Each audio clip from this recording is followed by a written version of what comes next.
Wu found himself transported to a realm where anyone could ascend to divinity. Endowed with the remarkable ability of life sacrifice, at the outset, he was burdened with a meager lineage. Yet through sacrificial offerings, he sought to defy fate. Lacking power, influence, and wealth, he aspired to reach the pinnacle of existence. The more followers he amassed, the stronger he could become through his sacrifices, ultimately aspiring to become the supreme deity, the god above all gods. Chapter 1. The Inferior Lineage. Wu, bring me 100 points of divine power when school resumes on Monday.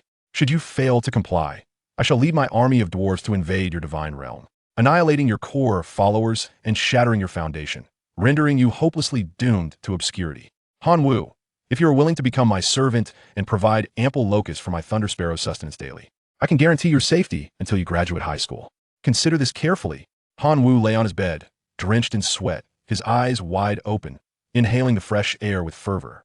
After consolidating these memories, he finally confirmed his translocation. This was a world where everyone had the opportunity to achieve godhood. The original owner of this body was also named Wu, who had just turned 18 a week ago. Having lost his parents at a young age, he lived with his grandfather, who recently succumbed to an old ailment. Before his passing, his grandfather had repeatedly urged Wu to venture to the Imperial Capital Academy in search of his parents. This became an obsession within the original owner's heart. Deprived of parental companionship, Wu grew reclusive and taciturn. Consequently, he became the target of bullies, often cornered and mercilessly beaten in shadowy alleys. Upon reaching his 18th birthday, he awakened his divine realm. The bullies, emboldened, not only sought to physically assault Wu, but also demanded divine power from him, threatening to destroy his divine realm should he refuse, ensuring his perpetual subjugation. Had Wu's core lineage been robust, he might have withstood their intimidation. Alas, his core lineage was merely a common breed of locusts. Beyond their capacity to reproduce, they served no other purpose. They could neither defend against the bully's torment nor fulfill his grandfather's dying wish. In such a desolate environment, the original owner met his untimely demise. Wu tapped his head, lamenting how misfortune often finds the most unfortunate souls. Starting with a hellish difficulty, how shall I overcome this? With a lineage of locusts, I shall never gain admission to the prestigious Imperial Capital Academy, let alone seek my missing parents. Wu sighed in despair. However, since he was here, it would be a disservice to his translocation to not at least attempt to struggle against his fate. Combining his memories, Wu rolled out of bed and approached the divine landing pod in his room.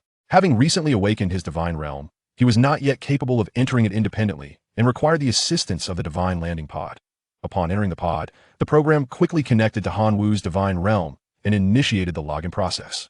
When Wu reopened his eyes, he found himself observing his divine realm from a godly perspective.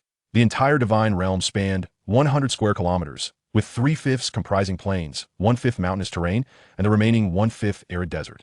Focusing his gaze, he spotted his core lineage on the plains.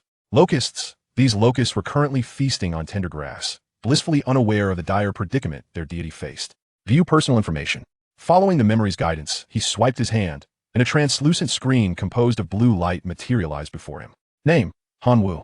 Level: Divine Being. Categories include Divine Being, Demigod, True God, Supreme God, God King, etc. Divine Talent: Chosen One Unique. Divine Abilities: Growth Acceleration, Life Sacrifice Unique. Divine Essence: 1 point. Divine Power: 0 points. Faith Power: 200,000. Core Level: Level 1. No Sacred Artifacts added. Core Lineage: Locusts. Lineage Count: 800,000 adult locusts, 1,600,000 nymphs, 20 million eggs. Wu's eyes widened. This personal information revealed an additional entry regarding his divine talent and another under divine abilities. Both additions bore the designation of unique. Chosen One: Life Sacrifice? What on earth? Gently tapping the 2 entries, Wu received relevant explanations. Chosen One: a fated individual selected by the heavens. Each time one levels up, they gain an additional ability with unique properties. Life Sacrifice allows the sacrifice of a living being's life to obtain an equivalent value of products. The exchange products are randomly generated during the sacrifice process. Usable once per day. With such a formidable boon, if I put in the effort, I might fulfill my grandfather's wish. Wu felt a flicker of hope. But first, I must survive tomorrow's extortion by the bullies. Next, Wu opened the panel for his core lineage to review its information. Core Lineage: Locusts. Lineage Level: Common Being. Categories include Common, Elite, Extraordinary, Hero, Lord, King, etc. Lineage Talent: Reproduction.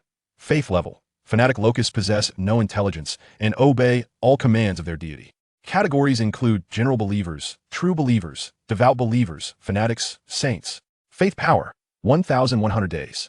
Reproductive capacity, 300 instants. Lifespan, 90 days. Egg stage, 15 days. Nymph stage, 15 days. Adult stage, 45 days. Senescent stage, 15 days. According to the temporal correlation, 1 day in the real world equates to 1 year in the divine realm. For every day that passes in the real world, the divine realm would produce 4 generations of locusts.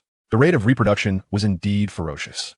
However, the rate at which locusts generated faith power was lamentably sluggish. Each adult locust would only yield 1 point of faith power every 100 days. Given that a single locust's lifespan barely reaches 100 days, it was disheartening that in contrast, goblin lineages, also classified as common beings, could generate 20 points of faith daily, while fanatic goblins could produce at least 2,000 points. Hanwoo could only say locusts were truly inferior. Even with their numbers, the returns would be minimal, destined to be a worthless lineage. It was no wonder the original owner succumbed to despair. Yet, Hanwoo perceived a glimmer of hope in the locust's prodigious reproductive capabilities. Life sacrifice allows me to exchange the life of living beings for products of equal value. As long as I have enough locusts to sacrifice, the resulting products will undoubtedly be beneficial. Regrettably, life sacrifice can only be utilized once per day. I must maximize the benefits. Hanwoo murmured, glancing at the time that it was 3 a.m. in the real world, leaving him with 21 hours until midnight. Then let us embark on a gamble. If I win, I rise as master. If I lose, I become utterly worthless. A glint of madness flickered in Hanwoo's eyes as he raised his hand, radiating layers of green light. He activated another divine ability, growth acceleration. Growth acceleration releases the power of life, hastening the growth of living beings. The effect is correlated to the divine power and faith power invested. The accumulated 200,000 faith power was instantly consumed, transforming into hundreds of green rays descending upon the divine realm. Within the green light, life flourished. The locusts received divine favor. Their growth rate doubled as they rapidly matured. 7 days later in the divine realm, half of the 20 million eggs successfully hatched. 14 days later, half of the newly born 10 million nymphs transitioned successfully into adulthood, laying over 50 million eggs in the process. As the locust population surged, the accumulation of faith power accelerated. Yet Hanwoo showed no hesitation, pouring all the faith power he had gathered into growth acceleration. Generations of locusts lived and died, and after 5 generations, the once 100 square kilometers of divine realm was now teeming with locusts. The adult locust count soared to 2.5 billion. The daily faith power generated reached a staggering 25 million, equating to a quarter of divine power. For a high school student, this was an immense fortune. If this continued, the entire divine realm would surely collapse. Hanwoo checked the time. It was now 11:58 p.m. in the real world. He knew the moment had arrived. Let us commence the sacrifice of life. Chapter 2. Self-Destructing Locusts. As Hanwoo initiated the sacrificial rite, a massive crimson array materialized above the divine realm. Hanwoo retained merely 10 million adult locusts to ensure the survival of their species, while the remaining 2,900,000,000 locusts were wholly offered in sacrifice. In an instant, countless strands of life energy poured into the array, transforming into the currency for Hanwoo's exchange. Upon completion of the ritual, 3 options appeared before him, representing the fruits of the sacrifice of 2,900,000,000 locusts. Option 1. 10,000 goblin warriors, elite life forms. Option 2. A fountain of life, capable of continuously producing life-giving water to nourish existence and enhance the surrounding environment. Option 3. A level 1 sacred artifact, heart of explosion. When integrated into the core of the divine realm, possesses a certain probability of birthing a core lineage imbued with explosive power. Gazing upon these 3 choices, Hanwoo pondered for 5 seconds before decisively selecting option 3. While the 10,000 goblin warriors could indeed remedy the immediate crisis, they were merely a one-time utility. Once expended, they would be gone. Surviving this crisis did not provide a solution for future challenges. It was impractical to repeatedly risk the partial collapse of the divine realm for large-scale sacrificial summoning. The current ecological state of the divine realm could not withstand another such explosive summoning. Option 2, the Fountain of Life, represented a long-term investment and was indeed a pressing necessity for Hanwoo. However, it could not address the bullying that awaited him the following day, prompting him to reluctantly forego this option. As for option 3, it constituted an investment in the core lineage with a sustainable effect on them. Although he harbored uncertainties about whether it would aid him in confronting the challenges of tomorrow, he resolved to take the gamble. After exchanging for the heart of explosion, Hanwoo promptly integrated it into the core. Instantly, a surge of explosive energy enveloped all core lineages. Hanwoo observed that among the remaining 10 million locusts, 10,000 locusts underwent a transformation, developing fiery red patterns across their exoskeletons and doubling in size to 10 centimeters in length. He hurriedly examined the attributes of the modified locusts. Lineage name, self-destructing locusts. Lineage level, elite organisms. Lineage talent, self-destruction. Faith level, fanatic. The locusts lack intelligence, obeying all commands of their deity. Faith power, 110 days. Reproductive capacity, 30 times. Life cycle, 180 days. Han Wu seized one of the self-destructing locusts and commanded it to detonate. With a resounding boom, the locust exploded. Its power equivalent to that of a large firecracker. Such might would hardly suffice to obliterate an ordinary dwarf, but with numbers amassed, it might prove effective. Checking the time. He noted it was already 12:03 a.m., leaving less than 8 hours until school, equivalent to less than 4 months in Divine Realm time. Han Wu activated his growth acceleration ability once more to hasten the reproduction of the self-destructing locusts. In the blink of an eye, 4 months passed in the Divine Realm. With the ringing of the class bell, Han Wu was instantly transported to his seat in the classroom. Looking around, he saw 60 classmates engaging in lively discussions about the state of the Divine Realm. At that moment, he noticed a striking figure approaching him. The girl was named Qin Shuang. She approached Han Wu's desk, hands on her hips, her demeanor exuding an unmistakable arrogance. Han Wu, have you made up your mind? Become my servant, and I assure you that until we graduate from high school, no one will dare to bully you. Her posture and tone suggested that being her servant was a matter of great prestige. Han Wu furrowed his brow and replied, I decline. What? Qin Shuang's voice was sharp, laden with incredulity. Do you even comprehend what you're saying? Without my protection, you'll be crushed by that group of people. Han Wu resolutely reiterated, perhaps your assessment is accurate. Yet I still choose to refuse. Qin Shuang huffed in anger. Han Wu, you will regret this. Shortly after her departure, 3 boys entered the classroom. Leading them was Zhang Bin, the notorious bully who often tormented Han Wu. Zhang Bin strode directly to Han Wu's desk. Han Wu, have you brought the 100 divine powers I asked for? The 2 lackeys beside Zhang Bin chimed in. Hand it over quickly, or we'll be forced to take action. Surrender it, or we will shatter your divine core and ensure you never see the light of day again. The classmates watched in amusement, showing no inclination to intervene, but rather relishing the spectacle. Han Wu couldn't help but lament the poor reputation of the original owner of this identity. He lifted his gaze to Zhang Bin and his companions, stating, If you desire divine power, you shall find none here. There is but one life. Do you dare threaten it? Zhang Bin was taken aback. In the past, whenever he bullied Han Wu, the latter remained silent. Why was he so defiant today? Did he possess some newfound confidence? He glanced at Qin Shuang, who he had heard once sought to have Han Wu as her servant. However, noticing that she was wholly uninterested in the confrontation, Zhang Bin felt a weight lifted from his chest. He mused, Han Wu has no power or influence, and the core of the divine realm is merely a swarm of locusts. Would Qin Shuang be so foolish as to support Han Wu? Having come to this conclusion, Zhang Bin's anger flared. How dare a worthless person speak to him in such a manner? I see you do not wish to live. Do you believe I won't lead my army of dwarfs to invade your divine realm and shatter your core? Zhang Bin threatened. Bring it on, Han Wu boldly retorted. The surrounding classmates began to chant, Let us see a fight. Let us see a fight. We've never witnessed the shattering of a core before. The Locust clan was dragging down the average strength of our class. We should expel him immediately. Zhang Bin's dwarf army was rumored to rank within the top 60 of the school, and I genuinely wished to witness their prowess. Amidst the uproar, Zhang Bin sought to demonstrate the might of his clan. Han Wu, since you have chosen death, do not blame me for not giving you an opportunity. With that, Zhang Bin pulled a card from his pocket, an invasion card, valued at 10 points of divine power. Once the target was locked, it would create a spatial portal within the target's divine realm, enabling an incursion between realms. For a waste like you, 10 points of divine power is a generous offer. Zhang Bin sneered, activating the invasion card. The card transformed into a beam of light that enveloped Han Wu, forcibly dragging his consciousness into his own divine realm. In the arid expanse of the divine realm, a colossal portal, measuring 100 meters in width and 10 meters in height, materialized. From this portal emerged a legion of dwarfs, numbering 5,000, both male and female, each adorned with iron armor or weaponry. Zhang Bin's divine avatar hovered majestically above the dwarf legion, bellowing, In the name of the dwarven god, I command you, my dwarven legion, to annihilate those feeble locusts and obliterate the core of this divine realm. Inspired by Zhang Bin's fervent call, the dwarf legion raised their arms in unison, their spirits soaring to an unprecedented zenith. Meanwhile, classmates eagerly activated the divine login assistance devices on their desks to enter observation mode. The dwarf legion swelled by at least another 1,000, a force now formidable enough to secure a place among the top 50 in their grade. Top 50. Such folly. Did they not see that each dwarf was equipped with iron gear? This strength surely positioned them within the top 30. Look, at the forefront of the dwarf legion stood an elite being. The emergence of an elite life form meant certain doom for Han Wu this time. The students' opinions were nearly unanimous. No one held any hope for Han Wu. His divine avatar loomed in the air, beneath which a vast swarm of locusts danced. After 4 months of cultivation, the locusts had reproduced 2 generations, their numbers soaring once more into the hundreds of millions. Among these, over 99.8 million were ordinary locusts, while only around 200,000 were explosive locusts, the elite life forms. As the Dwarf Legion charged forth, Han Wu issued his command. Explosive locusts, advance.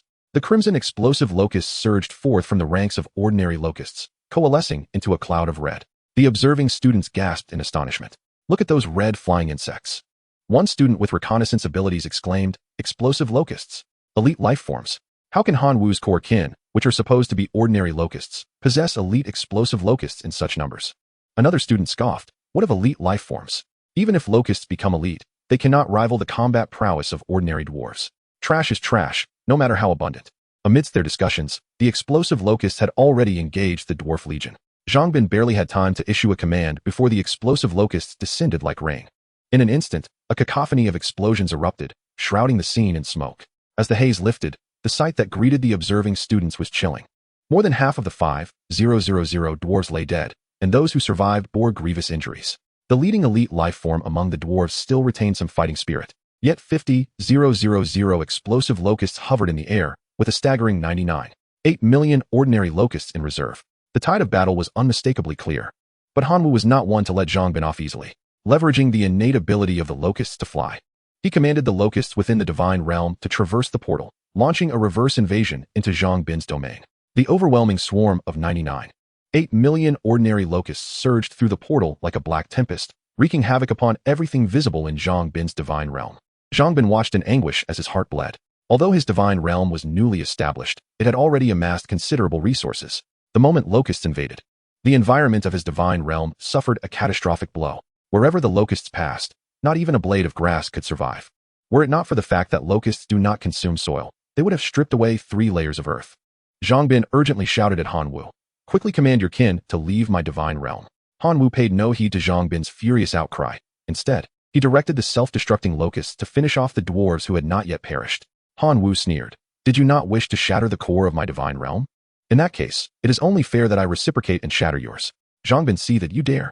If you truly do so, my parents will not let you off. My father is a demigod, and my mother is on the verge of ascending to demigod status. You are no match for them. Han Wu's mocking smile deepened, as if I would be spared just because you think they would forgive me. In the next moment, Han Wu's eyes gleamed. The ordinary locust that had invaded Zhang Bin's divine realm had located the core of Han Wu's divine realm. At all costs, shatter his core. Han Wu decreed to the locusts. The locusts, devoid of intelligence, obeyed only the commands of their deity. Thus, a multitude of locusts fearlessly launched an assault on the core of the divine realm, willing to perish in the process. This action terrified Zhang Bin. If the core shattered and the divine realm collapsed, he would forever be unable to ascend to demigod status, unable to cultivate his kin, destined to remain a mere divine being with no hope of advancement. Stop, please stop. I concede. I promise I will never bully you again. State your terms. I will fulfill them without fail. Just cease your attack. I desire nothing from you. I only wish for your demise. Han Wu replied coldly. The relentless swarm of locusts continued their assault, and a crack began to form on Zhang Bin's divine realm core. Mad dog, you are a mad dog. Zhang Bin cursed furiously. Regret consumed him. He had once held a promising future, poised to cultivate the dwarven kin step by step, with certainty of ascending to demigod status before the age of 30. At that moment, a demigod incarnation appeared above the divine realm. It was Lu Letian, the homeroom teacher of Han Wu's class. With an authoritative voice, Lu Letian declared, Han Wu, cease this at once. You have already triumphed. Why must you pursue total annihilation? A flicker of hope appeared on Zhang Bin's face. As long as the core remained intact, he could restore his divine realm, make a comeback, and seek vengeance. Han Wu, wait for me. I, Zhang Bin, vow that I will not rest until this grudge is avenged, he silently swore. However, Han Wu's locusts continued to batter Zhang Bin's divine realm core. Han Wu, did you not hear my words? Lu Lishan's voice turned slightly irate. He despised students who disregarded his commands. Very well, let me ask you again. Where were you when Zhang Bin was beating me, extorting me, and bullying me? Why did you not appear? Han Wu questioned. At this inquiry, Lu Lishan's expression darkened. He was aware of Han Wu's plight, but had chosen to remain uninvolved. Han Wu, being without parents or any background, offered him no advantage in lending assistance. Zhang Bin's father is a demigod, and his mother is on the verge of ascending to that level. Lu Letian has no reason to offend a family that is about to possess two demigods for the sake of the backgroundless Han Wu. Please hold your horses. I will explain this matter to you properly, Lu Letian stated. Han Wu coldly inquired, I have one last question. If today, the one attacked at the core of the divine realm were I, would you step forward to stop it? Lu Letian was left speechless. Well, I have already discerned the answer, Han Wu said indifferently. In that very moment, the locusts delivered the final blow to the shattered core. With a crack, Zhang Bin's divine realm core disintegrated, causing the realm to collapse into numerous fragments. Quick as a flash, Han Wu gathered the fragments and coldly issued an eviction order. Teacher Lu, please leave my divine realm. In Chapter 4, titled A Significant Elevation, the classmates forcibly removed from the observation mode were filled with astonishment. The fact that Han Wu, possessing the locust lineage, had triumphantly prevailed in this invasion and even shattered Zhang Bin's divine realm core was utterly inconceivable. Yet, the truth stood before them. The once mighty Zhang Bin, with his divine realm obliterated, sat pale and despondent upon the ground. Deprived of his divine realm, he would never ascend to the status of a demigod, condemned to a life as a lowly divine being. Amidst the gasps of his peers, the classroom door burst open. The homeroom teacher, Lu Letian, stormed into the classroom, his fury palpable as he shouted, Han Wu, come out here.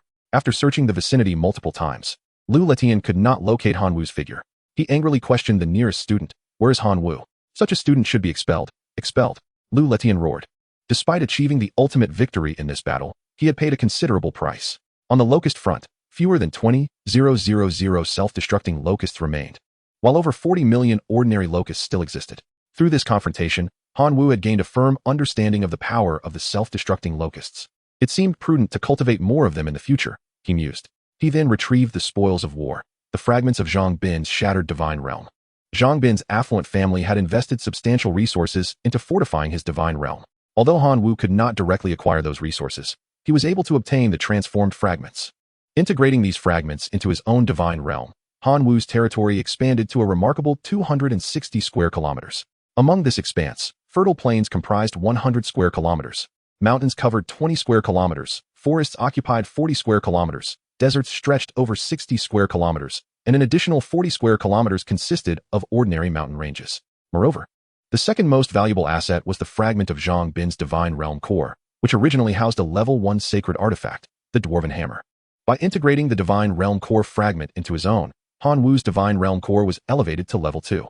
He could now either equip another level 1 sacred artifact or replace the level 1 artifact, Heart of Explosion, with a level 2 sacred artifact.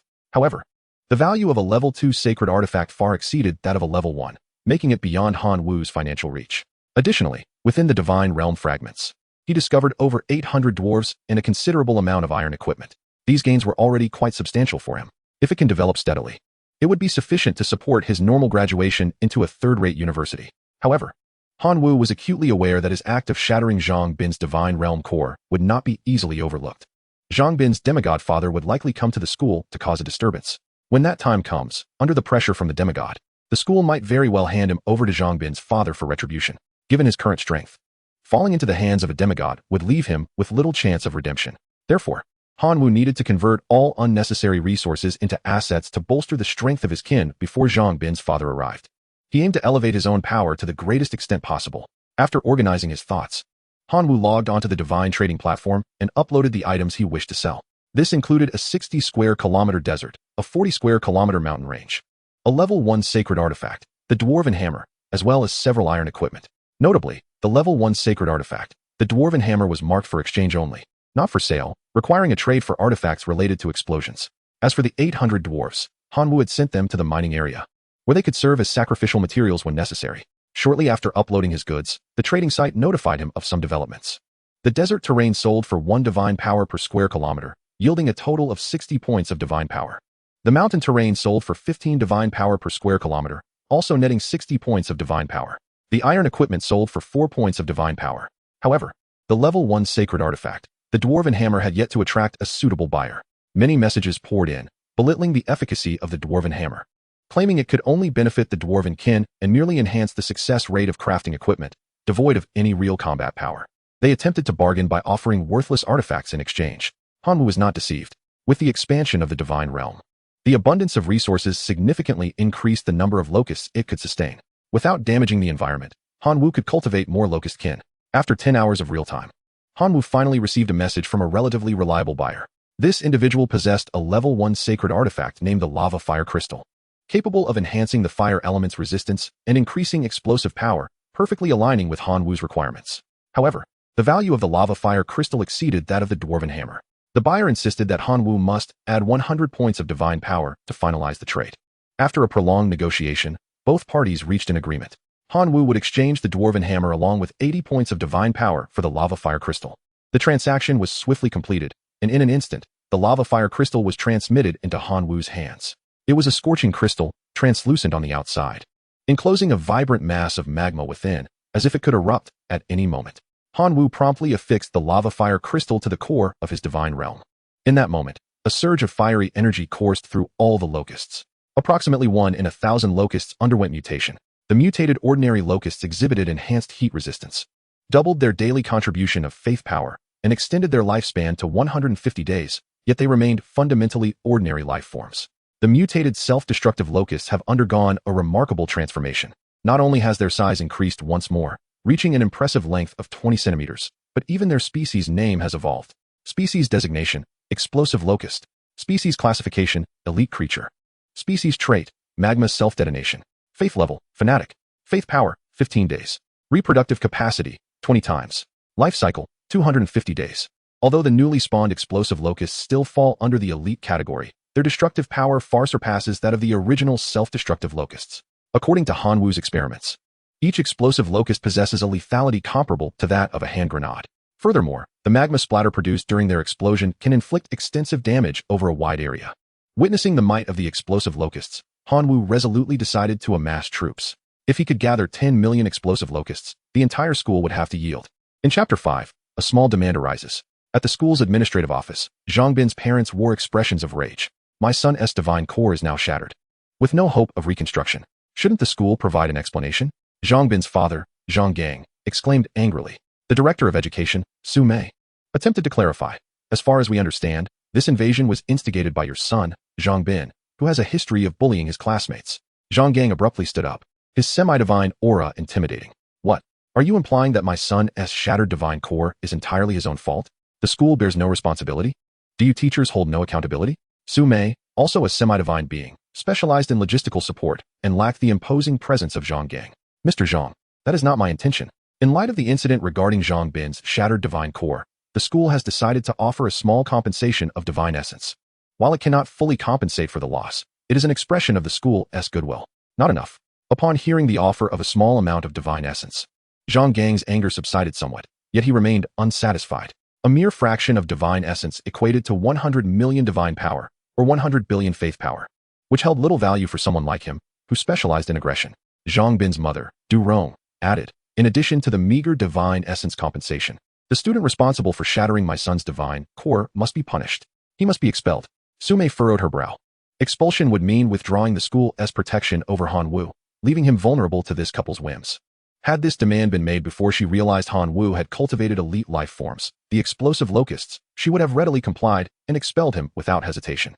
An insignificant and powerless student was of little consequence to the school. However, now that the video of Han Wu defeating Zhang Bin had circulated throughout the grade, the majority of teachers viewed Han Wu as a promising talent. They believed that with an increase in the number of self-destructive locusts, his potential was not to be underestimated, possibly even placing him among the top 20 in his grade. Such an outstanding student caused Su Mei to hesitate regarding punishment.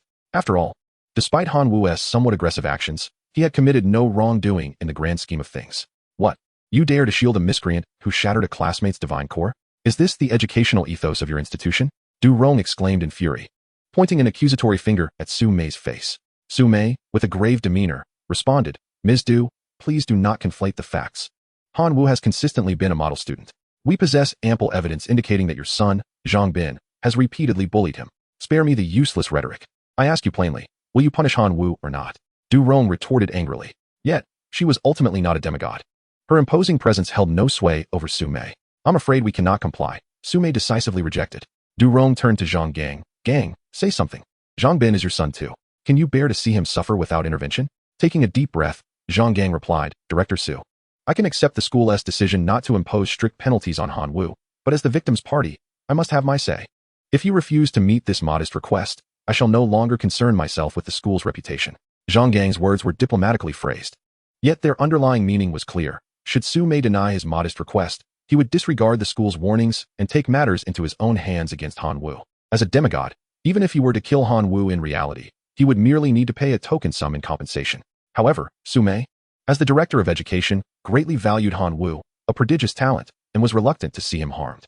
What are you planning to do, Mr. Zhang? It's simple. I will dispatch a 1,000-strong squad to invade his divine realm. Regardless of the outcome, we shall not pursue further claims, Zhang Gang stated. A 1,000-strong squad may not seem like many, but one must remember that this was a squad led by a demigod. Its power was far beyond that of Zhang Bin, a novice who had only recently established his divine realm. Seeing Zhang Gang's resolute stance, Sume realized he would not relent. I will notify Han Wu. As for whether he complies, that decision rests with him. Sume could only concede. I have limited time, merely one day. If there is no resolution by tomorrow, I shall take matters into my own hands. With that, Zhang Gang departed the office with his wife and son. Sume sighed deeply. A demigod's 1,000-strong squad could equate to the might of 50,000 ordinary students. Han Wu, can you withstand such a force? Meanwhile, Han Wu found himself blessed with ample land resources and food supplies. Within the constraints of the environment, he repeatedly employed his growth acceleration ability, resulting in a staggering proliferation of locusts within his divine realm. The total count of locusts had reached an astonishing 812 billion. Among them, 4 billion were ordinary locusts. 7 million had been enhanced with fire attributes. 8 million were elite self-destructing locusts, and 500,000 were dual-enhanced explosive locusts. In addition, nearly 10 billion locust eggs awaited hatching within the divine realm. Had it not been for the environmental limitations, Han Wu would have catalyzed these eggs to maturity as well. Just as Han Wu was preparing to invoke the life sacrifice once more, a video request notification appeared, marked by the name of Director Sume. Han Wunyan, acknowledging Su Mei's position as a school authority, chose to answer the call. The blue screen illuminated with Su Mei's visage as she conveyed the demands of Zhang Bin's father, Zhang Gang, stating that this was the utmost protection the school could offer. Han Wunyan understood that Su Mei spoke the truth. If the school genuinely wished to sever ties, they could have simply issued a dismissal notice, rather than necessitating Zhang Gang to articulate his demands for retribution. However, the challenge of contending with a demigod's 1,000-strong legion was formidable. Even with his current arsenal of 500,000 explosive locusts, he could not assure a successful defense. Yet, at this juncture, Han Wunyan found himself devoid of the luxury to decline. Otherwise, he would face the imminent threat of assassination by a demigod. At present, in the realm of reality, the clock struck 11:30 p.m. It was time for the second life sacrifice. Han Wunyan raised his hand, and the grand ritual array for the life sacrifice materialized. A staggering 8 billion ordinary locusts, alongside 7 million fire attribute enhanced locusts, transformed into life energy and surged into the array. Upon the completion of the sacrifice, 3 products manifested before Han Wunyan. Upon scrutinizing the descriptions of the 3 offerings, his eyes gleamed with anticipation. The treasures acquired from the sacrifice of 8 billion locusts were indeed remarkable. Chapter 6, The Storm Greatsword. The 3 options presented to Han Wunyan included: Option 1, Level 1 Holy Artifact, Blood Red Demon Eye. Once integrated into the Divine Domain core, it possesses a certain probability of birthing a core kin endowed with blood eyes. Blood Eye enhances the host's dynamic vision, and upon perceiving blood, triggers an initial berserk state. Option 2, Level 1 Skill Crystal, Fireball. Upon incorporation into the Divine Domain core, it enables the core kin to master the rudimentary fireball technique. It can also be taught to heroic life forms, with the potential to ultimately comprehend the supreme fireball technique. Option 3, Iron Cutting Sword Wind, a heroic life form of the Sword Wind kin. The quality of these 3 products surpassed those obtained from the initial sacrifice. Han Wunyan yearned to claim them all. Yet the rules dictated that he could select but one.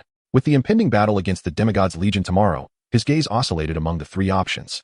Undoubtedly, the highest value resided in Option 1, Level 1 Holy Artifact, Blood Red Demon Eye, as it could benefit the entire core kin and its effects were extraordinary.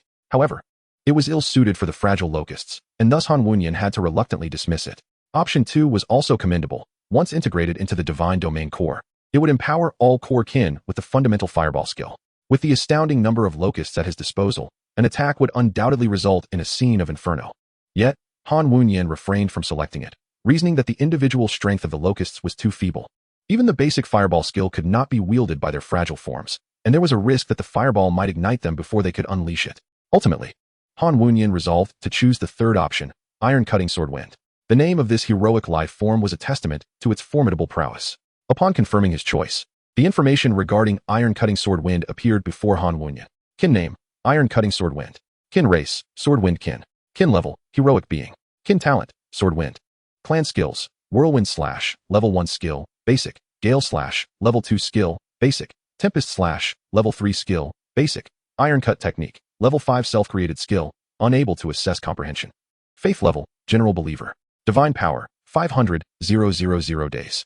Lifespan, 800 years. Current age, 150 years. As Han Wu gazed upon this magnificent display of information, he marveled at the formidable strength of the heroic entity. Notably, it possessed 4 skills, one of which was a self-created technique that even the divine login device could not evaluate in terms of comprehension. Moreover, with such an extended lifespan, it could accompany Han Wu for nearly 2 more years, barring any unforeseen circumstances. After perusing the details of the iron-cut Swordwind, Han Wu's attention shifted to its physical form. This heroic life form belonged to the Swordwind clan, exhibiting a humanoid shape with a slender physique and pale hair. Its most striking feature was the presence of 4 arms. Sensing Han Wu's gaze, Iron-Cut Swordwind immediately implored, "O Divine One, I require a sword." The Swordwind clan was born for battle. Lacking a sword was akin to a gun devoid of bullets. Han Wu nodded in agreement, recognizing the paramount importance of Iron-Cut Swordwind's strength. It was essential to equip it with a high-end weapon. In the past few days, he had nurtured a substantial number of locusts, and upon accumulating 1 billion points of divine power, they would coalesce into a single point of divine force. Alongside the divine power remaining from earlier land sales, Han Wu's current assets amounted to 54 points of divine power. On the trading website, equipment was generally categorized into 4 tiers: ordinary equipment, faith equipment, divine power equipment, and divine equipment. Ordinary equipment was crafted purely from materials without any energy infusion. Faith equipment, on the other hand, was a masterpiece forged from rare materials infused with divine power, often possessing unique effects. Divine power equipment was imbued with large quantities of divine power crystals during the forging process, resulting in weapons that bore a soul and could grow autonomously. Divine equipment, however, was reserved solely for the gods, symbolizing their authority and might. Given Han Wu's current assets of 54 points of divine power, acquiring divine power equipment was virtually impossible. However, he could consider purchasing a commendable piece of faith equipment. Upon accessing the trading website, Han Wu filtered the sword-type weapons priced below 54 points of divine power and presented the options to Iron-Cut Swordwind. Shortly, Iron-Cut Swordwind selected a piece of faith equipment, the Tempest Greatsword, priced at 50 points of divine power. Han Wu nodded, as the price was well within his means. He promptly placed the order. With the expenditure of 50 points of divine power, the Tempest Greatsword was transmitted into his hands. "Bestow your weapon," Han Wu declared as he handed the Tempest Greatsword to Iron-Cut Swordwind. With great enthusiasm, Iron-Cut Swordwind grasped the Tempest Greatsword and swung it twice, instantly conjuring a fierce gust of sword wind. The sheer force of this accompanying wind was impressive. One could only imagine the spectacle should it collide with a skill. Han Wu felt a surge of anticipation for Iron-Cut Swordwind's prowess in the impending invasion war. However, Iron-Cut Swordwind beseeched once more, "O Divine One, I require 3 additional weapons of the same kind to unleash my full potential." Han Wu was momentarily taken aback. 3 more Tempest Greatswords? Such a casual request belied the fact that it would demand 150 points of divine power. Did Iron-Cut Swordwind presume that divine power was as easily acquired as the wind? The iron-cutting Swordwind is the sole heroic entity under Han Wu's command, and his formidable strength is crucial for Han Wu. With the impending battle against Zhang Gang's grand army of 1,000, Han Wu cannot afford to be careless. However, acquiring 150 divine power is no trivial matter for a high school student. Where could he possibly obtain it? Should he rely on his meager social connections to borrow from classmates? Perhaps even begging on the streets would be a more reliable option. Suddenly, a thought struck Han Wu. Perhaps there is a classmate who would lend him divine power. With a sense of tentative hope, he retrieved his contact list and sent a video request to that individual. In the realm of the divine, Qin Shuang was meditating upon an ancient tree, surrounded by countless thunder sparrows dancing gracefully around her. These thunder sparrows were her core vassal tribe, inherently elite life forms and favored children of the thunder element, also serving as aerial combat units. With such accolades, Qin Shuang's prowess ranked among the top 5 in her grade. Yet, her focus was not on her esteemed vassals. During a divine excursion organized by her class in elementary school, she had sneaked out to play and accidentally fell into a lake. Despite being a divine being, she was no different from ordinary humans in her youth. Qin Shuang struggled desperately, yet could not surface. Just as she was on the brink of drowning, Han Wu appeared. In the aftermath, Han Wu did not seek praise from teachers, but continued his life with a nonchalant demeanor. However, Qin Shuang could not forget the figure that had saved her. Subsequently, she kept a watchful eye on Han Wu and offered her help whenever he was bullied. Yet, that foolish boy consistently refused her assistance. The more she pondered, the angrier she became. Born with inherent nobility, her grandfather was a true deity, and her family boasted 23 demigod relatives. With such lineage, even the principal greeted her with a smile, yet Han Wu persistently disregarded her. Did she truly need to humbly beg him to accept her help? Just as Qin Shuang fumed, a video request popped up, initially intending to decline. Her eyes widened upon seeing the name, Han Wu. Curiosity clawed at her heart like a restless kitten, compelling her to discover the purpose of his call. After a 5-second silence, she chose to answer. Have you changed your mind and agreed to be my servant? Qin Shuang inquired. Not at all. I merely wish to borrow some divine power from you, Han Wu replied. Qin Shuang scoffed. You wish to borrow divine power from me? Pray tell, what do you intend to offer in return? Your pitiful vassals? Do not deceive yourself into thinking that defeating Zhang Bin in the invasion war elevates your status. Your self-destructing locusts barely qualify as elite life forms and hold little value. Han Wu remained silent for 3 seconds. So, will you lend it or not? Qin Shuang huffed. How much do you need? Send me your account. As she ended the call, Qin Shuang wished she could slap herself for the biting remarks that had escaped her lips. That was not her intention at all. Would Han Wu misconstrue her words? Surely he would misunderstand. Guilt gnawed at her. Meanwhile, Han Wu received the 150 points of divine power and promptly purchased 3 storm greatswords to hand over to iron-cutting Swordwind. The acquisition of 4 storm greatswords elevated Han Wu's faith to a new echelon, transforming him into a true believer. Each day, he was endowed with 2 million units of faith power, a serendipitous boon. In Chapter 7, titled Locust Wolf Cavalry, the following day, Han Wu teleported to his classroom. The moment he materialized, he garnered the attention of all his classmates. How audacious of him to return, unafraid that the divine realm might be trampled by a legion of demigods. Did he believe that mere cleverness could allow him to engage in combat with such formidable beings? Utterly oblivious to the peril? I am eager to witness his composure when the core of his divine realm is breached. Through the murmurs surrounding him, Han Wu discerned that news of his impending duel with the demigod Zhang Gang had spread far and wide. However, he was unperturbed. Eventually, they would all learn the truth. He awaited the unfolding of events with calm anticipation. Qin Shuang approached him, inquiring, Did you borrow divine power to enhance your chances in the duel with the demigod? I advise against such futile endeavors. Even if a mere 1,000-man squad were deployed, you are not equipped to withstand their might. With confidence, Qin Shuang asserted, You can. As long as you become my servant, I will leverage my family's influence to pressure Zhang Gang. His lineage boasts only 1 demigod. While mine possesses a true deity and 23 demigods, he would not dare defy us. Han Wu could not comprehend Qin Shuang's obsession with making him her servant. In a corner unnoticed by either, a gaze of jealousy fixated upon Han Wu. What right does he have to receive such preferential treatment from Qin Shuang? You worthless wretch shall meet your demise today. Before long, under the guidance of their homeroom teacher Lu Letian, Zhang Gang and his wife entered the classroom. That is Han Wu. Lu Letian servilely pointed out to the couple. You little bastard, you have destroyed my son's divine realm core. I shall tear you apart. Du Rong, Zhang Gang's mother, glowered at Han Wu, incensed and ready to strike. Zhang Gang restrained the furious Du Rong, murmuring, Do not disrupt the school's decorum. Implicit in his words was the reminder of the institution's formidable background, one that they could not afford to provoke. Du Rong reluctantly subsided, yet continued to cast venomous glances at Han Wu. Hurry up and come over, Han Wu. Do not waste Mr. Zhang's time. Lu Letian urged obsequiously.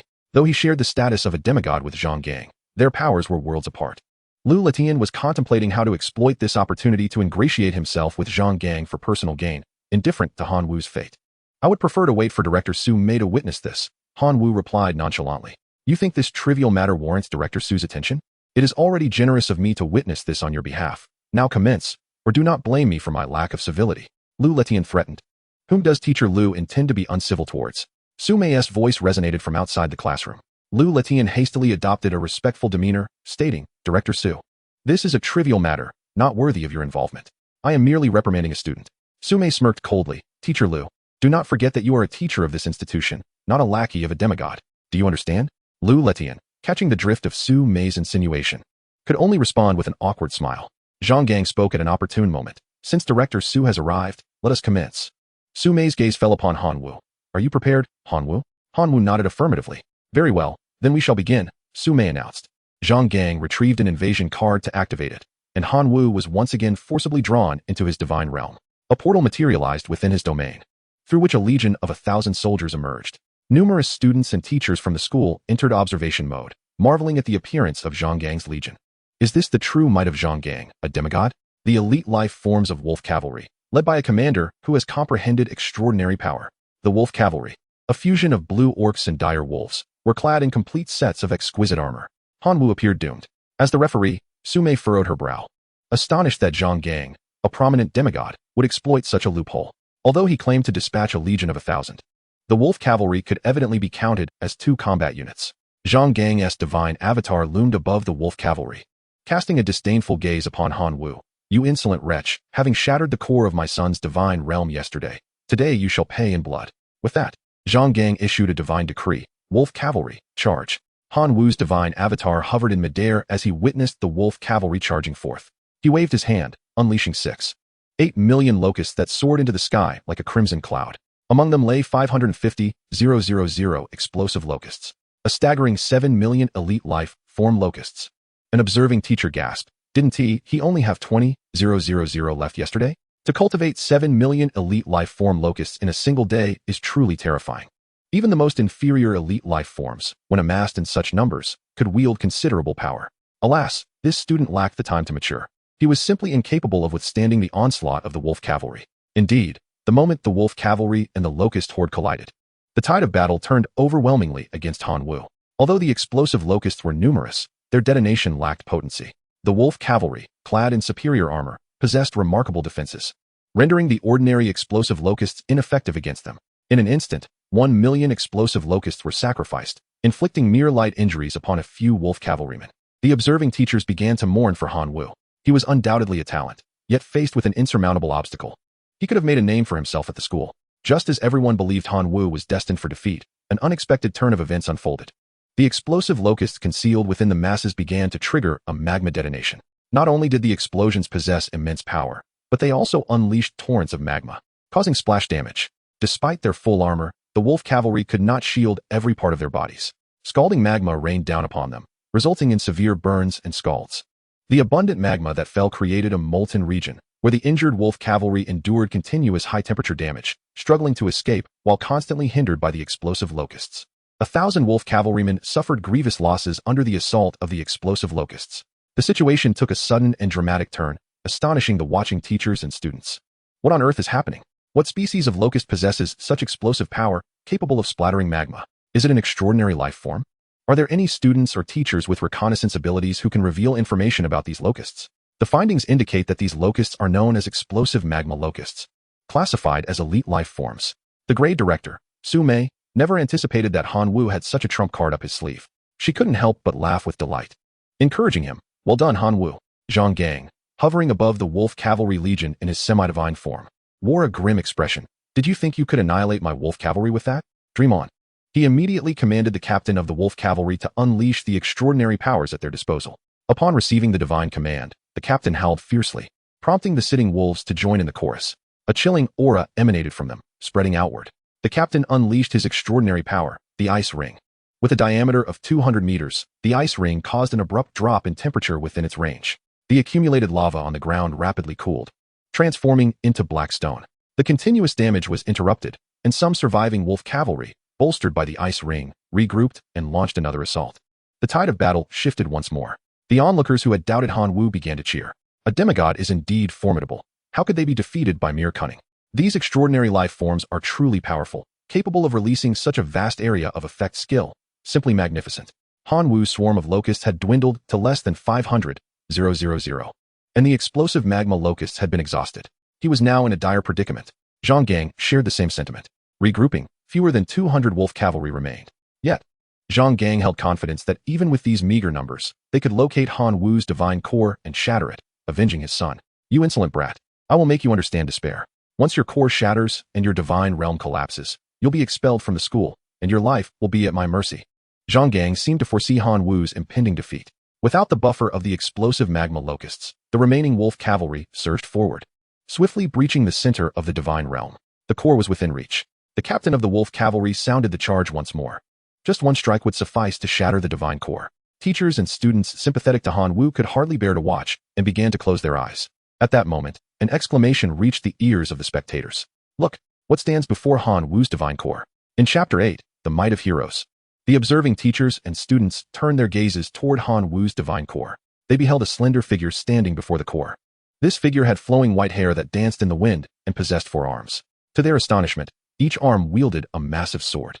The swords were enveloped in swirling winds, clearly extraordinary artifacts. One of the teachers recognized the swords. Those are the Storm Greatswords, priced at 50 divine power each. 4 of them total 200 divine power. Is Han Wu not an orphan? How could he possibly possess such wealth? Exclaimed a student in astonishment. To an average high school student, 200 divine power is a substantial sum, equivalent to 20,000 yuan from before the crossing. A figure wielding weapons valued at 200 divine power could hardly be deemed mediocre.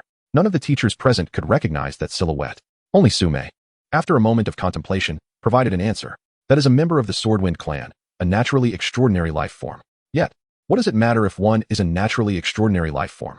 Does Zhang Gang, a demigod, not also command an extraordinary life form wolf cavalry captain? He intends to have the wolf cavalry captain temporarily entangle the Swordwind clan, while the remaining cavalry crush Han Wu's divine domain core. Detractors of Han Wu voiced their opinions. Not to mention the vast difference between being cultivated into an extraordinary life form and being born as one. The mere ability of that Swordwind clan member to effortlessly wield 4 storm greatswords is sufficient proof of their exceptional nature. Upon keenly sensing the aura of the Swordwind clan, Sume made a surprising judgment. This member of the Swordwind clan was not merely an extraordinary life form, but a genuine heroic life form. Besides Sume, Zhang Gang, who was battling Han Wu, also discerned the truth. Having been a demigod for many years and having invaded countless divine domains, he recognized at a glance that the heroic life form guarding Han Wu's divine domain core was indeed a hero. Alongside his shock, Zhang Gang felt a surge of intense jealousy. He had toiled for decades, cultivating only one heroic life form. Yet here was Han Wu, still a senior high school student, possessing such an outstanding follower. I must seize him. I must take this heroic life form. Zhang Gang muttered, his eyes reddening. The remaining wolf cavalry obeyed his command, charging toward the divine domain core from multiple directions. He calculated that even though the heroic life form of the Swordwind clan was formidable, it could not simultaneously thwart attacks from multiple angles. As long as one wolf cavalry managed to break through the Swordwind hero's defense, they would surely reach Han Wu's divine domain core and shatter it. At that moment, everything within Han Wu's divine domain would belong to Zhang Gang, including the heroic life form of the Swordwind clan. Zhang Gang's schemes were audacious. Confronted by the onslaught of wolf cavalry from all directions, the Swordwind hero, Jianfeng, stood resolute. The 4 storm greatswords, under the influence of his Swordwind talent, unleashed a cacophony of slicing winds. Level 3 skill, beginner storm slash. The storm greatswords whirled furiously, churning the air into a 10-meter-high tornado, sheltering the divine domain core at its center. Any wolf cavalry approaching the core from the outside were met with the blade's windstorm, suffering injuries at best, or being utterly slaughtered at worst. But that was not the end. With the core no longer a concern, Jianfeng began to finish off the remaining wolf cavalry. Level 1 skill, beginner whirlwind slash, activated. Under the frenzy of the 4 storm greatswords, Jianfeng resembled a meat grinder, effortlessly slaughtering over a dozen wolf cavalry alongside their steeds. Level 2 skill, beginner gale slash, activated. The captain of the wolf cavalry let out an enraged roar, unleashing the icy radiance once more. The 200-meter diameter area enveloped the iron-cutting sword wind as well. The frigid power immobilized his feet, rendering him unable to move for several seconds. Seizing the opportunity, the wolf cavalry captain charged forward with astonishing speed. Undeterred, the iron-cutting sword wind raised 4 storm greatswords high, gathering a formidable wind energy that coalesced into a colossal 10-meter-long sword of wind energy. With a self-created skill, the iron-cutting style, he struck down upon the wolf cavalry captain. The very ground of the divine realm trembled twice in response. The flesh and blood of the wolf cavalry captain splattered like rain upon the ground. The extraordinary being, the wolf cavalry captain, was effortlessly reduced to mere fragments by the iron-cutting sword wind's technique. The onlooking teachers and students gasped in disbelief. Fierce, truly ferocious. With the death of their leader, the remaining wolf cavalry, still clinging to life, fled in terror, vanishing in the blink of an eye. The semi-divine Zhang Gang, suspended in midair, wore a grim expression. In a battle against a mere high school student, this seasoned semi-divine warrior had suffered defeat. Infuriated, he bellowed, "Damn it! Wolf cavalry leader, annihilate this divine realm." From the portal, countless figures of wolf cavalry emerged, led by a wolf cavalry commander, an extraordinary being like the iron-cutting sword wind. Following him were 800,000 wolf cavalry, among them over 100 extraordinary beings. This was the true might of a powerful semi-divine. As the wolf cavalry appeared, a more profound pressure descended upon Han Wu's divine realm. Zhang Gang, upon seeing this figure, lost all composure. The newcomer was the school principal, a formidable true god. Semi-divine, do you intend to defy your own agreement? The true god principal questioned with authority. With that, Zhang Gang commanded his kin to swiftly withdraw from Han Wu's divine realm. He dared not utter a word, hastily taking his wife and teleporting out of the classroom, fearful that the principal might pursue him for trouble. The appearance of the true god principal elicited gasps of astonishment from the watching teachers and students. The principal, burdened with countless responsibilities, was generally only seen by students during the start and end of the academic year. To witness his divine power in this contest was unexpected. The principal's gaze fell upon Han Wu's divine realm, then briefly upon the extraordinary being, the iron-cutting sword wind, nodding in rare approval and exclaiming, "Well done." Subsequently, the principal dissipated and vanished. As the contest concluded, the teachers and students were forcibly withdrawn from observation mode, and their perception of Han Wu underwent a dramatic transformation. With the ability to inflict significant casualties upon elite life forms like the Wolf Cavalry and possessing a powerful, extraordinary being, Han Wu's might was no longer to be underestimated. The grade director, Su-mei, regarded Han Wu with increasing admiration, pondering how many more surprises this young man would bring. Han Wu, you performed admirably. However, do not let the presence of an extraordinary being lead you to pride and complacency. Extraordinary beings are not invincible, and with your current strength, it would be challenging to even rank among the top 3 of your grade, Su-mei offered with a word of caution. Han Wu nodded modestly, expressing his determination to strive harder. Su-mei responded with a reassuring nod, preparing to take her leave. Suddenly, Han Wu called out to her, "Director Su, I have a request." Su-mei, intrigued, inquired, "What is your request?" Han Wu replied resolutely, "I wish to change classes." This declaration caused an uproar among the entire class. Chapter 9. The Request for Class Change. The most affected was naturally the class teacher, Lu Letian. Han Wu's performance was evident. If he continued on this trajectory, he could undoubtedly gain admission to a prestigious institution, perhaps even a top-tier university. Lu Letian would also bask in Han Wu's glory, reaping rewards from the school. If Han Wu truly changed classes, the anticipated accolades would slip through his fingers. Lu Letian promptly adopted a congenial demeanor, urging, "Student Han Wu, I acknowledge that I have not paid you enough attention in the past, and I apologize for that. However, your performance today has impressed me greatly. I assure you that I will provide you with guidance moving forward, and educational resources will be allocated to you appropriately.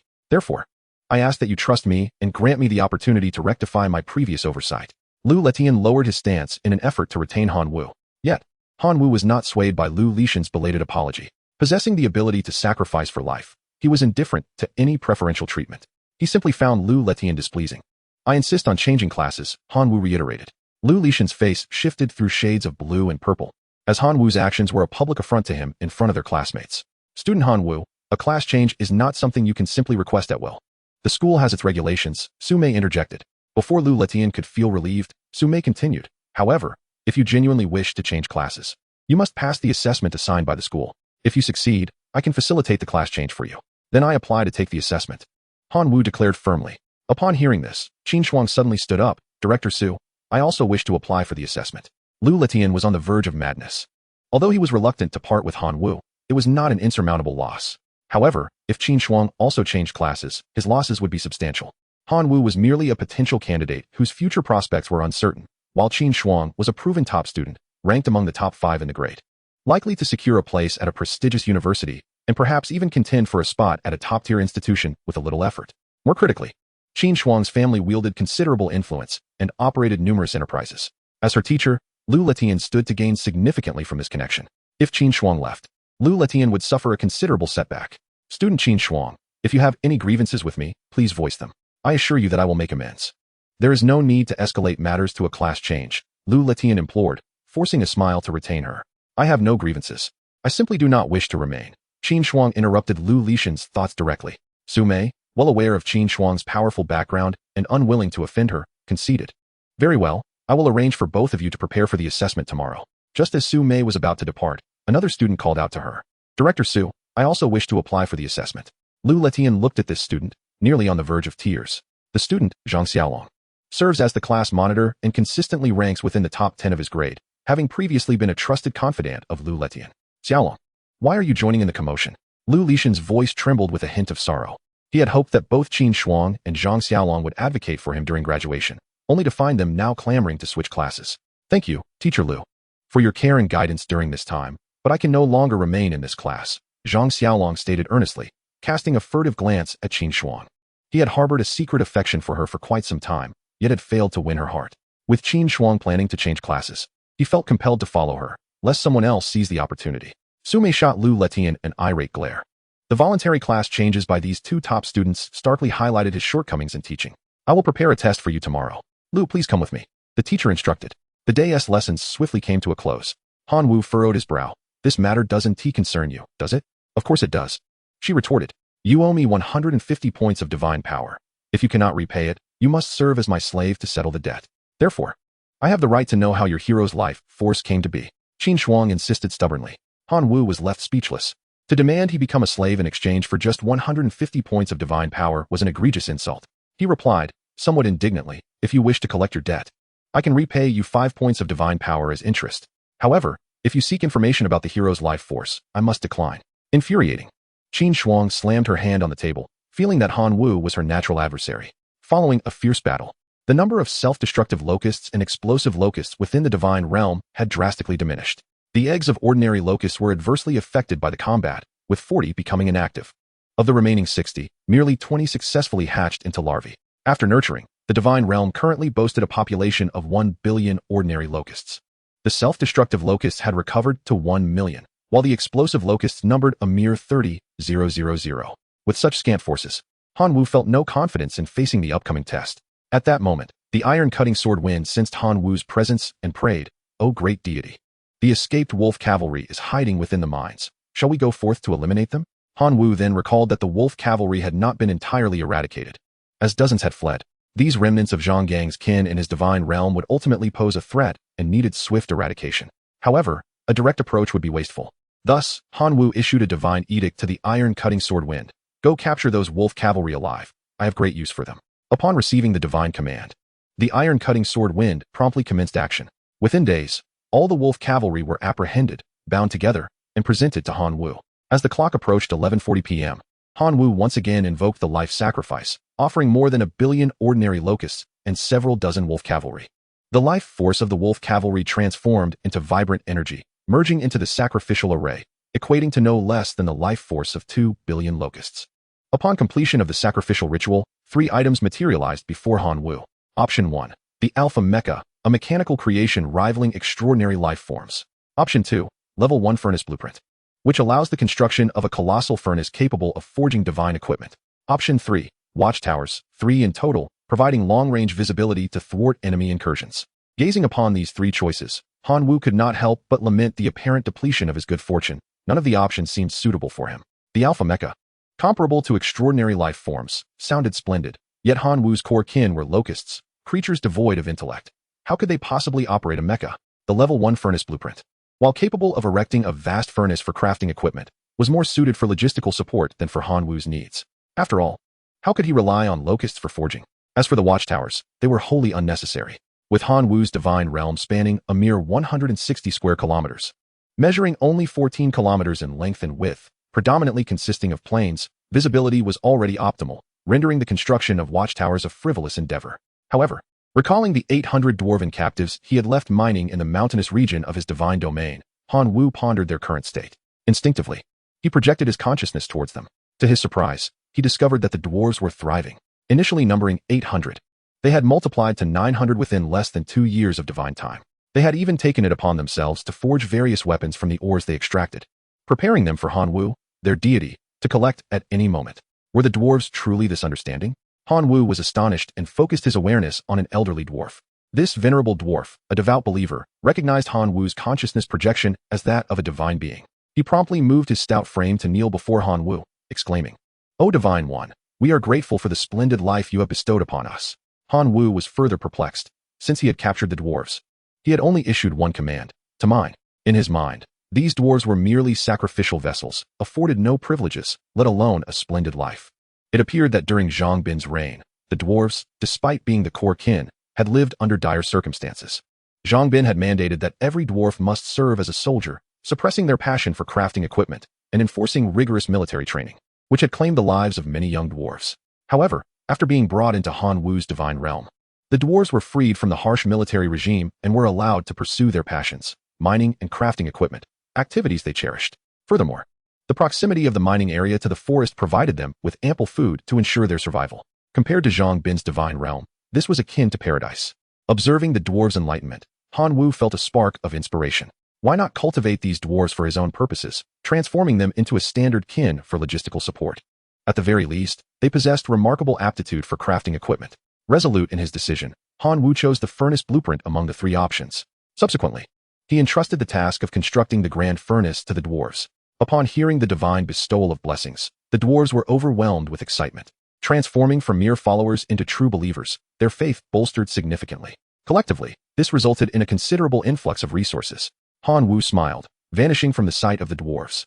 He had more pressing matters to attend to, specifically the urgent need to amass troops in preparation for the forthcoming test.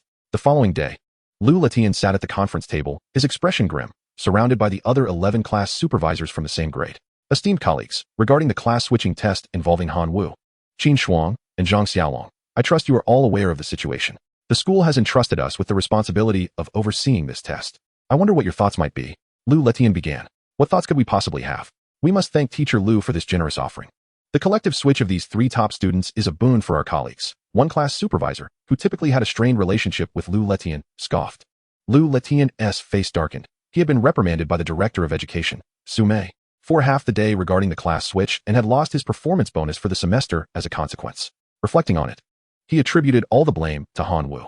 Had it not been for his insistence on switching classes, would Qin Shuang and Zhang Xiaolong have even considered it? I shall not concern myself with the tests of Qin Shuang and Zhang Xiaolong. However, I demand that Han Wu's test be elevated to the highest level. A student who lacks respect for teachers and traditions deserves severe punishment. I, Lu, have not troubled any of you in the past. I implore you, for the sake of our collegiality, to grant me this favor. Lu Lishan's words stirred the hearts of several class supervisors. While Han Wu's performance was indeed remarkable, it ultimately could not obscure the fact that he lacked influential backing. In such a precarious situation, Han Wu resembled a rootless water plant, vulnerable to annihilation at any moment. Seizing this opportunity to extend a favor to Lu Letian seemed more prudent. Yet, some supervisors expressed their disdain. In Han Wu's divine realm resides a formidable, heroic entity. What that signifies should be clear to us all. That heroic being does not originate from his core kin. Lu Letian countered. Let us not forget that his core kin remains the lowest of the low, the locusts. The supervisors, each with their own judgments, swiftly analyzed the pros and cons and made their choice. Teacher Lu, I have always held a disdain for the ungrateful. I shall not assist in this matter.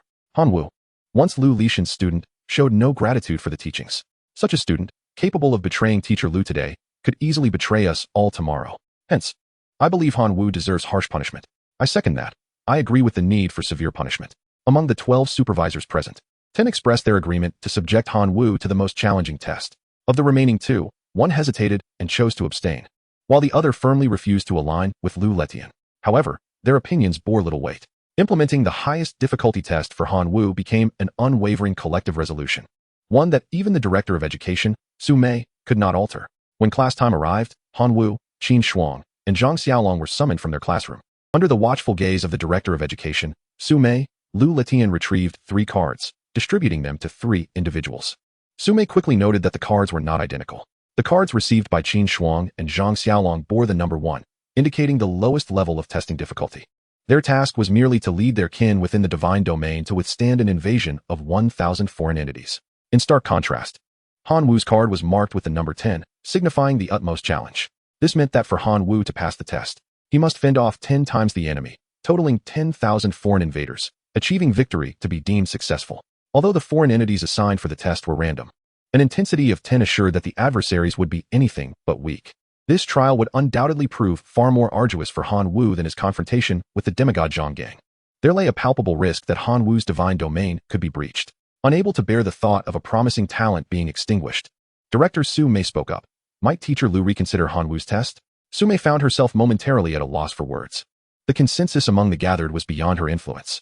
As Han Wu accepted his testing card, the dialogue between Sume and Lu Letian revealed to him the hellish difficulty he was about to face. His disdain for Lu Letian was unabashed. Just yesterday, feigning concern, Lu Letian had offered hollow reassurances, now resorting to such underhanded tactics, truly unworthy of a teacher. Han Wu's resolve regarding his decision to switch classes grew stronger. Even if he faced ruin in the test, escaping Lu Lishan's control would be his victory.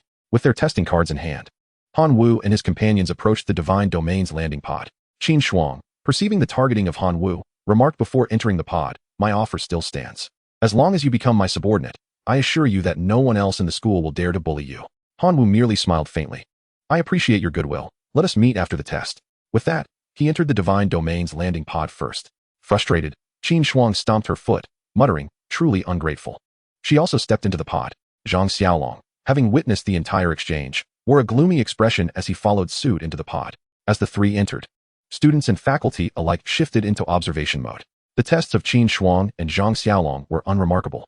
The 1,000 foreign entities fell swiftly under the assault of their core kin, leading the 2 to pass their tests with ease. However, Han Wu's test lingered without resolution. The reason was that, at that moment, he faced not 1,000, but 10,000 invading foreign entities. Moreover, these invaders belonged to the elite Red Goblin clan. Formidable life forms indeed. Within the divine domain, as Han Wu witnessed 10,000 elite Red Goblins surging through the portal, his breath quickened. For Han Wu, the Red Goblins posed a greater challenge than the wolf cavalry of the demigod Zhang Gang. This was due to their innate attribute, fire resistance. With this trait, the Red Goblins could withstand elevated temperatures, rendering fire-based assaults significantly less effective against them. Han Wu's reliance lay in the explosive magma of the blasting locusts. In the observation mode, Lu Letian wore a chilling smile as he taunted, Han Wu, it is indeed your folly to reject my goodwill. A legion of 10,000 Red Goblins is more than capable of breaching your divine realm. Some of the teachers who were on amicable terms with Lu Letian had already extended their congratulations. Teacher Lu, congratulations on avenging your grievances. However, the director of education, Su Mei, was too preoccupied with Lu Letian's hypocritical demeanor to pay him any mind. Her gaze remained fixated on Han Wu's divine realm. She hoped that Han Wu could conjure yet another miracle. As the invasion of 10,000 Red Goblins commenced, the two sides prepared for a colossal clash. Chapter 11, A Pyrrhic Victory. Under the divine decree of Han Wu, a staggering 2.6 billion locusts soared into the air, enveloping the battlefield like an endless black cloud, hurtling towards the Red Goblin army. Unyielding, the Red Goblins retaliated, conjuring fireballs that they hurled at the locusts. Each fireball incinerated dozens of locusts in its wake, resulting in the death of hundreds of thousands every second. While the casualties among the Red Goblins remained negligible, Han Wu's divine avatar observed the unfolding chaos. Seizing the opportune moment to issue another decree, commenced the self-destructing locusts. 5 million self-destructing locusts surged forth, shielded by the ordinary locusts, launching a suicide assault against the Red Goblin horde. The air was soon filled with the cacophony of explosions. At last, the Red Goblin army suffered losses. Under the onslaught of 5 million self-destructing locusts, 6,000 Red Goblins were injured to varying degrees, and 400 were obliterated. However, given the sheer number of the Red Goblin army, these losses were insignificant. They still retained ample forces to continue the fight. In a state of desperation, Han Wu was compelled to deploy his trump card, the explosive locusts. The amassed 400,000 explosive locusts, braving a rain of fireballs, breached the Red Goblin ranks and detonated. Torrents of magma transformed the battleground into a hellish landscape. Some injured Red Goblins were seared by the relentless heat, ultimately succumbing within the molten terrain. Yet, as elite fire beings, many Red Goblins withstood the extreme temperatures, managing to escape the inferno with their lives. The demise of 400,000 explosive locusts claimed merely 3,000 Red Goblin lives, leaving nearly 6,000 more, though wounded, still capable of fighting. They adhered to their mission, charging towards the core of Han Wu's divine realm.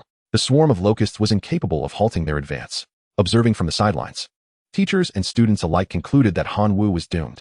Although he still possessed a heroic life form as a wild card, could even such a formidable entity vanquish 6,000 Red Goblins? Ultimately, locusts were but lowly creatures, no matter how well they were cultivated. They could not stand on par with the might of the Red Goblin army. Let them revel in their triumph as the Red Goblin horde shattered his divine core. Unable to bear the sight any longer, Su Mei expressed her doubts regarding Han Wu's predicament. Through a secret channel, she conveyed a message to him. Han Wu, if you cannot endure, it may be wise to concede. There is no shame in failure.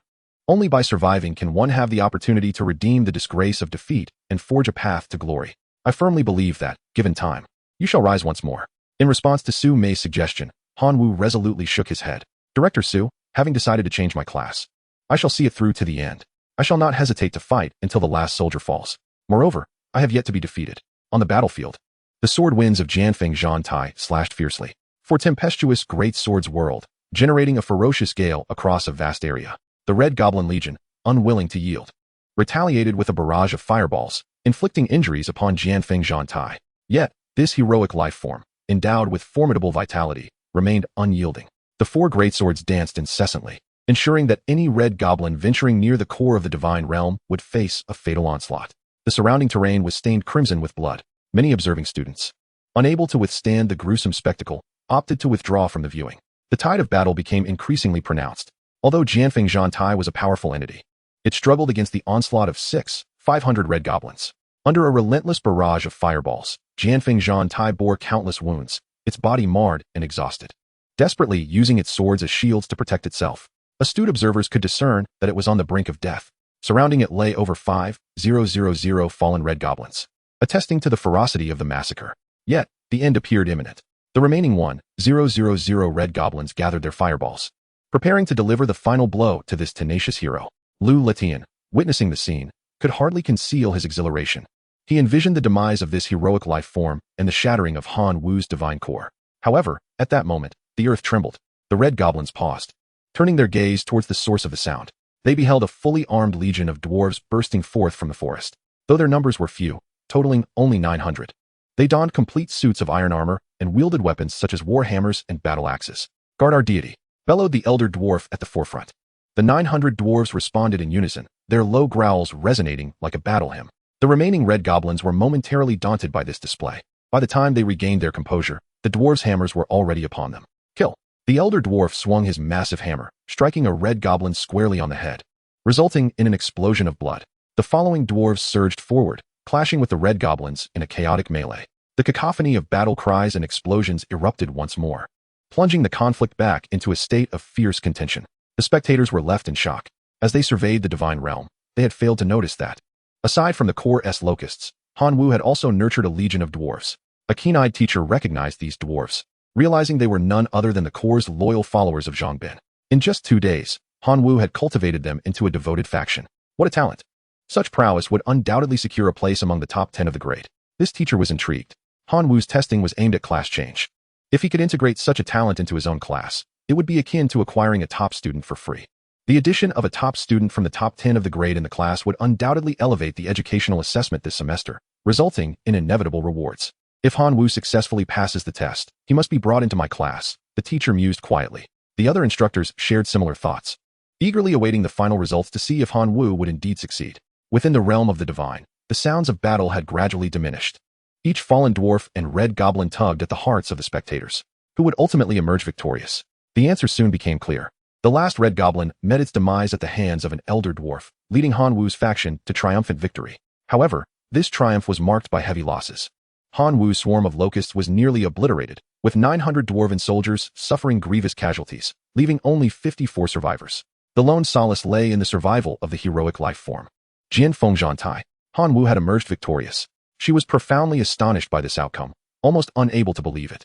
All she could say was that Han Wu's victory was nothing short of miraculous. Within the divine realm, Han Wu unleashed 2 successive waves of accelerated growth to aid the recovery of the surviving kin before exiting the divine realm and stepping out of the landing pod. The small classroom was now brimming with the homeroom teachers from various classes, their eager gazes fixed upon the 3 who had passed the test, extending sincere invitations. "Qin Shuang, join my class. I possess the most suitable resources for lightning sparrows to swiftly enhance your kin. Zhang Xiaolong, I have secret techniques for cultivating monster kin. Come to my class, and I shall share them with you. Han Wu, join my class, and I am willing to provide you with a more formidable dwarven legion." Yet, Qin Shuang's attention was fixed on Han Wu. In the face of numerous homeroom teachers' invitations, Han Wu turned to the instructional director, Su Mei, and inquired, "Director Su, may I ask why the difficulty of my test was set so high?" In that instant, the 10 homeroom teachers who had assigned Han Wu the highest difficulty test found themselves speechless. "I wish to see their voting results," Han Wu stated. Su Mei retrieved the voting details and presented them to Han Wu. Among the 12 homeroom teachers present, 9 wore awkward expressions, internally cursing Lu Letian countless times. The remaining 2 had differing sentiments. One was relieved to have chosen to abstain, while the other scrutinized Han Wu closely. "Teachers, if I were to join your classes, what could you offer me?" Han Wu directly questioned the 2 homeroom teachers after reviewing the votes. Han Wu sought resources upon entering a class, while the teachers desired accomplishments. Both parties had their needs fulfilled. Han Wu was confident that his performance in the test would secure him a higher standing. "Han Wu, during today's test, I observed your capabilities in cultivating dwarven kin. Should you join my class, I can provide you with a legion of no fewer than 10,000 dwarves. With this force, you are sure to maintain a position within the top 10 of your grade, making entry into a prestigious university a tangible dream." Another homeroom teacher added, "The cultivation of core kin is paramount. I possess several resources that would be exceptionally beneficial for insect kin. If you are able to join my class, I will assist you in achieving the life transformation of the entire locust kin." The offers from both homeroom teachers are quite generous. However, to Han Wu, the rationale presented by the second homeroom teacher seems more compelling. The core kin is of utmost importance. "Teacher, may I inquire your name?" Han Wu asked the second homeroom teacher.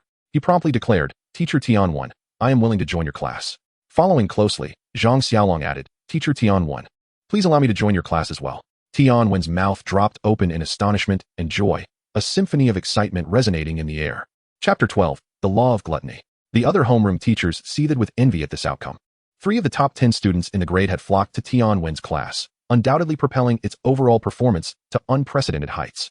Yet, the homeroom teachers could do little but watch helplessly. The choice of class was ultimately in the hands of the students.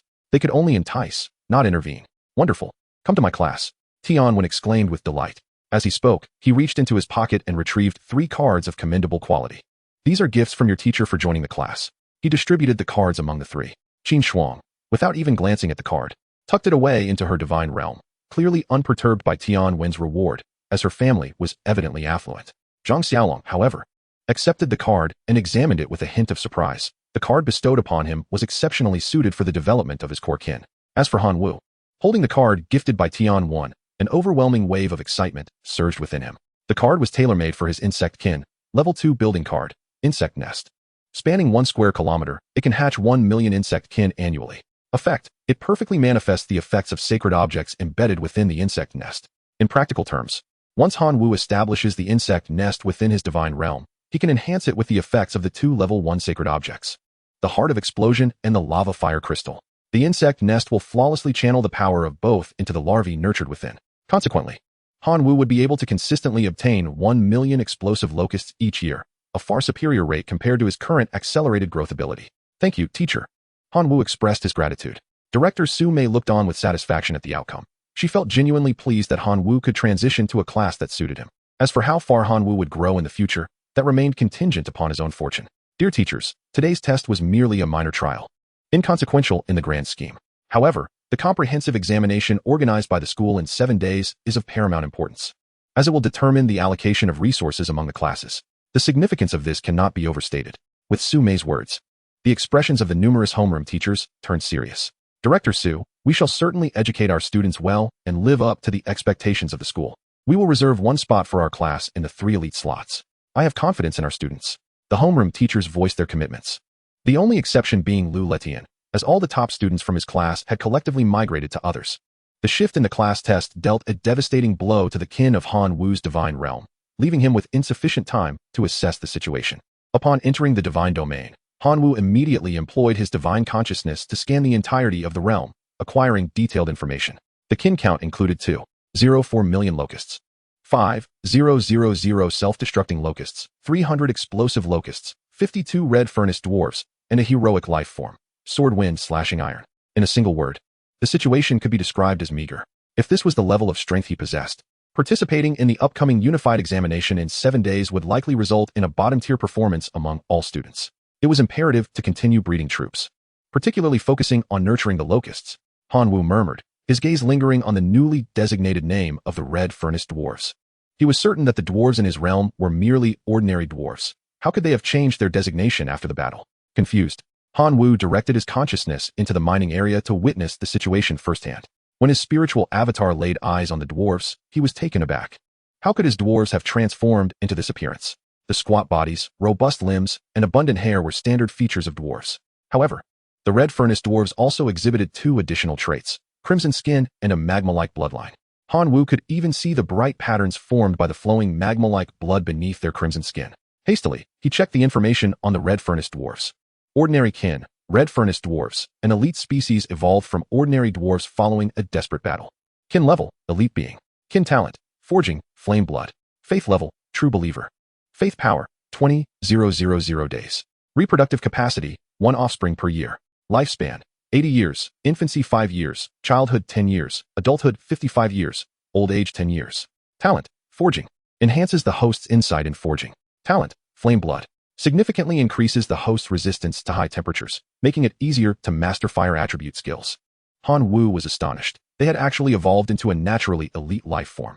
How marvelous it would be if they were my core kin. Just from the racial information he observed, Han Wu concluded that the red furnace dwarves were a formidable race. If nurtured properly, they could undoubtedly outpace their peers. However, such an exceptional race was not part of his core kin. Han Wu could only lament the whims of fate. He verbally encouraged the red furnace dwarves, urging them to labor diligently in both forging and procreation to expand their kin.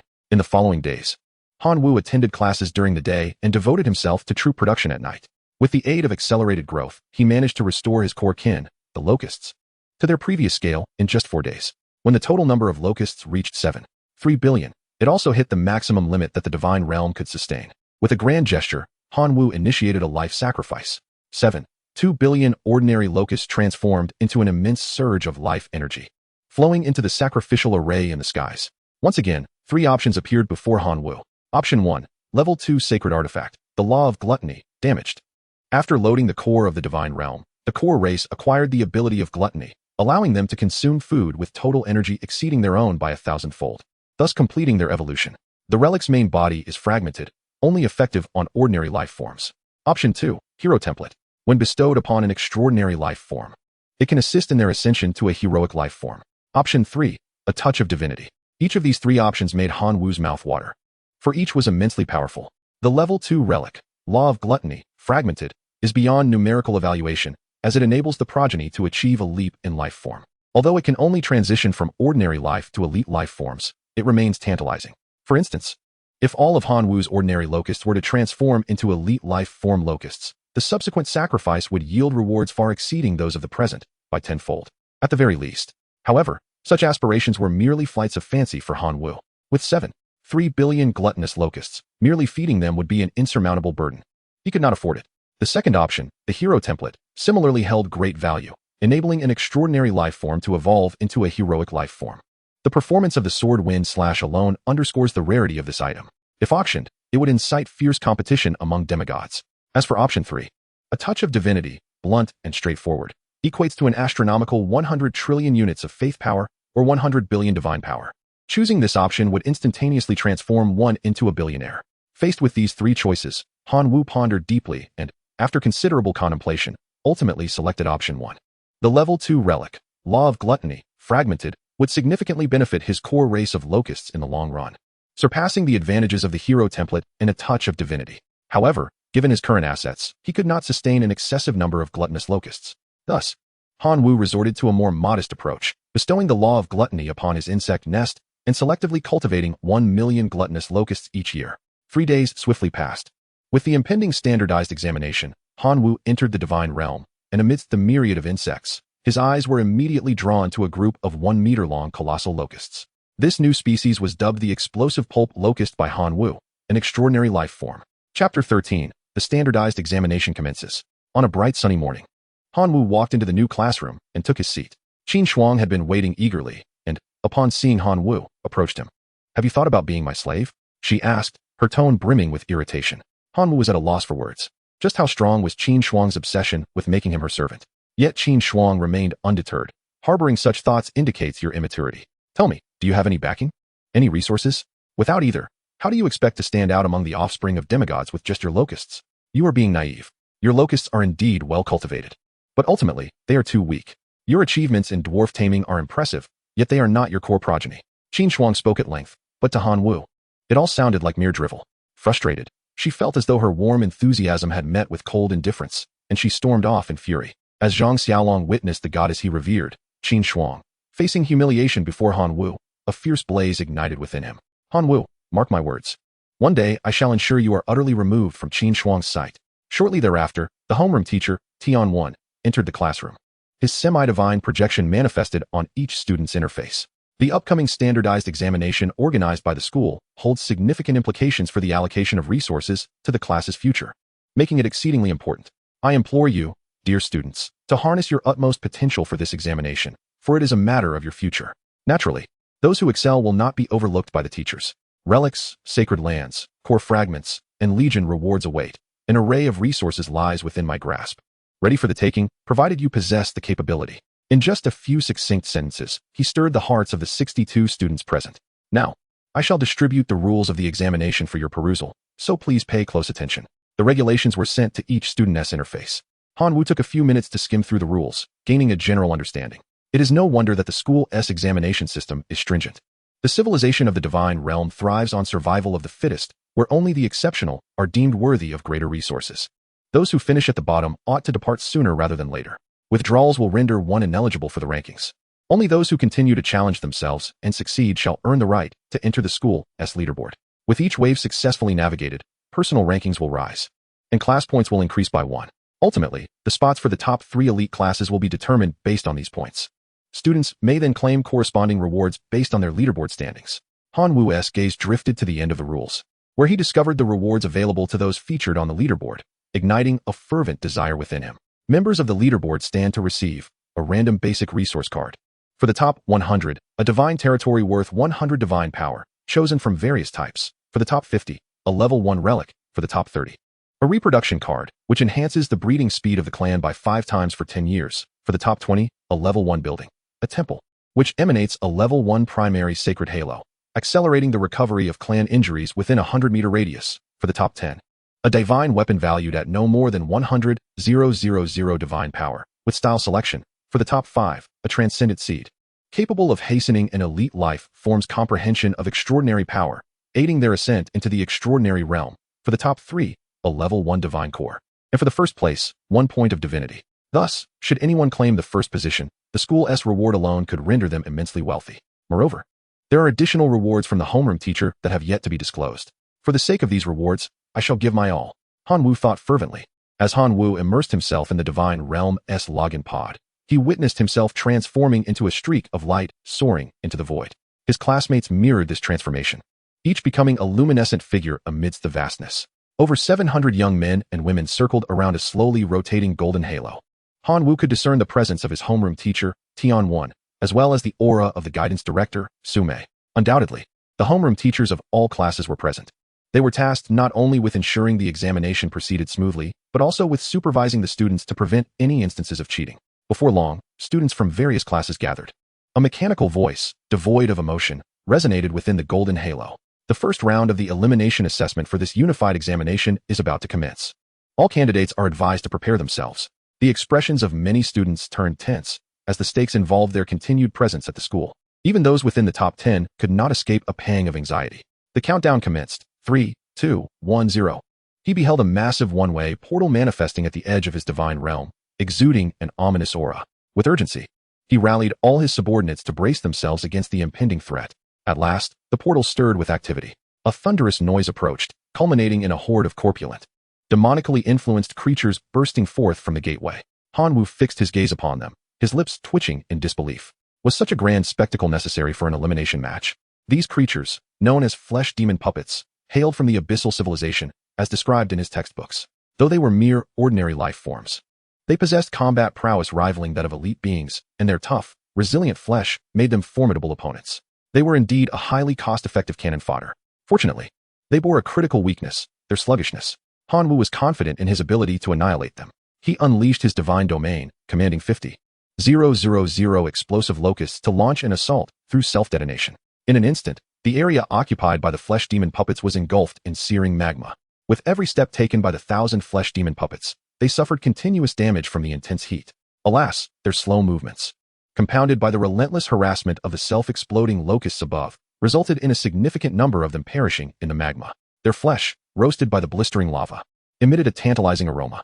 To his astonishment, the locusts, upon consuming the remains, found them digestible, their rich nutritional content brimming with energy. This revelation sparked a new idea in Han Wu's mind.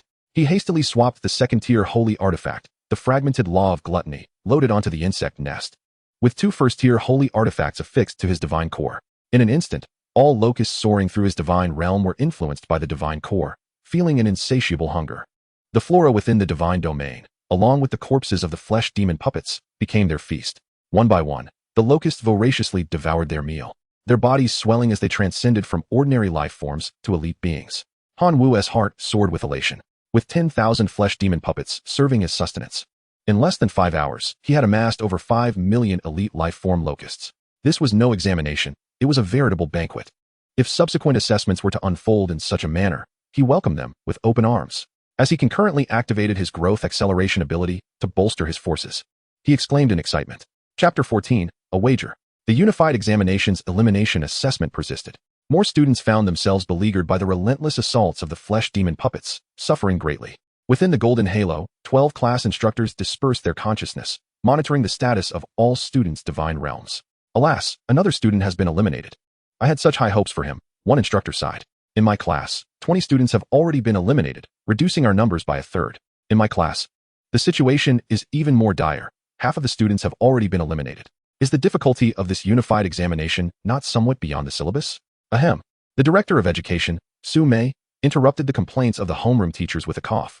The principal, along with 3 vice principals, is on the front lines contending with the abyssal civilization, and there is certainly a rationale behind selecting the flesh puppets as the adversaries for the elimination assessment. We, as demigods, should not presume to speculate. Indeed, Director Su is correct. We merely need to diligently fulfill the tasks assigned by the principal. Wouldn't you agree? Yes. We wholeheartedly support the principal. Sume's expression brightened somewhat. At that moment, Tianwen suddenly clapped his hands in excitement. What a remarkable lad. While others consider the flesh puppets a nightmare, he has transformed them into nourishment for his kin. Truly impressive. The other homeroom teachers turned their attention to the interface that Tianwen was observing. Is there truly a kin capable of resisting the toxins embedded within the flesh puppets? They even know to roast them before consumption. How refined. The locusts can disregard the toxins of the flesh puppets? This is indeed a new discovery with significant research merit. The homeroom teachers, witnessing Han Wu's locusts devouring the flesh puppets, showered him with praise. Lu Letian stood behind the crowd. His face contorted as if he had consumed something foul. It's merely blind luck, an accidental success. In terms of strength, his locusts are nothing but trash. Lu Letian fumed. Mr. Lu, I cannot concur with your assessment, Tianwen retorted, seizing the opportunity to criticize Lu Letian, with whom he frequently clashed. Luck is indeed a facet of strength. Furthermore, if you observe closely, the locusts he has cultivated are not without merit. As he spoke, Tianwen enlarged the screen to showcase the explosive locusts cultivated by Han Wu. Oh, an extraordinary life form. While it may only rank among the lowest of extraordinary beings, it nonetheless crosses the threshold into the realm of the extraordinary, commented a homeroom teacher with perceptive abilities. Extraordinary locusts? Are they not still merely locusts? Their overall combat prowess is on par with that of a common goblin, and in certain aspects, even inferior, Lu Letian belittled. Mr. Lu, your perspective is rather one-dimensional. You cannot consistently compare the flaws of locusts with the strengths of other races. Let me ask you this. Can goblins multiply their population 100-fold or 1,000-fold in a year as locusts can? Tianwen argued passionately. I shall not engage with you on trivial matters. Let us focus on the outcome. There is a student in my class named Lu Mo, and his kin are goblins. I wager that Lu Mo will achieve a better final score than Han Wu. Are you willing to stake your claim? Lu Letian, filled with frustration, was ready to vent his ire. Typically, Tianwen and Lu Letian were at odds, and Lu Lishan's provocative challenge incited Tianwen's competitive spirit. What is there to fear? Let us wager. I bet that our class's Han Wu will undoubtedly outperform your Lu Mo. Tianwen slammed the table with determination. A faint smirk crept onto Lu Lishan's face. Very well, let all present bear witness. If I emerge victorious, I ask for a modest reward. 5 points of divinity, surely. You can afford that, Tianwen countered. And if you lose, you must compensate me with 5 points of divinity as well. Agreed, it is settled, Lu Letian declared confidently. He was exceedingly certain that Lu Mo would excel, for Lu Mo was none other than his own nephew. In preparation for the unified examination, he, both publicly and privately, provided Lu Mo with ample resources and guidance, all in hopes of enhancing his own reputation through Lu Mo's success. As for Han Wu, Lu Letian was skeptical that Tianwen would extend significant support to him. After all, in Tianwen's class, there were many capable students, and Han Wu's current performance did not warrant preferential treatment. The 2 homeroom teachers made a wager. Among over 700 examinees, only 430 advanced past the elimination phase, resulting in a pass rate barely reaching 60. The expressions of the homeroom teachers within the golden halo were far from pleasant. This outcome was somewhat disappointing. When it came time to decide whether to proceed with the ranking assessment, an additional 130 students opted to forfeit the examination. What a bunch of spineless cowards, exclaimed a particularly irritable homeroom teacher. Yet, one could not entirely fault the students. The difficulty of this unified examination was exceedingly high, and withdrawals were, to some extent, expected. Only those who could endure in the face of adversity should be our future focus for cultivation. The homeroom teachers nodded in agreement, their gazes falling upon the remaining students in their classes. The ranking assessment commences now, announced a cold, mechanical voice to the remaining 300 students. From the immense portal, a more ominous aura began to emanate. The sound of cracking echoed from within, inevitably causing tension among the students continuing with the assessment. Soon, the invading foreign entities revealed their forms, an army of walking skeletons, totaling 100,000. The homeroom teachers, along with the students undergoing the assessment, widened their eyes in unison, exclaiming in astonishment, "Is this it?" It was well known that skeletons were among the lowest tier of magical beings, often utilized as cannon fodder in interdimensional warfare to deplete enemy forces. Furthermore, the initial wave of skeletons in the assessment was clearly the most basic type of ordinary magical creature. Not a single elite entity was present among them. This point was almost a gift. The 130 students who had chosen to forfeit were now filled with regret. Had they known the upcoming assessment involved skeletons, they would never have opted out. Skeletons were nearly powerless against any capable individual. Alas, there is no remedy for regret. Those who withdrew could only lament their own cowardice. Chapter 15. A Home in the Mind. In the Divine Realm, Hanwoo cautiously observed the vast number of skeletons before him. He felt a pang of anxiety. The invading horde for the ranking assessment consisted of skeletons, eliciting a mixture of love and hate within him. The affection stemmed from the skeleton's feeble strength. Even the self-destructive locusts could vanquish them with ease. However, the disdain arose from the skeleton's lack of substance, offering little more than scraps for sustenance. In Hanwoo's divine realm, there were over 1 billion ravenous locusts eagerly awaiting nourishment to facilitate their evolutionary leap. Well, I suppose it must be done, Hanwoo sighed, issuing a divine decree to command the billion hungry locusts to launch an assault. Though ordinary locusts were weak, their collective might, when amassed in such numbers, would yield exponential destruction. The billion locusts coalesced into a dark cloud, crashing into the invading skeletons of the divine realm. Countless skeletons were swept high into the air, crashing down heavily and shattering into a multitude of bones. Countless locusts were crushed by skeletal soldiers, reduced to a gruesome pulp. The scene could be succinctly summarized as a trivial skirmish, lacking in substantial damage, yet brimming with vigor. 2 hours later, the battle concluded, leaving the ground strewn with the carcasses of locusts and shattered bones. Under the influence of the sacred law of gluttony, the famished locusts had no choice but to consume the remains of their fallen comrades to assuage their hunger. Soon, only vast expanses of desiccated bones remained. An utterly glaring sight. Hanwoo was unwilling to allow his divine realm to be sullied by the remnants of shattered bones. He issued another divine decree, commanding the locusts to cleanse the ground of the skeletal remains and consign them to the grand furnace constructed by the red furnace dwarves for incineration. With the multitude of locusts at his command, even a mere 10 could easily collect a bone, ensuring the area was rendered spotless. Before Hanwoo could catch his breath, the second wave of skeletal soldiers arrived. The numbers remained at 100,000, yet this time, many were the formidable iron-boned skeletons. With their presence, Hanwoo could no longer afford to send ordinary locusts to their demise. The combination of self-destructing locusts and explosive locusts unleashed their might once more. The self-destructing locusts took on the role of distraction, while the explosive locusts initiated magma detonations, inflicting substantial damage and leaving behind a searing expanse of molten earth, subjecting the surviving skeletons to relentless high temperatures. Even the iron-boned skeletons found it challenging to endure the magma for long. Soon, the second wave was also vanquished by Hanwoo. Upon observing the magma's lethal effect on the skeletons, Hanwoo conceived a new strategy. He resolved to maintain the magma's presence, occasionally allowing the explosive locusts to spew fresh magma onto the surface to sustain the heat. Additionally, he instructed the red furnace dwarves to smelt large quantities of ore in the grand furnace until it transformed into a heated, flowing state, which he then poured onto the magma surface. This maneuver transformed a vast area outside the portal into a lethal zone, with temperatures soaring high enough to instantaneously vaporize flesh. The skeletal soldiers emerging from the portal had yet to commence their invasion when they were met with swift annihilation by the intense heat, a truly tragic fate. Meanwhile, Hanwoo remained vigilant outside, allowing the iron-cutting sword wind to monitor any potential threats. With each successive wave, third, fourth, fifth, no matter how many skeletal soldiers surged forth, they were effortlessly dispatched. His score soared, propelling him into the top 30 of his grade. Observing Hanwoo's tactics from within the golden halo, the supervising instructors exclaimed, "Goodness! This young man possesses truly innovative ideas." While others battled the skeletal soldiers relying on kinship and equipment, Hanwoo countered with the creation of volcanoes. Such ingenuity distinctly surpassed that of his peers, yielding immediate results with remarkable efficiency. What is so impressive? It's just that he managed to withstand the seventh wave. Luo Mo from their class remarked with envy. Many instructors directed their attention to Luo Mo's divine realm, where bones lay scattered across the terrain. Under Luo Mo's command, every goblin in his kin had wielded a large bone club as their weapon. Some instructors noted that within Luo Mo's ranks, a path had been established for ordinary life forms to evolve into elite beings. Through training, ordinary goblins could meet the criteria for advancement to the elite life form, the greater goblin. The elder goblin, robust and resilient, surpasses the blood-flesh puppet in overall evaluation. Furthermore, the instructors have noted the presence of numerous edifices within Luo Mo's divine domain. 13 level 1 arrow towers, 9 level 1 lightning towers, and 12 level 1 fireball towers. The total value of these structures alone must exceed 10 million divine power. They collectively exclaim, "This child must come from a wealthy family." Seeing the astonished expressions of the instructors, Lu Litian felt a swell of pride. The current scale of Luo Mo's divine domain was primarily due to his uncle's contributions. More than half of the buildings were procured by him, and he also assisted in refining the life leap, all in an effort to secure the rewards of the unified examination. If Luo Mo could shine brilliantly and claim first place in this assessment, all these efforts would be worthwhile.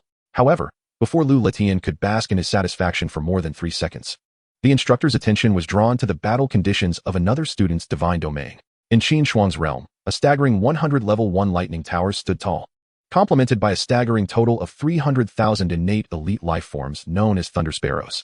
Additionally, she commanded 100 extraordinary life forms, the ancient tree giants, as her regular kin to assist in combat. Moreover, within her core kin of thunder sparrows, an extraordinary hero life form had already emerged, the golden-crowned thunder sparrow. The invading skeletons, regardless of their level, scarcely lasted 5 seconds before being overwhelmed by countless bolts of lightning, reduced to mere fragments of bone. The scene was decidedly one-sided. Indeed, the daughter of the Qin family was formidable. Comparatively, while others might be said to come from wealth, Qin Shuang was wealth itself. It was utterly outrageous. Even as a demigod, I found myself outmatched by her hidden strengths. Previously, I had heard whispers that Qin Shuang ranked among the top 3 in the grade, but now it seemed that she was the undisputed first. As the other instructors lavished praises upon her, Lu Letian felt his heart bleed. Qin Shuang was originally a student of his class. Her achievements ought to have contributed to his performance. Yet now, they had been usurped by that scoundrel Tian Wan. All of this was the fault of Han Wu. He would pay dearly for it. Lu Lishan's resentment towards Han Wu had reached its zenith, escalating into outright enmity. Unbeknownst to Lu Letian, the instructors remained oblivious to his turmoil, their gazes fixed upon the remaining screens as they selected other students who were performing admirably. Zhang Xiaolong, Su Sun, and Huang Fei were all exceptional students vying for a place among the top 10 in the grade. As the ranking assessment progressed, the 10th wave of invasions concluded, with 18 students still persevering, Han Wu being one of them. As the 11th wave of invasions loomed, the difficulty would significantly escalate. The emotionless mechanical voice reminded the 18 remaining students to prepare themselves mentally. Instantly, they became vigilant, their eyes fixed on the portal. Suddenly, a figure emerged slowly from the portal. Upon sighting this figure, the instructors collectively gasped in astonishment, for the invader of this wave was none other than a hero life form. Chapter 16, Suspicions of Cheating. The presence of an ordinary hero life form was enough to throw the instructors into a state of disarray. Countless facts have demonstrated that even the mightiest of hero life forms, such as the legendary swordsman, cannot withstand the relentless onslaught of numerous minions. However, the hero life form that emerged in the ranking assessment stands apart. Its overall strength is remarkably feeble, arguably the weakest among its kind. Yet, when placed in a specific circumstance, its potential power can surge exponentially, rivaling even higher-tier lord life forms. This special circumstance pertains to bones. The information regarding this hero life form is as follows. Bone controller. Race, skeleton. Level, heroic being. Abilities, bone manipulation, bone aggregation. At the very moment the bone controller invaded the divine realm, the scattered fragments of bone on the ground seemed irresistibly drawn to it, soaring towards the controller. With 10 waves of skeletal soldiers, the total reached over 1 million. The resulting bone fragments could form a mountain. Under the bone controller's command, countless fragments coalesced and transformed, in just 3 seconds, into a colossal bone giant. As the bone giant took shape, it unleashed astonishing destructive power. A single punch could shatter mountains, and a stomp could rend the earth. The previously dominant minions suffered devastating blows. Within 3 minutes, 8 students, faced with severe losses against the minions, chose to withdraw from the assessment. The remaining 10 students continued to resist fiercely in various ways. However, the scene within one student's divine realm left the supervising teachers at a loss for words. That student was Han Wu. In Han Wu's divine realm, he too faced a hero life form, the bone controller. Yet, upon its arrival, the controller failed to display overwhelming might. Instead, it was sent fleeing in disarray by Han Wu's artificially created volcano. The reason for this was that the quantity of bone fragments in Han Wu's realm was minimal. Most had been melted into ash by the lava, and some crucial bones had been taken by the dwarves of the Red Forge, who intended to craft them into faith equipment. Consequently, Han Wu became the first among the remaining 10 to pass through the 11 waves of invasion. This is cheating. It is undoubtedly cheating. Lu Letian exclaimed with jealousy. Han Wu's effortless victory over the hero life form, the bone controller, greatly irked him. Other teachers also harbored suspicions, as the ease with which Han Wu dealt with the controller seemed too convenient, suggesting prior knowledge of the challenges ahead. I protest, Tian Wan naturally defended his student. Tian Wan, you are shielding your student. Be careful, or I shall report you to the educational authorities. Lu Letian threatened. You openly slander my student, accusing him of cheating. Do you have any evidence? Tian Wan retorted defiantly. Lu Letian scoffed. Is evidence even necessary? We are all observant individuals here. And who cannot see Han Wu's unusual behavior in combating the skeletal soldiers? Who, after defeating the skeletal soldiers, would actively clear the battlefield? Unless that person had prior knowledge that a bone controller would emerge, clearing the battlefield's fragments could effectively diminish the controller's power. I seriously suspect that Han Wu was forewarned about the examination topics. This constitutes a grave act of cheating, and the school must conduct a thorough investigation. Tian Wan found himself at a loss for words in response to the confrontation. though he harbored faith in Han Wu's character. He could not shake off the feeling that the circumstances were rather coincidental. At this moment, the head of the teaching department, Sume, stepped forward. Regarding the academic performance of student Han Wu, I feel compelled to speak fairly. The content of this recent unified examination was assigned by the principal just before departure. Even I was unaware of the specifics prior to the exam. If it is suggested that Han Wu had prior knowledge of the exam content, then the only plausible explanation would be the principal divulging the questions to him. Teacher Liu, do you truly believe the principal would engage in such folly? The final inquiry caused beads of cold sweat to form on Liu Lishan's forehead. Should he persist in accusing Han Wu of dishonesty, it would imply a suspicion that the principal had assisted him in cheating. Such a challenge to the principal's authority was intolerable. Liu Letian could not bear the risk of questioning the principal's integrity. He could only retract his statement, conceding, perhaps I was mistaken. Student Han Wu triumphed over the bone controller through sheer luck. Nevertheless, even this concession did not quell Liu Lishan's desire to see Han Wu penalized. He continued, even if Han Wu did not cheat, the inflated nature of his results renders them profoundly unfair to his peers. The other homeroom teachers turned their attention to Su Mei, now acutely aware of the threat posed by Han Wu's unexpected rise. If they could suppress Han Wu, their own students would have a greater chance at recognition and rewards. Upon hearing Liu Lishan's remarks, a hint of derision flickered across Su Mei's elegant features. Teacher Liu, as a demigod, are you aware of the absurdity of your words? The civilization of the divine domain nurtures seeds not with the notion of fairness, but rather through the principle of survival of the fittest. Regardless of how Han Wu achieved his commendable results, as long as he has not cheated, those results rightfully belong to him. As for your claims of fairness, do you believe that your preferential treatment of your nephew Liu Mo through your authority is fair to the other students? Does the substantial financial backing from Qin Shuang's family amounting to tens of millions of divine power seem equitable to his classmates? Liu Letian was rendered speechless. He had never anticipated that his carefully concealed information was already known to Su Mei. Damn it, so Liu Mo is your nephew. No wonder you wagered against me. Tianwen finally realized that Liu Letian had orchestrated a scheme to ensnare him.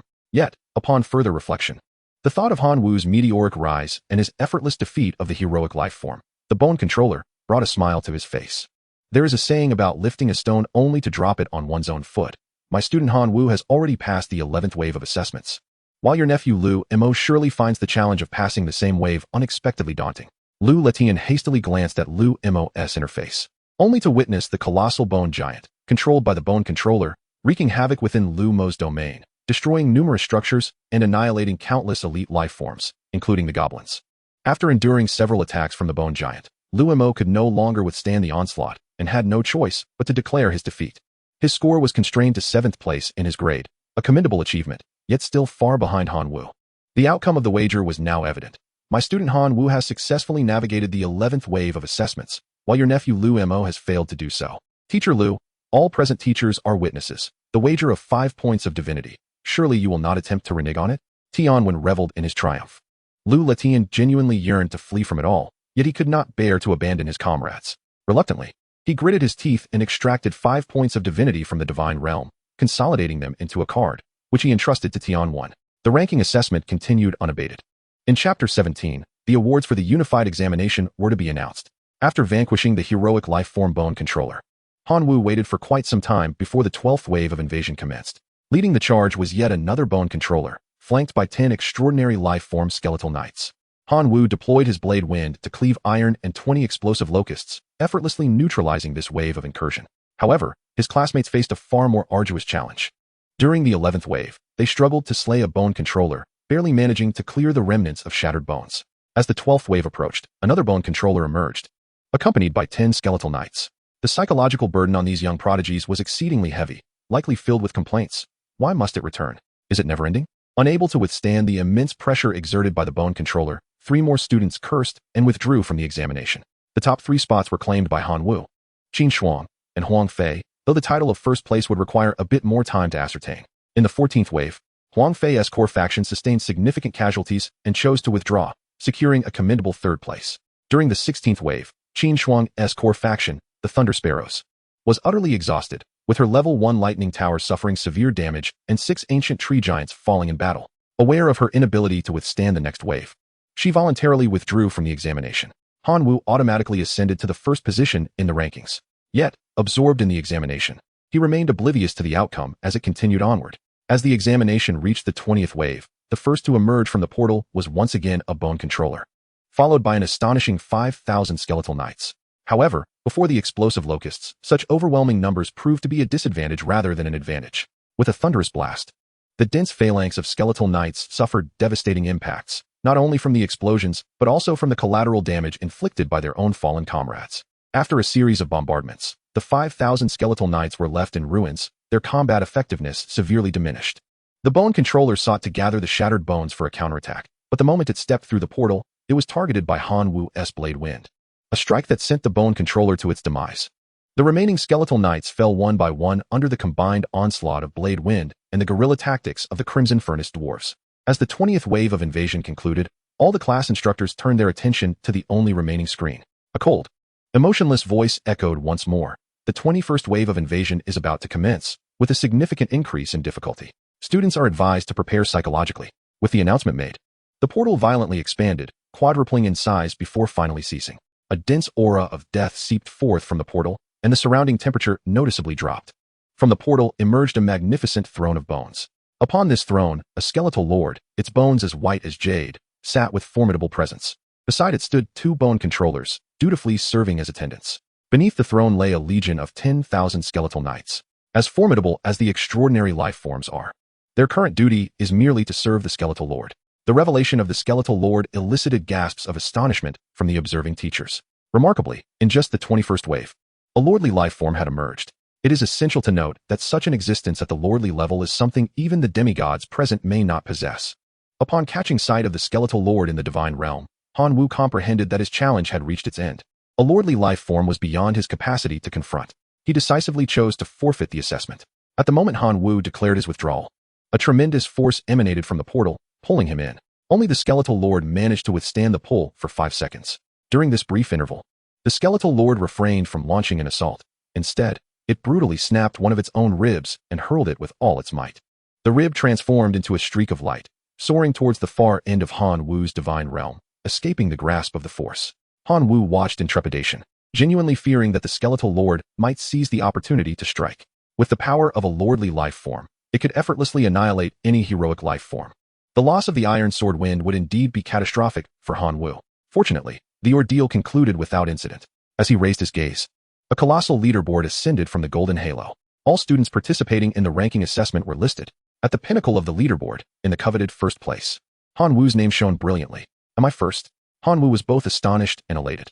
Though he anticipated achieving commendable results, he had not expected such an outstanding outcome. Soon, another list emerged from the golden halo, detailing the comprehensive scores of the 12 classes. Manhwa focused on the scores of 2 classes. One was Tianwen's class, which scored 252 points, securing the top position, surpassing the second place by 20 points, and ascending to the forefront of the elite classes. The other was Lu Lishan's class, which garnered 192 points, placing 8th. Lu Letian, upon seeing the leaderboard, felt an urge to bash his head against the wall. Had Manhwa and his companions not switched classes and remained in his, the title of the top elite class would have undoubtedly belonged to him. Overcome with regret and resentment, Lu Letian found himself powerless to change the situation. Not only did he fail to attain the honor of being in the elite class, but he also lost 5 points of divinity, resulting in a lamentable situation. In contrast, Tianwen was enveloped in immense joy.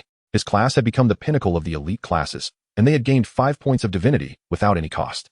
Mere words could not encapsulate the delight he felt. Upon reviewing the results, some students were forcibly eliminated. These individuals had failed to complete the elimination assessment, and their fate awaited them in the form of expulsion. While losing their student status would not harm the divine realm, the absence of the school's resources would undoubtedly render their path to divinity fraught with challenges. The probability of successfully attaining godhood would become exceedingly slim. Among the remaining students, reactions were mixed. Some rejoiced while others despaired. The 130 students who voluntarily relinquished the ranking assessment wore expressions filled with regret. Had they known that the earlier waves of the ranking assessment would be so easily surmountable, they would never have given up. However, the world offers no remedy for regret. They could only watch wistfully as their peers received their rewards.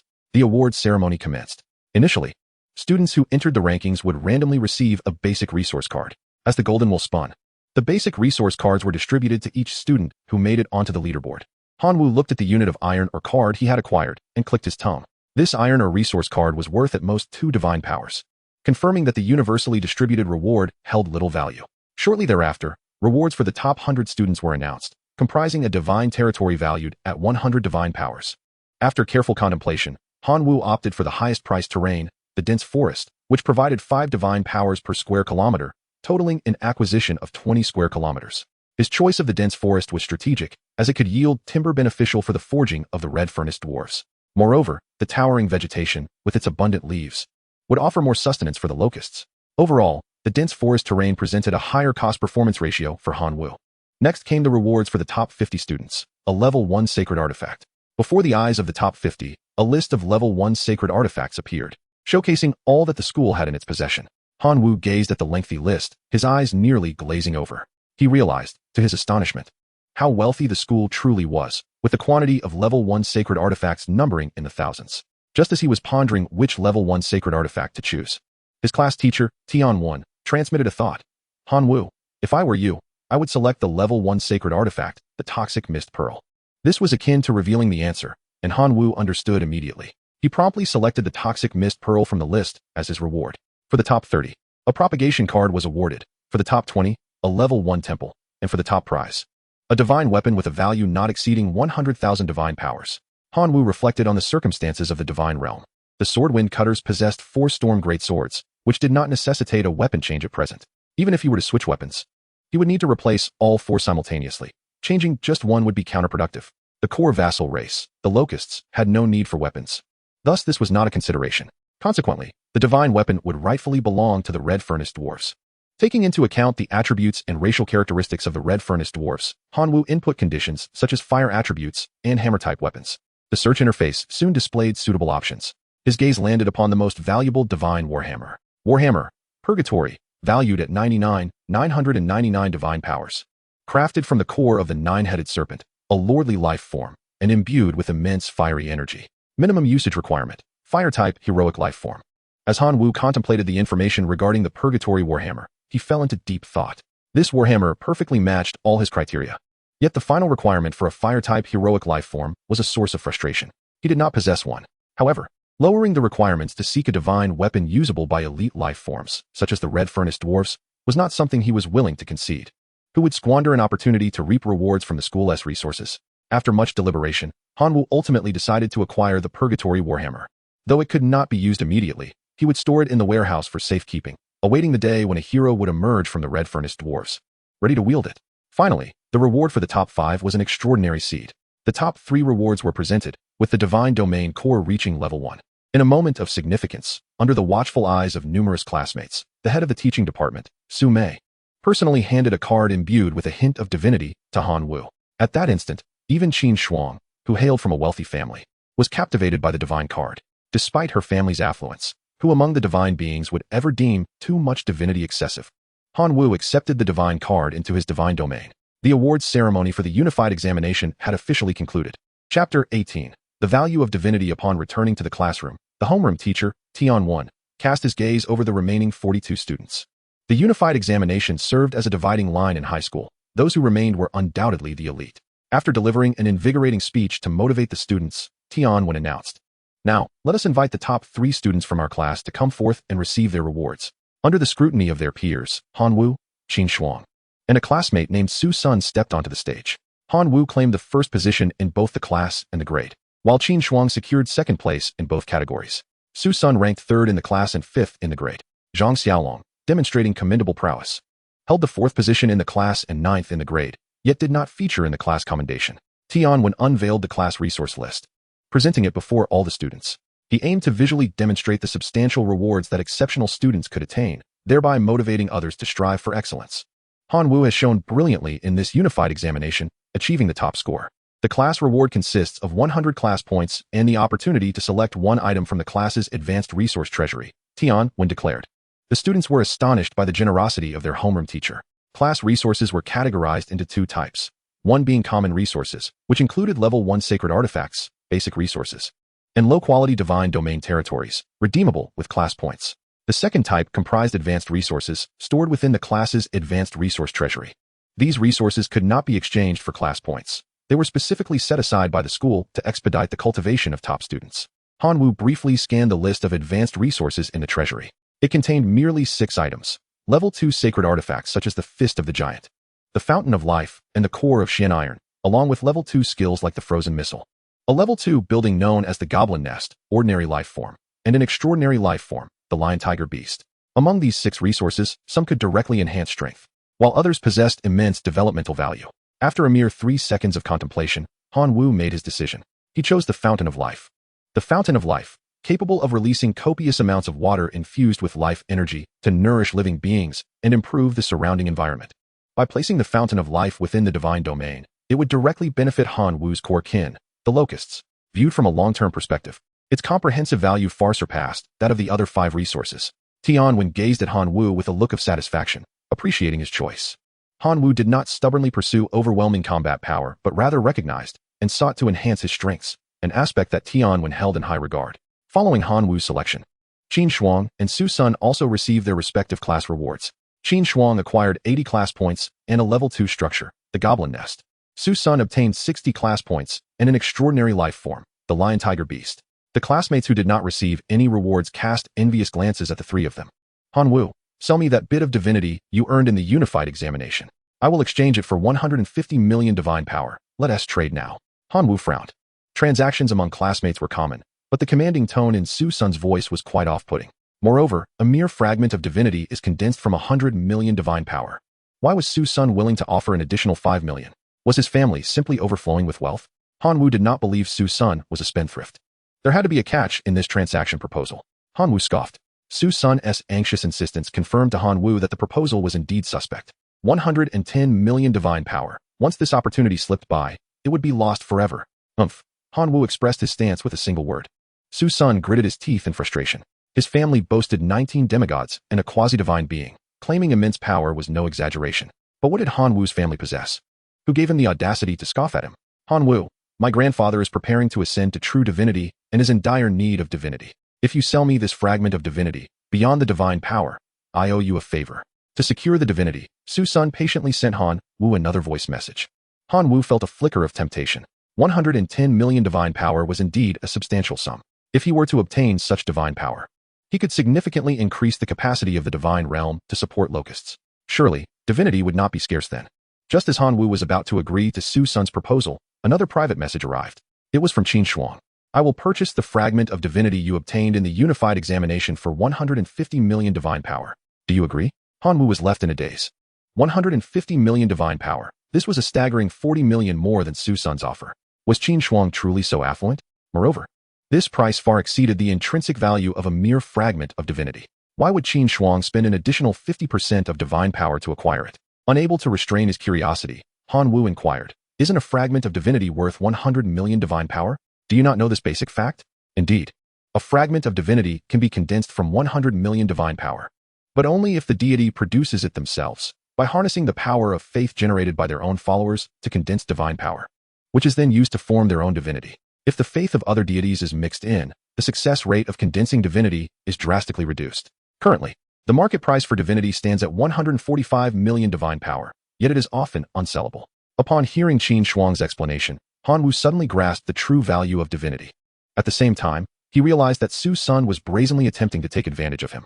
Who could tolerate such audacity? Han Wu, don't think that just because you cleverly secured first place in the unified examination, you can act so arrogantly. Just wait. Chapter 19, The Leap of Life. Selling the divinity to Qin Shuang would yield him 150 million divine power. Han Wu was finally in possession of considerable wealth. This situation is akin to an ordinary individual suddenly winning the lottery and acquiring 5 million overnight. While many may perceive Han Wu's actions as forsaking a watermelon to grasp a sesame seed, he harbors no regrets. With this divine power, he can vigorously develop his divine domain and nurture his kin. In due time, with a single sacrifice, he intends to utilize all the resources obtained from today's examination to transform them into his own strength. He plans to integrate a 20 square kilometer forest terrain into his divine domain, seamlessly connecting it with the existing groves. A level 1 temple will be established near the Red Furnace Dwarven Camp. A life spring has been placed upon a barren plot of land, which, with the nurturing of the life spring over time, will blossom into fertile soil. Furthermore, Han Wu will employ a breeding card on the locusts, causing their already prolific numbers to surge. After attending to these matters, Han Wu picked up his divine weapons, the infernal hammer and an extraordinary seed, making his way to the Red Furnace dwarfs. In times of peace, they engaged in mining and forging, leading a simple yet fulfilling life. The appearance of Han Wu ignited excitement among the Red Furnace dwarfs, who knelt in reverence, exclaiming the greatness of the divine and offering praises. Observing the dwarves on their knees, Hanwoo couldn't help but reflect on how splendid it would be if they were his core kin. He initially offered a few courteous proclamations, then bestowed the infernal hammer upon them. Following this, he sought out the strongest young dwarf among them, granting him the extraordinary seed and naming him Divine Hammer, inspiring him to enhance his strength and soon become a hero capable of wielding the infernal hammer. The ecstatic dwarfs, now blessed with two gifts, deepened their faith in Hanwoo, all becoming devout followers, while the one who received the extraordinary seed, Divine Hammer, transformed into a fervent believer. Hanwoo nodded in satisfaction, offering further encouragement before taking his leave. At this point, the only reward remaining from the examination was the level 1 sacred artifact, the Poison Mist Pearl. Hanwoo had chosen this sacred artifact based on a suggestion from his mentor, Tian1. Yet, he pondered its true utility, just as he was lost in thought. A video call request arrived from Tian1. Hanwoo promptly answered, and the figure of his teacher appeared before him. "Teacher, what brings you to contact me at such a late hour?" Hanwoo inquired. Tian1, without hesitation, stated, "During today's examination, I wagered 5 points of divinity on who would excel more between you and Lu Mo. I emerged victorious." Hanwoo quickly extended his congratulations. "Congratulations, teacher." However, he was puzzled about how Tian1's acquisition of 5 points of divinity pertained to him, questioning the necessity of such a video call to boast. Tian1 smiled. "You have a share in this wager, hence I intend to share a portion with you." As he spoke, he spread his arms, revealing 2 items. One was a divinity card, a staggering 150 million divine power, which Hanwoo recognized. The other was an egg emanating dark magical energy, pulsating as if alive. "I need not introduce the divinity card. Allow me to elaborate on this magical embryo," Tian1 patiently explained. "This is a trophy I obtained during my campaigns in foreign realms. It is an egg birthed by the demon bug king, crafted into a stillborn through a unique secret method. Though it is a stillborn, it can produce 10 liters of demon essence each day. Lower-tier insectoid races can consume this essence and assimilate into the most basic form of the demon bug. When you join the class, I mentioned my intention to assist you in achieving the life transition of your core kin. This represents one pathway I have mastered regarding the life transition of locusts." Upon hearing Tian1's introduction, Hanwoo's gaze towards the demon egg became fervent. The primary reason he had not garnered the favor of his teachers was due to his core kin, the locusts, being deemed inferior. If he could grasp a pathway for life transition, the locusts could evolve into demon bugs. While their potential might not rival that of Qin Shuang's naturally elite life form, the Thunder Sparrow, they could certainly reach the level of ordinary life forms such as goblins or dwarves. "Choose one of these 2 options as a share of my winnings from the wager," Tian1 proposed. Without hesitation, Hanwoo opted for the demon egg. He knew he must seize the life transition route for his core kin, the locusts. Upon Hanwoo's selection of the demon egg, Tian1 nodded in satisfaction and added, "The compatibility between the demon bug and poison attributes is exceptionally high. You can load a level 1 sacred artifact, the Poison Mist Pearl, onto your core. The results will undoubtedly meet your expectations." Hanwoo's eyes lit up. "Thank you, teacher. I shall not disappoint your hopes." Tian1 looked at Hanwoo with a sense of reassurance, preparing to end the call. However, Hanwoo suddenly called out to him. Continuing, "Teacher, please wait a moment. I would like to inquire if you have a source for procuring substantial amounts of meat. The quality can be subpar. The prices in the marketplace are simply exorbitant." Tian1 was puzzled but quickly understood. During the elimination assessment of the unified examination, Hanwoo had commanded locusts to consume flesh and blood demons. "If you wish to use meat to feed the locusts, I advise against purchasing it from the marketplace. The costs are too high with minimal returns," Tian1 cautioned. "Recently, the principal has been targeting a demon abyss plane, and there will undoubtedly be an abundance of flesh and blood demon corpses. I can inquire on your behalf." "Thank you very much, teacher." Hanwoo expressed his gratitude earnestly. He had no choice. The power of the level 2 sacred artifact, the Law of Gluttony, was too formidable. Under its influence, the locusts in the divine realm had become insatiable, consuming food at an astonishing rate. With their numbers surging, the output from the divine realm could scarcely satiate their appetites. Finding a food source was the most prudent course of action. Tian1 nodded and took his leave. Hanwoo hurriedly found a place to secure the demon egg. Once properly positioned, the demon egg soon produced its first drop of demon essence. Hanwoo captured a locust and allowed it to consume the essence, which instantly enveloped the locust in swirling demonic energy. The energy quickly transformed into a cocoon, encasing the locust entirely. Hanwoo waited by the cocoon for 2 days before witnessing it crack open. Before him emerged a creature resembling a locust, but with a sharper jaw and a length of 10 centimeters, adorned with a 5-centimeter-long pointed horn on its head. He checked the information: core kin, demon bug; kin level, ordinary creature; kin talent, brutal; faith level, fanatic; faith power, 1 day; life cycle, 200 days, 30 days in the larval stage, 150 days as an adult, and 20 days in the senescence phase. Although still an ordinary organism, its strength surpasses that of a locust by 100-fold. This can be discerned from the divine power it provides. Furthermore, Han Wu noted the absence of reproductive information regarding the celestial demon worm in the records, indicating that the celestial demon worms, which were assimilated from locusts, are unable to reproduce. Each celestial demon worm must be assimilated using demon embryo essence. A single drop of this essence can assimilate 1 locust, and 1 milliliter contains 20 drops. Thus, 10 liters equates to 200,000 drops of demon embryo essence. If all goes well, Han Wu could potentially acquire 200,000 celestial demon worms daily. Over time, this accumulation could yield considerable power. Moreover, the newly emerged celestial demon worms are also influenced by the sacred artifact's gluttony law, voraciously consuming food from the moment of their birth. Upon consuming energy equivalent to 1,000 times their own, the celestial demon worms expand tenfold in size and ascend to become elite life forms. Han Wu further endeavored to load a level 1 sacred artifact, the toxic mist pearl, onto the core of the divine domain. Instantly, among the vast multitude of locusts, 1,000th were affected, mutating into ordinary toxic mist locusts, capable of releasing trace amounts of toxic mist, which proved insignificant. However, over 90% of the newly born celestial demon worms mutated into elite toxic mist celestial demon worms under the influence of the toxic mist pearl, resulting in a significant increase in power. Han Wu could not help but exclaim, as teacher Tianwen had rightly stated, that the celestial demon worms indeed have a strong affinity for the toxic attribute. Chapter 20, Earning Money While Lying Down. In a certain dimension of the demon abyss, Principal Yin Ping wore a troubled expression. Though he held the esteemed position of a true god, he faced significant challenges. Having battled in the demon abyss for 4 years, countless demons had perished at the hands of his kin. Yet, as the war progressed, minor issues accumulated into major problems. On the battlefield, skeletal remains of the Bone Clan littered the ground. Despite Yin Ping's efforts in constructing dozens of incinerators to clear the bones, it remained a mere drop in the ocean. Moreover, excessive burning led to severe air pollution, causing his kin to suffer from pneumoconiosis and a substantially reduced lifespan. Additionally, the disposal of the blood-flesh demon puppets posed another dilemma.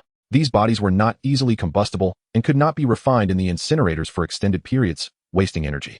Their flesh contained toxins, making even the extraordinary beasts of his kin hesitant to consume them. Abandoning them on the battlefield would only result in the continuous release of demonic energy, polluting the environment and sparking epidemics. Even sealing the corpses in cards proved futile, as there was nowhere to dispose of them. Once the divine energy in the cards was depleted, the corpses would burst forth, continuing to pollute. Principal Yin Ping found himself in a state of great distress. Just then, an interstellar video request arrived. Frowning, Principal Yin Ping recalled that the call was from a teacher at the school. Their relationship was not close. Why would this teacher expend considerable divine energy for a private interstellar video call? Upon connecting to the video, Teacher Tianwen's figure appeared before the principal. Teacher Tian, what can I do for you? Principal Yin Ping inquired, intrigued. What does your student need the corpses of the blood-flesh demon puppets for? Teacher Tianwen replied candidly. He intends to use them for core cultivation of his kin. His primary kin is the locust, and during the elimination assessment of the unified examination, he had consumed the corpse of a blood and flesh demon puppet without any adverse reactions. As he spoke, Tianwen forwarded the relevant videos of Han Wu from the assessment to the principal. Upon viewing the footage, the principal's eyes gleamed with excitement. Wasn't he this the prodigy who had recently engaged in a contest of magic with a demigod? It was astonishing that such a diminutive locust could possess such remarkable capabilities. He then sighed, lamenting the unfortunate reality that the living conditions in the demon abyss were unsuitable for locusts. Otherwise, he could have introduced a batch to devour the flesh of the blood and flesh demon puppets, thereby saving us a considerable amount of divine power.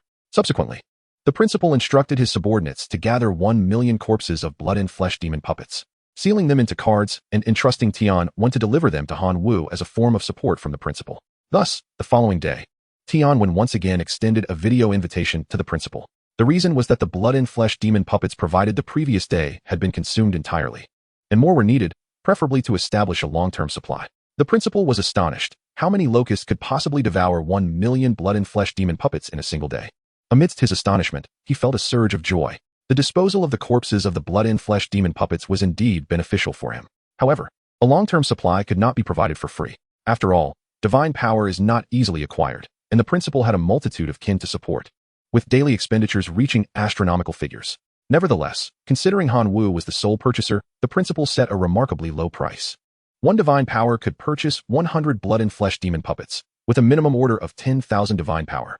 This price barely compensated for the principal's consumption of divine power. Upon learning the price of the blood and flesh demon puppets from Tianwen, Han Wu exclaimed in delight. It was 100 times cheaper than the meat available in the market.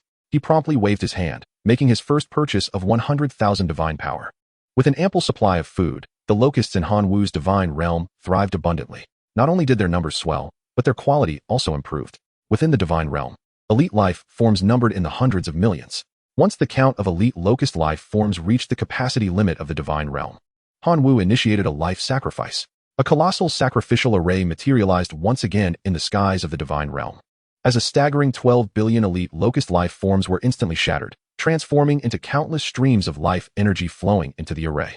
After the array absorbed the last trace of life energy, 3 options appeared before Han Wu. Option 1. 5 giant warriors, extraordinary life forms. Option 2. Level 3 skill crystal, toxic explosion technique. When integrated into the core of the divine realm, it enables the kin to master the foundational toxic explosion technique and allows heroic life forms to learn it, potentially culminating in the ultimate toxic explosion technique. Option 3. Decomposition machine, capable of breaking down substances and extracting pure energy. Upon viewing these 3 options, Han Wu's eyes sparkled with excitement.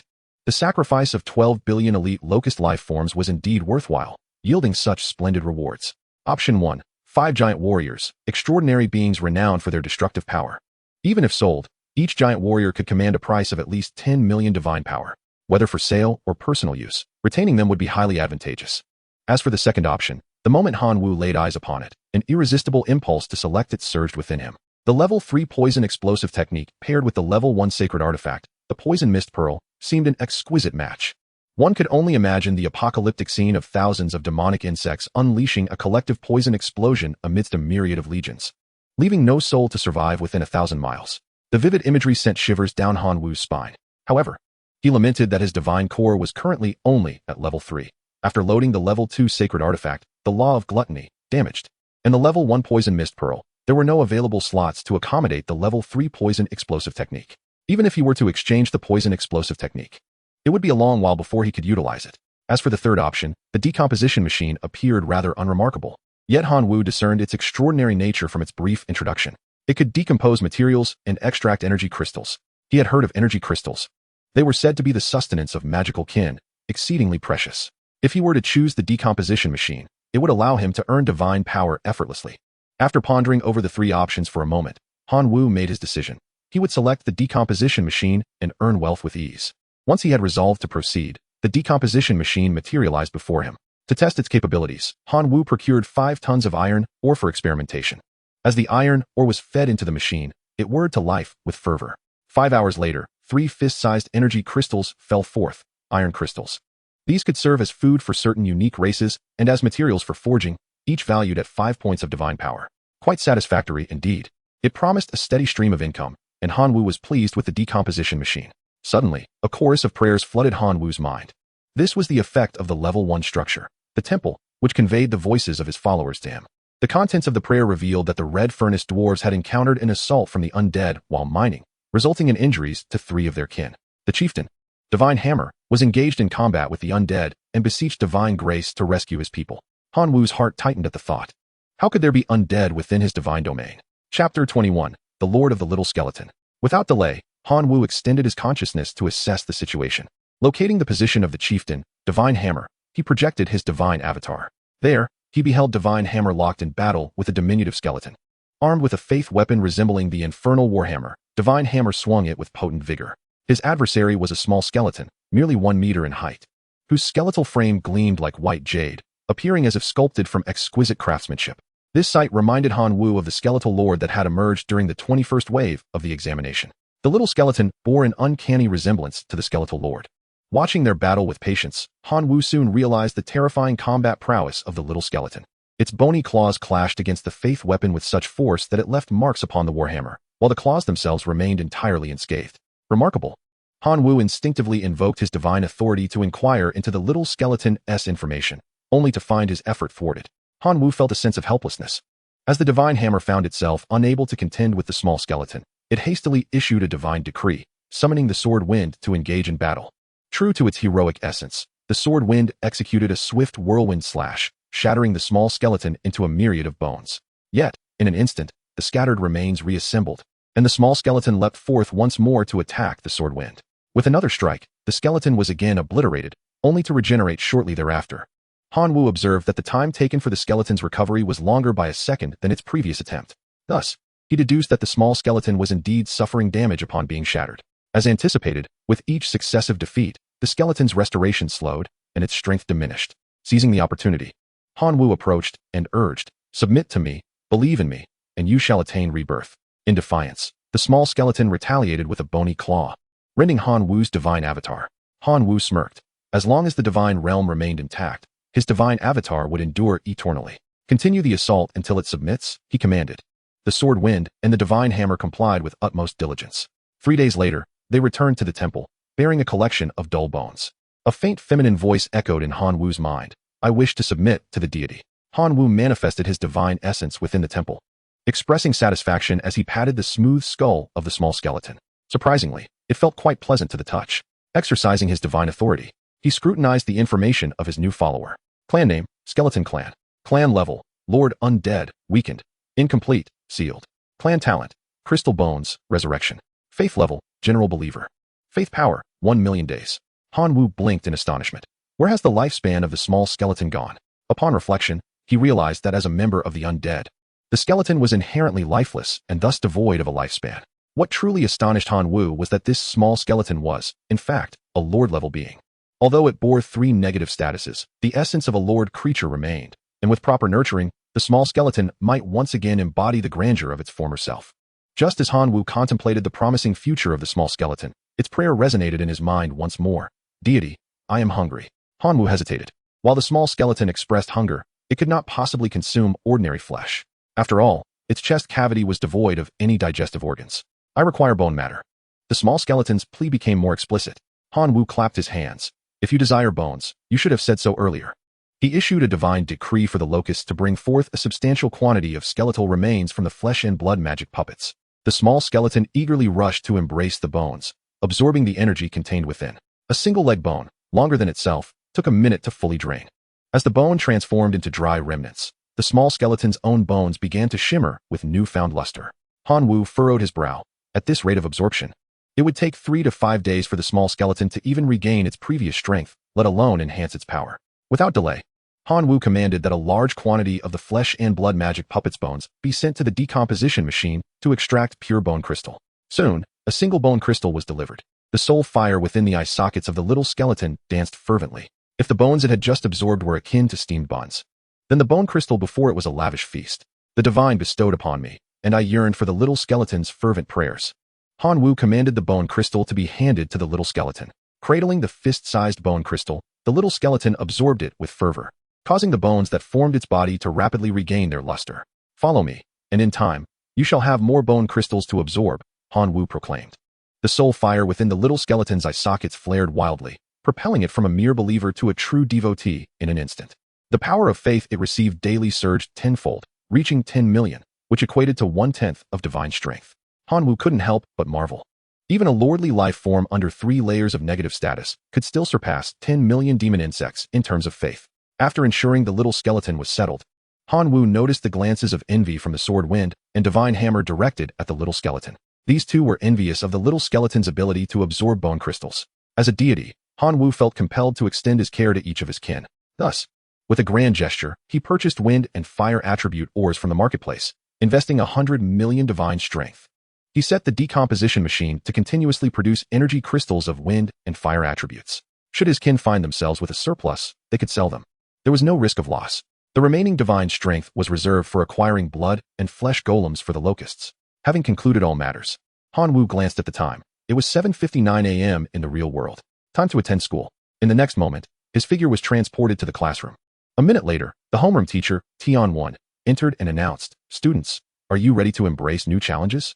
The students sat upright, attentively listening as Tion-1 continued. "The unified examination has concluded, and I extend my congratulations to those who remain. You are all elite. The upcoming assessment is the key that will truly widen the gap between you, and it may even influence which prestigious university you will be admitted to." Upon hearing the mention of university admissions, Hanwoo raised an eyebrow. His grandfather's dying wish was for him to search the chaotic star sea of the Imperial Capital Academy for his missing parents. The Imperial Capital Academy is one of the foremost institutions within the realm of divine civilization. This assessment will take place in a microplane cluster controlled by the school. Although the danger level is relatively low, it does not imply the absence of peril. You will soon be transported to the magic abyss plane number 793826. and the specific examination details will be sent to you via email upon arrival, Tianwen stated, surveying the students. He then declared, "You have 1 hour to prepare." As his words settled, the classroom erupted in commotion. The magic abyss plane. It was said to be perpetually shrouded in demonic energy, where kin stood a high chance of being corrupted by the miasma, transforming into mindless, demonized creatures. Only demons and undead could survive there unscathed. Moreover, there were frequent outbreaks of undead calamities, with the undead relentlessly attacking any living beings. Who could withstand such an onslaught? Which student has kin that are demons? I seek to ally with you. As Zhang Xiaolong heard Tianwen announce that the assessment would take place in the abyss of demons, he could not suppress the joy that illuminated his face. His core lineage was that of demons, which inherently afforded him an advantage. This invasion of dimensions for the assessment was a swift endeavor, and Zhang Xiaolong foresaw his rise during this trial. Soon, the likes of Han Wu and Su Sun would be relegated to obscurity. The era of Zhang Xiaolong was upon him. Just when he was about to seek out Qin Shuang to boast and extend an invitation to form a team, a private communication arrived. The sender's name was not displayed. With a hint of curiosity, Zhang Xiaolong answered the call. The voice of Lu Letian resonated. "Xiaolong, it's me. Teacher Lu, what can I do for you?" Zhang Xiaolong asked softly. "I need you to eliminate someone." Lu Lishan's voice was laced with animosity. "Is it Han Wu? No need to mention it. I will deal with him." Zhang Xiaolong was acutely aware of the situation. He had heard that, due to Han Wu, Lu Letian had lost 5 points of divinity to Tianwen in the unified assessment. 5 points of divinity could cultivate even the most rudimentary demigod. Indeed, you are the student I hold in high regard. If you assist your teacher, you shall not be left wanting, Lu Letian said, sending Zhang Xiaolong an email. "This is a grant from your teacher. Accept it, as it will be beneficial for your examination." Upon receiving the email and opening it, Zhang Xiaolong was astonished to find a card sealed with the essence of a transcendent entity, the demon dragon. A transcendent entity, the demon dragon. This is a formidable race rivaling heroic beings. Zhang Xiaolong exclaimed with excitement, hastily releasing the demon dragon into his divine realm. Meanwhile, other students were primarily contacting their families to gather various artifacts capable of resisting the encroaching demonic energy, striving to enhance their safety quotient. Before long, the hour of preparation elapsed. At Tianwen's signal, the teleportation commenced. The students were transported to the abyss of demons, designated as Dimension 793826, and randomly assigned to various regions of the realm. Upon their arrival, they received an email outlining the examination content. Han Wu took 3 minutes to read through the information, exclaiming in disbelief. The assessment was exceedingly brutal for those with weaker lineages. The examination requirements were as follows. 1. Each student was granted 1 opportunity for their lineage avatar to descend. Should the avatar perish, the student would arrive in their true form. If the true form met its demise, it would result in actual death. 2. Each student possessed 1 chance per day to summon their lineage, limited to a maximum of 100 entities per summon. These 2 stipulations alone escalated the difficulty of the assessment for those with weaker lineages to a hellish level. 3. The assessment rankings would be determined by a task point system, where completing tasks would yield corresponding points and rewards. The task list was as follows. Task 1. Annihilate the skeleton soldier camp. Description: a vast camp of the skeleton race is stationed in the Necromancer's Basin. Eliminate over 90% of the skeletons and destroy the military flag of the skeleton race. Note: the number of skeleton soldiers in this camp ranges from 8,000 to 10,000, with the lowest being common undead and the highest being extraordinary undead. Task reward: 60 assessment points and a random level 1 sacred artifact. Task 2. Han Wu gazed upon the task list, which was densely populated with nearly 500 assignments.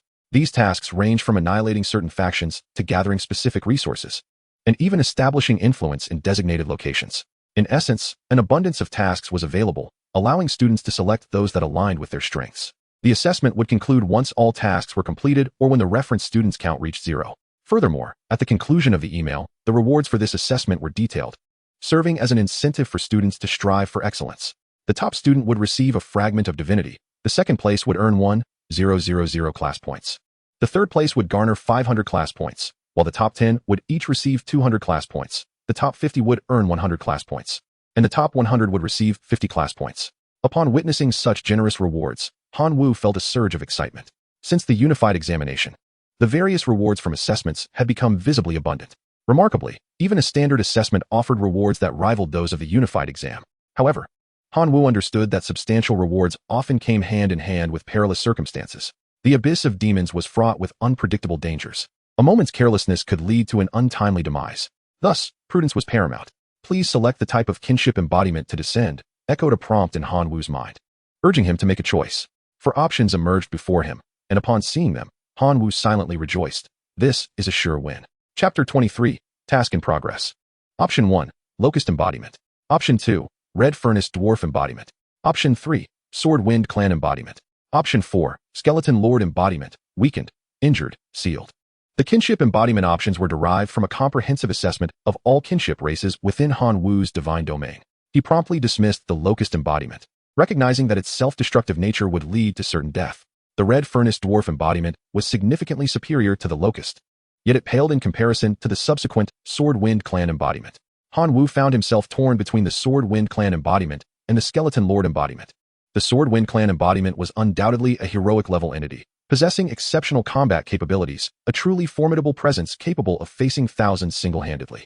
Conversely, the fourth option, the Skeleton Lord Embodiment, was of a lordly caliber, superior to heroic status. Moreover, being an entity of the undead, it could evade the corrupting influence of demonic energy within the abyss. Although the three accompanying negative conditions severely impacted its strength, its overall advantages still outweighed those of the Sword Wind Clan. After much contemplation, Han Wu made his decision. He chose the Skeleton Lord Embodiment. In the next instant, his form shrank to 1 meter, flesh dissipating, leaving behind only a skeletal structure reminiscent of white jade. Han Wu now resembled a diminutive skeleton. He ran his fingers over his bald head, and within his hollow eye sockets, the flames of his soul flickered quietly. The demonic energy wafting through the air posed no adverse effects on him. Instead, it brought a sense of comfort. The abyss was indeed a paradise for the undead and demonic beings, Han Wu mused. Having selected his embodiment, Han Wu commenced the summoning of his kin. The examination guidelines stipulate that each candidate may summon their kin only once daily, with a limit of 100 beings per summoning. Thus, Han Wu summoned 100 elite aberrant locusts to test the waters. Upon their arrival in the abyssal realm, the locusts were immediately assailed by the pervasive miasma. Within an hour, 94 of the locusts perished, leaving only 6 survivors, 3 barely clinging to life, and the remaining 3 succumbing to the corruption, beginning to mutate into demonic locusts. Han Wu had anticipated this outcome. The miasma acts as a poison to living beings, to avoid succumbing to its lethal effects. Transformation into a corrupted entity is the optimal choice. However, such transformation often results in the loss of reason, leading to a savage nature. Yet for locusts, this is of little consequence, as they inherently lack intelligence and, even when corrupted, remain steadfastly obedient to Han Wu, their divine master. Once the 3 locusts completed their metamorphosis, Han Wu commenced his examination journey in earnest. By observing the surrounding environment and referencing the accompanying map, he discerned his current location. He swiftly accessed the task list and selected the nearby quests. Task 49, gather 100 bone demon fruits. Reward, 20 examination points. Task 280, eliminate the blood flesh demon nest. Reward, 60 examination points, a random level 1 sacred artifact. Task 423, mine 100 pieces of demon flame or, reward, 50 examination points, a random piece of faith equipment. Among the 3 tasks, gathering the bone demon fruits appeared the simplest, and Han Wu resolved to tackle this straightforward endeavor first. Following the map's guidance, he led the 3 mutated locusts to a dense, shadowy forest. On the blackened trees, the fruits adorned with skeletal patterns were the bone demon fruits mentioned in the quest. As Han Wu was merely a fragile skeletal figure, he found it inconvenient to climb the trees and thus instructed the 3 mutated locusts to retrieve the fruits for him. The mutated locusts possessed sharper mandibles than their ordinary counterparts and swiftly harvested the 100 bone demon fruits. Han Wu gathered them into a pile and prepared to submit the quest. Suddenly, low growls emanated from the ground. Looking down, Han Wu beheld corpses clawing their way out of the earth. Some were severely decayed, reduced to mere skeletal remains, while others retained vestiges of putrid flesh, exuding a nauseating green stench. Fortunately, Han Wu, in his skeletal lord form, lacked a nose. Otherwise, he would have been overwhelmed by the foul odor. These corpses possessed no intelligence, driven solely by their instinct to attack. They approached Han Wu with a slow, shuffling gait, eager to test the power of his kin transformation. He raised a bony claw and charged forward, piercing the chest of one of the corpses. As undead beings, they were indifferent to the removal of their hearts. Han Wu would not allow such a feeble creature to have its way. With a swift strike, he decapitated it. Only after losing its head did the corpse finally succumb. Han Wu repeated his method, effortlessly dispatching 20 of the emerging corpses, finally gaining a moment of respite. Indeed, it was rather troublesome to earn 20 examination points. What level of difficulty could a task with a maximum score of 100 possibly present? Han Wu had acquired the bone demon fruit cards from the general, submitted his tasks, and sought to earn points according to the task list. Ultimately, he stumbled upon a task worth 100 assessment points. Task 500, exterminate the dark frogman demigod. Reward, 100 assessment points, 1 point of divinity, and 1,000 class points. The mere thought of slaying a demigod made him apprehensive. he decided it was wiser to diligently complete tasks to accumulate points.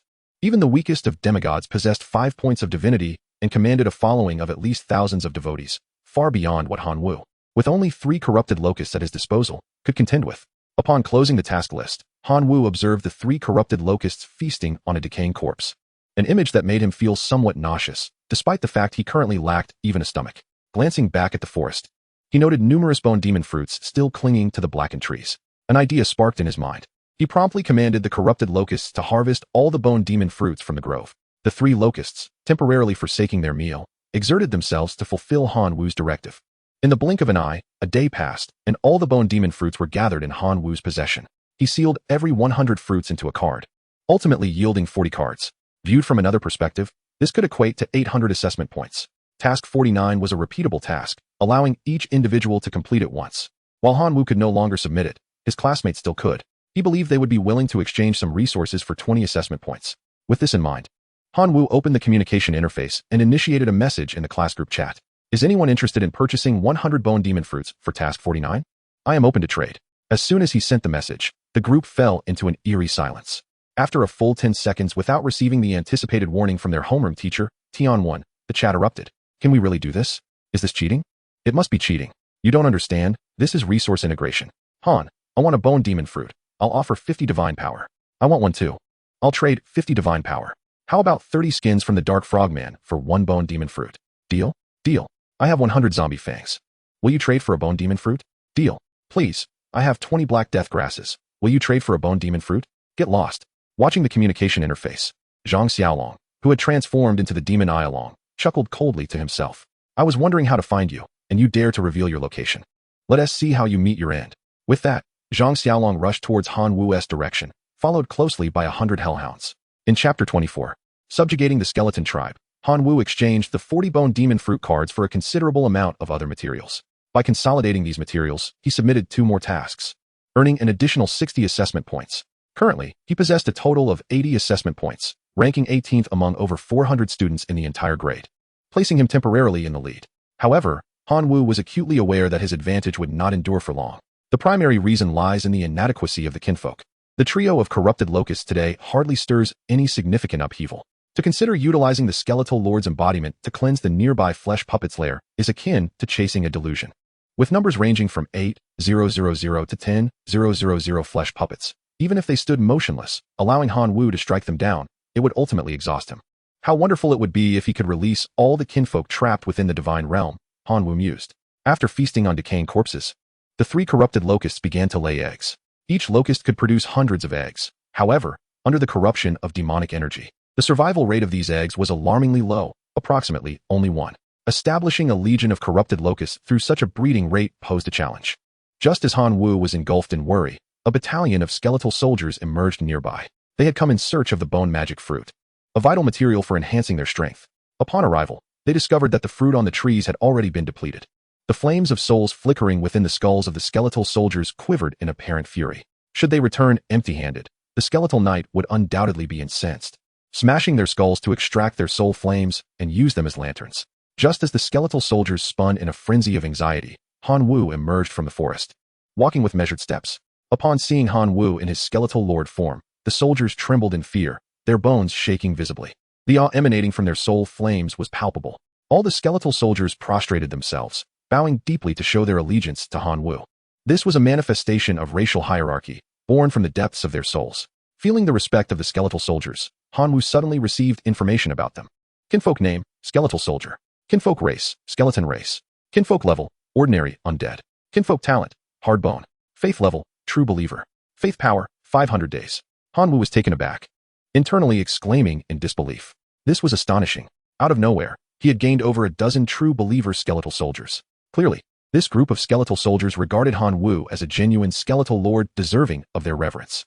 Since he was already lamenting the lack of kinfolk, he decided to embrace this mistaken identity and accept these skeletal soldiers under his command. Seeing Han Wu acknowledge their submission, the soul flames of the skeletal soldiers flickered with excitement. Han Wu expressed his desire to visit their encampment. The skeletal soldiers led the way. After approximately an hour of journeying, they arrived at a valley. Within the valley, thousands of skeletal soldiers had established their stronghold. Han Wu's presence exerted a profound psychological influence over these skeletal soldiers. Without the need for proclamations, he effortlessly garnered their faith. The Skeletal Knights, upon encountering Han Wu in his skeletal lord form, were perplexed by his diminutive stature, yet chose to submit nonetheless. After all, the intimidation stemming from his soul could not be feigned. Han Wu's heart swelled with joy. The Skeletal Knights were extraordinary beings, their combat prowess far surpassing that of the skeletal soldiers. Without the expenditure of any resources, he had acquired a legion of skeletal soldiers' faith. Han Wu once again felt that his choice to summon the Skeletal Lord was indeed the most astute decision he made during this assessment. After the Skeletal Knight pledged allegiance, he was able to discern the details of this entity. Name of the kin, Skeletal Knight. Race of the kin, skeleton. Level of the kin, extraordinary undead. Innate talent, iron bones, skeleton summoning. Faith level, true believer. Faith power, 50,000 days. The Skeletal Knight acknowledged Han Wu as its master and began to relay the current plight of its cohort, communicating through a silent exchange of souls. Yet, Han Wu could hear it clearly. This Skeletal Knight had a history. It was once a member of a skeletal legion, led by a hero who commanded bone entities. Unfortunately, during a confrontation with flesh and blood puppets, its unit became separated from the main force, forcing it to take refuge in this desolate area. However, even this sanctuary was fraught with peril. Each day brought assaults from decay-ridden corpses, zombies, and flesh puppets, steadily diminishing the ranks of the skeletal soldiers. Thus, the knight had dispatched its minions in search of bone essence to bolster their strength, lest they succumb within a matter of days. Upon hearing this, Han Wu fell into contemplation. Now that this skeletal force had sworn loyalty to him, he felt a responsibility to empower them. He quickly devised a plan. A day passed, and Han Wu's assessment score remained at 80 points, causing his rank to plummet from 18 to 179. Many classmates lamented the decline of Han Wu's reign in the class group. However, he dismissed their concerns with indifference, for he had yet to unleash his full potential. As the clock struck midnight, Han Wu was granted the opportunity to summon kin from the divine realm once more. He reached out to the divine domain and summoned 100 locusts, simultaneously retrieving a plethora of equipment and bone crystals. The Skeletal Knight was utterly captivated by the pure bone energy emanating from the crystals, standing still as the flame of its soul flickered wildly within its skull. Han Wu distributed the bone crystals, giving one to the knight, while the remaining ones were allocated among the other skeletal soldiers. After absorbing the energy from the bone crystals, the Skeletal Knight's bones became more substantial, and its aura surged significantly, though it still had a considerable distance to cover before attaining a higher echelon as a heroic entity. However, a number of skeletal soldiers underwent evolution after absorbing the energy, transforming into elite iron bone skeletons. Subsequently, Han Wu equipped the Skeletal Legion with weapons, vastly enhancing their combat prowess. Finally, the moment of reaping rewards arrived as he commanded the skeletal force to advance towards the lair of the flesh puppets. Chapter 25, The Wisest Decision. According to the mission details, the lair of the flesh puppets was estimated to contain between 8,000 to 10,000 of these grotesque entities. Engaging in direct combat with Han Wu's meager force of just over 1,000 skeletal soldiers was an impractical endeavor. However, Han Wu was astute. If a frontal assault was unfeasible, then guerrilla tactics would ensue, gradually eroding their numbers. The muscle-bound brains of the flesh puppets would surely not fathom such a rudimentary strategy. Immediately, Han Wu ordered an iron bone skeleton to meander near the lair of the flesh puppets. As expected, the flesh puppets could not tolerate the presence of other races wandering on their territory. More than 100 flesh and blood golems emerged, intent on crushing the audacious iron bone skeleton into mere bone dust. Following Han Wu's instructions, the iron bone skeleton trotted away, luring the flesh and blood golems towards the designated trap. Soon after, over 1,000 skeleton soldiers sprang forth, engaging in a fray against the more than 100 flesh and blood golems, overwhelming them with sheer numbers and weaponry. In no time, the flesh and blood golems were entirely vanquished by the skeleton soldiers. At this juncture, the skeleton knights stepped forward, invoking their powers to summon skeletons from the remains of the flesh and blood golems. One by one, novice skeletons emerged from the corpses, joining the ranks of the skeleton soldiers. Han Wu couldn't help but marvel at the unique method employed by the skeleton race to increase their membership. After repeating this process several dozen times, the skeleton legion swelled to over 7,000 strong, while only about 3,000 flesh and blood golems remained in their lair. Han Wu deemed it time to launch a full-scale assault. However, before initiating the attack, he once again distributed some bone crystal stones, prompting the skeleton soldiers to recruit an additional 800 elite iron bone skeletons. Empowered by this augmentation, the skeleton soldiers charged into the lair of the flesh and blood golems, conducting a well-coordinated raid. In less than 3 hours, they eradicated all remaining flesh and blood golems. The skeleton knights scoured the lair and discovered a heart of flesh and blood, which they presented to Han Wu. Gazing at the heart, still pulsating and smeared with gore, Han Wu felt a twinge of distaste. Nevertheless, it was a level 1 sacred artifact, capable of enhancing the physical strength of his core kin. Although it bore no utility for Han Wu's core kin, the locusts, he gritted his teeth and accepted it. Upon completing the task, he earned 60 assessment points, elevating his rank to 108. However, Han Wu remained unperturbed. Once the skeleton knights transformed all the flesh and blood golems' corpses into skeletons, his total forces would exceed 10,000. With such ample kin at his disposal, what concern could he have about fulfilling the task? Meanwhile, Zhang Xiaolong, embodying the demonic dragon, arrived at the grove to harvest bone demon fruits, commanding his 200 hellhounds to scour the area, yet they uncovered only a few locust eggs. Damn it! Where has that brat Han Wu gone? Zhang Xiaolong cursed. Then he noticed Han Wu's rank had changed, with his assessment points suddenly surging by 60. Combining this with the information from the task list, Zhang Xiaolong deduced Han Wu's whereabouts, leveraging the locust's advantage over the flesh and blood golems. He had successfully completed the task of seizing the golem lair. Han Wu, you are indeed beyond my expectations. However, your good fortune ends here, Zhang Xiaolong muttered, retracing his steps toward the flesh and blood golem lair, guided by the map. Soon, he arrived at the lair, discovering a plethora of skeleton soldiers stationed there. Zhang Xiaolong's mind whirled with confusion. Was it not Han Wu's locusts that had vanquished the flesh and blood golems? Why were there skeleton soldiers occupying their lair? Upon spotting Han Wu in the guise of a skeleton lord, everything became clear. Damn it, Han Wu, you have secretly nurtured a kin of skeletons. You think to achieve great results in this assessment? Dream on. Zhang Xiaolong grumbled internally, immediately issuing a divine command for the hellhounds to attack. The hellhounds, inherently formidable, were ready to spring into action. In the vast realm of the abyss, one's strength is significantly augmented, far surpassing that of ordinary elite life forms.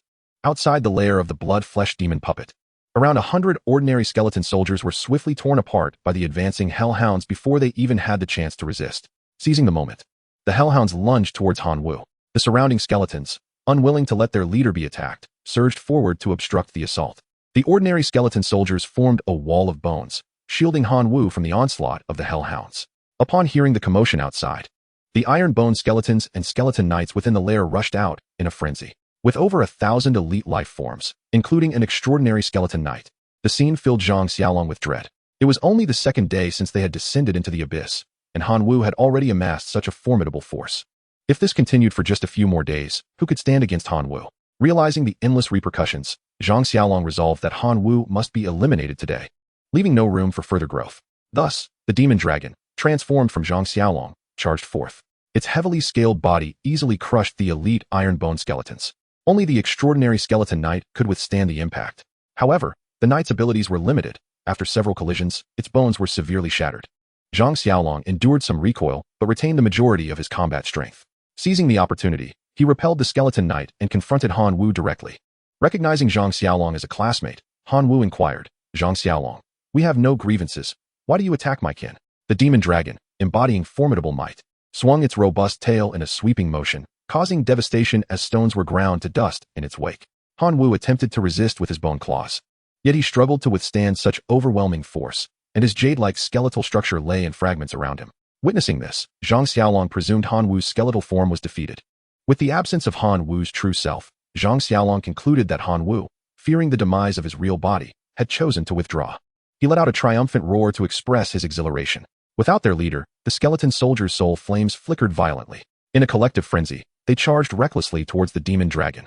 Though they were mere skeletons, they possessed a spirit of loyalty. With their leader fallen, they believed that only by vanquishing all foes could they honor their leader's departed soul.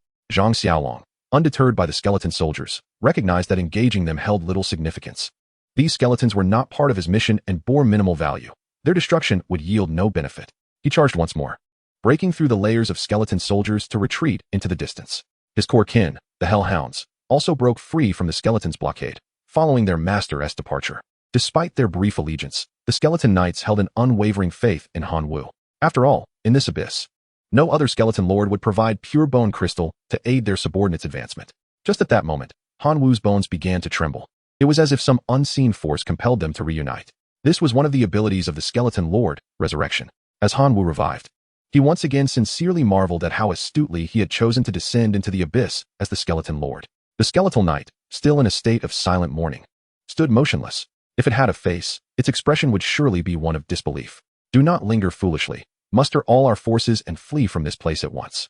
Han Wu recognized that at this moment, he was no match for Zhang Xiaolong's formidable demon, the dragon avatar. To continue with the assessment, he had no choice but to evade. He needed to conceal himself in a location where Zhang Xiaolong could not find him, severing all communication to gather his strength.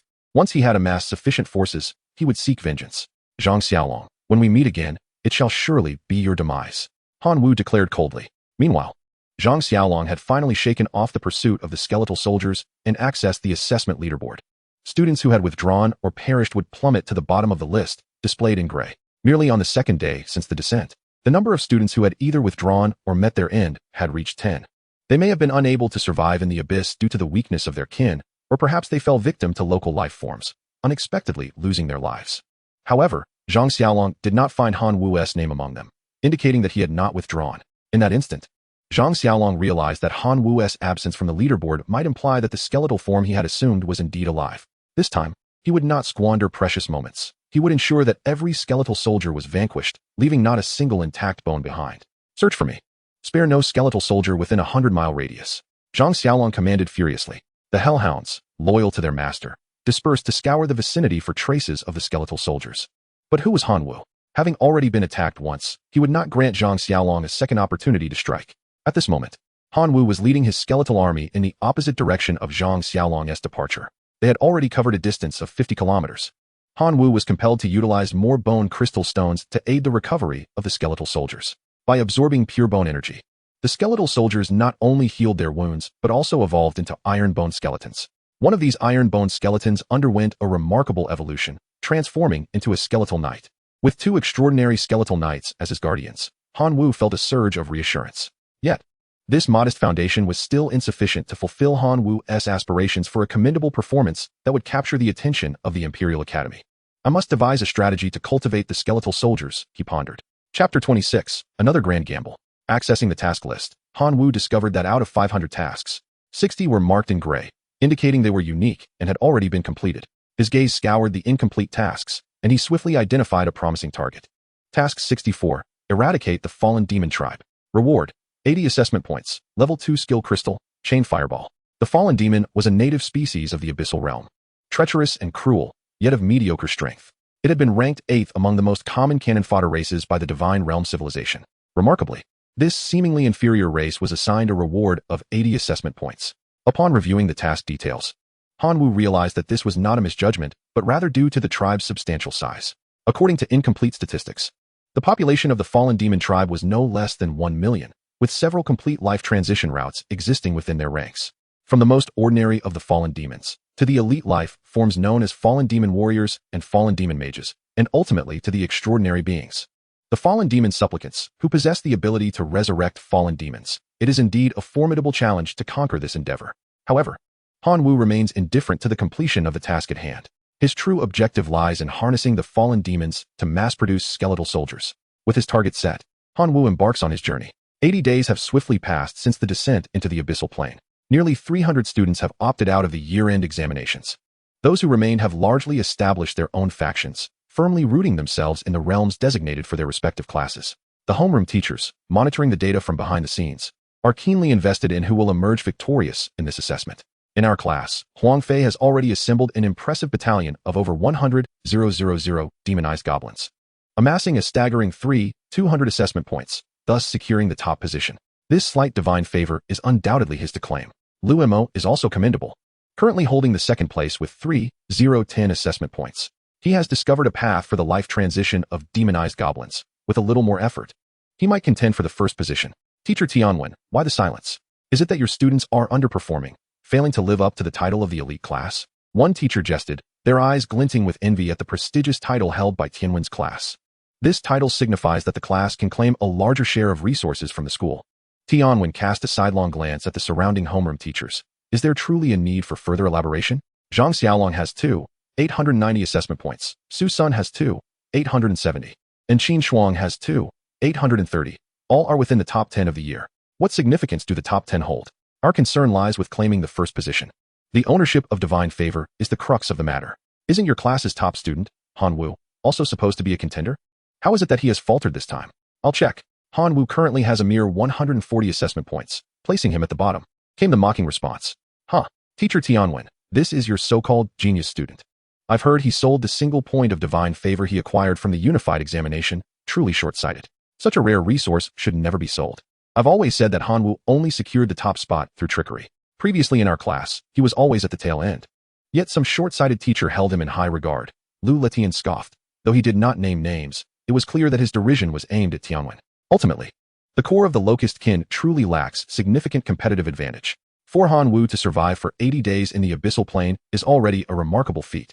A more objective teacher remarked, "Winning is the only truth that matters. The divine realm has always valued outcomes over processes." Hanwoo is currently at the bottom, with no chance of a comeback. Remaining in the abyssal plane is merely a struggle for survival. Perhaps he is hoping to ride on the benefits of ranking within the top 100, Lu Letian sneered. Unable to ignore the disparagement of his students, Tianwen could not remain silent. "Teacher Lu, please be mindful of your position as an educator. One must at least exercise some decorum in speech." Tianwen retorted, "Teacher Tian, have I spoken in error?" Lu Lishan's voice dripped with disdain. "Hanwoo is nothing but a waste, no matter how many resources you bestow upon him. He remains as useless as mud that cannot support a wall." His grievances against Hanwoo had accumulated to a boiling point, and he seized every opportunity to berate him. Tianwen's expression turned colder still. "Then how about we wager once more? I bet you that the student who will emerge victorious this time will still be Hanwoo." Lu Lishan's derision deepened. "You jest, Teacher Tian. How could Hanwoo possibly clinch first place with his meager 140 assessment points? Even Huang Fei has more than that in spare points." Yet Tianwen remained resolute. "Tell me, do you dare accept the challenge?" "Of course I dare. I wager 10 points of divinity. Do you accept?" Lu Letian found himself with no reasonable excuse to back down. "Very well. But I have a question. I can offer 10 points of divinity, but can you?" Tianwen shot a teasing glance at Lu Letian. Lu Letian fell silent. Since his last loss of 5 points of divinity, he had no surplus left. Should he lose again, he would have to forfeit his own divinity. As a demigod, he currently possessed only 14 points of divinity. Surrendering 10 would cause him to fall from his status. He could never allow that to happen. "I have no 10 points of divinity, but I possess a divine office. I shall wager my divine office against you," Lu Letian declared, his tone bordering on madness. The surrounding teachers gazed at Lu Letian in shock. They could not comprehend why he would risk so much over a mere bet. A divine office was the foundation of a demigod's existence, a resource far more precious than divinity itself. Even the lowest tier divine office could fetch a price equivalent to 2 points of divinity, and higher tiers multiplied that value exponentially. "Don't try to deceive me with lower tier divine offices," Tianwen asserted. "Only a tier 3 divine office would suffice to equate to 10 points of divinity. A tier 3 divine office, healing. Does that meet your standards?" Lu Letian retorted, his frustration evident. Tianwen nodded in agreement. "Very well, then the wager is established." With a scoff, Tianwen continued, "Teacher Lu, as a demigod, do not be fooled by the illusory appearances before you. I can assure you with utmost certainty that my student is currently undertaking a task valued at 80 assessment points, and he is on the verge of success."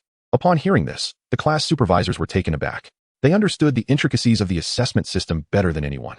The division of assessment points indirectly reflected the difficulty of the tasks. An 80-point task posed a significant challenge for a high school student. Completion of such a task would undoubtedly attract the attention of top-tier universities, even if the final results were not stellar. Merely making an appearance before elite institutions was worth the endeavor. They too wished for a student in their class to accomplish an 80-point task. Yet in their class, Lu Mo had only managed to tackle tasks worth a maximum of 60 assessment points. Do you truly believe he can complete an 80-point task? If he struggles with tasks of lesser value, how can he succeed? Tianwen countered, prompting a wave of understanding to wash over the supervisors. They began to wonder what Hanwoo had accomplished in the abyssal realm. However, considering the personal privacy of the students, Tianwen refrained from disclosing Hanwoo's examination interface, merely signaling everyone to patiently await the results of the examination. Chapter 27, The Annihilation. In the abyssal realm, at the fallen demon encampment, the once mighty legion of over 1 million fallen demons had dwindled to fewer than 100,000. Surrounding the encampment were legions of skeletal soldiers. Faced with such a stark disparity in forces, Hanwoo understood that the time for a full-scale offensive had arrived. He issued a divine edict, and nearly 900,000 skeletal soldiers launched their final assault on the fallen demon encampment in a triple encirclement. Under the command of the extraordinary being known as the Fallen Demon Supplicant, the surviving fallen demons rose in rebellion. However, in an instant, they were overwhelmed by the sheer number of skeletal soldiers. The 3 leading extraordinary beings, the Skeletal Knights, charged into the throngs of fallen demons, unleashing carnage. For every fallen demon that fell, a skeletal soldier arose in its place. Although the Fallen Demon Supplicant possessed the ability to resurrect the fallen demons, it was utterly incapable of keeping pace with the Skeletal Knight's rapid summoning of skeletal soldiers. Ultimately, the extraordinary being, the Fallen Demon Supplicant, perished beneath the relentless assault of the 3 Skeletal Knights. The mission to eradicate the fallen demon tribe was accomplished by the combined summoning of the 3 Skeletal Knights. An unexpected entity emerged from the corpse of the fallen demon supplicant, a mutated extraordinary being of the skeletal race known as the Skeletal Reviver. Hanwoo took in all the details with keen interest. Name of the kin, Skeletal Reviver. Race of the kin, skeletal. Level of the kin, extraordinary undead. Kin talent, hard bone, skeletal revival. Faith level, general believer. Faith power, 500,000 days. As an extraordinary being of the skeletal race, the Skeletal Reviver held a higher status than the Skeletal Knights, a fact that was immediately reflected in the faith power it provided daily. Upon its emergence, the Skeletal Reviver first bowed respectfully to Hanwoo, whose status was superior, before extending its bony claws to point at a skeletal soldier that had just been shattered into fragments. In the next instant, the skeletal soldier's bones reassembled, resurrecting the fallen warrior. The flame of the soul within Hanwoo's skeletal lord form flickered with excitement. This Skeletal Reviver possessed remarkable abilities. With the demise of the fallen demon supplicant, the remaining fallen demons were swiftly encircled and slaughtered. After a thorough search of the fallen demon tribe, the Skeletal Knights presented all valuable items they had collected to Hanwoo. Beyond a multitude of worthless trinkets, Hanwoo obtained 3 noteworthy spoils. 1. Level 1 Sacred Artifact, Fireball Staff. Effect: when integrated into the Divine Core, it enables certain core kin to unleash a Level 1 Fireball. The destructive power of the Fireball correlates with the strength of the core kin. It can also serve as a divine weapon. 2. Hero Template Fragment, a quarter of a hero template. When combined with additional fragments to form a complete hero template, it allows the kin to merge and ascend to heroic life. 3. Source of Corruption, grants the race the power of corruption. Effect: immune to demonic erosion. With enhanced resistance to negative effects, Hanwoo gazed at the final item, the flame of his soul burning brightly within his skull. This was indeed an artifact capable of triggering a leap in life. The suitability of the Locust kin still requires further testing. Collecting the spoils of battle, Hanwoo gazed upon the millions of skeletal soldiers surrounding him, a surge of ambition swelling within his heart. With such a skeletal legion at his command, what could he possibly fear? Zhang Xiaolong's threats were rendered utterly inconsequential in the face of a million skeletal warriors. No longer needing to endure in silence, Hanwoo promptly submitted his mission. With 80 assessment points and a level 2 skill crystal for the chain fireball now in his possession, his total assessment points surged to 220. Although still at the bottom of the rankings, it signified that Hanwoo had sounded the trumpet of slaughter. Selecting a local magical species not far away, worth 70 assessment points, Hanwoo issued a divine decree. The army shall march forth. The million skeletal soldiers surged toward their target, like a tidal wave obliterating all races that stood in their path. In the assessment backend, all class instructors were fixated on the fluctuations of the leaderboard. An hour prior, Hanwoo's assessment points had changed, rising to 220. Half an hour later, his points climbed to 290. 2 hours later, they reached 420. 4 hours later, his score escalated to 690. A day later, Hanwoo's points hit 1180, placing him 54th in his grade. 2 days later, they soared to 2090, earning him the 18th position. 3 days later, his points peaked at 2990, ranking him 4th in his grade. In a mere 3 days, Hanwoo had catapulted from the very bottom to the 4th rank. Such a terrifying rate of ascent left all instructors speechless. Only Lu Letian, stubborn as ever, retorted, "What of it if he has risen to 4th? He is not first." No sooner had he spoken than the announcement from Director Su Mei resonated in the minds of all instructors. Prestigious institutions. The Berserker Academy expressed interest in scheduling a meeting with Hanwoo after the assessment. Prestigious institutions. The Hidden Dragon Academy also sought to arrange a conversation with Hanwoo post-assessment. Second-tier institutions. The Green Mountain Academy sent notice that, should Hanwoo agree, he could bypass the college entrance examination and gain direct admission. All instructors collectively swallowed hard. Even before the assessment concluded, they received such a plethora of invitations from universities. His future appeared exceedingly bright. Lu Letian, unable to tolerate even a hint of good news regarding Hanwoo, bellowed, "Director Su, I protest. Why do you only announce the university invitations for Hanwoo while neglecting those for other students? It is impossible. Hanwoo is merely in 4th place, with 3 exceptional students ahead of him." With that, Lu Letian fell silent. The other instructors found themselves at a loss for words. Tasks worth over 80 assessment points were notoriously difficult to complete. Just as all instructors were enveloped in silence, Qin Shuang, currently ranked 8th in the grade, saw her total assessment points rise by 90, conveniently surpassing 3,000. Shortly thereafter, Su Mei relayed the invitation from a prestigious university, the Berserker Academy. Qin Shuang's actions were merely the beginning. After her, several other prodigies at the school submitted tasks with assessment scores ranging from 80 to 90. Xu Mei received an increasing number of invitations from prestigious universities. Lu Letian felt a sense of relief in his heart. Over the following days, he kept a vigilant eye on the task list belonging to Tianwen's class, relishing the sight of each unique task being completed and submitted. With the tasks exhausted, Hanwoo would be unable to acquire more assessment points to improve his ranking. If Han Wu failed to secure first place, Lu Letian would earn 10 divine points. Only 3 tasks remained before the assessment for Tianwen's class was concluded. Xiaolong, you must strive to complete the tasks. We cannot allow Han Wu to get ahead. Lu Letian discreetly communicated with Zhang Xiaolong, urging him. Understood. I will finish the current task worth 90 assessment points before Han Wu arrives, Zhang Xiaolong replied earnestly. Chapter 28. A Foot to Crush. His gaze fell upon the task list, with only 3 unfinished tasks remaining. Han Wu's soul flame flickered within his mind. Currently, his total assessment points stood at 3480, placing him third. He was still 130 points shy of the first place, which had 3,610 points.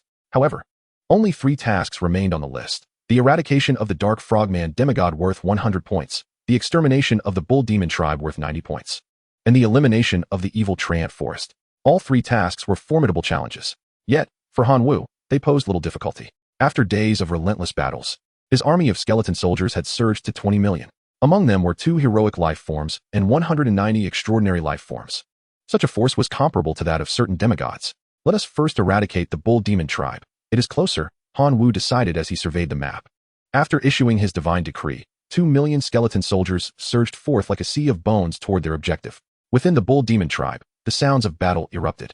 The robust bull demons wielded totemic stone pillars, repelling the incoming hellhounds and lizardmen. Zhang Xiaolong's demonic dragon transformation and Su Sun's lion tiger beast transformation were engaged in a fierce struggle with a bull demon heroic life form.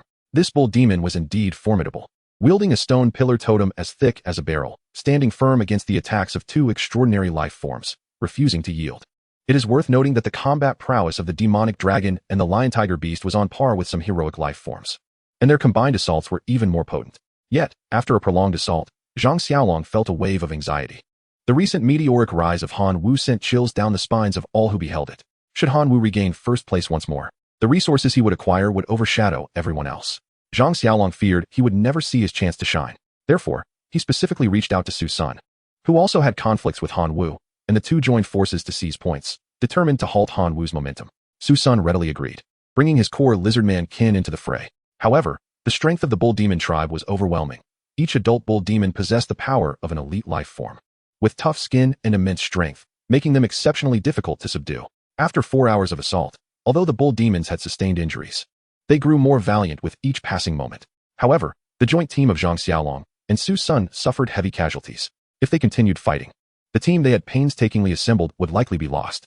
In utter desperation, they exchanged glances and opted for retreat. They had personally tested the strength of the Newanimewithoverpoweredmaincharacter tribe and found it to be a formidable adversary, one that they could not conquer together.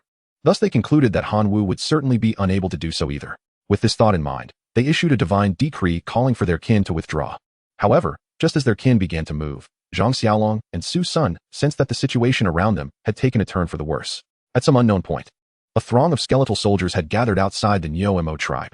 Gazing into the distance, it appeared that this legion of skeletal soldiers was endless, stretching to the horizon. The expressions on Zhang Xiaolong and Su Sun's faces turned grim.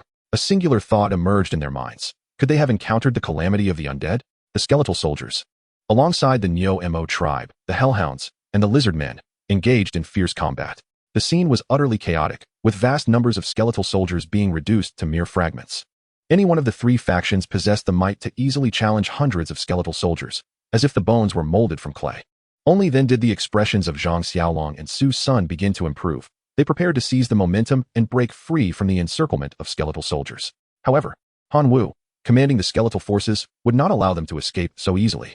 From Han Wu's ranks, a heroic entity known as the Bone Controller stepped forth.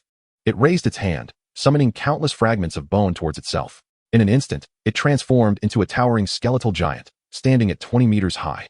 The skeletal giant entered the fray, and with merely a stomp or a swing of its fist, it inflicted significant damage. The fallen beings were resurrected as skeletal knights, bolstering the skeletal army's might. The number of skeletal soldiers continued to multiply, rendering the scene utterly despairing.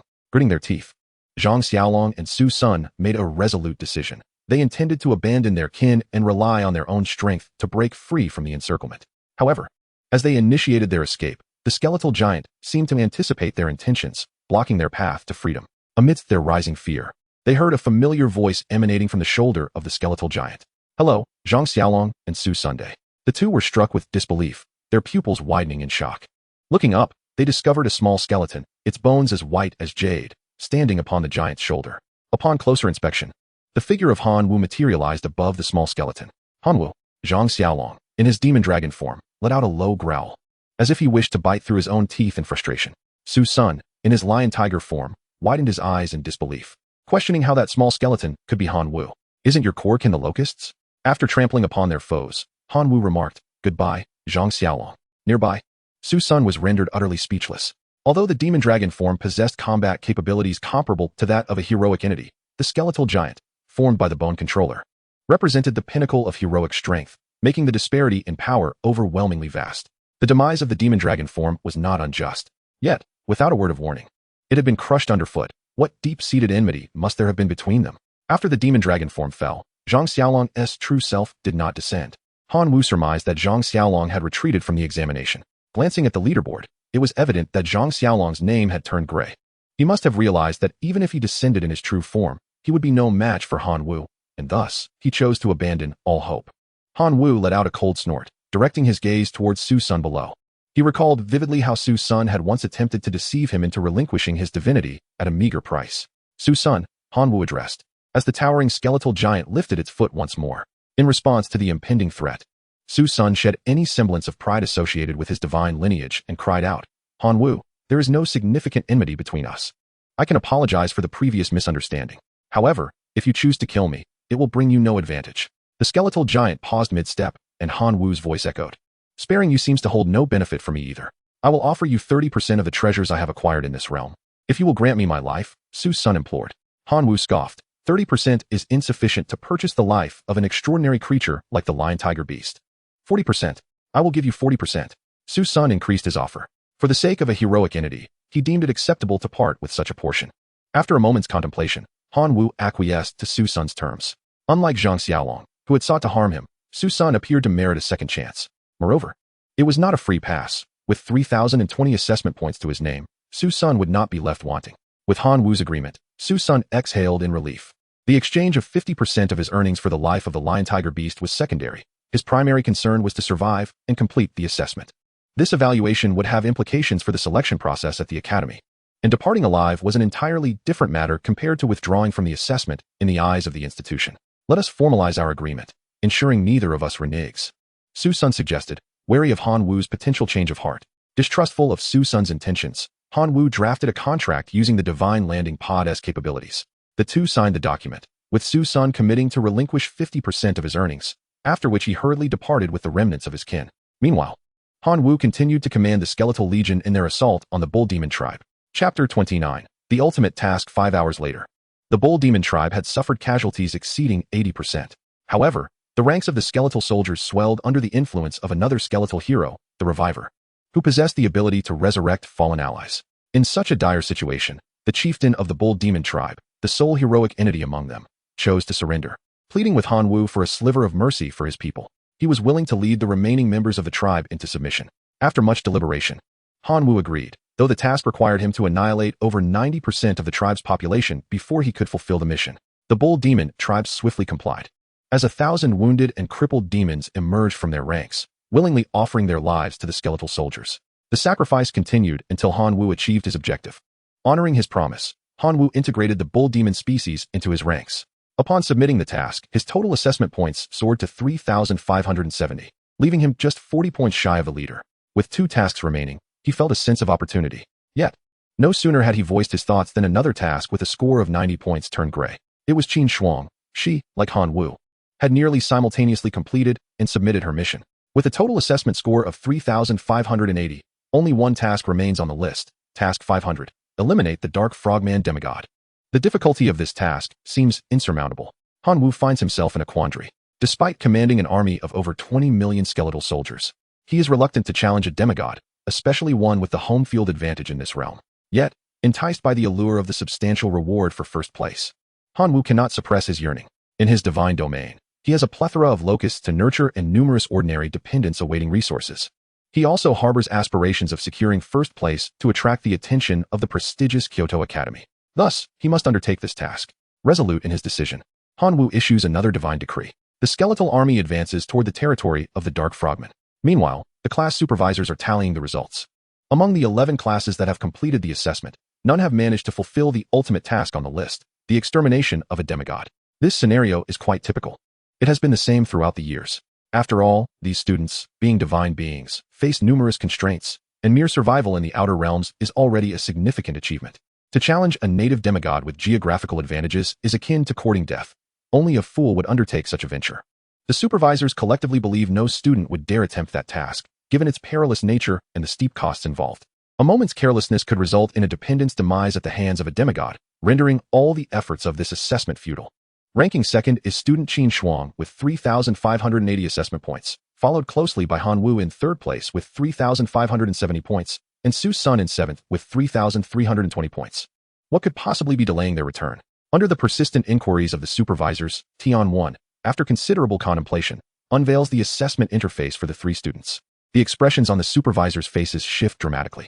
These two students are audacious beyond belief, daring to challenge a demigod. Regarding Qin Shuang, I can somewhat understand. She currently possesses 4 heroic life forms, the Thunder Sparrow, which allows her a fighting chance against a demigod. However, how has Han Wu managed to assemble his legion of skeletal warriors? Isn't his core dependent the Locust? To everyone's astonishment, Han Wu possesses 3 heroic life forms, the Bone Controller, the Bone Reviver, and a formidable minotaur renowned for its brute strength. Truly remarkable. Can anyone discern the level of Han Wu's avatar? Exclaimed one supervisor with a probing ability, unable to contain their astonishment. That is, in fact, a skeletal lord avatar. A lordly life form. What a jest. The room erupted in exclamations. Now they finally comprehend why Tian Wen dared wager 10 points of divinity on Han Wu securing first place. Had they known earlier about Han Wu's skeletal lord avatar and the vast army of over 20 million skeletal soldiers, they too would have bet on him for first place. Tian Wen, congratulations. You stand to gain significantly from this, a level 3 divine position. A supervisor preemptively congratulated. Tian Wen's face radiated with joy, an uncontainable smile gracing his features. Look, Han Wu's assessment points are merely 40 away from the first place, Huang Fei. This means that if he can successfully eliminate the demigod, Han Wu will truly claim the title of first place, called out a homeroom teacher. More instructors began to congratulate Tian Wan, as if he had already triumphed in a bet. Only Lu Letian, with a grim countenance, stubbornly retorted, don't celebrate too early. Even if Han Wu possesses the skeletal lord's embodiment, it does not guarantee his victory. His chances of securing first place are not as substantial as you all presume. Let us not forget that he has a rival in Qin Shuang. She is a descendant of the true god family, and who knows how many trump cards she holds. This remark plunged the teachers into contemplation. In terms of championship potential, Qin Shuang indeed seemed to have the upper hand. Look, Qin Shuang is the first to lead her kin into the territory of the Dark Frogman, exclaimed a teacher. On the screen, Qin Shuang's golden lightning sparrow form spiraled above the Dark Frogman's domain. Tens of thousands of lightning sparrows converged, forming a tempestuous storm cloud. In an instant, a myriad of thunderbolts rained down upon the Dark Frogman's territory. The spectacle of countless bolts dancing in frenzy illuminated the sky. Numerous Dark Frogmen were struck down by the lightning. Such a calamity immediately drew the attention of the demigod among the Dark Frogmen. The demigod promptly invoked divine powers, coalescing dark energies into a black barrier that enveloped the entire territory, rendering the thunder unable to harm the Dark Frogmen below. Simultaneously, the voice of the Dark Frogman's demigod echoed into the skies. Dare to disrupt my tribe and slay my kin? I shall curse you to an ill fate. As the words settled, a beam of dark light shot forth from the Dark Frogman's domain, striking Qin Shuang's golden crown lightning sparrow. Caught off guard, Qin Shuang was hit by the dark light, instantly engulfed in a sense of impending doom, a wave of weakness pressing upon her nerves, rendering her unable to maintain consciousness as she plummeted from a height of a kilometer. Chapter 30, Cooperation. The Dark Frogman's demigod had successfully cursed Qin Shuang. Weakened to the point of losing control over her golden crown lightning sparrow form, she began to fall. Yet before she could touch the ground, a flash of sacred golden light enveloped her. The curse was purified. This was one of the protective trump cards bestowed upon her by her family, the purification divine art, capable of cleansing negative states. Now restored, Qin Shuang regained her strength, flapping her wings and conjuring a massive lightning sphere to strike the protective barrier rising over the Dark Frogman's realm. Under her command, tens of thousands of lightning sparrows followed suit, unleashing formidable lightning spheres. After 3 waves, the barrier shattered, revealing the Dark Frogman's territory once more to Qin Shuang's eyes. She felt triumphant. In this battle, she held every advantage and would surely claim victory. However, at that moment, the Dark Frogman's demigod unleashed his might once again. He employed a summoning technique, conjuring a mountain-sized devouring mountain frog. Upon its arrival, it extended a tongue 1,000 meters long, ensnaring the airborne Qin Shuang. The immense force exerted by the tongue yanked her into the belly of the devouring mountain frog. Qin Shuang struggled within the belly of the mountain-devouring demon frog.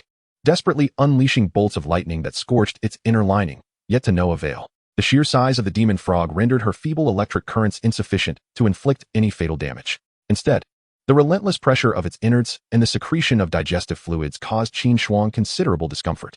The thunder sparrow kin, under her command, emitted a chorus of mournful cries, discharging thousands of bolts of lightning, yet they could not penetrate the frog's formidable skin. Conversely, the heroes of the Dark Frogman race employed dark sorcery to bring down numerous thunder sparrows. Devoid of Qin Shuang's leadership, the thunder sparrows found themselves in a perilously passive situation. If the current trend persisted, it would not take 3 hours for the Dark Frogman to annihilate all the thunder sparrows. Trapped within the belly of the mountain-devouring demon frog, Qin Shuang felt a wave of despair wash over her. Was she truly destined to fail this assessment? She still had numerous trump cards left to play. To perish in the belly of such a creature would be utterly humiliating. At that moment, a notification sounded from her communicator. Han Wu requested a call. Qin Shuang hesitated, uncertain whether to answer. From the task list and ranking board, she could surmise that Han Wu had emerged with formidable strength. This communication was likely a plea for cooperation. Qin Shuang did not dismiss the notion of collaboration. She merely hesitated at the thought of revealing her vulnerable state to Han Wu. Yet, the incessant beeping of the communicator underscored Han Wu's determination. Ultimately, Qin Shuang acquiesced and answered the call. The interface revealed Han Wu's skeletal lord avatar. Diminutive yet oddly charming. "Where are you?" Han Wu inquired, unable to discern Qin Shuang's location through the intertwined layers of blood and flesh on the screen. Having grown accustomed to her temperamental nature, he directly asked, "Shall we cooperate?" Qin Shuang retorted defiantly, "Why should I cooperate with you?"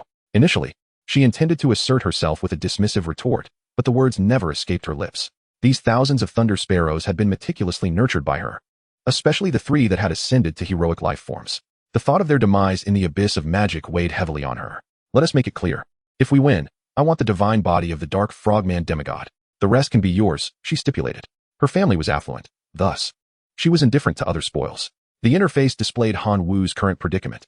The Dark Frogman thrived in a swampy environment. And while the thunder sparrows had flown over without much consequence, Han Wu's skeletal army was trudging through. Over 1 million skeletal soldiers had already become ensnared in the mire.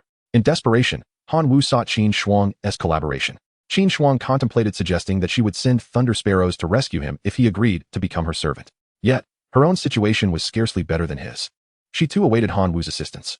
Reluctantly, she issued a divine command, ordering the surviving thunder sparrows to disengage from combat with the Dark Frogman and dart toward the distant skeletal army. Han Wu directed a contingent of iron-bone skeletons to ascend upon the thunder sparrows, descending upon the Dark Frogman tribe in a free fall. Many iron-bone skeletons shattered upon impact, but Han Wu paid it no mind. Before the skeletal army could breach the borders, these iron-bone skeletons served as the source of bones for the bone controller to coalesce into a colossal skeletal giant. The Dark Frogman finally realized that an invasion by the Skeleton Soldier Legion was underway. The demigod of the Dark Frogman issued another divine command: attack. Annihilate the Skeleton Soldier Legion. Millions of Dark Frogmen surged forth from the marshes, clashing fiercely with the skeletal warriors. However, Han Wu remained unfazed. He was now riding upon an iron-crowned thunderbird, a heroic life form, hovering above the Dark Frogman tribe. Below him lay a thick layer of bones, several meters deep, facilitating his next maneuver. At Han Wu's command, the bone controller of the heroic life form descended. Countless shattered bones were manipulated by the bone controller, merging into its form, thereby transforming the weakest heroic life form into a skeletal giant possessing immense power. As the skeletal giant took shape, the demigod of the Dark Frogman noticed this transcendent entity. Immediately, 5 heroic life forms from the Dark Frogman joined forces to cast dark arcane spells, aiming to restrain the skeletal giant's movements. Little did they know, perched upon the shoulders of the skeletal giant were 2 additional heroic life forms, the Reboner from the Skeleton Clan and the Bull Demon Shaman from the Bull Demon tribe. Both leaped from the skeletal giant, with the Bull Demon Shaman wielding a stone totem, shattering numerous encroaching Dark Frogmen. The Reboner unleashed its ability, initiating a widespread resurrection. A multitude of pale, white skeleton soldiers crawled forth from the bodies of the Dark Frogmen. The newly reborn skeleton soldiers engaged in battle once more with the Dark Frogmen. Above, the Thunderbird coordinated with the skeleton army, unleashing relentless lightning strikes. The tide of battle began to shift. Yet, the demigod of the Dark Frogman was, after all, a demigod. Witnessing his kin falter against the combined forces of the skeletal army and the Thunderbird, he invoked divine magic once more. Dark divine art, the night descends. In that instant, an endless darkness enveloped the area, shrouding everything from sight. The Dark Frogmen were unaffected by the night, and gained enhanced strength through its dark blessing. Many skeleton soldiers perished, and both the Bull Demon Shaman and the Reboner found themselves besieged. Without a swift resolution to this dire predicament, only one outcome awaited Han Wu and Qin Shuang: failure. Chapter 31. The Hopeful Holy Flame. Han Wu's heart was tumultuous, the flame of his soul flickering wildly. In such a predicament, he found no solution to break the deadlock. He could only listen as skeleton soldiers were shattered, faintly perceiving the extinguishing of soul flames. Defeat was absolute, a complete loss. Two divine beings attempting to challenge a demigod was indeed laughable. Yet to concede like this was unbearable for Han Wu. He felt utterly constrained. Within Han Wu's divine realm, the shifting moods of the deity cast thick, dark clouds across the sky. The swordwind ironcutters and the crimson-forged dwarves congregated at the temple, praying earnestly. The voices of the faithful transcended mountains and rivers, reaching Han Wu's mind. The divine bestows blessings upon the faithful, and the faithful revere the divine. If they could alleviate their deity's woes, they would willingly sacrifice their lives to fight for him. The swordwind ironcutters call to battle. The entire crimson-forged dwarves tribe calls to battle. Myriad locusts flutter restlessly, devoid of wisdom, yet willingly offer their humble lives to the divine. Even in the face of eternal damnation, the faithful are prepared to sacrifice themselves to banish the shadows for their deity. As the stroke of midnight heralds a new day, the realm of Han Wu unveils a portal. Jian Feng, wielding four tempestuous greatswords, strides forth. The entire clan of red furnace dwarves, fully armed, stands resolute, with their leader, the Godhammer, straining to lift the infernal warhammer. His arm scorched crimson, yet unwilling to relent. Following closely are dozens of colossal, extraordinary life forms, the demonic worms, who surge through the portal after the dwarves, until the quota of 100 is reached. But this is not the end. In the divine realm, countless locusts dance vibrantly, their vitality palpable. Through their senseless actions, they convey a singular message to Han Wu: O Divine One, please accept our sacrifice. The familiar sacrificial array materializes within the divine realm, and the lives of the myriad locusts transform into threads of essence, merging into the array. Far away in the abyss of demons, Han Wu is presented with a choice. Unlike before, this time there is but one option: Hopeful Sacred Fire, a unique item that dispels darkness, eradicates negative states, and imbues the blessed with positivity. A gift from the faithful to the deity, hope that promises miracles. Han Wu retrieves the Hopeful Sacred Fire.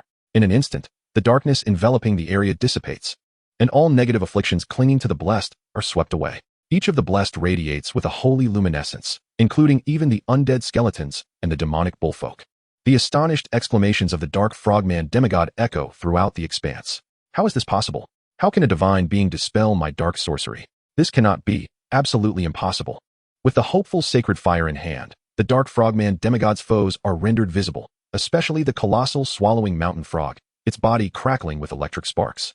Han Wu surmises that Qin Shuang must have been swallowed by the mountain frog. Go slay that mountain frog. Yes, at once. Jian Feng and the red furnace dwarves spring into action. Jian Feng's strike, accompanied by the relentless heat wave of the infernal warhammer, breaches the mountain frog's belly, creating a gaping wound. The ensnared golden-crowned thunder sparrow finally escapes. Upon emerging, she retaliates with a massive ball of black lightning, reducing the mountain frog to charred remains. Dozens of extraordinary life forms, the toxic explosive demon worms, emerge from Han Wu's realm, zeroing in on the Dark Frogman hero. With a series of thunderous explosions, the Dark Frogman hero is annihilated. Freed from the constraints of the Dark Frogman hero, the skeletal giant unleashes its might, trampling countless dark frogmen into mere pulp. The tide of battle shifts dramatically. Realizing the impending doom, the Dark Frogman demigod attempts to abandon the faithful and flee.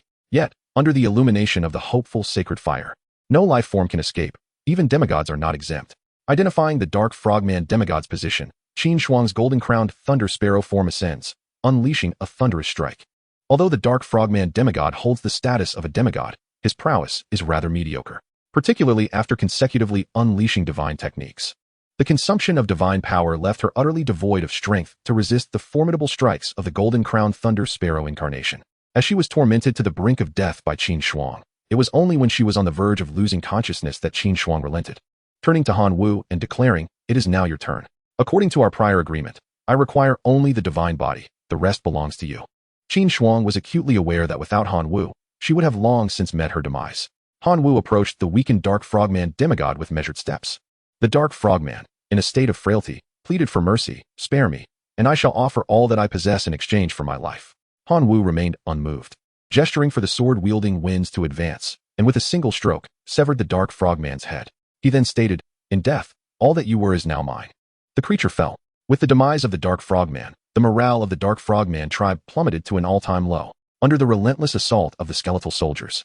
Every last dark frogman was slain, subsequently transforming into skeletons. The entirety of the dark frogman tribe's possessions was ransacked, forming a small mountain of loot. Naturally, the majority consisted of worthless trinkets, save for 5 items that caught Han Wu's discerning eye. He laid these 5 treasures before Qin Shuang, inquiring, "Are you truly not considering taking 1 or 2 of these?" The golden crowned thunder sparrow incarnation, with her gaze fixated on one particular ornament-like relic, felt an undeniable attraction but stubbornly replied, "We had already established our agreement. Apart from the divine body, all else is yours." Han Wu, perceptive to her interest in the ornament, lifted the relic and placed it upon the head of the golden crowned thunder sparrow incarnation, remarking, "You previously lent me 150 divine power. Consider this as the interest I owe you." Qin Shuang found herself bested by Han Wu's logic. This relic, worth at least tens of thousands of divine power, was being regarded as mere interest for a paltry sum of 150. Was she to be likened to a loan shark? Even the legendary investor Warren Buffett would be moved to tears, kneeling in reverence at such exorbitant rates. With the task list cleared, the assessment concluded. The voice of class supervisor Tian Wen resonated in his mind. "Han Wu, you have performed admirably. The school leaders and representatives from top universities wish to meet you." After numerous battles, there stood an impressive army of 30 million skeletal soldiers, all reserved for him, as the school would not treat him unfairly. Supervisor Tian Wen urged him on. Han Wu nodded and was transported to the classroom.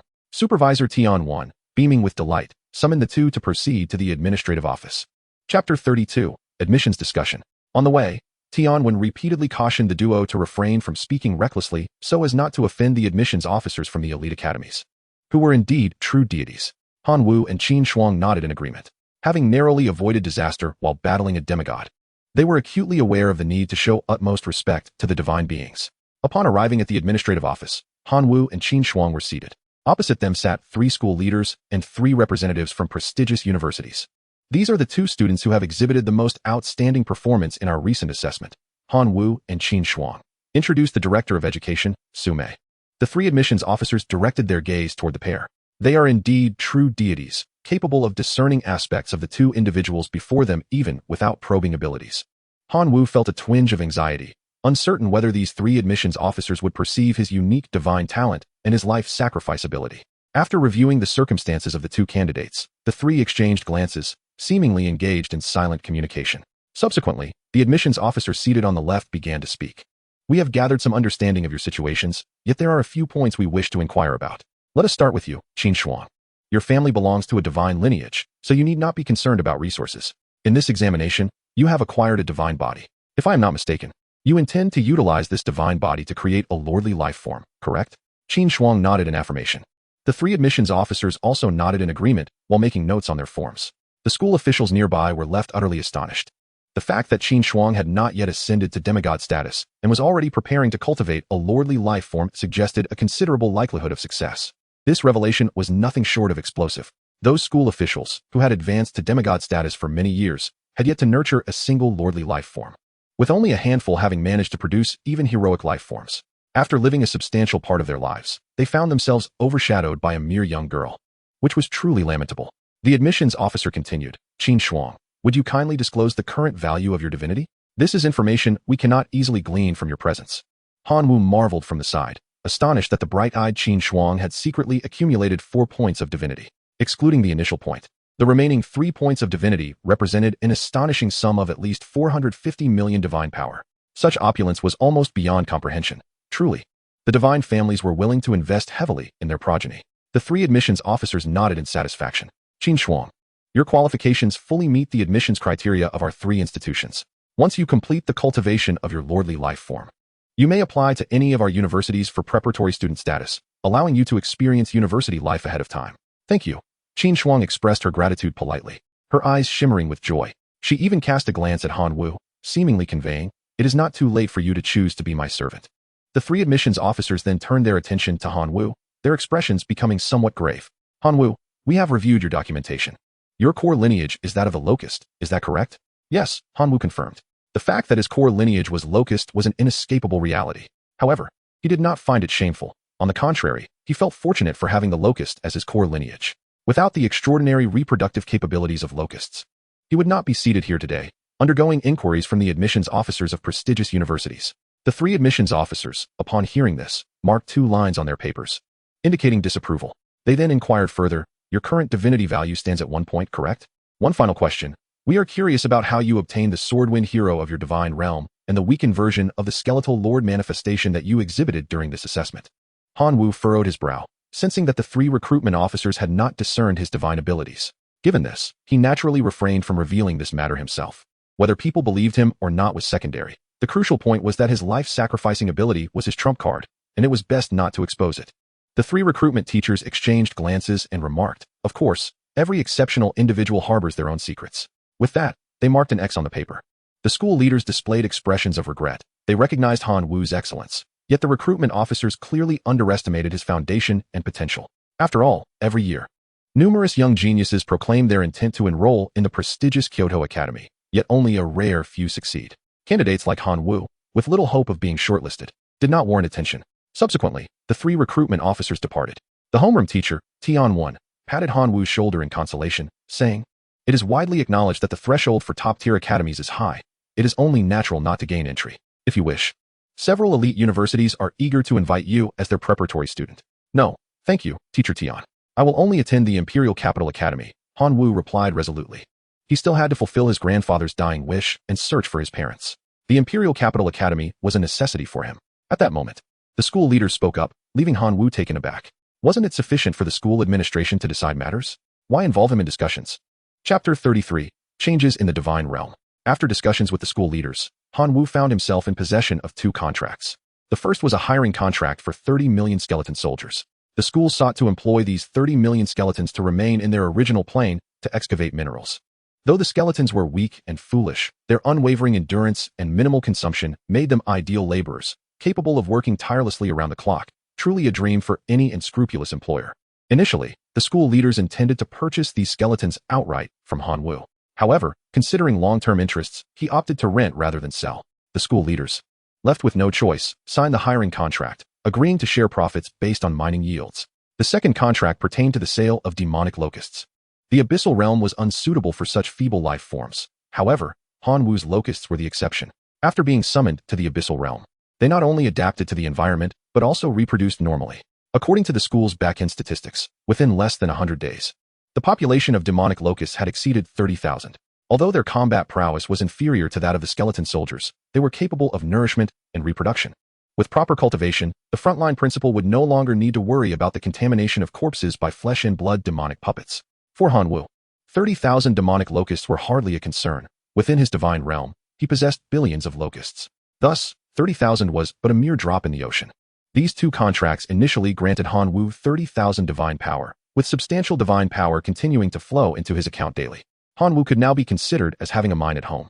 Upon exiting the conference room, Han Wu was met by Qin Shuang, who appeared to be waiting for him. "Once I cultivate my lordly life form, I shall proceed to the prestigious academy as a preparatory student, where the resources are far more conducive to my growth," Qin Shuang remarked unexpectedly. "Are you planning to attend the Imperial Capital Academy?" she inquired. "Indeed. I will certainly go to the Imperial Capital Academy," Han Wu replied with unwavering conviction. He intended to journey into the chaotic sea of stars to seek his lost parents. "Very well, I shall also choose the Imperial Capital Academy. However, entering as a preparatory student will undoubtedly grant me abundant resources and rapid advancement. When we meet again, you may not stand a chance against me," Qin Shuang hinted, adding, "So, while I am yet to become a student there, you might as well consider being my subordinate. When you arrive at the Imperial Capital Academy, I will be there to protect you from others," she continued. Han Wu forced a smile. "Can we refrain from discussing the matter of subservience? With my current wealth, I am quite capable of living well without being anyone's slave." Qin Shuang expressed a hint of disappointment. "All right then." The 2 fell silent as they walked down the corridor. Han Wu then stated, "I need to organize my recent gains, so I shall take my leave now. Farewell." "Farewell," Qin Shuang responded, her tone tinged with reluctance. Watching Han Wu's retreating figure, she exhaled deeply. What a simpleton. However, that little skeletal form of his is rather endearing. With that thought, she summoned her interface, which displayed a screensaver featuring Han Wu's skeletal lord avatar. Due to their contract, the skeletal army was required to remain for mining. Among them, the heroic life forms, the bone controller and the bone reviver, had to be taken along. The skeletal knights capable of summoning skeletal soldiers also needed to accompany them. The entire bull demon tribe was to be transported as well. The rewards from the assessment had already been credited to Han Wu's account. The divine card gleamed with brilliance, exuding an air of unparalleled prestige. Without hesitation, Han Wu absorbed the divine essence contained within. Consequently, his information underwent a transformation. Name, Han Wu. Level, Divine Being. Divine Gift, Chosen One Unique. Divine abilities, growth acceleration. Life sacrifice, unique. Divine essence, 2 points. Divine power, 3, 5 million, self-generated divine power, 76 million, externally generated divine power. Faith power, 79, 0, 3 million. Core level, level 3, level 2 sacred relic. Law of gluttony, damaged, level 1 sacred relic, toxic mist pearl. Core affiliated tribe, locusts. Transcendent life forms, 219. Elite life forms, 49, 0, 8 million, ordinary life forms, 2, 38 billion. Affiliated tribes, Swordwind tribe, heroic life form, Swordwind / Red Furnace dwarves, heroic life form. Divine hammer, 2 transcendent life forms, 58 elite life forms. Skeleton tribe, skeletal lord, 2 heroic life forms. Bone controller, bone reviver. 190 transcendent life forms. Bull demon tribe, heroic life form. Bull demon shaman, 14 transcendent life forms, 2, 589 elite life forms. Divine domain structures, level 1 great furnace. Level 2 insect nest, level 1 temple, etc. Special facilities, fountain of life, decomposer, sacred flame of hope, etc. Han Wu smacked his lips. After acquiring a modicum of divinity, he appeared largely unchanged. Perhaps it was due to his current limited divine essence. Setting aside thoughts of divinity, Han Wu consolidated all the rewards from this assessment. Including the academic rewards and task bonuses, he amassed a total of 800 class points, several sacred artifacts, numerous skills, and an array of weapons. The spoils collected from the tribe were also substantial. Having gathered 3 hero templates, he utilized 2 on the Skeleton Clan and 1 on the Divine Hammer of the Crimson Furnace Dwarves. Over a dozen extraordinary seeds remained unused, alongside a plethora of skills, sacred artifacts, weapons, and unique facilities capable of inducing life transitions. Overall, Han Wu's gains from this assessment eclipsed those from the unified examination. However, this did not imply that his life would be easier, as he now had even more dependents to care for. The Divine Realm, spanning nearly 200 square kilometers, felt excessively cramped with 5 distinct races cohabitating. Han Wu waved his hand, expending 1 million divine power to expand his divine domain to 1,000 square kilometers.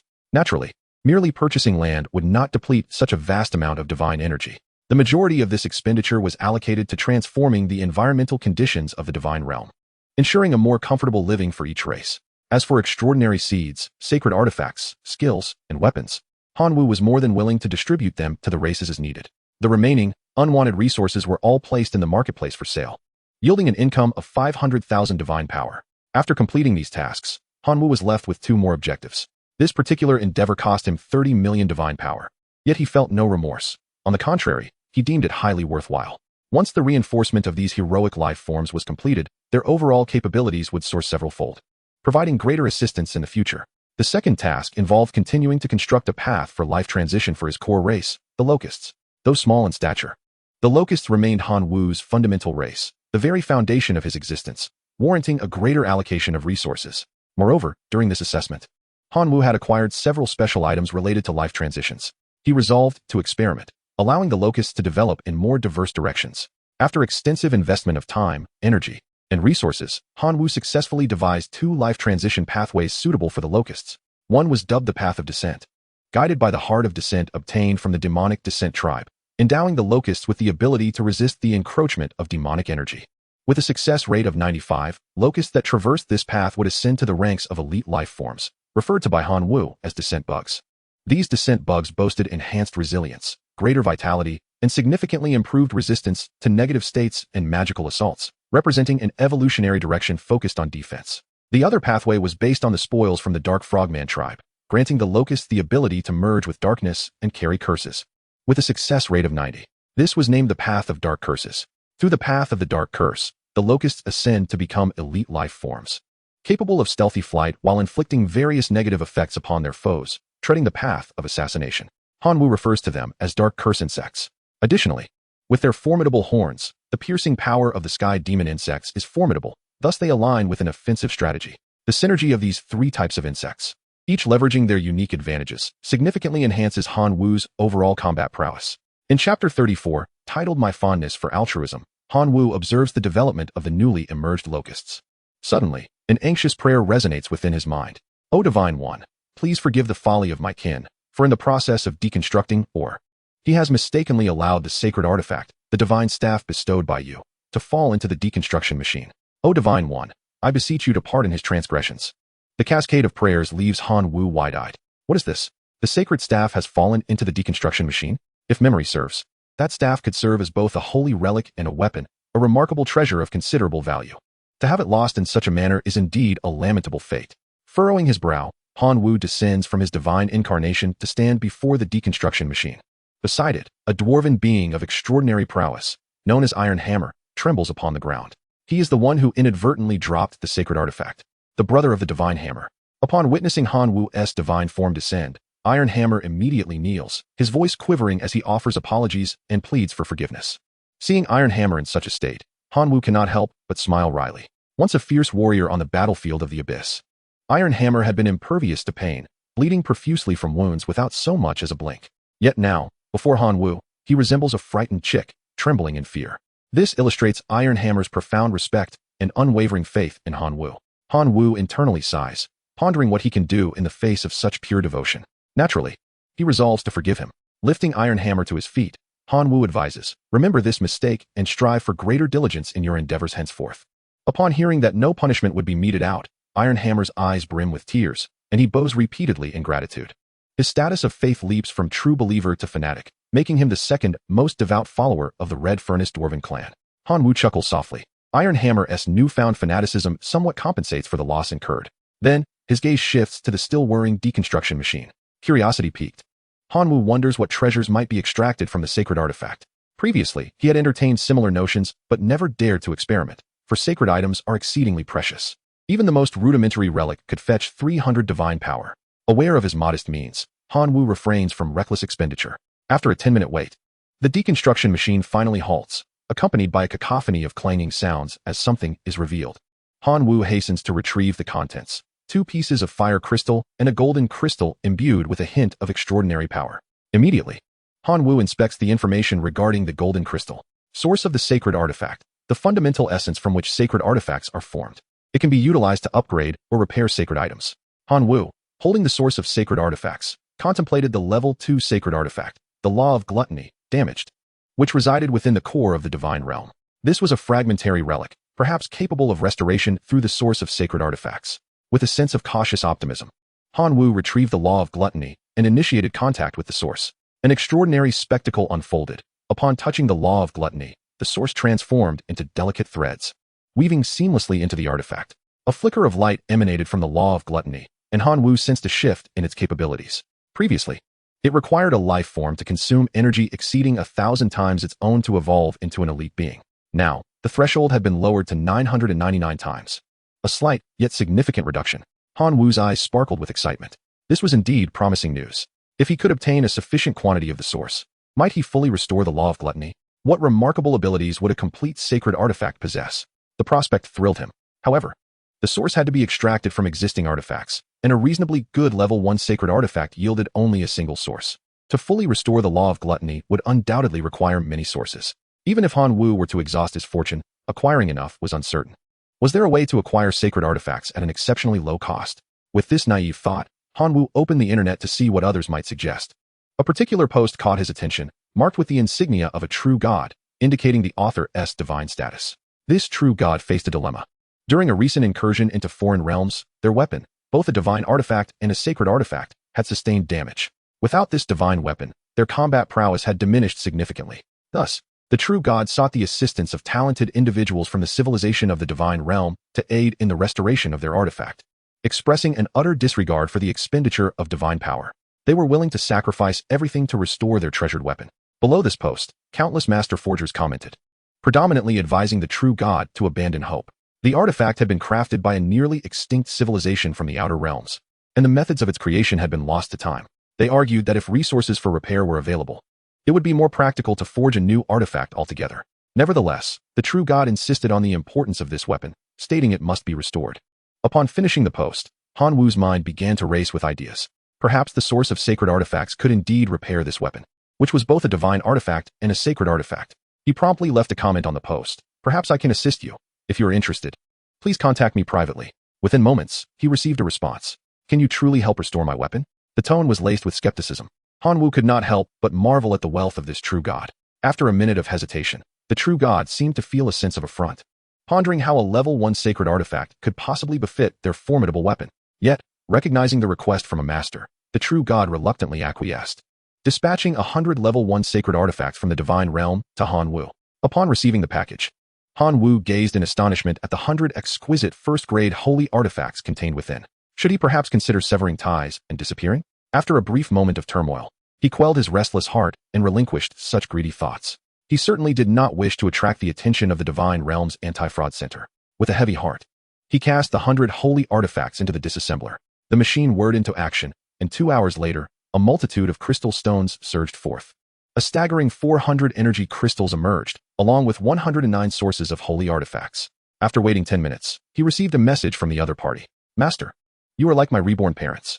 I am Yuan Zhong, and I implore you to assist me. Yuan Zhong, a name befitting his nature. Indeed, Han Wu muttered to himself. He glanced at the 400 energy crystals behind him, along with the 9 sources of holy artifacts he had greedily obtained.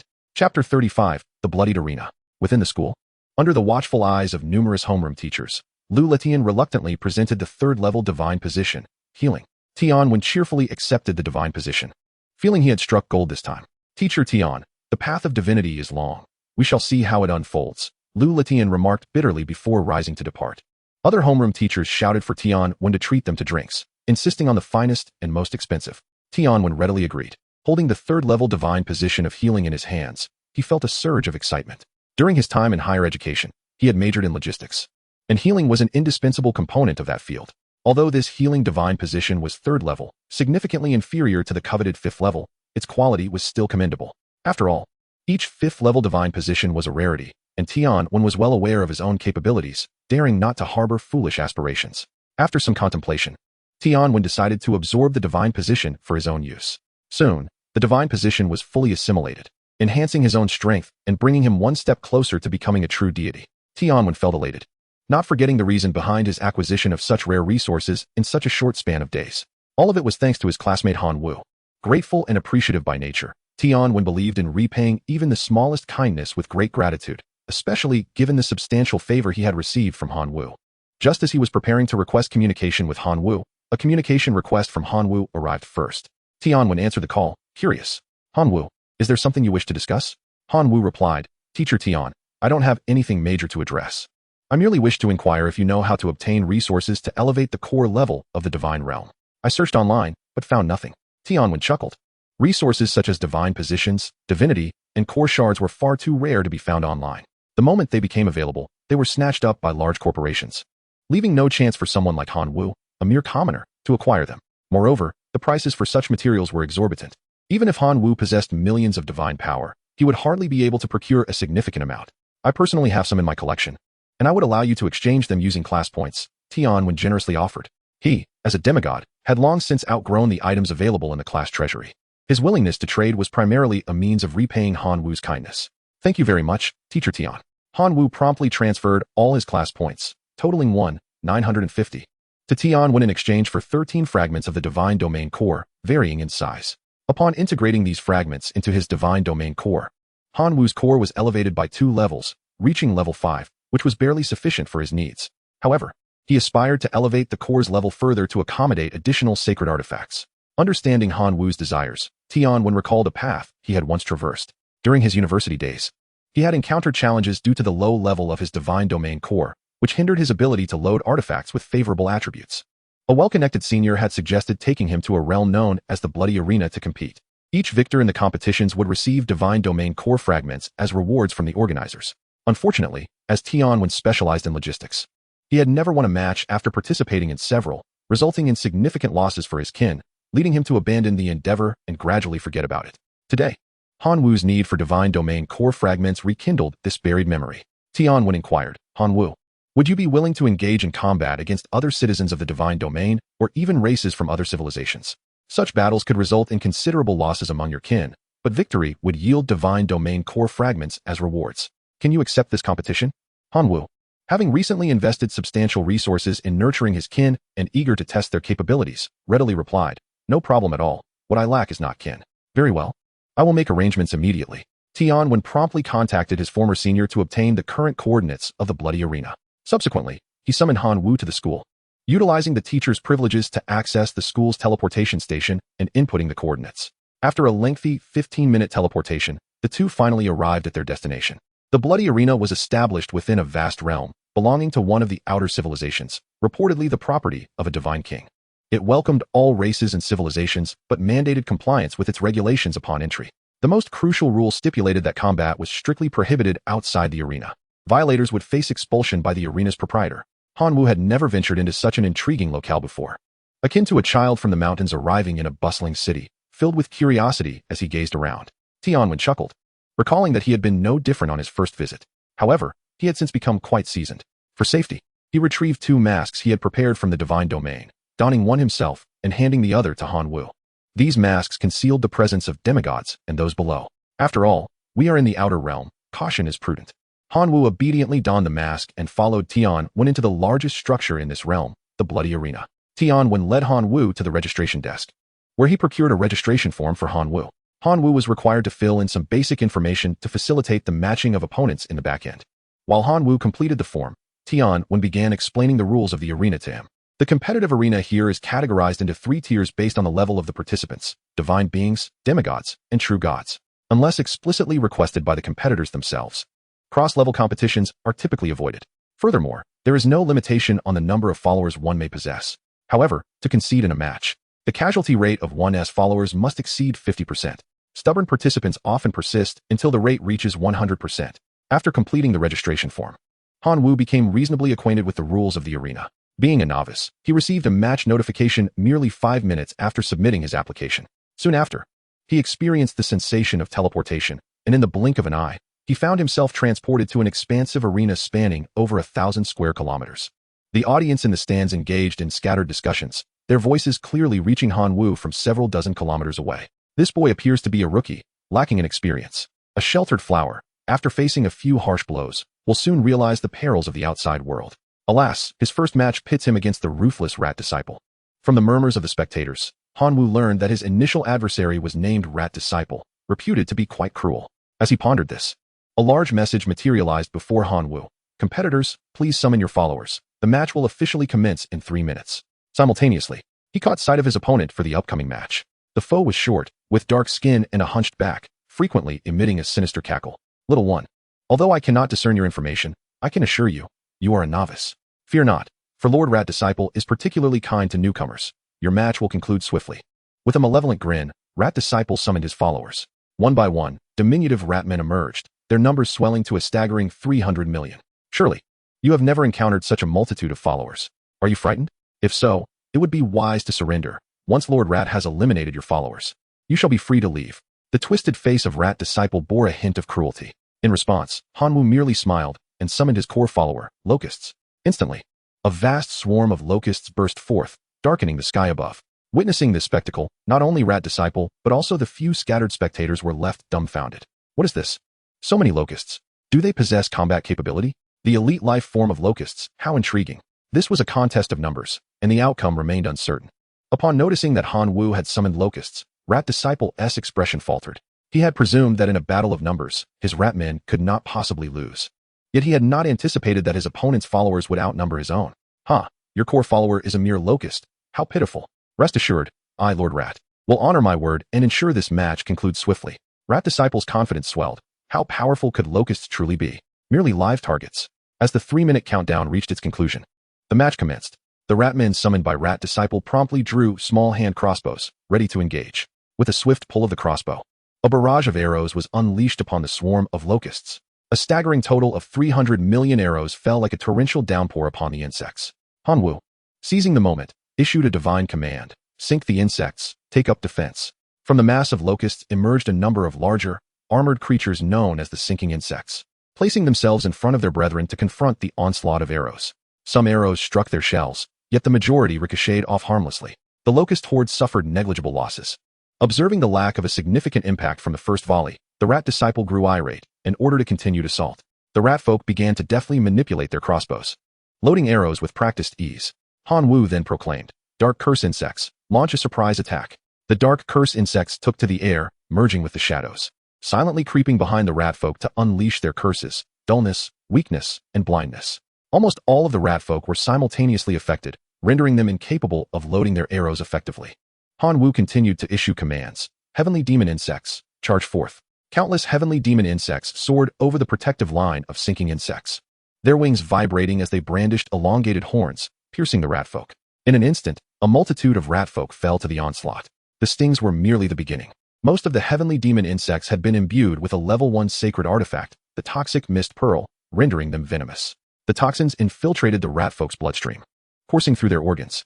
Within 5 seconds, a significant number of ratfolk lay lifeless. The entire sequence unfolded in less than 20 seconds, resulting in a staggering toll. All spectators could see that Han Wu's kin maintained a survival rate of 99, while the Rat Disciples clan plummeted to a mere 273. The disparity in strength was unmistakable. Impossible. Absolutely impossible. The Rat Disciple could scarcely fathom the unfolding events. How could his legion of ratfolk be so easily vanquished? After all, this was an army cultivated through extensive divine power. The locusts, oblivious to restraint, continued their carnage.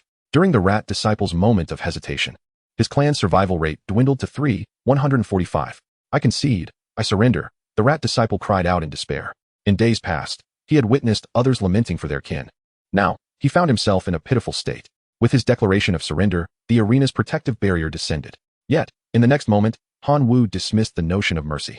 For an enormous magical array materialized upon the arena floor, its patterns reminiscent of Han Wu's life sacrifice ability, yet far more potent. The corpses of the ratfolk were drawn into the array, ultimately coalescing into a fragment of the core of the divine realm, which fell into Han Wu's grasp. This was the reward for his triumph in the competition. Upon being transported from the arena, Han Wu was overwhelmed by a profound sense of astonishment. It was his first encounter with a power akin to life sacrifice. As he marveled at the phenomenon, Tian Wen approached, patting him on the shoulder with a smile. Well done, Han Wu. You secured victory effortlessly in your first competition, earning me quite a bit of divine power. Given your kin's minimal losses, would you be interested in participating in the second round? Should you achieve consecutive victories, the fragments of the divine realm core you receive will exceed this time by 10%. Upon hearing those words, Han Wu readily agreed, stating, let us proceed. My kin require this experience. After submitting his application, Han Wu was enrolled in his second round of competition. 10 minutes later, the match commenced. 20 minutes thereafter, the third competition began. On the 32nd day, Han Wu paid the hefty price of detonating 100 million heavenly demonic worms, ultimately securing victory in the 184th match. The arena erupted in fervor, with countless spectators fervently chanting the name Locust Plague, a moniker derived from Han Wu's kin. This victory marked Han Wu's 89th consecutive win, yielding a bounty of divine realm core fragments, significantly larger than usual, 89 times the ordinary amount. As the divine realm core ascends in level, the requisite fragments for each advancement increase exponentially. Transitioning from level 5 to 6, Han Wu utilized a total of 69 assorted divine realm core fragments.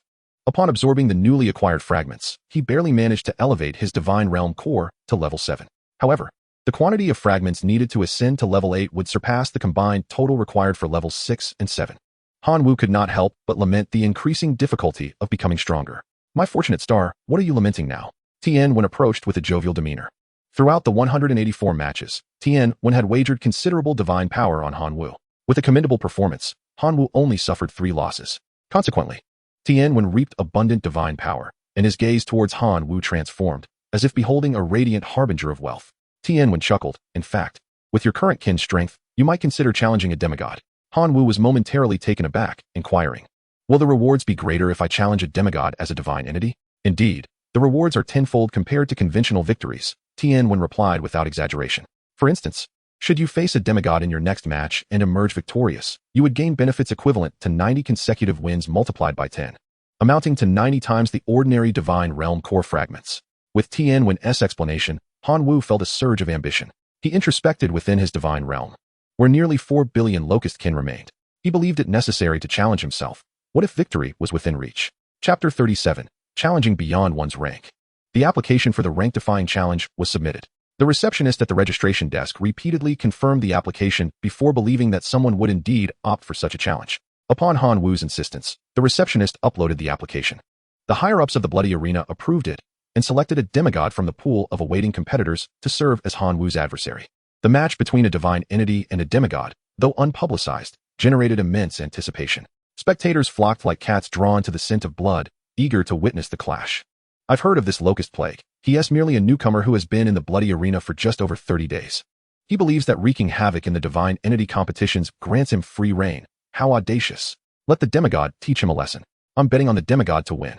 A demigod possesses a higher divine realm core level, can wield more advanced sacred artifacts, and is endowed with divine duties, allowing the use of divine techniques.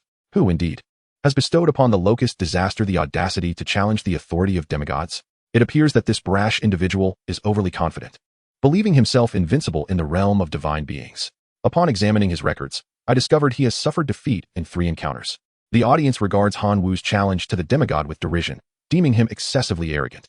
Some spectators have even remarked that this match is akin to receiving divine power for free. When placing bets, the odds heavily favor the demigod, making victory seem inevitable. Han Wu's odds surged to an astounding 1 to 100. Upon learning of his betting odds, Han Wu, a participant in the competition, began to contemplate his options. Although he cannot gamble himself, Tianwen can. Han Wu instructed Tianwen to wager 10 million divine power on his victory. For a moment, Tianwen found it difficult to discern who truly held the role of mentor in their relationship. Despite the fact that 10 million divine power is a considerable sum even for a demigod, it seemed to Han Wu as effortless as a mere 1,000 points of divine power. Nevertheless, Han Wu's confidence in himself is commendable. After placing the bet, Tianwen, in a show of faith, extracted an additional 5 million divine power from his reserves to further bet on Han Wu's triumph. This 5 million divine power symbolized Tianwen's trust in Han Wu. Even if he were to lose, the pain would be bearable. However, should victory be theirs, the reward would amount to 500 million divine power, a significant sum for any demigod. Once the wager was placed, Tianwen hurried to Han Wu's side, patting his shoulder. Han Wu, my hopes rest entirely upon you. You must prevail. When you win, I shall treat myself to a divine artifact. Yet, he soon realized that his reward for the divine artifact had little to do with Han Wu. He had gotten carried away. Ignoring Tianwen, Han Wu utilized the divine domain login device of the Bloody Arena to re-enter the divine realm. The core of his divine domain had been upgraded, yet he had not yet added any sacred relics. Presently, it contained 2 sacred items, a level 2 relic, the Law of Gluttony, damaged, and a level 1 relic, the Poison Mist Pearl. Han Wu also possessed 4 other quality level 1 relics and 2 level 1 skill crystals. Just as he was preparing to load these items into the core of his divine domain, the true god Yuan Zhong sent a communication inquiring whether the sacred relic essence had been extracted for the day. Han Wu handed over the 100 pieces of refined sacred relic essence, and then inquired, "You previously mentioned that relics below level 4 could be located, correct? Therefore, I require formidable level 2 relics, preferably with attributes of poison, earth, darkness, or fire," Han Wu stated without hesitation. Soon, a package containing 50 level 2 relics arrived. Upon inspecting them, Han Wu noted that each relic possessed commendable attributes. He could not help but marvel at the wealth of the true god. With better options available, Han Wu no longer valued those level 1 relics. He meticulously selected 2 relics from the 50 that aligned with the attributes of locusts, a level 2 relic. The Earth-Fire Flowing Sphere, which embodies both earth and fire attributes, capable of enhancing the defenses and resistances of his kin, while also improving their recovery capabilities. The transformation of locusts into the fallen insect after a leap in their life cycle is indeed a remarkable phenomenon. The level 2 sacred artifact, Shadow Spike, a dark attribute relic, when integrated into the divine domain core, enables the affiliated kin to comprehend the level 2 skill, Shadow Spike. This ability, by impaling the shadows of opponents, restricts their movements, effectively immobilizing them. Its compatibility with the dark curse insect is exceptionally high. Upon loading 2 level 2 sacred artifacts into the divine domain core, a sudden surge from the very essence of life reverberated throughout the domain. While some locusts exhibited no changes, others underwent significant physical mutations. 80 fallen insects were influenced by the level 2 sacred artifact, Magma Sphere, their exoskeletons turning a fiery red and becoming more robust.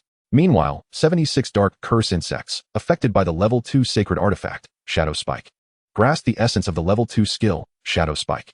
The strength of the 4 billion locusts in Han Wu's divine domain received a substantial enhancement, bolstering his confidence for the upcoming battle. Before he could thoroughly assess the locust's data, an announcement echoed. "Competitors, please enter the arena and prepare." In the blink of an eye, Han Wu was transported to the arena. This arena was considerably larger than that of the Divine Beings competition, spanning an impressive 10,000 square kilometers, each side measuring 100 kilometers. The roars of the audience reverberated from all directions. "Elephant Master, crush him. Elephant Master, showcase your demigod prowess. Locust Calamity, you must hold on for 3 seconds, or I shall face utter defeat." Various calls filled Han Wu's ears, with the overwhelming majority lacking confidence in him. Standing opposite Han Wu was his adversary for this match, the demigod known as Elephant Master. Without a mask, with golden hair and fair skin, he possessed an imposing physique, towering at least 2 meters and 20 centimeters, resembling a small giant compared to Han Wu. "Today is surely my lucky day, to encounter a novice as oblivious as you in this bloody arena." Novice, are you ready to accompany your kin to their demise? The demigod Elephant Master proclaimed proudly, clearly not regarding Han Wu as a worthy opponent. I admire your courage in challenging a demigod, but courage alone does not equate to strength. Today, I shall impart to you the true terror of a demigod, he declared. Arise, my colossal mammoth legion. A massive portal materialized behind Elephant Master. Leading the way was the heroic life form, the colossal thunder mammoth, towering 10 meters high and 5 meters long, crackling with fine electric sparks. Following the colossal thunder mammoth were 259-meter-tall war mammoths, each an extraordinary life form. The remainder consisted of elite life form mammoths, totaling 740,000. As the colossal mammoth legion advanced, the very ground trembled beneath them, eliciting piercing screams of excitement from the audience in support of Elephant Master. The demigod reveled in the enthusiasm of the crowd, waving to them before turning to Han Wu. Novice, it is your turn. Delight me with your utmost effort. Chapter 38, The Colossal Mammoth Legion. Han Wu, unwilling to be outdone, opened the portal, and an endless stream of locusts surged forth from it. The sheer quantity was enough to obscure the sky. The demigod Elephant Lord marveled at the multitude of locusts commanded by Han Wu. The fact that he could cultivate such a vast number of locusts indicated that Han Wu had undoubtedly invested considerable effort and resources into this endeavor. However, a large number does not equate to strength. In the realm of elite life forms, even 100,000 locusts may not stand a chance against a colossal mammoth. Is this all there is? The demigod Elephant Lord scoffed. In his eyes, these elite life forms, the locusts released by Han Wu, could hardly pose any threat to his mammoth legion. Han Wu merely smiled in silence. As the elite life forms, the demon worm, the sinking worm, and the shadow curse worm, emerged, the transcendent life form locusts finally made their appearance from the rear. The poisonous explosive demon worms cultivated from the nest of Gluttony's toxic fog pearl. The earth-exploding sinking worms nurtured from the nest of Gluttony's fiery lava sphere. And the shadow flow curse worms bred from the nest of Gluttony's shadow nails totaled an astounding 18,000. Their emergence instantly captivated the audience. Transcendent life forms. They truly were transcendent life forms, and in such large numbers. Were these still locusts? What kind of evolution or mutation had they undergone to attain such formidable appearances? I seriously suspect that this locust disaster is a prodigy sent by some prominent family to undergo trials. Just how many resources must have been expended to cultivate locusts to this extent? Even the demigod Elephant Lord adjusted his demeanor, no longer daring to underestimate Han Wu. The mere ability to nurture ordinary locusts into transcendent life forms was a testament to the cultivator's exceptional talent. Han Wu contemplated that if he were granted just one more day, he could amplify the number of transcendent life form locusts tenfold. What kind of spectacle would that present? Is this truly your strength? I find myself increasingly intrigued. The demigod Elephant Lord remarked with a hint of excitement. As the preparation time concluded, the competition officially commenced. The Elephant Lord immediately issued a divine decree. The heroic life form, the giant thunder mammoth, was to unleash its skill, level 3 intermediate thunder breath. Endless arcs of electricity erupted from the mammoth's elongated trunk, crashing into the approaching swarm. A cacophony of crackling ensued, as numerous locusts were struck down by the electric arcs.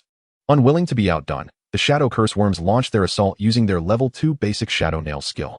Shadow nails, composed entirely of dark elements, penetrated the shadow of the giant thunder mammoth. Each shadow curse worm possessed limited strength, and the nails they released could not immobilize the mammoth. However, when the number of nails surpassed 10,000, the movements of the giant thunder mammoth became significantly hindered. As the count exceeded 100,000, each movement of the mammoth became laborious. When the nails surpassed 1 million, the giant thunder mammoth stood as still as a statue, utterly immobilized. It had indeed been ensnared by the shadow nails. Han Wu promptly commanded the transcendent life forms, the poisonous explosive demon worms, to engage. The poisonous explosive demon worms flapped their wings, raising their singular horns toward the giant thunder mammoth. Despite the mammoth's thick and resilient hide, even the transcendent life forms poisonous explosive demon worms could only penetrate a mere finger's depth with all their might. At this depth, it was akin to merely scratching an itch for the colossal thunder mammoth. The demigod of elephants erupted into a maniacal laugh. Even if you could cultivate locusts into extraordinary beings, what of it? My colossal thunder mammoth could remain utterly still, and you would be unable to inflict a single scratch upon it. As he spoke, the toxic explosive demon locust detonated with a thunderous roar, its body releasing a vast cloud of poisonous mist that enveloped the surroundings. Even the horn was driven deeper by the force of the explosion. The toxin was successfully injected into the colossal thunder mammoth's body. Although the toxin contained within a single explosive demon locust was limited and incapable of incapacitating the massive creature, Han Wu commanded a staggering 6,000 of these locusts. If one could not suffice, then two would do. If two failed, four would follow. As long as the colossal thunder mammoth remained ensnared by the shadow spikes, it would endure relentless assaults from the explosive demon locusts. The Elephant Lord, perceiving Han Wu's intentions, promptly issued a divine decree, commanding the colossal mammoth legion to thwart Han Wu's plan and rescue the colossal thunder mammoth. Han Wu, ever the tactician, directed a multitude of locusts to launch an attack upon the colossal mammoth legion. Those elite life forms, the colossal mammoths, proved far more manageable than the heroic life forms of the colossal thunder mammoths. Amidst the cacophony of explosions, casualties emerged within the colossal mammoth legion. The Elephant Lord's countenance darkened as he observed this scene. He had thought he had overestimated Han Wu, yet he realized he had still underestimated him. Although it seemed somewhat unfair for a demigod to combat divine beings, the Elephant Lord could not bear to witness his kin suffer grievous injuries without intervening. He summoned the divine power within him, invoking divine arts, barbaric divine art, thick armor, barbaric divine art, blood chi, barbaric divine art, healing. With these three divine arts consecutively cast, the Elephant Lord expended a considerable portion of his divine energy. However, the outcome was strikingly evident. The injured colossal mammoths, nourished by the divine arts, experienced rapid healing, their wounds closing and forming a robust layer of blood chi armor. The self-detonations of the locusts merely succeeded in diminishing the thickness of this armor, failing to harm the colossal mammoths in the slightest. In contrast, the colossal mammoths could effortlessly sweep away numerous locusts with a mere flick of their long trunks. Even when the locusts soared high, escaping the reach of the colossal mammoth's trunks, the colossal mammoths could still inhale, drawing some locusts towards them to be crushed. Han Wu's situation grew increasingly dire. The fact that I am compelled to employ divine arts already attests to your prowess. Once I have eliminated half of your kin, I shall permit your surrender. The Elephant Lord enjoyed overwhelming advantages, yet he did not intend to annihilate entirely. A genius capable of nurturing ordinary locusts to such an extent would undoubtedly transcend mere divine beings. The Elephant Lord sought to leave a favorable impression before Han Wu could rise to prominence. However, in Han Wu's lexicon, the concept of surrender did not exist. Moreover, he had yet to unleash his full potential. Heed my command, O Bull Demon Clan, arise, Han Wu proclaimed suddenly, as a portal opened behind him. The Bull Demon Clan in the divine realm received the divine decree and marched into the arena with great fervor. Leading the charge, the heroic life form, Bull Demon Shaman, let out a furious howl. The accompanying bull demons followed suit. A total of 604 valiant bull demons charging into the ranks of the 740,000 colossal mammoths. The sudden turn of events rendered the Elephant Lord momentarily dazed before he regained his composure. To his astonishment, his opponent had actually tamed a bull demon, a creature of formidable strength from the abyssal race, which willingly obeyed his commands. This revelation was truly staggering. Yet, Han Wu's assault was far from over. His gaze fixed on the bull demon's trajectory of attack, and soon, a colossal mammoth fell beneath the totem of the Bull Demon Shaman. Without hesitation, Han Wu issued another divine decree, Skeleton Clan, advance. Behind him, a portal opened once more. 190 skeletal knights emerged, carrying a grand palanquin constructed of bones. Seated upon it was the Skeleton Lord, whose diminutive stature belied an imposing demeanor, reminiscent of a child wielding an oversized weapon. Flanking the Skeleton Lord stood two heroic entities, the Bone Controller and the Bone Reviver. They resembled devoted servants, ever ready to attend to the Skeleton Lord's needs. This spectacle left the audience utterly spellbound. Some were incredulous, exclaiming, I think I just saw the renowned heroic entity of the Skeleton Clan, the Bone Controller. It must be an illusion. Someone wake me from this dream. Another chimed in, brother, I too am experiencing this delusion. Let us strike each other to see if we can dispel the illusion. Damn it, I want a refund. How can we continue playing like this? A demigod possesses only one heroic entity, yet this divine being has summoned three, along with a special entity that appears to be a lord. Is this reasonable? Someone from the bloody arena needs to explain. There's foul play afoot. I understand now. The purpose of this charade must be to swindle us. The bloody arena shows no regard for divine principles. I advise you to tread carefully. Han Wu never imagined that the Skeleton Clan he summoned would provoke the audience to direct their ire towards the bloody arena. However, the audience's uproar was of no concern to him. His current objective was to vanquish his opponent with as few trump cards as possible. Bone Reviver, I rely on you. Han Wu leaped onto the palanquin, unceremoniously lifting the small skeleton from its seat to claim it for himself. The diminutive Skeleton Lord was indignant at Han Wu's audacity, but felt powerless to protest, for Han Wu was its divine provider. The heroic entity, the Bone Reviver, acknowledged the command with a respectful bow to the deity Han Wu. Then, with a leap, buoyed by the support of the locusts, it ascended above the colossal mammoth legion. There, it invoked its mass resurrection ability upon the fallen mammoths below. In an instant, from the carcasses of the colossal beasts, a skeletal mammoth emerged. Liberated from the confines of flesh, devoid of its corporeal form, it lost its agile trunk, yet its elongated tusks became even more formidable. This transformed skeletal mammoth immediately brandished its tusks, attacking its erstwhile companions. In no time, another colossal mammoth succumbed to its fate. Chapter 39. The Terror Governed by the Bone Controller. With the demise of one colossal mammoth, another skeletal mammoth arose. Under the Bone Reviver's mass resurrection, the number of skeletal mammoths surged rapidly. It was only then that the demigod Elephant Lord grasped the impending peril. Cursed skeletons, like an unshakable gum. However, do not presume that such acts will subdue a demigod. The Elephant Lord murmured, issuing a divine oracle. Giant war mammoths. Activate ability. War trample. Instantly, the eyes of the 250 colossal war mammoths glowed a fierce crimson as they charged, their massive feet thundering against the earth. The skeleton mammoths standing in their path were shattered to fragments by the shock waves unleashed by the war trample, reducing them to mere remains scattered across the ground. Even the giant thunder mammoth was affected by the ripples of the war trample, its shadow freed from the binding of the shadow pins, regaining the ability to move. The Elephant Lord, in all his might, commanded their annihilation, demanding the crushing of these skeletal foes. The audience was swept away by the overwhelming presence of the giant mammoth legion, fervently cheering for the Elephant Lord. The Bone Controller took the initiative to engage in battle. Though diminutive in stature, with each step it took, it grew larger. The shattered bones of the skeletal mammoths were absorbed by the Bone Controller, and soon, a towering 20-meter-high skeletal giant took shape. This colossal figure, twice the height of the giant thunder mammoth, silenced the crowd in awe. Upon witnessing the immense form of the skeletal giant, the Elephant Lord broke into a cold sweat. The combat prowess of the strongest heroic life forms was no mere boast. It was the culmination of experiences forged through countless wars in divine civilizations over eons. Regret washed over him as he pondered why he had not obliterated the Bone Controller the moment he learned of Han Wu's possession of such a heroic life form. Now, it was too late for lamentations. The Elephant Lord had no choice but to fight with all his might. He summoned the last remnants of his divine power and invoked his divine art once more. Barbaric divine art. Multiplication. The multiplication technique consumed an immense amount of divine power, leaving the Elephant Lord only able to bestow this art upon his sole heroic life form, the giant thunder mammoth. With this divine enhancement, the giant thunder mammoth's size surged dramatically, rapidly matching the height of the skeletal giant. To mitigate the impact of their impending clash, Han Wu and the Elephant Lord tacitly instructed the remaining kin to retreat from the central battlefield, clearing an arena for their confrontation. Unfettered, the two titans engaged fiercely. The giant thunder mammoth unleashed a thunder charge, its tusks crackling with electric energy as they swiftly penetrated the skeletal giant's form.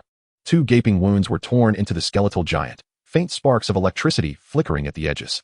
Yet, such damage was trivial for the skeletal giant. Instead, it seized the opportunity to retaliate. Grasping the long trunk of the giant thunder mammoth, it executed a powerful shoulder throw, much to the astonishment of the audience.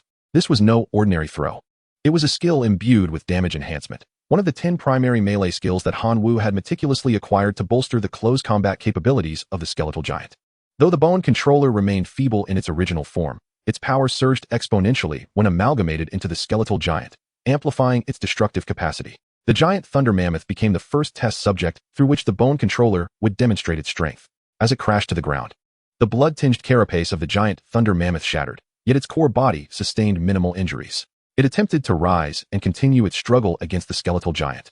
But little did it know, the skeletal giant would not grant it the opportunity to do so. The skeletal giant audaciously mounted the colossal thunder mammoth, delivering resounding punches to its head with incredible force. The skill employed was a level 1 ability, Heavy Fist. After enduring several blows, the colossal thunder mammoth gathered sufficient strength, rolling over in an attempt to execute a thunderous stomp combo as the skeletal giant was dislodged. However, the skeletal giant proved to be exceedingly cunning. Upon being thrown to the ground, it swiftly utilized another level 1 skill, Roll, evading the colossal thunder mammoth's attack range. It then delivered a powerful flying kick, once again toppling the colossal thunder mammoth to the ground. Ascending back onto the enormous creature, it unleashed a flurry of punches, relentlessly striking its face. With each blow, the mighty tusks that symbolized the colossal thunder mammoth's identity were violently wrenched away, leaving its master in utter shock. Never had he imagined that the hero life form he painstakingly nurtured, the colossal thunder mammoth, could appear so feeble before the skeletal giant. Equally astonished was the colossal thunder mammoth itself.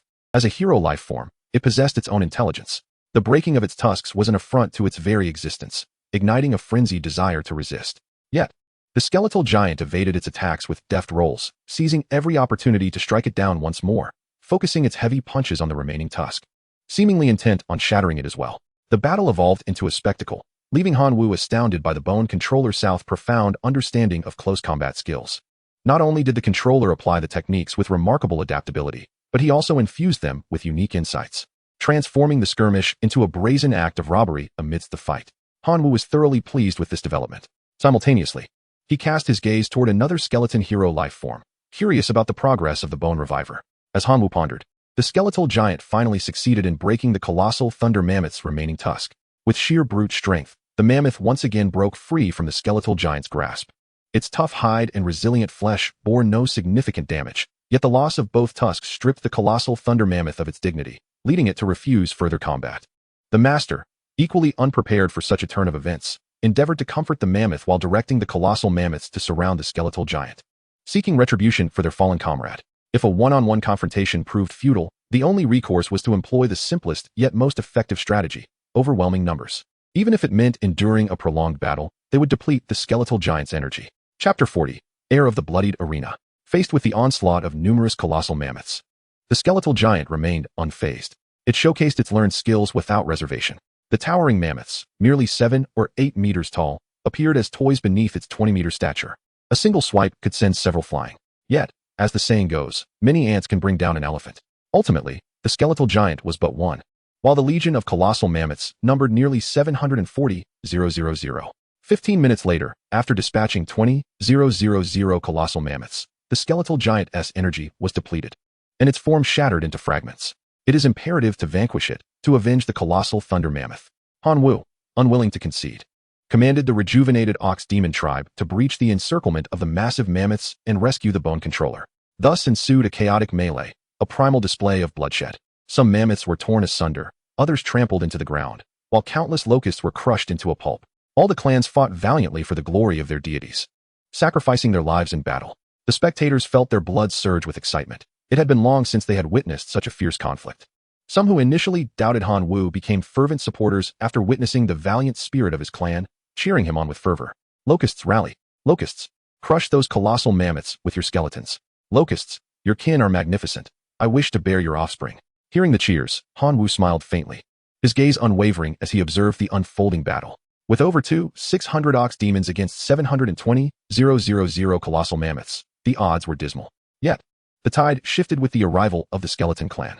The fallen ox demons and colossal mammoths, resurrected by the bone controller, transformed into fearless skeletal warriors, charging at the mighty mammoths.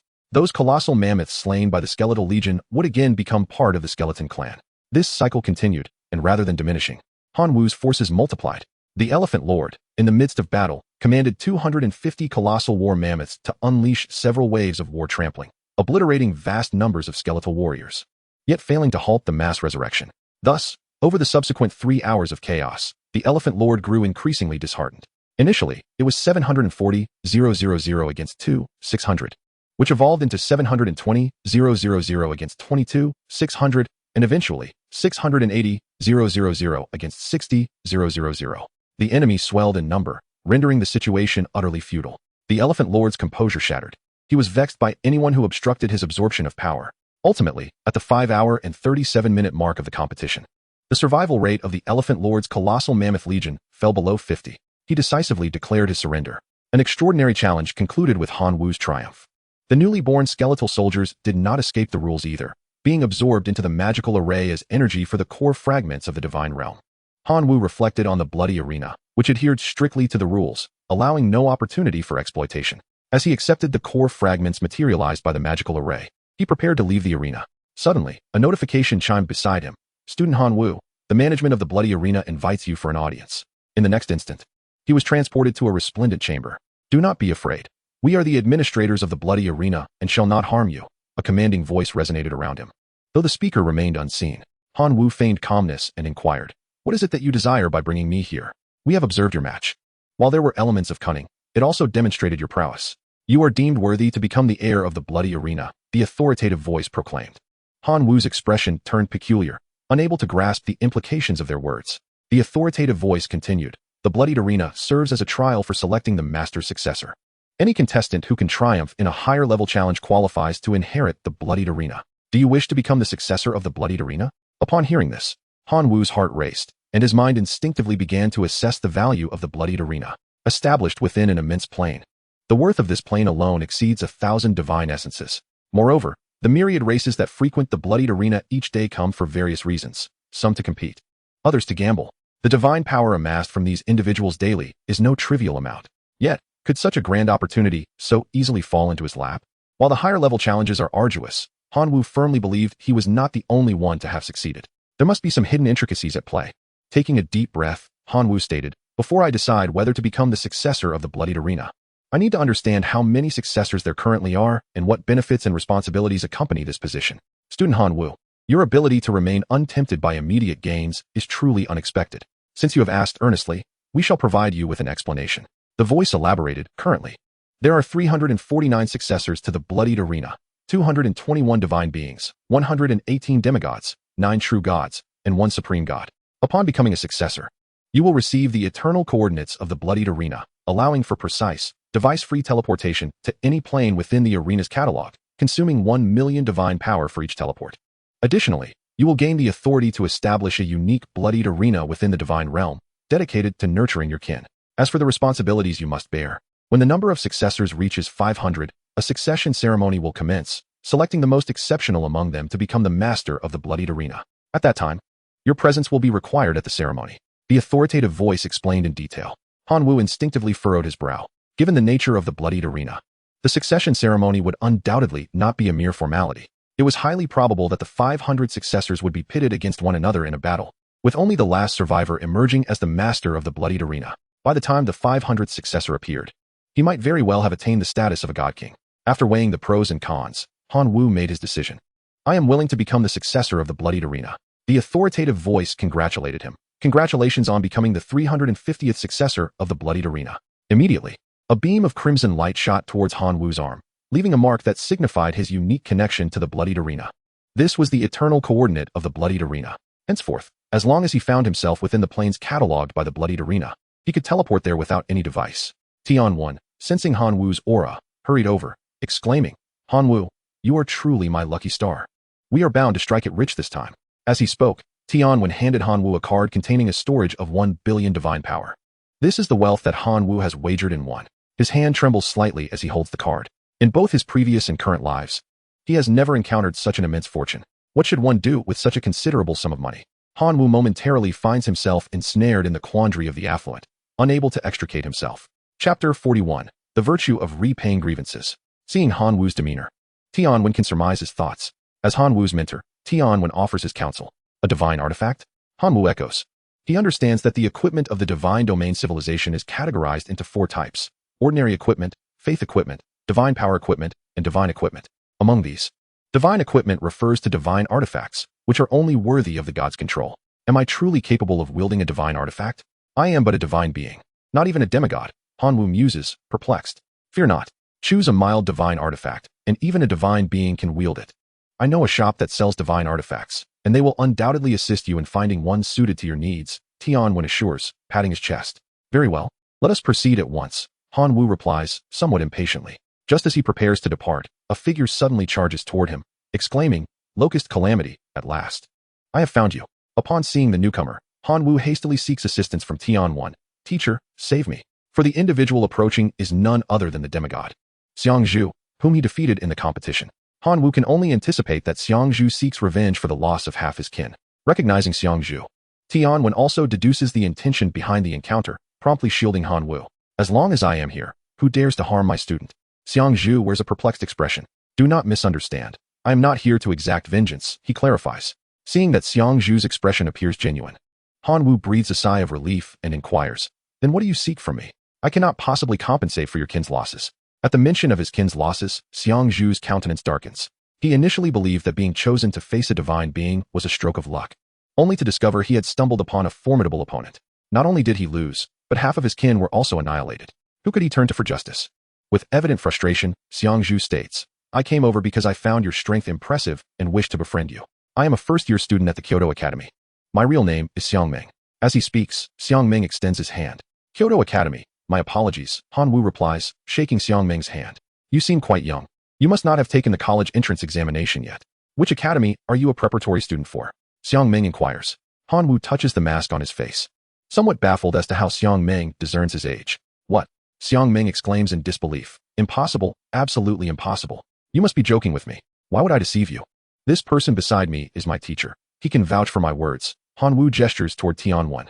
Tianwen interjects, indeed, Han. The Locust Calamity is not a preparatory student. Although many academies have extended invitations to him, he aspires to join the Imperial Capital Academy. However, the admissions officer there has shown little interest in him. Ah, I see, Xiangming replies, his confusion dissipating. Xiangming suddenly realized, and then chuckled, I must say, your discernment is quite commendable. The Imperial Capital Academy stands as the most formidable entity among the 3 elite institutions. Hanwoo, taken aback, inquired, will you truly assist me? After all, under normal circumstances, having exterminated half of Xiangming's kin, one would expect retribution rather than gratitude. Xiangming burst into hearty laughter. Do not misunderstand me. My willingness to aid you stems not only from recognizing your potential and desire for camaraderie, but also from a degree of self-interest. The path to divinity is arduous, and having a few allies to rely upon is infinitely more manageable than toiling alone. You possess the qualifications to be my friend. Furthermore, should I recommend you to the academy, upon your passing of the trials, the institution will reward me with resources, free resources, which I have no reason to decline. Upon hearing Xiangming's rationale, Hanwoo felt a sense of reliability in this arrangement. Then I shall trouble you, Brother Ming, he expressed gratefully. A trivial matter, Xiangming replied. However, one must still possess strength. Thus, I advise you to invest more resources into your core kin in the near future. It would be ideal if you could cultivate an entity of heroic stature. Passing the trials of the Imperial Capital Academy is no simple feat, he cautioned. From Xiangming's repeated emphasis on core kin, Hanwoo understood that his primary focus henceforth must be to enhance the prowess of his core kin. After bidding farewell to Xiangming, Hanwoo followed Tianwen to a street known as Wanbeilu. Flanking the street were numerous shops selling equipment, ranging from the most basic to the most divine. Under Tianwen's guidance, they arrived at a quaint-looking storefront. Hanwoo glanced up at the sign, Treasure Pavilion. Oh, a classic name, steeped in nostalgia, albeit a tad rustic, he mused. Let us enter, Tianwen said, pushing open the door. A stunning female demigod at the front desk greeted them warmly, treating Hanwoo, despite being merely a divine being, with no discernible bias. Welcome to the Treasure Pavilion. What grade of equipment are you seeking, or would you like to consult one of our master blacksmiths? Please contact Master Tony and inform him that old Tian is here. Tianwen replied with ease. Hanwoo furrowed his brow. Is Master Tony proficient in crafting divine artifacts?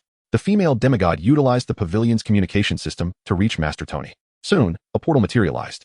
Tianwen beckoned Hanwoo to step through the portal, leading them to Master Tony's forge. Hanwoo was greeted by the sight of a stout, rotund man with a bald head, wielding a hammer in one hand and pliers in the other. He turned to them and asked, Old Tian, is this hefty lamb you brought sufficient? In that fleeting moment, Hanwoo entertained the thought, is it too late to run? Chapter 42, Artifacts of a Lost Civilization. Tianwen cleared his throat awkwardly. Tony, let us maintain some decorum. This is my student. Master Tony rose, stroking his bald head, as old Tian's student. I must clarify our store's policy. We practice honesty and integrity here, hence there are no student discounts. Hanwoo inwardly exclaimed in disbelief. Is this how honesty and integrity works? Student discounts should exist. Earning money as a student is no easy task. After a grueling match, one could only earn a meager 10 billion divine strength. Tianwen hastily explained to Hanwoo, Hanwoo, my friend, Tony may have a sharp tongue, but his creations are truly exceptional. To which Master Tony remarked, finally, after all these years, I have heard a genuine compliment from you, old Tian. In that instant, Tianwen contemplated leaving. After more than a decade of friendship, perhaps it was better to part ways. After a moment of calming himself, he reluctantly swallowed his anger. Were it not for his inability to contend with Master Tony, he would have long since taken action against him. I shall show you his masterpieces, Tianwen declared, smoothly leading Hanwoo into Master Tony's exhibition hall. Inside, an array of over 100 divine artifacts was displayed, each bearing Master Tony's mark, signifying his craftsmanship. After filtering through the prices, 30 diverse artifacts remained for Hanwoo to choose from. Tianwen skillfully introduced each artifact's merits and drawbacks, with such professionalism and detail that Hanwoo began to suspect that Tianwen might be a teacher at school, likely in a secondary position solely for the sake of social security, while his true vocation lay as a salesman in Master Tony's shop. Once he had finished presenting the 30 artifacts, Tianwen turned to Hanwoo and inquired, which one do you prefer? Hanwoo attentively listened to Tianwen's descriptions and selected 3 artifacts that best suited his current circumstances. The first was the Goo Hoo, a 2-star artifact with the following capabilities. 1. Refinement of Goo. It contains a space that can hold up to 100,000 insect species for the Goo refinement ritual. Within this space, the insects will battle, and the sole survivor has a chance to ascend in level, potentially yielding a heroic life-form insect. 2. Accompanying divine technique, insect attraction. It can draw nearby insect species closer, with the range of the divine technique contingent upon the amount of divine strength invested. The second was the Wanzhu Ling, a 3-star artifact with the following capabilities. 1. Deterrence. It exudes a pressure that instills fear in life forms below heroic life forms. 2. Majesty. It stores the faith of myriad races. The more belief it accumulates, the more potent the artifact becomes. 3. Accompanying divine technique. Domination. It can forcibly command the actions of a life form, with the strength of the technique determined by the intensity of its majesty and the amount of divine strength invested. The third was the Undead Banner, a 2-star artifact with the following capabilities. 1. Accompanying divine technique, undead enhancement. The strength of the technique is proportional to the divine strength invested. 2. Accompanying divine technique, undead command. The strength of the technique is similarly contingent upon the divine strength invested, regardless of which artifact Han Wu chose. It would considerably enhance his power. However, considering the impending assessments from the Kyoto Academy, his focus gravitated towards the 2-star artifact, the Gu-Hu, valued at 4 divinity. It was equivalent to less than 6 billion divine strength. From a long-term perspective, it was undoubtedly a lucrative investment. Han Wu gritted his teeth and declared, "I will take the 2-star artifact, the Gu-Hu." Tianwen smiled with satisfaction. Though the 2-star artifact, the Gu-Hu did not possess overwhelming power, it was indeed the most suitable choice for Han Wu. Upon learning of Han Wu's selection, Master Tony was equally pleased and presented the payment code for divinity or 580 million divine strength. How would you like to proceed with the payment? Tianwen engaged in a lengthy discussion with Master Tony. As the discussions escalated, a palpable tension filled the air.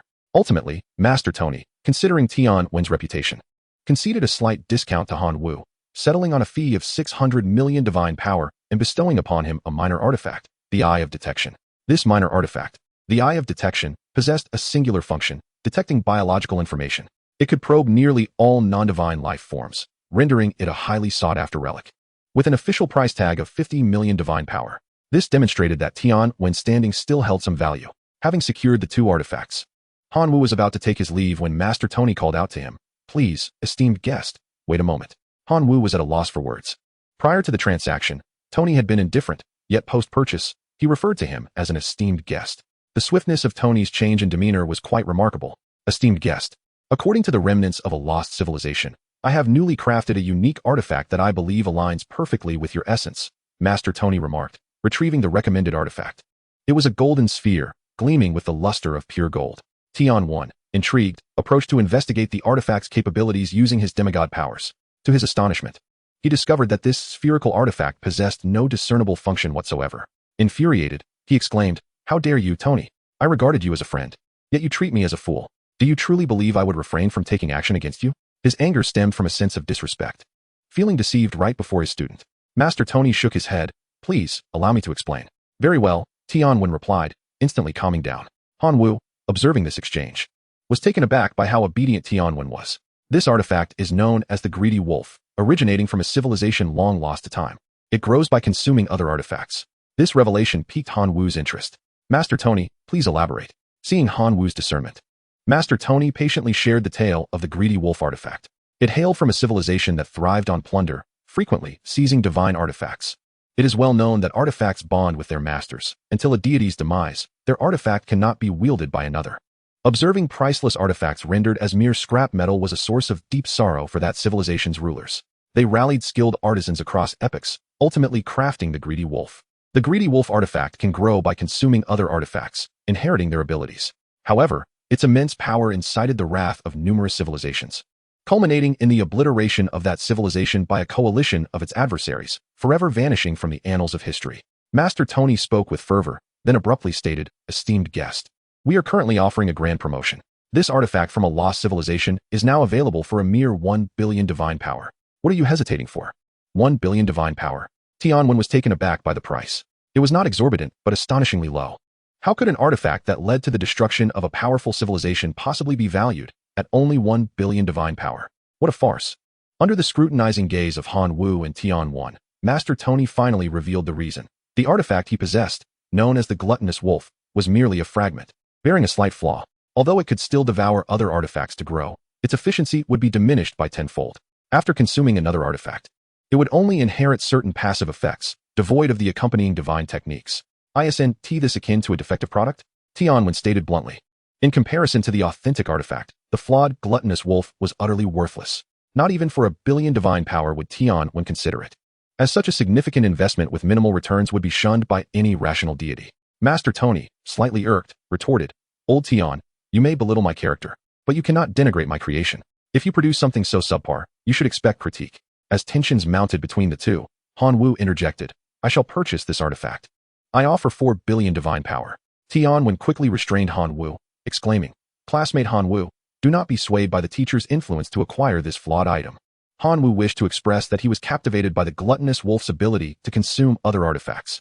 The original artifact had the remarkable capability to devour artifacts for growth and inheritabilities, a truly extraordinary trait. But who could assert that the overlooked ability of artifact consumption was trivial? Imagine seizing a powerful artifact from an enemy that cannot be easily destroyed. In such a scenario, entrusting it to the gluttonous wolf could effectively weaken the adversary's strength. Ultimately, Han Wu sensed a resemblance between the gluttonous wolf's abilities and his own decomposer. Acquiring it for future study seemed prudent. Master Tony, stroking his bald head, felt a mixture of emotion and skepticism. Do you truly admire this artifact? Indeed. Han Wu affirmed resolutely.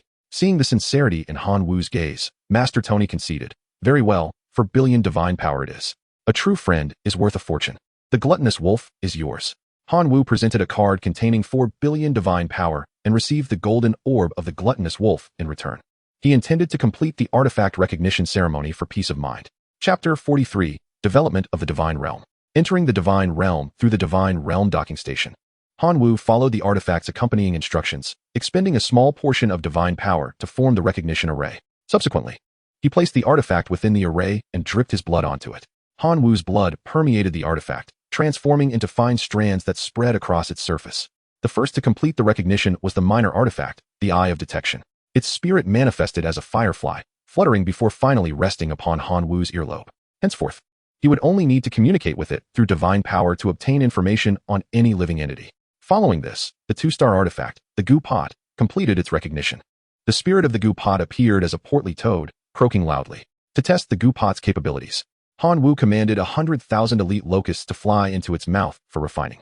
Results were anticipated by the next day. The final artifact, after absorbing Han Wu's blood. The artifact, Greed Wolf, remained unable to establish a bond and persistently conveyed to Han Wu that the blood was insufficient. Left with no choice, Han Wu had to increase the blood transfusion. It was only when he felt his vision darken that Greed Wolf finally completed the bonding process. Upon recognizing its master, the artifact transformed into a small wolf cub, appearing before Han Wu. As soon as it was born, the wolf cub communicated its desires to Han Wu. It craved the essence of artifacts. Han Wu frowned, for he was utterly destitute and had no artifacts to offer. After declining the cub's request, he noted its visible disappointment. The cub sniffed the air, its wolfish eyes sparking with excitement. It made another request, this time for pure energy crystals. Fortunately, within Han Wu's divine realm, there were several energy crystals available, which he could spare for the little cub. After casually presenting a few crystals, the cub joyfully gnawed on them like a playful puppy. The energy crystals, harder than iron, emitted crisp sounds under the cub's sharp teeth. Han Wu now believed that the cub could indeed consume the essence of artifacts. Having completed this, Han Wu proceeded to tally the sources derived from the decomposition of the Level 2 sacred artifacts. From 48 Level 2 artifacts, he extracted a total of 428 pieces of sacred essence. He sent 400 pieces to Yuan Zhong to aid in the restoration of the artifact. The remaining 28 pieces were allocated to the Level 2 artifact, the Law of Gluttony, damaged. After a substantial infusion of sacred essence for repairs, the Law of Gluttony underwent significant transformation. Upon absorbing the 28 pieces, a brilliant light surged forth from the artifact. Han Wu hurriedly checked and discovered that the Law of Gluttony had automatically upgraded. Now classified as a Level 3 artifact, the Law of Gluttony, incomplete once integrated into the core of the Divine Realm, the core's kin would gain the ability of gluttony. Ordinary life forms that consume a total energy exceeding 100 times their own can evolve into elite life forms. Elite life forms that consume a total energy exceeding 1,000 times their own can evolve into extraordinary life forms. Due to the artifact's incomplete nature, it can only affect ordinary and elite life forms. Han Wu was utterly astonished. The capabilities of the Level 3 artifact, the Law of Gluttony, were remarkably potent, capable of facilitating the evolution from ordinary to extraordinary life forms. Thus, if his locusts had an ample food supply, they could all ascend to extraordinary life forms. The mere thought of potentially billions or even hundreds of billions of extraordinary life forms filled Han Wu with exhilaration. Though the locust strength would still be lacking upon evolving into extraordinary beings, they would still be extraordinary. The enhancements in life energy, longevity, and the increase in faith were immeasurable benefits. Furthermore, with the alchemical capabilities of the Goo Pot, Han Wu envisioned a future where he would forge a formidable legion of heroic life form level locusts. Just as he was dreaming of this promising future, a crisp sound from the core of the Divine Realm captured Han Wu's attention. He hurriedly went to investigate. The recent upgrade of the Law of Gluttony has necessitated the forced loading of 8th level energy into a core that can only accommodate 7th level power, resulting in an alarming energy overload. Should this issue remain unresolved, the core may eventually be overwhelmed. However, Hanwoo is reluctant to remove the Law of Gluttony, for he is merely a divine being at present and, in theory, cannot accommodate a 3rd level sacred artifact. The reason the Law of Gluttony can be loaded is that it is inherently part of the divine core. Once removed, Hanwoo might have to await his ascension to demigod status to reload it. This situation can be viewed as Hanwoo having prematurely reaped the benefits of a 3rd level sacred artifact, albeit at a slight cost. In an effort to alleviate the potential risk and create space for the Law of Gluttony, Hanwoo removed a 1st level sacred artifact, the Poison Mist Pearl, intending to reload it once the divine core has surplus levels. Unexpectedly, however, the Poison Mist Pearl shattered immediately after detaching from the divine core. Perplexed, Hanwoo sought information online and discovered that once the divine core surpasses level 5, the sacred artifacts affixed to it cannot be arbitrarily dismantled. Doing so would result in their destruction. Enlightened by this revelation, Hanwoo felt a wave of relief that he had chosen to remove neither the Law of Gluttony nor the other 2 second-level artifacts, as the loss would have been far greater. Casually discarding the fragments of the Poison Mist Pearl into a disassembler, Hanwoo sensed a shift within his domain. The Locust Kin, influenced by the Law of Gluttony, were voraciously consuming resources, with new locusts evolving by the minute. The other 4 ordinary kin thrived as well.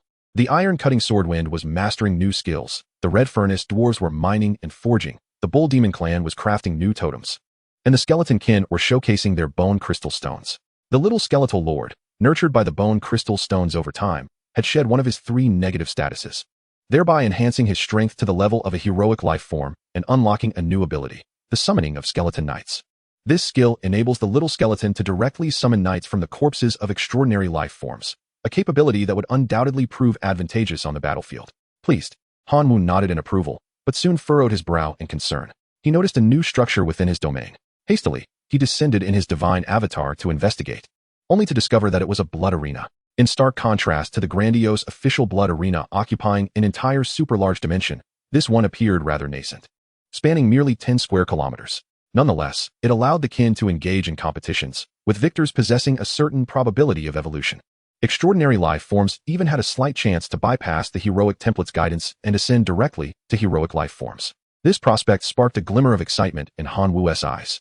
He promptly issued a divine edict, encouraging all extraordinary life forms within his domain to partake in the competitions. After all, if a heroic life form were to emerge, it would be a remarkable boon. Chapter 44, New Species, Locust People. The development of life within the divine realm is simple yet fulfilling. Hanwoo attends classes during the day and by night, immerses himself in the divine realm, continuously unleashing growth acceleration abilities. A few days later, the number of locusts within the divine realm surged to an astonishing 14 billion. Among these, 10% were ordinary life forms, 30% were elite life forms, and 60% were extraordinary life forms. Such a high proportion of extraordinary life forms would undoubtedly leave countless deities astounded. It is worth noting that even demigods, let alone true gods, might struggle to muster 8 billion extraordinary life forms. However, maintaining such a vast population of extraordinary locusts imposed a significant financial burden on Hanwoo. The daily expenses for feeding these locusts alone required at least 1 million units of divine power. Moreover, the recent decline in the supply of flesh and blood magical corpses from the abyss had slightly increased their prices, exacerbating Hanwoo's already strained finances.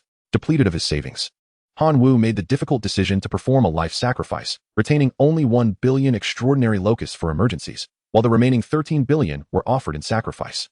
A colossal sacrificial array enveloped the entire divine realm, with countless locusts transforming into streams of life energy that flowed into the array. Before Hanwoo stood 3 options. Option 1. 10,000 Night Demon Clan Hunters, Extraordinary Life Forms. Option 2. A 3-star artifact, the Dominant Steel Blade. Effect 1. It serves as both an artifact and a sacred object, capable of functioning as a level 3 sacred object, granting the core vassals the ability to summon the Steel Blade as a weapon. Effect 2. Increases lethality against beasts by 15.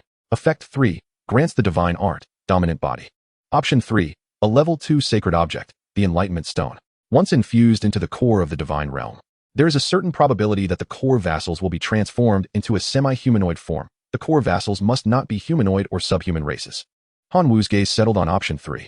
Upon first seeing the designation of the level 2 sacred object, he thought he must have misread it. After sacrificing 13 billion locusts, how could the reward still be a level 2 sacred object? Surely, there must be an error. However, After reviewing all the information regarding the Enlightenment Stone, Han Wu was left in awe. The first two options paled in comparison to the third. The Enlightenment Stone could transform the core vassals into a semi-humanoid form, which might seem ordinary at first glance, given that semi-humanoid races are quite common in divine civilization. For instance, minotaurs, lizard folk, and even rat folk all belong to semi-humanoid races. Yet, commonality does not equate to inferiority. On the contrary, the semi-humanoid form bestows significant advantages upon a race. The most apparent benefit is that semi-humanoid races can wield weapons just like humans. If the locusts could also wield weapons, combined with their ability to fly, they would undoubtedly become a formidable aerial force. The more Han Wu contemplated, the more impatient he became. Without hesitation, he decisively chose option 3. The level 2 sacred object, the Enlightenment Stone, fell into his hands. In an instant, Han Wu found himself before the core of the divine realm, contemplating his next move. He removed the level 2 sacred object, the magma sphere, and replaced it with the Enlightenment Stone. Upon removal, the magma sphere shattered into several fragments. But Han Wu paid it no mind. His complete focus was now directed toward the 1 billion locusts within the divine realm. He sensed that among these locusts, approximately 1,000th, or around 1 million locusts, were affected by the Enlightenment Stone and began their transformation into a semi-humanoid form. This process would require time. Han Wu's consciousness fixated upon a metamorphosing transcendent life form, the locust, meticulously observing every subtle change. In the divine realm, a month elapsed. 1 million locusts completed their transformation, evolving into a novel species, designated as locust people. Species classification, transcendent beings. Innate abilities, flight, low-level intelligence, humanoid physique. Faith level, fanatics. Faith power, 50,000 days. Reproductive capacity, 5 times, yielding higher quality locust eggs. Lifespan, 10 years. Gazing at the information regarding the locust people, only 2 words lingered in Han Wu's mind. Incredible. The locusts, upon their transformation into locust people, had astonishingly ascended to the realm of transcendent life forms. They not only possessed humanoid bodies, but also exhibited rudimentary intelligence. This low-level intelligence was akin to that of a 3- or 4-year-old child, but for Han Wu, it represented a significant advancement. It was worth noting that the former locusts were devoid of intelligence, operating solely on instinct. Next, he assessed the 2 critical factors determining the quality of the species, faith power and lifespan. After calculation, a single locust person, within its finite existence, could provide Han Wu with nearly 1.8 billion units of faith power, which translated to 18 divine powers. Han Wu had always nurtured his locust lineage in the hundreds of millions. Even with a conversion rate of merely 1,000th, that would still amount to 10 million. 10 million locust people could generate 1.8 million divine power in a single day, resulting in 18 million over 10 days. And ultimately 18 divine powers within 100 days. Han Wu envisioned divine powers beckoning him. Indeed, the future appeared ever more promising. Ascending to demigod status was now an imminent prospect, Han Wu murmured. At that moment, a video request arrived. It was from his homeroom teacher, Tian. Teacher Tian informed Han Wu that the Kyoto Academy had issued a notification for him to undergo a re-evaluation. Tomorrow, an admissions officer would visit the school to assess him. He was advised to prepare in advance. Han Wu acknowledged the message and subsequently immersed himself in the noble endeavor of cultivating the locust people. The following morning, Han Wu arrived punctually in the classroom. His presence drew the attention of several classmates. After all, having secured the top position in the grade twice, he had become a figure of reverence among his peers. Han Wu's gaze fell upon Qin Shuang's seat, only to find it vacant. He was uncertain whether Qin Shuang was nurturing a lordly life form at home or had already commenced studies at the preparatory class of Kyoto Academy. Good morning, Han Wu. Su Sun approached, greeting him with enthusiasm. Since witnessing Han Wu's prowess during the last examination, Su Sun had set aside the arrogance typical of a scion from a prestigious family. Han Wu nodded in acknowledgement. How is the development in the divine realm lately? Han Wu, if you find yourself lacking in resources, do not hesitate to let me know. Some rare resources are unavailable online, and with my family's connections to demigods, I might be able to assist. Su Sun offered proactively. He had concluded that Han Wu was the kind of prodigy destined to be accepted by top-tier universities, even the most prestigious ones. In the pursuit of fostering beneficial relationships, Han Wu contemplated the acquisition of additional fragments of the divine domain core.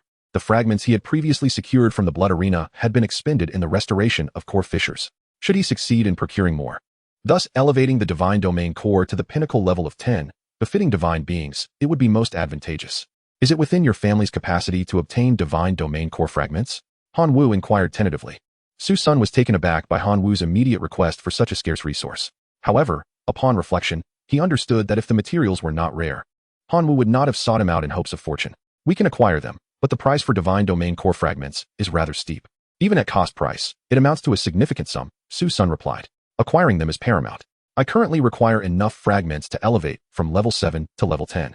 Please have your family estimate the requisite divine power, Manhwa stated, seeking an initial price.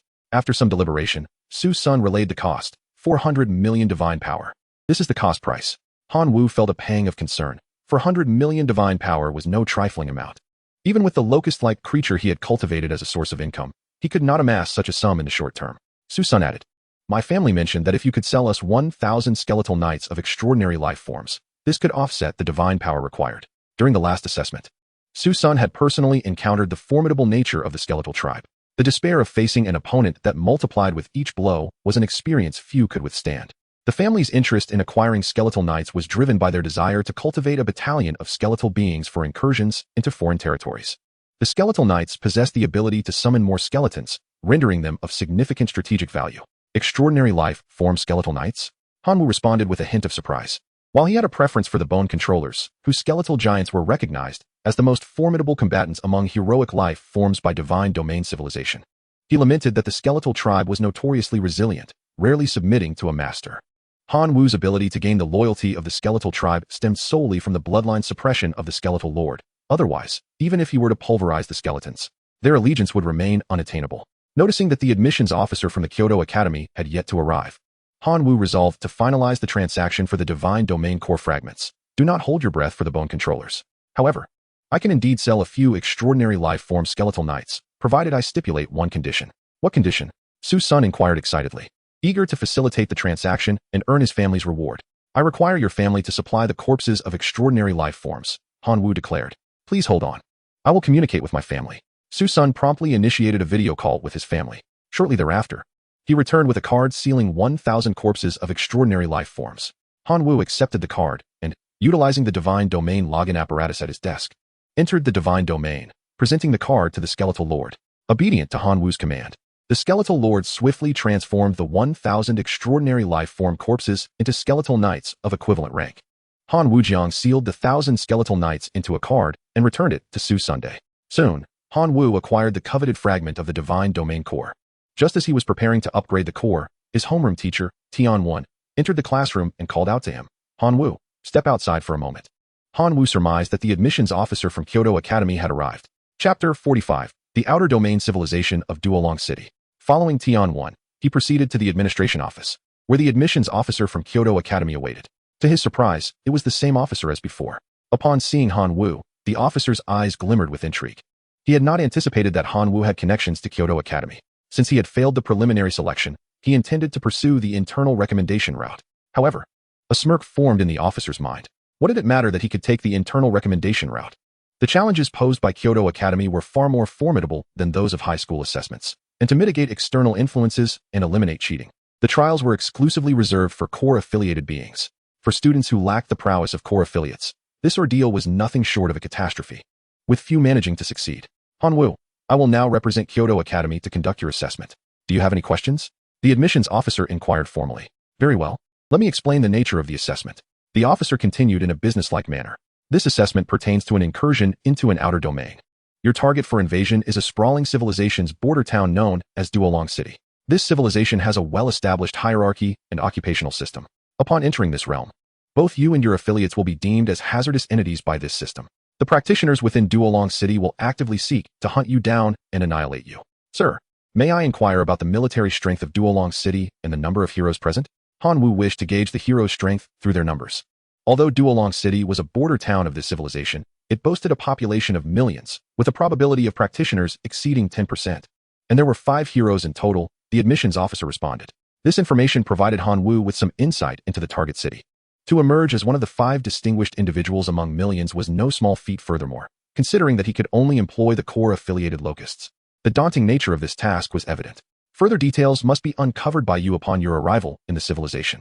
You have 1 hour left for preparation. The admissions officer concluded. Upon integrating the fragment of the divine domain core into the core, it experienced a significant enhancement, swiftly ascending to the ultimate level attainable by divine beings, level 10. The divine domain core now possessed a new capacity, and Manhwa decisively loaded the 3 newly acquired sacred artifacts. Level 1 Sacred Artifact, Venom Gland.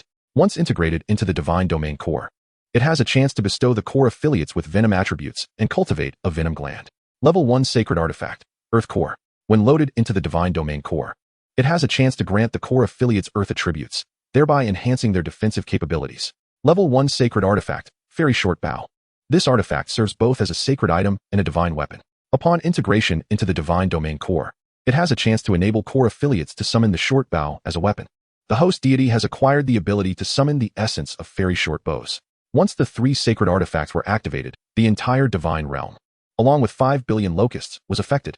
Among them, 60 of the heavenly demon insects mutated, gaining poisonous attributes and developing venom glands. 50 of the underwent mutations, acquiring earth attributes and enhancing their defensive capabilities. 90 of the locust men mastered the art of summoning short bows for combat. Han Wu sensed a slight enhancement in his core followers, fostering greater confidence in facing the impending trial. As the preparation time concluded, Han Wu reappeared before the enrollment teacher. "Teacher, I am ready." The teacher produced a small orb and placed it before Han Wu, instructing, "Hold this, and you shall be transported to the outskirts of Dolong City along with your core followers." Han Wu complied, and in the blink of an eye, he found himself in a forest, surrounded by his 5 billion core followers, densely packed, as if to obscure the sky. Suddenly, a series of urgent alerts resonated within his mind. "Intruder detected. Please vacate the current dimension immediately, or you shall be classified as a magical creature for elimination." The intruder refuses to depart and is classified as a magical entity, codename King of the Locusts. Calculating magical entity level. Activating magical entity interface. Following the prompts, Han Wu discovered a new panel displaying his personal information. The background was black. Codename King of the Locusts. Level 80, 60 level maximum for followers plus 20 level divine entity. Profession, none. Talent, chosen 1, unique. Equipment, Guhu, 2-star artifact, Eye of Detection, 0-star artifact, Greedy Wolf, special artifact. Skills, growth acceleration, life sacrifice, unique, summon fairy short bow. Other followers also possess their own panels. As Han Wu scanned the countless locust panels, he discerned certain patterns. Ordinary locusts had low levels, ranging from 0 to 9. Elite locusts range from levels 10 to 29. Extraordinary locusts range from levels 30 to 59. After days of cultivation, 2 newly born heroic locust men reached level 60, marking them as the highest level beings among his followers. Their information panels read as follows. Race, Explosive Magma Locust Man, level 60. Profession, none. Equipment, none. Talent, Magma Self-Detonation, Brutality, Gluttony, Flight, Low Intelligence, Humanoid Form. Skills, Magma Spit, Summon Short Bow. What does level 60 signify? Without a prior reference, it is challenging to assess. I need to gather more information to gain a comprehensive understanding of this civilization, Han Wu muttered. At that moment, an ordinary locust man approached to report that creatures were launching attacks against them. Han Wu leaped onto an extraordinary to investigate. Chapter 46, The Adventurer from Another Realm. Magical Entities. So many have emerged from thin air. A warrior wielding a great sword observed the seemingly endless locusts, his expression tinged with anxiety. His name was Thorn, a professional adventurer. Last year, he established his own team, sustaining their livelihood through the hunting of magical beasts and the collection of magic crystals. His party consisted of 4 members.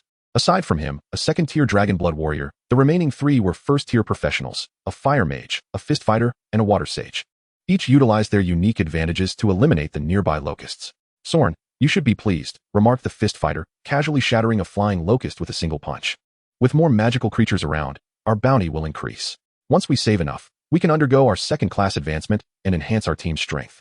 The locust, an elite life form of level 13, crumbled under the might of the fist fighter's blow, dissipating into a cloud of black mist. A magic crystal, the size of a thumb, fell and was swiftly collected by a sprite summoned by the water sage. "I will slay as many feeble locusts as there are," declared the fire mage, waving his staff and unleashing flames that incinerated dozens of locusts into ash. Observing his companions dispatch the locusts with such ease, Sorn felt a slight alleviation of his earlier concerns. However, unbeknownst to them, a figure watched from above, Han Wu. Utilizing the Eye of Detection, he gleaned every detail of the 4, forming an information panel reflective of the current civilization. The panel bore a white background. Name, Sorn Evans level, 37 profession, Dragon Blood Warrior, 2nd tier, equipment, Steel Slashing Greatsword, Divine Equipment, Protective Iron Armor, Faith Equipment, Talents, Battle Intent, Greatsword Mastery. Dragon Blood Skills, Shattering Slash, Great Power Slash. This data might serve as a crucial differentiator of their prowess. Han Wu analyzed all visible information. The number of locusts slain by the quartet had surpassed 1,000, yet the influx of locusts showed no signs of abating, which unsettled Sorn. "There are too many magical beasts. We cannot kill them all. We need to withdraw now," Sorn shouted. His 3 companions nodded in agreement and prepared to retreat. However, Han Wu was unwilling to let them depart so easily. He hoped to extract more information about this civilization from them. He promptly commanded a nearby heroic life form. A locust man, go assess their strength. The locust man complied, swooping down to obstruct the retreat of Sorn and his companions. Sorn felt the oppressive aura emanating from the locust man and gasped, "It's a third-tier magical beast. Run, everyone, split up. I will buy you time." With that, Sorn charged forward, wielding his steel-slashing greatsword with immense force, executing one of his skills, the Great Power Slash. Yet, against the 60-level locust man, the strike's impact fell short, merely grazing the creature's tough exterior with a minor cut, barely registering as a wound. Despair filled Sorn's eyes. The magical beast was far too powerful, leaving him powerless. With a mere flick, the locust man hurled Sorn, sword and all, away. The other three adventurers had not fled far before being easily captured by the surrounding locust men. Bound together, the four were soon confronted by Han Wu. Upon the first sight of Han Wu, the four members of Thorn trembled, as if confronted by some fearsome beast. Han Wu furrowed his brow, suspecting that their perception of him diverged significantly from his true appearance. "Stay away, hideous creature. Do not approach us," shouted the angered fist fighter as Han Wu drew near. This only piqued Han Wu's curiosity about how he appeared in the eyes of these natives. Then, he vanished, his hands having decisively severed the fighter's life. The fire mage and the water sage, both young women, were driven to madness at the sight, shrieking in terror. Finding their noise intolerable, Han Wu granted them a swift end as well. Witnessing the brutal demise of his three companions, Thorn's eyes betrayed a mixture of rage and fear. "Now I ask you, what do I appear to be in your eyes?" Han Wu inquired once more. From Thorn's description, Han Wu formed a rough image of himself in his mind, resembling an exaggerated locust-human hybrid. This was likely a deliberate distortion of the invader's image by the local consciousness. 3 hours later, Han Wu had extracted all the inquiries he wished to make, gaining some understanding of the world's rules through the information shared. "That will suffice for my questions. You may leave now," he declared, loosening Thorn's bindings. Thorn harbored serious doubts about Han Wu's sincerity. It was only after cautiously running a considerable distance without encountering pursuers that he began to believe he had indeed been released. Had they chosen to cooperate, perhaps the three would have survived. Wiping away his tears, Thorn admonished himself that it was not the time for mourning his fallen comrades. He needed to relay news of the monstrous army to the Adventurers Guild without delay. Unbeknownst to him, above his head, Han Wu was observing his escape route while riding an extraordinary life form known as the Descendant Worm. Witnessing Thorn's path, Han Wu discerned the presence of a town ahead and decided against further pursuit, summoning a fairy shortbow to release a lethal arrow aimed at Thorn. The invasion process is brutal. Even the slightest misstep could lead to total annihilation of the forces involved, until sufficient intelligence on the enemy is acquired. Han Wu could not permit his own information to be prematurely exposed. Chapter 47, Recruitment and the Power of Professions. As he toyed with the fragments of profession that had fallen from the deceased four, Han Wu contemplated his next course of action. From the information divulged by Thorn, he learned that the majority of professionals here were affiliated with the Adventurers Guild. Within the Adventurers Guild of Dolong City, there were at least 1 million registered professional adventurers. Level 0 professionals, referred to as novice adventurers, possessed basic professions and bore the Blackstone badge, the most numerous among them. Level 1 to 29 professionals were first-tier adventurers who had transitioned from basic professions, embracing diverse developmental paths while adorned with the bronze badge. Level 30 to 59 professionals represented second-tier adventurers who had undergone a further transition, deepening their professional enhancements, thus becoming the backbone of the Adventurers Guild, identifiable by the silver badge. Level 60 to 99 professionals, being third-tier adventurers, wielded even greater power, often serving as core members of certain large or medium-sized adventuring groups, marked by the golden badge. As for those practitioners above level 100, they are the fourth transformation adventurers, wielding formidable power capable of contending against large adventurer factions numbering in the tens of thousands, thus earning the title of heroes. They represent the mission objective for Han Wu in this trial. Presently, the entirety of Dolan City is safeguarded by 5 such heroes. Han Wu's military force is equally formidable, comprising 5 billion locusts under his command. Among them, 500 million are equivalent to novice adventurers. 3 billion mirror the strength of first transformation adventurers, and 1.5 billion are akin to second transformation adventurers. Furthermore, there are 3 locusts, including Han Wu himself, that possess the combat prowess of third transformation adventurers. This amassed force is 5,000 times that of the adventurers, ostensibly sufficient to overturn the entire Dolan City. However, Han Wu is acutely aware of the actual combat capabilities of his core kin, the locusts. Aside from the self-destructive locusts that possess some destructive potential, the rest are woefully inadequate in strength. Even a moderately capable adventurer team could easily vanquish thousands of locusts, let alone the million adventurers in Dolan City. He needs to devise a strategy to enhance his high-end combat power, aiming for at least a level 60 third transformation capability to be of any real value. Han Wu pondered this conundrum with a sense of frustration. Yet, where could such high-end prowess be found so readily? After much contemplation, an idea struck him. He would return to his original profession, summoning other magical creatures to bolster his forces. While his 5 billion locusts were lacking in combat efficiency, they could serve a vital role as scouts to gather intelligence. Consequently, Han Wu issued a divine decree, instructing the 5 billion locusts to disperse and explore their surroundings in search of magical creatures with strength equivalent to level 63rd transformation.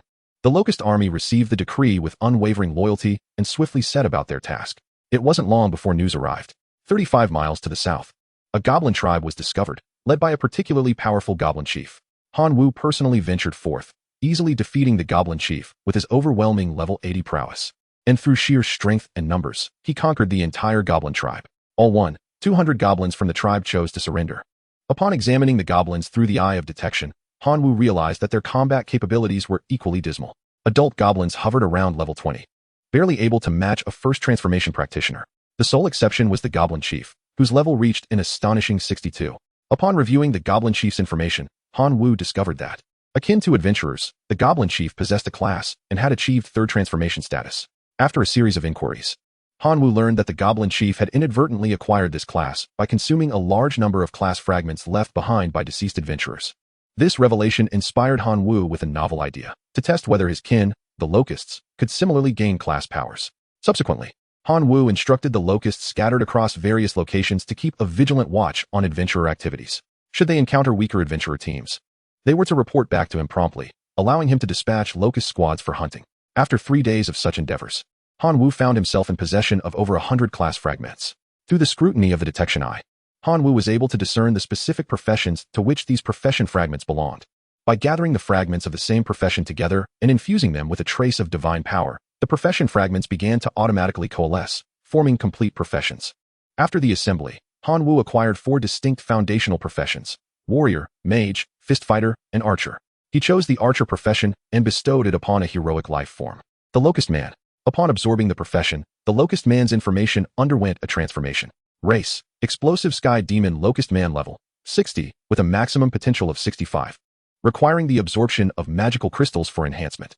Profession: Archer. Equipment: None. Talents: Magma Self-Detonation, Brutality, Gluttony, Flight, Low Intelligence, Humanoid Physique, Targeting. Skills: Magma Spit, Summon Short Bow, Charge Arrow. It was a success, indeed, a genuine success. After the Locust Man absorbed the profession, its level cap was elevated, and it gained new talents and skills. This was merely a basic profession. If it could absorb a corresponding first-tier profession of the archer, the Locust Man's level cap would undoubtedly increase once more. If it could sustain the absorption of a 3rd-tier profession, or even a 4th-tier profession, Han Wu himself would benefit from the enhancements bestowed by the Locust Man, rising in stature alongside it. Surpassing level 100 would no longer be a mere dream. At that juncture, even without relying on the power of his kin, his own level would suffice to confront 4th-tier heroes. However, obtaining higher profession fragments proved to be a daunting challenge. Even if acquired, piecing together a complete profession would hinge solely on fortune. Han Wu could only hope for more adventurers possessing the same profession to present themselves, aiding him in forging a profession of higher caliber. While collecting profession fragments, the recruitment of troops continued unabated. On one particular day, Han Wu received a report from his subordinate Locust Men. They had discovered a cave, the oppressive aura emanating from within rendering them hesitant to approach. Han Wu's interest was immediately piqued. Chapter 48, The Black Dragon Elphus. The locusts guided him, flying over 100 kilometers to arrive at a small cave entrance. Han Wu gazed at the opening, merely 1 meter high and half a meter wide, and marveled at the advantages of his locusts, numerous in number, small in size, and widely spread. Otherwise, such an entrance might easily have gone unnoticed. He commanded the accompanying locust men to widen the entrance, and he stepped inside. Walking forward for 100 meters, he was met with an expansive area. Simultaneously, Han Wu felt an incredibly terrifying aura emanating from the depths of the cave. This aura was potent, laced with a hint of divine power, warranting further investigation. Murmuring to himself, he pressed onward. After traversing several thousand meters deeper, the terrifying aura intensified. The locusts that accompanied Han Wu were daunted by this presence, instinctively refraining from advancing. Only 2 heroic life form locust men dared to remain by Han Wu's side. He instructed those 2 fearful to proceed to wait there, while he and the 2 heroic life forms ventured further into the cave. After delving another 1,000 meters, they finally reached the source of the terrifying aura. It was an immense cavern, sprawling across an area equivalent to 10 football fields, with a ceiling soaring to a height of 100 meters. At the heart of this stone hollow coiled a colossal black dragon. ensnared by 13 pitch-black chains that bound it tightly, rendering the creature immobile. A terrifying aura emanated from the dragon, spreading through the cavern for thousands of meters, instilling a sense of dread even in the hearts of locusts, a testament to its formidable power. Hanwoo's face lit up with joy. He had once heard in class that certain extraterrestrial civilizations often sealed enemies that could not be easily vanquished. It seemed that this unfortunate black dragon had been imprisoned here by a powerful being. Activating his eye of detection, Hanwoo sought to glean information about the dragon, but the results left him somewhat disheartened. The eye revealed only partial details about the creature, yet even this fragment was enough to instill a sense of alarm within him. The information panel bore a black background, indicating that this black dragon was a malevolent entity. Name: Black Dragon Alpheus. Level: 103, sealed state. Original level: 149. Profession: Renegade, special racial profession. Equipment: Divine Nature. Talent: Dragon Bloodline. Skills: Dark Breath. As Hanwoo scrutinized the dragon's information, the creature sensed the probing gaze upon it. It opened one eye, its completely black pupil seemingly imbued with the power to siphon souls. Two heroic locust beings fell under this spell, compelled to approach the dragon's maw. But Hanwoo intervened just in time, sparing them from becoming the dragon's next meal. Furious at the interruption of its prospective feast, the dragon bellowed, "You dare disrupt the great renegade black dragon Alpheus during its meal? I shall devour your soul and consume your flesh." With that proclamation, the dragon struggled to open its mouth, dark energy coalescing within. Such a devastating strike was beyond Hanwoo's current capacity to withstand.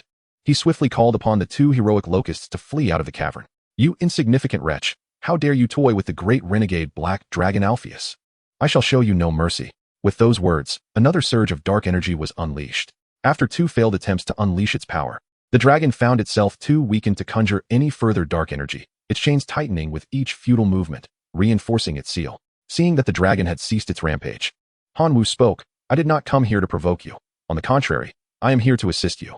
The dragon was not swayed by Hanwoo's words. Replying coldly, "The great renegade black dragon Alpheus has already seen through your deceit. Leave this place while I am still calm, or I shall consume you entirely." Hanwoo could not help but smirk. "You, trapped in these chains, still claim the ability to devour me?" With that, he summoned his enchanted short bow and loosed an arrow at the dragon. The arrow struck the dragon's scales and rebounded harmlessly, leaving not even a scratch. The dragon laughed mockingly. "You pitiful insect, the great renegade black dragon Alpheus boasts impenetrable defenses. You cannot harm me in the slightest." With a smile, Hanwoo drew forth the divine weapon he had previously acquired, the steel-slicing greatsword. He raised the Steel Slayer's sword and unleashed all his strength upon the black dragon. At last, a slight scratch appeared on the dragon's scales. However, in the context of the dragon's colossal form, this minuscule wound could hardly be deemed a mere scratch. Observing this, Hanwoo's expression turned grave. Without inflicting some damage, it was evident that the black dragon would not engage him in a civil conversation. Hanwoo lifted the Steel Slayer's sword once more and infused it with 10,000 points of divine power. This infusion caused the divine weapon, the Steel Slayer's sword, to radiate a resplendent golden light. The 10,000 points of divine power exceeded its maximum capacity, allowing it to maintain this state for only 3 seconds. Yet, these 3 seconds were sufficient for Hanwoo to deliver a formidable strike. Whirlwind Slash. This was a technique he had learned during his time in the divine realm.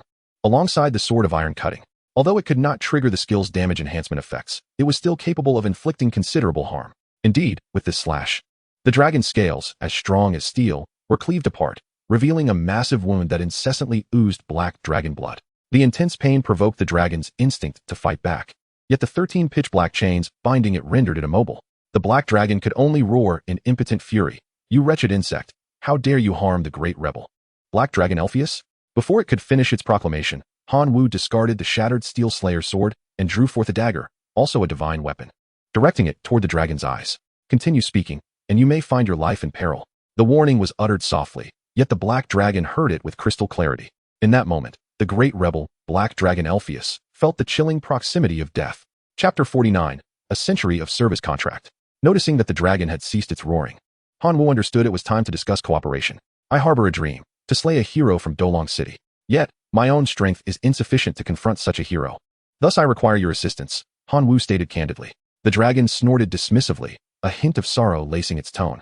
"The great rebel, Black Dragon Alpheus, has been sealed here for over a century, unable to escape. How could I possibly assist you?" Hanwoo's gaze fell upon the 13 obsidian chains. He swung the divine dagger forcefully against them. The result was the shattering of the dagger, while the chains remained utterly unscathed. Undeterred, Hanwoo retrieved another divine weapon, infusing it with 10,000 points of divine power before striking. despite the tremendous force capable of breaching Black Dragon Elphius's scale defenses. The blow left no mark on the chains.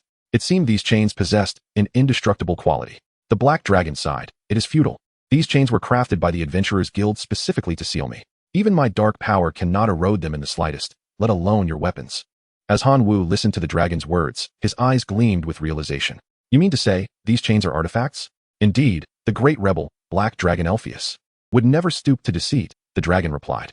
Then I have a solution, Han Wu declared with delight. With that, he produced a golden orb, his artifact, the greedy wolf. The spherical entity was placed upon a pitch-black chain, transforming into a golden fluid that enveloped the dark links. A series of crackling sounds emanated from the golden substance. After 50 minutes, the obsidian chain shattered. The Black Dragon, Elphius, widened its draconic eyes in disbelief as it gazed upon the fallen chain, its mouth agape in astonishment. The very chain that had imprisoned it had been severed. Unable to contain the surge of excitement and joy within, it commanded Han Wu, quickly, assist me in breaking the remaining chains. The great rebel, Elphius, demands it. Fixating intently on the Black Dragon, Han Wu remained composed. The dragon, anxious and desperate after centuries of confinement, yearned for freedom, and the opportunity lay before it. Hasten to release me from these chains. The great rebel, Elphius, commands you. The dragon roared once more. Han Wu replied unhurriedly, Great rebel, Elphius, I have liberated one of your chains as a gesture of goodwill. Yet, you offer me no promises. Only commands. Does this resemble the demeanor of one who seeks assistance? In its eagerness to escape, the dragon hastily inquired, What must the great Elphius do for you? Slay a hero? I shall agree. Now release me. Observing the dragon's fervor, Han Wu pressed further. I have changed my mind. I require a century of your service. As recompense for my aid. You despicable wretch. You dare to dream such a thing? I am the great rebel, Elphius. The dragon bellowed, causing the cavern to tremble. With one chain removed, its strength began to return swiftly. Han Wu, undeterred, asserted, I possess the power to save you. Just as I possess the power to extinguish your life. Should you refuse my terms, you shall merely serve as a stepping stone to enhance my own power. I have heard that dragons are treasures unto themselves. I wonder what fine weapons your remains could provide. Once again, Elphius found itself cowed by Han Wu's assertion. Despite regaining some strength, it remained a target, and Han Wu had already demonstrated the capability to end its existence. Faced with the choice between death and servitude, Elphius pondered for a brief moment before ultimately deciding to yield. Do not be hasty. Han Wu, knowing full well that trust was a fragile construct, understood that any being, regardless of civilization, could renege on promises. Thus, a contract was born. Han Wu, investing a significant portion of his divine power, drafted an agreement that bound the dragon to serve him for a century. This contract not only outlined Elphius's responsibilities and duties, but also imposed stringent restrictions. The violation of the contract would result in severe repercussions, even for a creature as powerful as a dragon. Once you sign this contract, I shall facilitate your liberation, Han Wu stated, presenting the document before Elphius. Upon reading it, the dragon felt a profound insult to its dignity. One clause mandated that during the term of the contract, it must unconditionally obey Han Wu's every command. Was this not akin to enslavement? The great rebel, Elphius, would rather meet his demise here, shackled by divine chains, than submit to servitude. It was poised to tear up the covenant and engage in a life-and-death struggle with Han Wu. Yet, in the next moment, it beheld Han Wu retrieving a dark crystal from his pocket. The crystal shimmered with a translucent allure, encapsulating pure dark energy, an evident temptation for absorption. The Black Dragon, having gone a century without sustenance, could not help but salivate. I can sense your current frailty. Once you sign the contract, this dark crystal shall serve as your treat. Han Wu provocatively enticed. He was acutely aware of the irresistible allure that such high-purity energy crystals held for living beings. Even the skeletal lord had once succumbed to the temptation of an energy crystal, obediently laboring for him. What more could be expected from a black dragon that had not feasted in over 100 years? Indeed, under the spell of the dark crystal, the black dragon wholly forsook its draconic dignity and swiftly inscribed its name upon the contract. Upon the agreement's completion, 2 beams of golden light surged into their foreheads. Should either party default, they would face dire repercussions. Satisfied, Han Wu tossed the dark crystal into the black dragon's maw, which savored the flavor with great delight. Emitting contented hums, Han Wu subsequently unleashed the artifact, the greedy wolf, commanding it to sever the remaining 12 artifact chains. At long last, the greedy wolf relished the taste of the artifact, dutifully executing Han Wu's command. After 10 hours, all chains lay shattered. The black dragon's strength rapidly rejuvenated. As the energy in the air coalesced around it, it threw back its head in a thunderous roar, and a pillar of darkness erupted from its form, shattering the cavern. The immense power compelled all creatures within 100 miles to kneel in trembling fear. Even the adventurers of Dolong City felt the oppressive aura of the black dragon. In the conference hall of the Dolong City Adventurers Guild, 5 heroes convened. Their purpose was to guard against the Black Dragon, to prevent it from breaking free of its seal. They had anticipated a tranquil assignment, yet the Black Dragon had indeed escaped its confinement. Now that the Black Dragon has emerged, it must still be in a weakened state. Let us unite our forces to vanquish it, proposed the heroic saint of martial valor. The Black Dragon, having broken free, would inevitably seek a concealed refuge to regain its strength. The outer regions of the city are vast. Locating it would necessitate the assistance of all adventurers in Dolong City, remarked the heroic Saint of Roses. The dark forces emanating from the Black Dragon will enhance numerous monsters.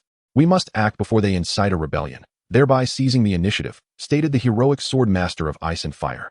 The young hero, the Windrunner, believed that the 3 preceding heroes were overly cautious. It is merely a Black Dragon that has just emerged from its seal. Is it truly worth your anxiety? Wouldn't you agree, Dragon Slayer brother? Among the 5 heroes, the mightiest, the Dragon Slayer, proclaimed with pride, it is merely a giant dragon, not worthy of such alarm. I have single-handedly slain a wind element green dragon. Though formidable, it did not disrupt the ranks of all adventurers in Dolong City. However, this Black Dragon was different. According to documented accounts, it was a rebel of the Dragonkin. The Saint of Martial Valor sought to persuade the Dragon Slayer to regard the Black Dragon with greater seriousness. Yet the Dragon Slayer merely perceived the Saint as exaggerating the Black Dragon's might and underestimated his own strength. Dear friends, trust in my prowess. I am a Dragon Slayer, and my very existence is dedicated to the annihilation of dragons. The Black Dragon, which has recently escaped its seal, shall be vanquished by my hand. Your sole responsibility is to ensure the protection of Dolong City. Dragon Slayer, you, brother Dragon Slayer, I stand in support of you. Might I, your humble brother, be permitted to witness your magnificent dragon-slaying prowess? I could remove any obstacles, preventing those oblivious monsters from disturbing your noble endeavor. Thus spoke the Windwalker. Thank you, brother Dragon Slayer. I shall immediately announce a quest for adventurers to seek out the lair of the Black Dragon. The Windwalker declared before transforming into a swift breeze and departing. The Dragon Slayer also exited the conference room, leaving the 3 remaining heroes to sigh in resignation. For who could deny that within Dolong City, the Dragon Slayer's strength reigns supreme? Chapter 50, The Alliance of Monsters and the Black Dragon Warrior. The news of the Black Dragon's liberation spread not only throughout Dolong City, but also resonated widely within the monster realm. Monsters have always revered strength. They followed the aura released by the Black Dragon, seeking an audience with this sovereign of monsters. The Black Dragon, Elphus, displayed little interest in monsters far inferior to itself. In its eyes, they were merely fodder. However, after savoring the dark crystal stones provided by Manhwa, Elphus could no longer tolerate other flavors. To procure more dark crystals, it reluctantly endured the visits of other monsters, following Manhwa's command. At this moment, Manhwa, having assumed a position of authority, rallied monsters of the 3rd tier and above to unite. For too long had adventurers oppressed monsters, and the latter had longed to rise in rebellion. Yet, due to mutual distrust among different races, such unity had remained elusive. Today, however, was different. Under the banner of the great revolutionary, the Black Dragon Elphus, numerous monsters gathered, marking the first ever coalition of monsters in history. The Black Dragon Elphus perched upon the main seat, exuding an aura befitting its stature. Beneath this terrifying presence, even the strongest of the gathered monsters, the level 105 Treant Sage, dared not show any defiance. Manhwa emerged as the leader of this assembly. His gaze swept across all present monsters, and he felt a surge of satisfaction. Although he could not establish dominance over them immediately, it was relatively simple to compel them to serve him under the Black Dragon's oppression. Thus, Manhwa called upon the monsters to unite and form an alliance against the Adventurers Guild, with the mission of hunting adventurers. Upon hearing this, the monsters felt invigorated. Adventurers had ridden upon their backs for years. Which race had not suffered from the slaughter of its kin at the hands of adventurers? However, adventurers wielded potent class powers and were shielded by the will of civilization, rendering them far superior to the monsters. The notion of overthrowing them seemed almost a dream. As the advocate of the Monster Alliance, Manhwa possessed the means to help them transcend their racial power limitations and achieve rapid advancement. With this, he produced an energy crystal. The pure energy crystal emanated an irresistibly sweet aroma, prompting the assembled monsters to salivate in anticipation. Had it not been for the Black Dragon's imposing presence, they would have surged forward in a frenzy to snatch the energy crystals from Manhwa's grasp. The Black Dragon cast a disdainful glance at the assembled monsters, inwardly mocking. A mere energy crystal sends you into such a frenzy? The great rebel Black Dragon Elphus possesses over 10 of them. Pathetic, a bunch of unsophisticated bumpkins. Noticing the atmosphere was ripe, Manhwa began to articulate his devised system for the Monster Alliance. The alliance, incentivized by energy crystals, allowed various monster races to exchange equipment and professional shards acquired from slaying adventurers for these coveted crystals. To bolster their dedication, Han Wu had preemptively distributed a corresponding energy crystal to each monster. After absorbing these crystals, the creatures uniformly responded with delight, clamoring for more. Many lower-level monsters, upon consuming a single crystal, astonishingly leveled up on the spot, reaching new heights of power. Witnessing the potent allure of the energy crystals, the monsters, under the Black Dragon's oppressive aura and the bonds of profit, consented to join the Monster Alliance, eagerly commencing their hunts against adventurers. In the ensuing days, Han Wu found himself counting coins until his hands grew weary. His horde of locusts had transformed into a network for resource exchange between him and the various monsters. Daily, swarms of locusts arrived bearing substantial quantities of professional shards and captured gear, delivering them to Han Wu. In return, he allocated a fair share of energy crystals as rewards for their endeavors against adventurers.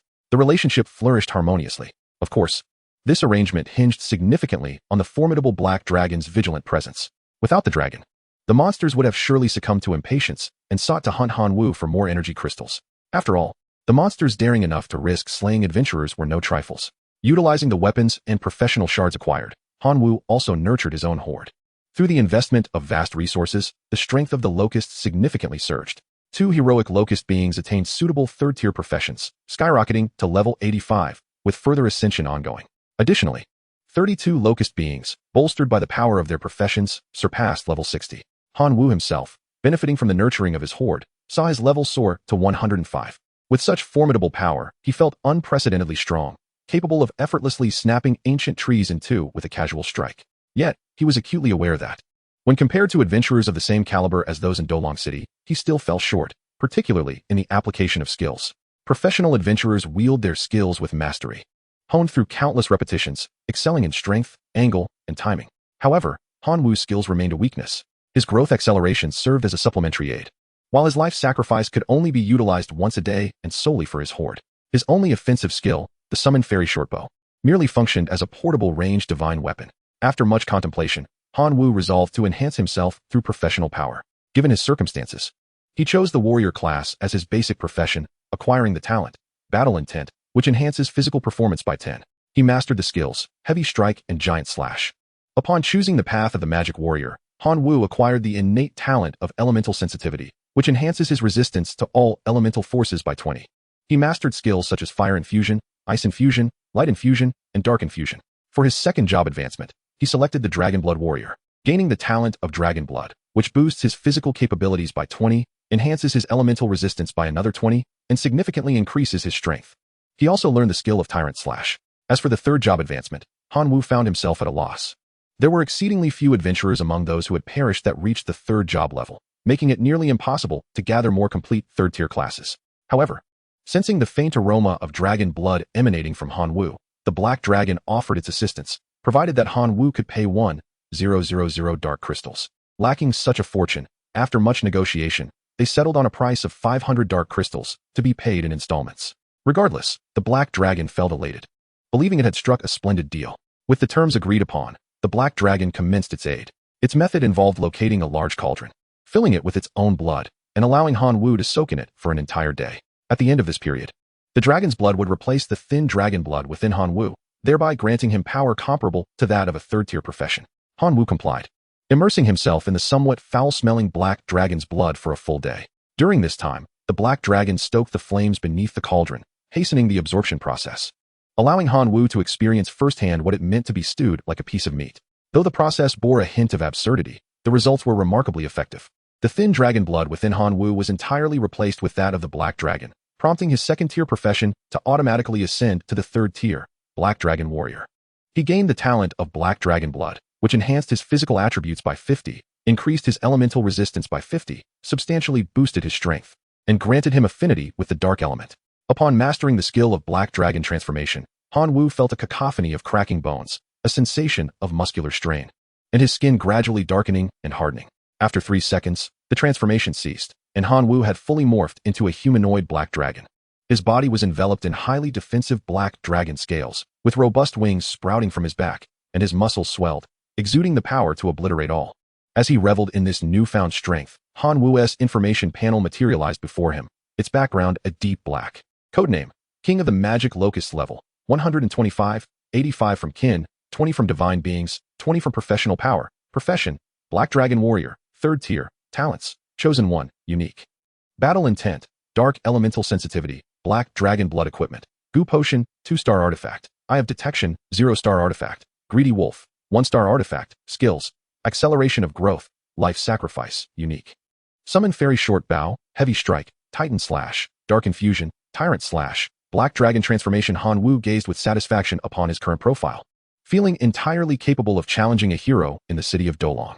Chapter 51, Mission accomplished.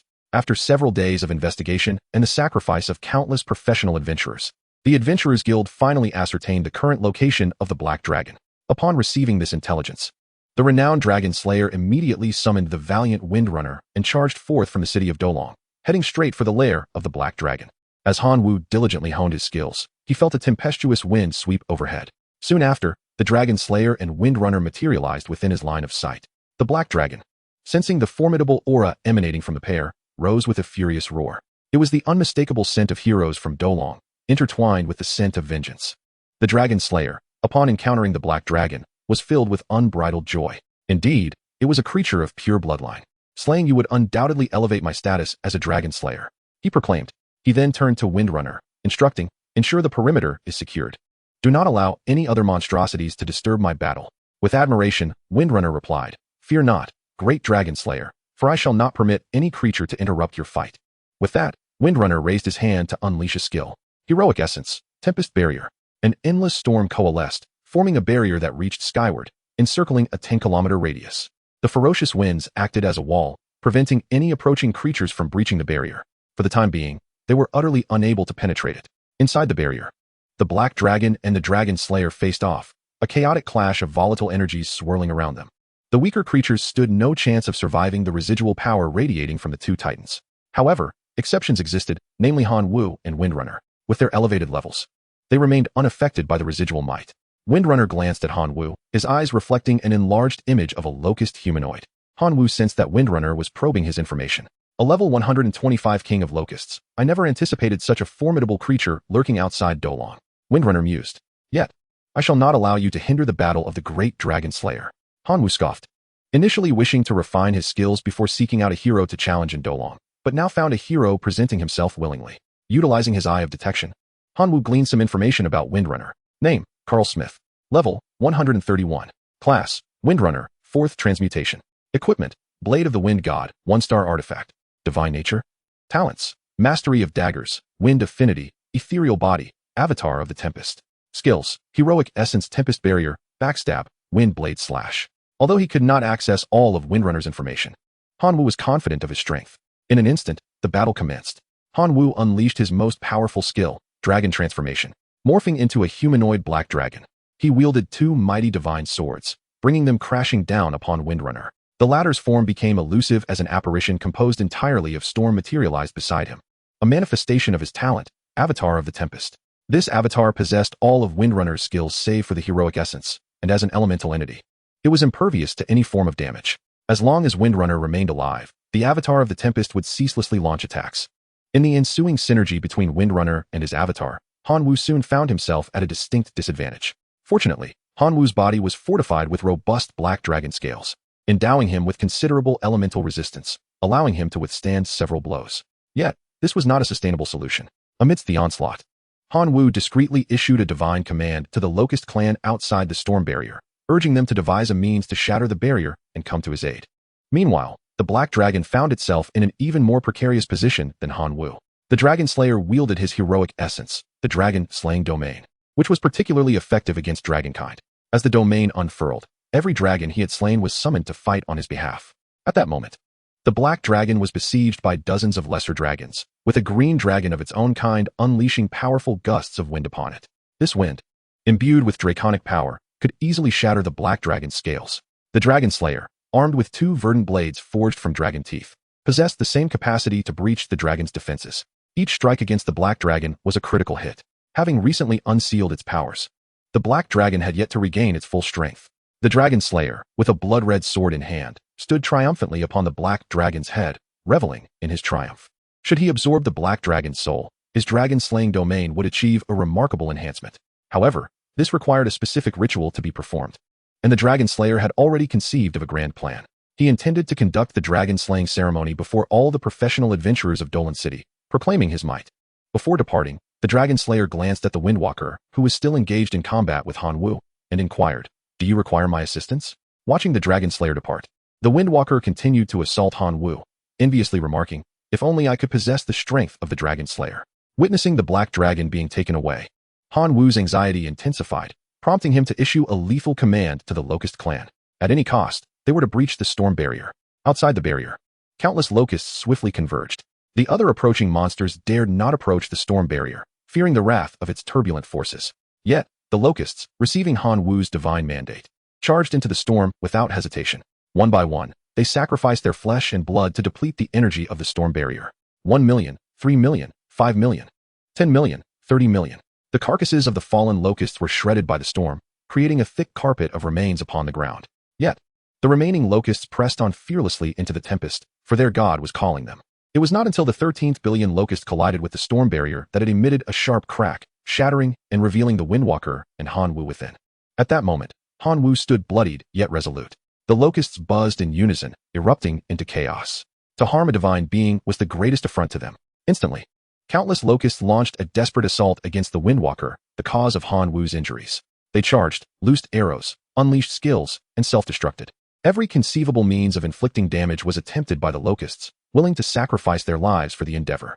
However, as the tide of locusts swelled, the Windwalker felt his energy deplete rapidly, and fear began to take root within him. He sought to flee, but escape was impossible. Countless locusts sealed off his retreat. Die! Die, die! All of you perish! The Windwalker roared as he wielded the blade of the Wind God, his energy depleted and his strength exhausted, reaching a state of utter fatigue. Yet, the locusts continued their relentless assault, gradually devouring the Windwalker as flesh until nothing remained. In this harrowing process, 24 billion locusts perished. As the Windwalker breathed his last, Han Wu heard the voice of an admissions officer from the Kyoto Academy echoing in his ears. Wait a moment. Chapter 52, The Monster's Siege.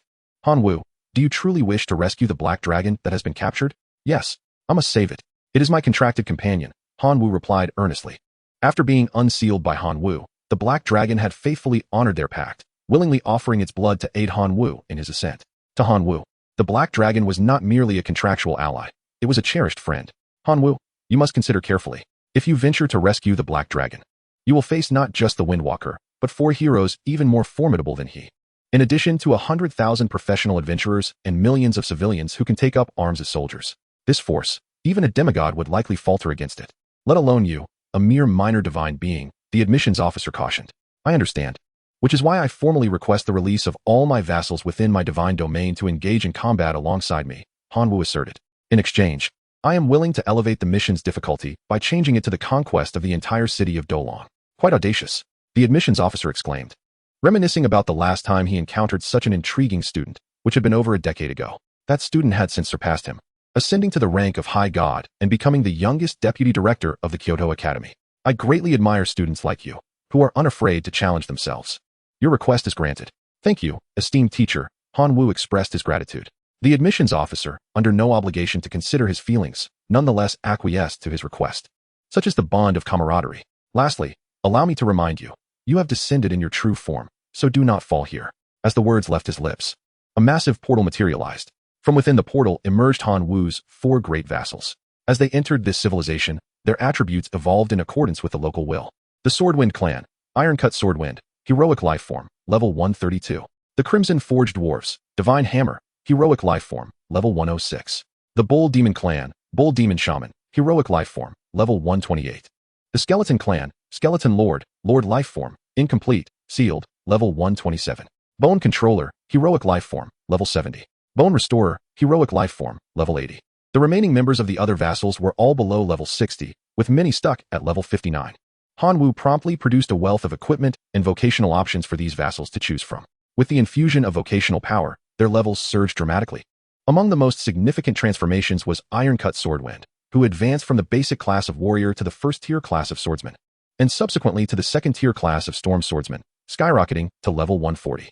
The oppressive aura emanating from him was formidable enough to rival that of the partially restored Black Dragon. Other heroic beings, upon acquiring their professional powers, experienced varying degrees of elevation in their levels and enhancement of their capabilities. Yet, Han Wu still felt that the forces available for the assault on Dolong City were insufficient. Despite the staggering number of over 1.3 billion remaining locust kin, their actual combat effectiveness was quite disheartening. Only a mere few 100,000 were truly capable in battle, rendering them no match for Dolong City. Thus, Hanwoo needed to seek additional forces to adequately confront the entirety of Dolong City. Immediately, Hanwoo thought of the newly formed Monster Alliance. He swiftly commanded the locusts to convey his intentions to the members of the alliance. Among these creatures, a small fraction found excuses to decline, while the majority outright refused Hanwoo's proposal. Just hours had passed since the Black Dragon's capture, and the news had already spread among most of the monsters. Without the Black Dragon to maintain order, the Monster Alliance was akin to a house of cards. Particularly, those monsters that had absorbed energy crystals became more powerful and ambitious, even contemplating the idea of mobilizing their tribes to imprison Hanwoo and seize more energy crystals. Very well, splendid indeed. Hanwoo's anger led him to utter sarcasm. Since that group of monsters had burned the bridge after crossing it, they could not blame him for disregarding rules. Without hesitation, Hanwoo issued a divine decree to annihilate those monster tribes that refused to join the battle. With the current scale of his kin, opposing Dolong City was nearly impossible. However, dealing with these self-contained monsters was a trivial task. A few heroic beings under his command, guided by the locusts, set forth towards the various monster tribes. In just one night, they eradicated 73 tribes, including many with populations exceeding 10,000. Now the monsters had witnessed Hanwoo's might, and under the threat of annihilation, they had no choice but to acquiesce to his plans. With the arrival of dawn, countless monsters, under Hanwoo's command, advanced towards Dolong City. Within the city, a jubilant atmosphere prevailed as preparations for the dragon-slaying ceremony were underway. The powerful black dragon was bound in the plaza, displayed for all adventurers to behold.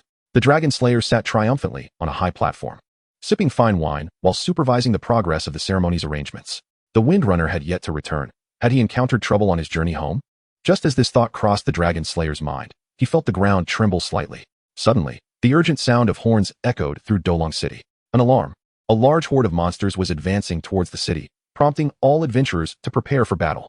The monsters were attacking, forcing women and children to retreat to underground shelters while all adventurers and men armed themselves and charged out to face the enemy. Defend Dolong City.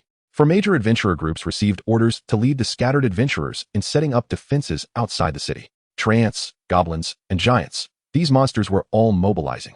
Additionally, a multitude of flying monsters, the locusts, were approaching. Mages, bring down that swarm of flying monsters with your magic. But before the command could be fully articulated, a rain of arrows fell, and numerous adventurers were pierced like sieves. It was the attack of the locust kin. They received Hanwoo's command to eliminate the adventurers blocking their path, thus paving the way for the approaching monsters. The adventurers, however, were not to be underestimated. After a wave of them suffered dire losses, more emerged from the city, launching magical attacks against the flying beasts in the sky. The locust men had long devised a countermeasure, soaring high into the air to evade the magical onslaught, thereby minimizing their casualties. At that moment, the remaining monstrous forces from other races arrived. The slaughter commenced, with thousands of adventurers and monsters perishing every single moment. Outside Dolong City, a battlefield emerged. The long-standing enmity between the monsters and the adventurers culminated in this day of reckoning.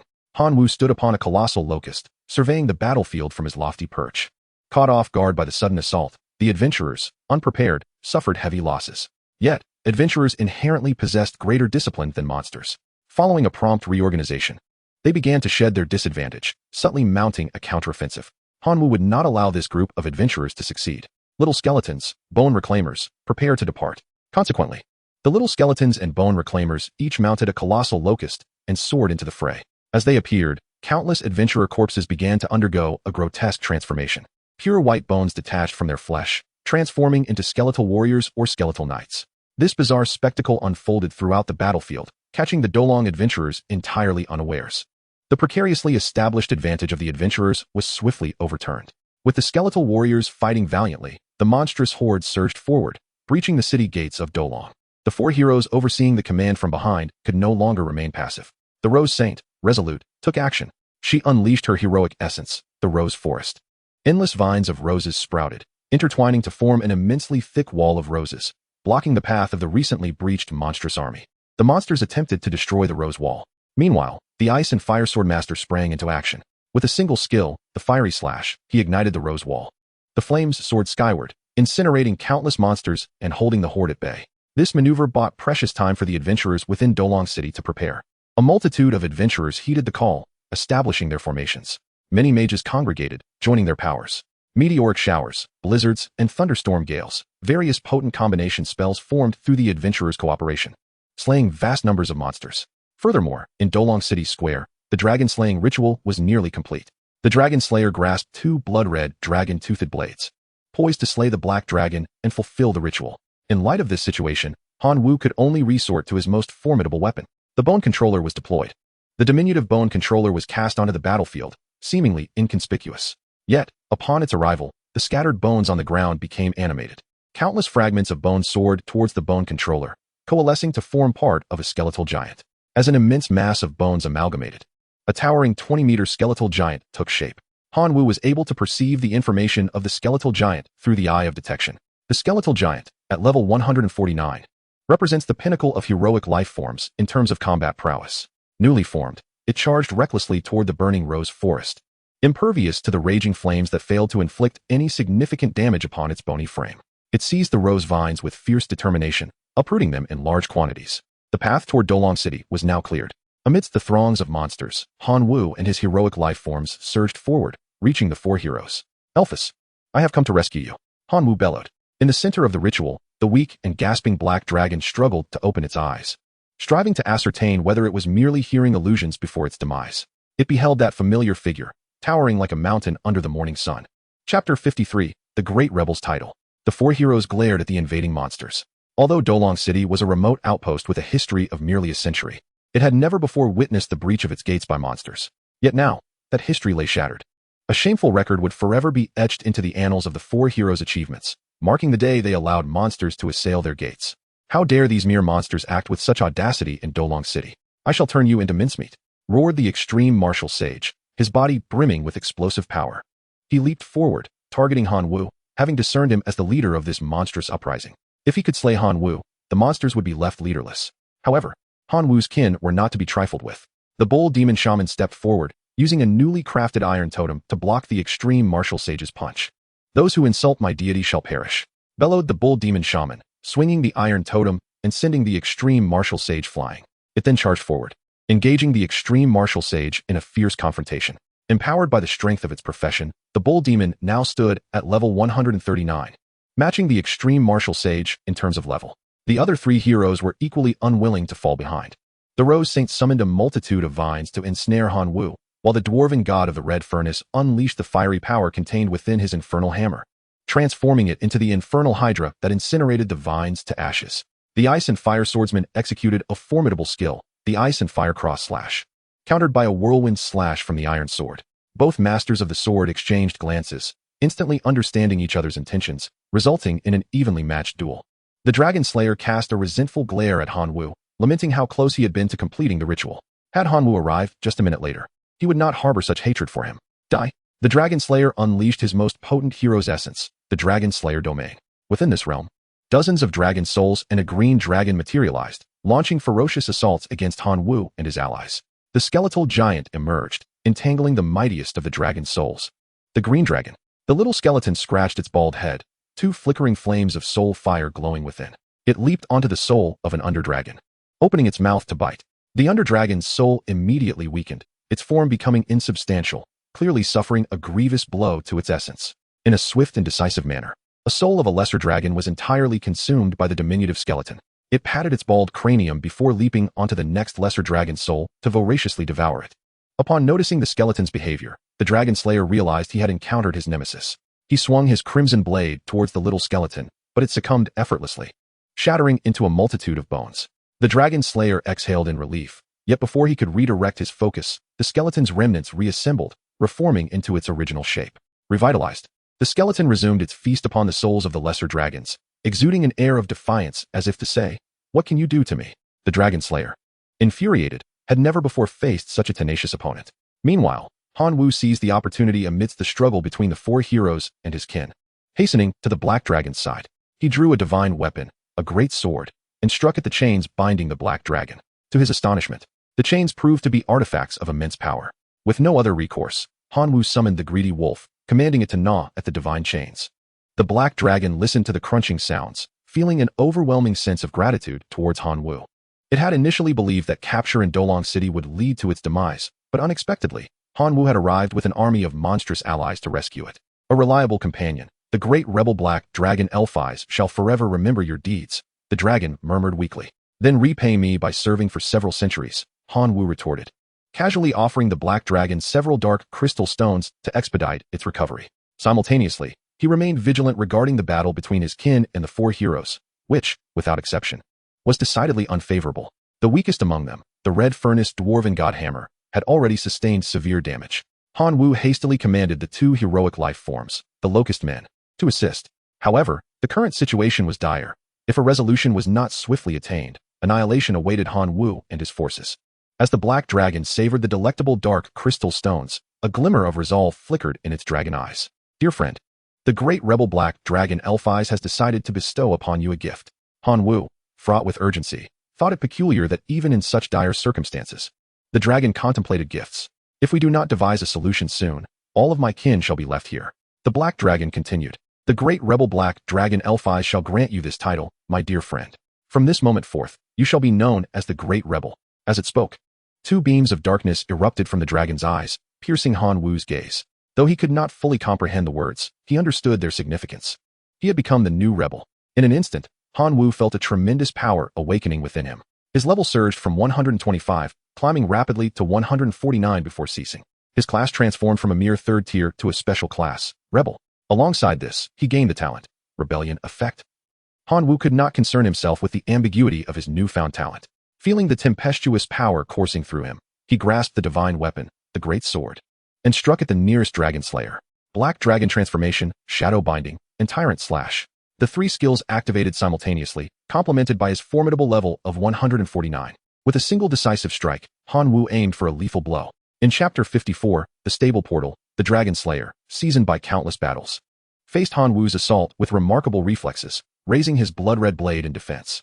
Under the immense force of Han Wu's level 149 strength, the Dragon Slayer trembled, blood vessels threatening to burst, yet he managed to prevent the blade from descending upon him. Seizing the opportunity, the little skeleton nimbly leaped behind the Dragon Slayer, its crystalline claws effortlessly piercing into the heart, shattering it in a single blow. With a face full of unwillingness, the Dragon Slayer perished, and the heroic domain of dragon slaying was instantly shattered. Han Wu had no time to ponder further. He turned to assist his kin against the other three heroes. The little skeleton remained behind, quietly etching a peculiar magical array upon the Dragon Slayer's corpse with its tiny claws. Subsequently, it activated its ability, summoning a skeletal knight. The Dragon Slayer's body quivered, its flesh and blood rapidly desiccating. From this parched form emerged a skeleton, glistening crimson, resembling a red crystal. If one were to examine the details of this skeletal entity, they would discover it was not an ordinary skeletal knight, but rather a mutated heroic life form, the Blood Skeleton. With Han Wu's timely arrival, the other three battle groups achieved victory in succession. Among them, the Rose Saint and the Ice and Fire Sword Master were slain on the spot, while the Extreme Martial Saint, at the cost of severing an arm, managed to escape in disarray. The little skeleton, having just arrived, volunteered to pursue the fleeing enemies alongside the Blood Skeleton and the Bone Controller. The downfall of the heroes ignited the morale of the demonic army, leading to a frenzied slaughter of adventurers in Dolong City. The four major adventurer factions, recognizing the inevitable fall of Dolong City, chose to abandon it in haste. The forces of darkness emerged victorious. The surviving demons reveled in their triumph. Having fought against adventurers for so many years, they finally turned the tide. After tending to the wounds of his kin, Han Wu commanded the demonic army to scour and cleanse Dolong City. Any equipment, class fragments, or rare treasures could be exchanged with him for energy crystals. This incited total madness among the demonic forces. The energy crystals would allow them to transcend their racial level limits, and they eagerly sought more. In an instant, numerous demons surged into the homes and shops of Dolong City, pillaging with fervor. Within a short time, the spoils of war amassed into a small mountain, predominantly consisting of equipment, with a few rare treasures and some gold and gems. As for the class fragments, Han Wu stored them separately in a bag. The Black Dragon regained its freedom, yet due to bestowing the title of Rebel upon Han Wu, its level had diminished to 100. To regain its former peak strength of 149, it would require a long period of recuperation. It discarded the corpse belonging to the Extreme Martial Saint upon the ground. Finally, the four heroes had been dealt with. Han Wu surveyed his weary kin, reflecting on their growth through battle. He felt a sense of relief that these heroic life forms, having accompanied him thus far, had survived even such arduous conflicts. Congratulations, Han Wu, a voice echoed. Mission accomplished. You have created a miracle. The voice of the admissions officer from Kyoto Academy resonated in Han Wu's mind at the opportune moment. It was not difficult to surmise that the officer had been closely monitoring Han Wu's situation. Thank you, teacher, Han Wu replied sincerely. The teleportation portal is ready. You have 3 hours to organize your spoils, the admissions officer stated. Han Wu's gaze wandered around Malong City, his mind racing with possibilities. Teacher, I have an idea. Can I establish a stable teleportation portal here that leads to my divine realm? Han Wu expressed candidly. The hierarchies and occupational powers present in this realm illuminated a new pathway for the elevation of his kin. Moreover, this civilization was abundant in equipment of various levels. If he could set up a stable portal, fostering long-term communication would undoubtedly benefit the development of Han Wu's lineage immensely. The sound of fingers tapping on the table emanated from the admissions officer, clearly deep in thought. The advancement of any civilization is inextricably tied to invasion and plunder. Like most deities of the divine realm, Han Wu yearned to establish roots in flourishing civilizations for long-term gains. While this approach promised substantial rewards, it was fraught with peril. Although establishing a stable teleportation portal seemed straightforward, what if external civilizations launched a counterattack through it? A moment's negligence could result in the breach of the core of the divine realm. After careful deliberation, the admissions officer articulated both the advantages and disadvantages, ultimately leaving the decision to Han Wu. Since Han Wu had made this request, he was evidently determined to pursue it. He resolutely opted to construct a stable portal in Malong City to facilitate future exchanges. The admissions officer respected Han Wu's decision. But the divine power required for the construction of the portal would have to be borne by Han Wu himself, amounting to approximately 1.5 billion units of divine power. Naturally, Han Wu did not possess such a vast sum. However, he had numerous artifacts as spoils of war. Each of the 5 heroes of Malong City had wielded artifacts, which, now that they had perished, became ownerless and highly valuable.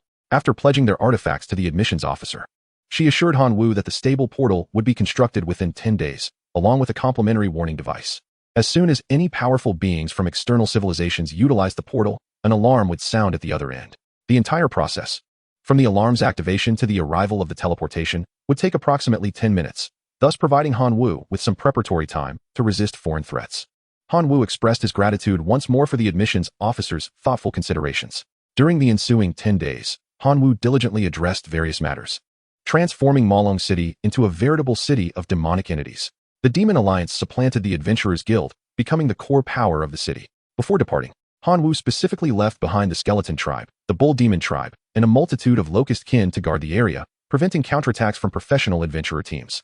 Securing a spot as a preparatory student at Kyoto Academy was now of utmost importance. Upon reappearing before Tian-1 and the admissions officer, both were taken aback by Han Wu's current appearance. Han Wu, puzzled, picked up a mirror to inspect himself. His entirely black pupils seemed to possess an enchanting power capable of drawing souls into their depths. Could it be due to his unique profession, the rebel? Han Wu hurriedly checked his current status. Chapter 55. A touch of divinity stumps the heroic. The information about Han Wu is displayed. Name, Han Wu. Level, Divine Being. Divine Talent, Chosen One, Unique, Rebellion. Divine Abilities, Growth Acceleration, Life Sacrifice, Unique. Skills, Colossal / Shadow Affix, Tyrant / Black Dragon Transformation. Divinity, 3 points, 1 billion self-generated divine power, self-condensing 1 point of divinity. Divine Power, 200,000, self-generated divine power, 500,000, externally sourced divine power. Faith Power, 24,030. 000. Core Level, Level 10, 3rd Tier Sacred Artifact, Law of Gluttony, Incomplete. 2nd Tier Sacred Artifact, Enlightenment Stone. 2nd Tier Sacred Artifact, Shadow Nail. 1st Tier Sacred Artifact, Venom Gland. 1st Tier Sacred Artifact, Earth's Core. 1st Tier Sacred Artifact, Fairy Short Bow. Core Affinity. The content displayed on the information panel varies slightly from before. Through comparison, Han Wu determines that the change in his eyes is likely related to the newly acquired talent, Rebellion. He tentatively clicks on Rebellion, wishing to ascertain its effects, only to be met with a prompt indicating that he must reach demigod status to qualify for viewing this talent. Han Wu has no choice but to abandon the attempt. Though Tian-1 and the enrollment instructor are unaware of the implications of Han Wu's eye change, they are certain it signifies a positive development. The specifics of its effect will be revealed once Han Wu attains the rank of demigod. Han Wu, you have excelled in the assessment of Kyoto Academy and earned a spot as a preparatory student. However, to enroll, you must meet certain conditions, the enrollment instructor states. What conditions? Han Wu inquires, puzzled. To become a preparatory student at Kyoto Academy, you must possess particular traits, fulfilling at least 2 of the following 4 conditions. First, your core affinity must be a naturally elite life form. Second, you must have cultivated a heroic life form. Third, your divinity must exceed 4 points. Fourth, you must possess a saint.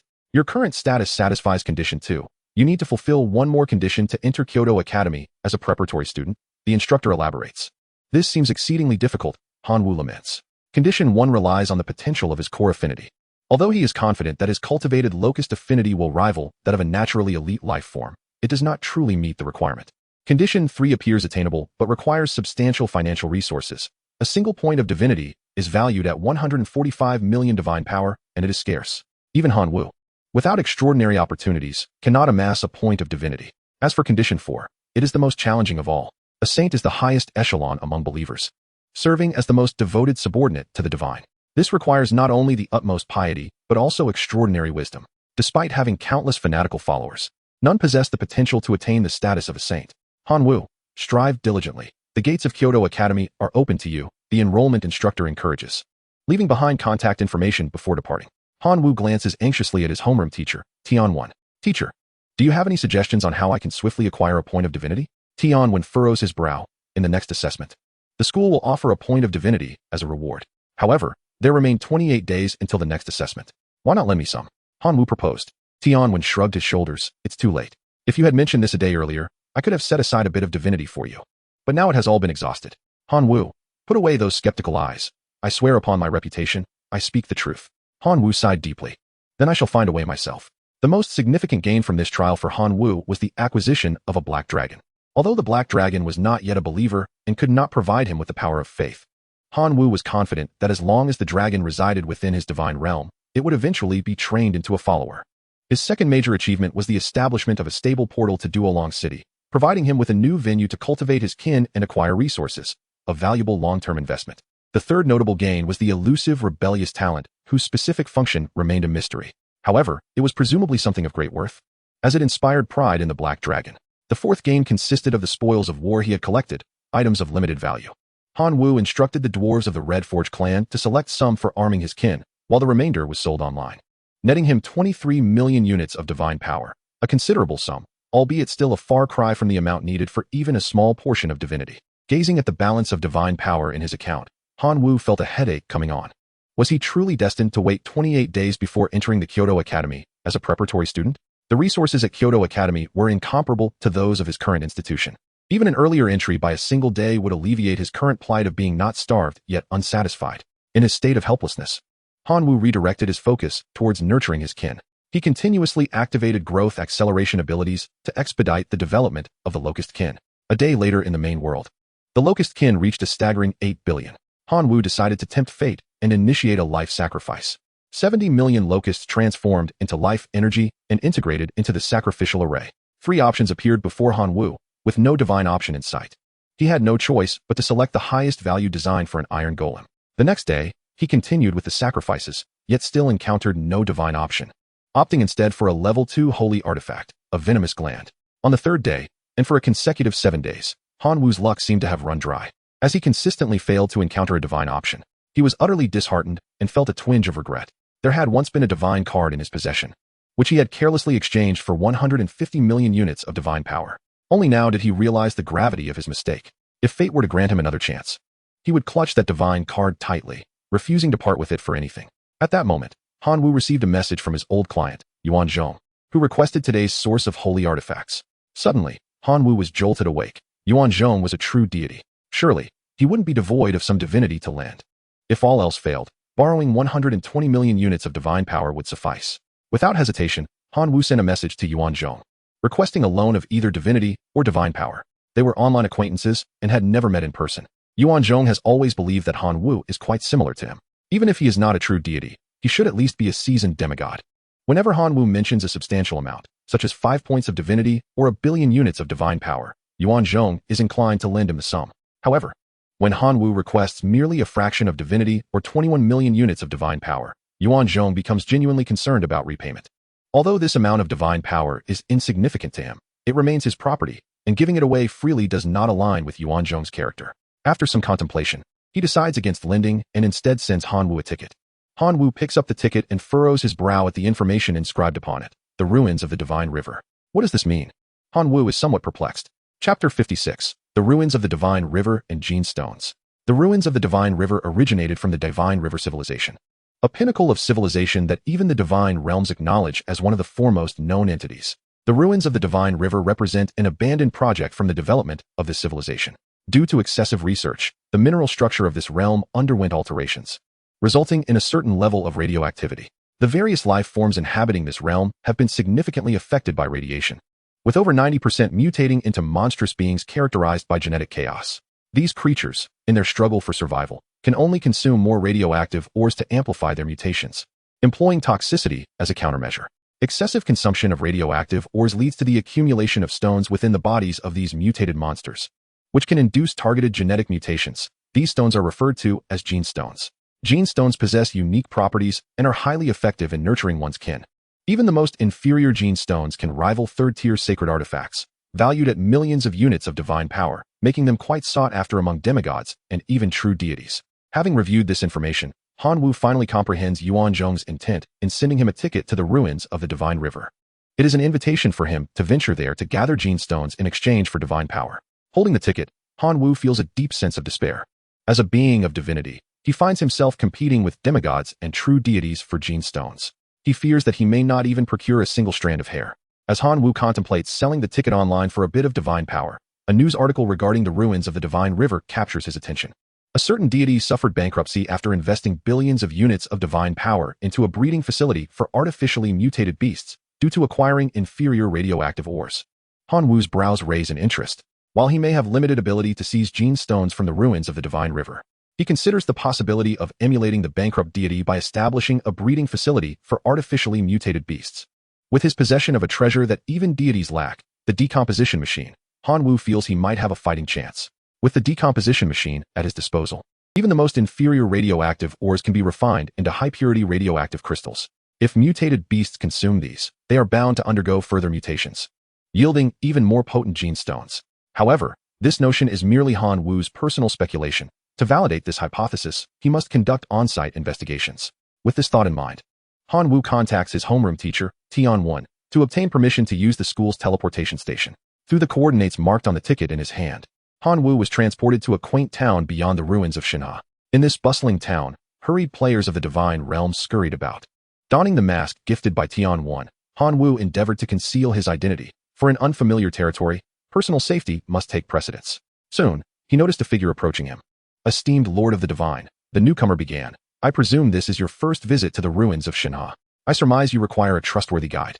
The man, a middle-aged individual with dark skin, appeared earnest and unassuming. Han Wu cleared his throat, intentionally deepening his voice as he replied, "Provide me with a reason to hire you. I possess knowledge of all the supply points within this town. I am well aware of who is honest, who is cunning, and who delights in mischief. I can guarantee that you, esteemed Lord, will secure a handsome price for any genetic stones you procure." Stop, stop, stop, Han Wu interjected, hastily halting the guide's self-promotion. "I merely wish to ascertain if there are any merchants dealing in radioactive ore." The guide furrowed his brow. "So, esteemed Lord, you have come in search of radioactive ore. You may not be aware that recently, a certain divine king faced ruin after acquiring inferior radioactive ore, resulting in the untimely demise of mutated beasts that failed to undergo necessary enhancements. A breeding facility that had invested billions in divine power has now collapsed." The guide's words served as a warning to Han Wu, suggesting it would be wise to steer clear of radioactive ore, for even the divine king had stumbled. Did Han Wu possess more capital than a divine king? The guide silently chastised him for his bravado, yet spoke respectfully. "I apologize for my impertinence. If you truly wish to purchase radioactive ore, I do have a recommendation." As he spoke, the guide rubbed his index finger, middle finger, and thumb together, indicating that this recommendation would come at a price. Han Wu, irritated, inquired how much. He nearly let slip a curse. For merely a piece of information. Demanding 10,000 units of divine power felt like robbery. No thief could act so swiftly. "Esteemed Lord, the individual I recommend is the largest mine owner in the entire ruins of Shinha. It is undoubtedly worth your investment," the guide pressed on. Noticing Han Wu's reluctance to part with his divine power, reluctantly, Han Wu paid the 10,000 units. "Esteemed Lord, please follow me," the guide said as he led the way. Navigating through the town's winding streets, the two soon arrived at an inconspicuous little shop. The guide introduced Han Wu. "Esteemed Lord, this is the largest mine owner in the ruins of Shinha, Mr. He.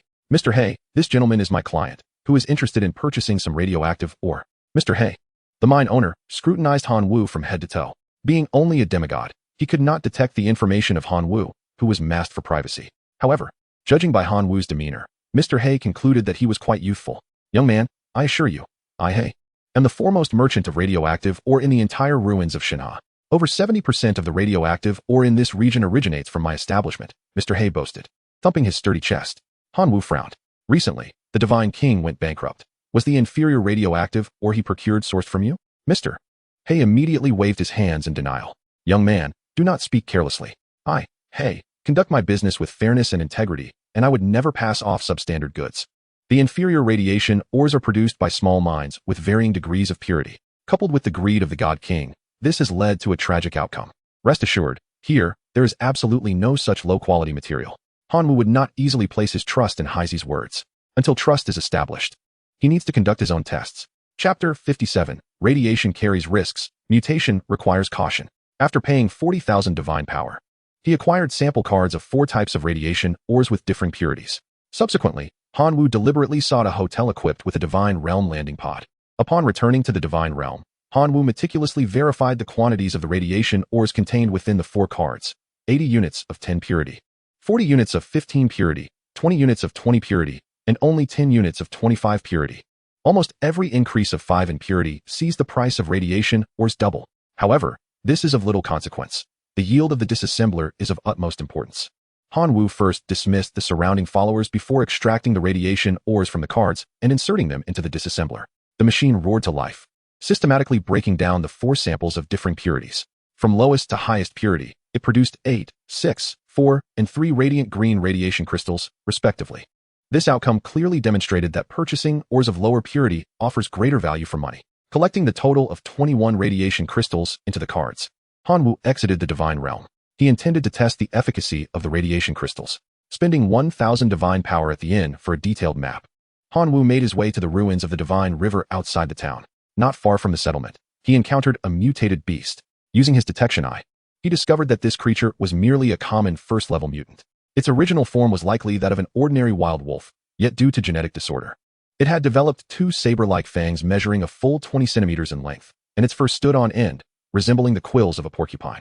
Moreover, its lifespan had been drastically shortened due to genetic influences, lasting only 20 days. To survive, it must consume radiation ores to enhance its mutation. Once it reaches level 2 of mutation, its lifespan would be extended due to increased strength, though it would still not be long. Only through continuous enhancement of its mutation and strength could it hope to prolong its existence. This scenario felt akin to racing against death. Without becoming stronger, death was inevitable. Hanwoo cautiously extracted a radiation crystal and tossed it near the wild wolf. The creature sensed the aura of the radiation crystal and turned to investigate. Upon discovering a remarkably pure radiation crystal the size of a fist, the wild wolf became ecstatic. It eagerly extended its tongue to lick the crystal, and the energy associated with it exacerbated the mutations within its body. The 2 saber-like fangs visibly grew larger at an astonishing rate, and the quill-like fur took on a gleaming metallic sheen. In just one bite, the wild wolf achieved the level of 2nd mutation. Though it remains fundamentally an ordinary life form, the latent combat prowess it can unleash now rivals that of weaker extraordinary entities. The wild wolf, sensing its own transformation, grew increasingly fond of the radiation crystal before it, straining to open its jaws wide enough to consume the entire gem. Under the intense radiation's influence, an aura of mutation radiated from its body. Its saber-like teeth continued to elongate. Its fur became longer and more resilient, and an inexplicable eye sprouted upon its forehead. Below this eye, at the center of its brow, a green gem began to emerge, initially no larger than a grain of rice. It grew steadily larger as the wild wolf absorbed the energy released from the radiation crystal, eventually reaching the size of a peanut before its growth rate began to decelerate. Hanwoo observed from a distance, his breath quickening with anticipation. He was utterly convinced that the green gem on the wild wolf's brow was indeed a gene stone. Yet, its precise effects remained unclear. With the emergence of the gene stone, the wild wolf successfully ascended to the 3rd level of mutation. The aura it exuded was formidable enough to rival that of powerful extraordinary beings, transforming from a 1st-level mutated beast to a 3rd-level one. Its strength surged by at least 100-fold, all within a mere 10 minutes. Hanwoo, concealed in the shadows, was astonished by the terrifying speed at which this power had escalated. The radiation crystal proved to be remarkably potent, capable of crafting formidable combat strength in such a brief span. Just as Hanwoo pondered whether to conduct similar experiments in the divine realm, a sudden explosion shattered the air. The wild wolf erupted violently, its flesh and blood scattering in all directions. The newly formed gene stone and the partially digested radiation crystal landed not far from Hanwoo, still stained with remnants of flesh. Staring at this scene in a daze, the nascent thought of experimentation dissipated from his mind. Radiation posed risks, and mutations required caution. One could easily end up like the wild wolf, unable to savor the joy of newfound strength before meeting a tragic end. How lamentable! Hanwoo picked up the gene stone that had fallen to the ground and washed it with clean water. He then utilized his probing eye to gather information. Gene Stone, saber-tooth loading into the divine realm requires level 3 authorization. Effect. Induces the teeth gene mutation in the kin, resulting in larger and longer teeth. Side effects. The lifespan of the mutated kin is reduced by 3 years. Hanwoo furrowed his brow. It appeared that the Gene Stone could not be used haphazardly. Not only was it targeted, but it also bore significant side effects. For kin like locusts, which have a short lifespan, loading the Gene Stone would result in a complete reduction of their life cycle, born merely to perish. Such a development would be detrimental to the kin, yielding no benefits whatsoever. The discovery that a small fragment of the radiation crystal could catalyze the formation of a Gene Stone was, however, a considerable gain. Kid, if you know what's good for you, hand over that Gene Stone and the green rock you possess. Otherwise, don't blame me for being rude. Came a familiar voice, as Hanwoo turned to see a figure atop a wolf, demigod Zhonggang. He had not anticipated encountering him in the ruins of the Divine River. However, due to the obscuring mask he wore, Hanwoo's appearance and identity remained undiscovered by Zhonggang.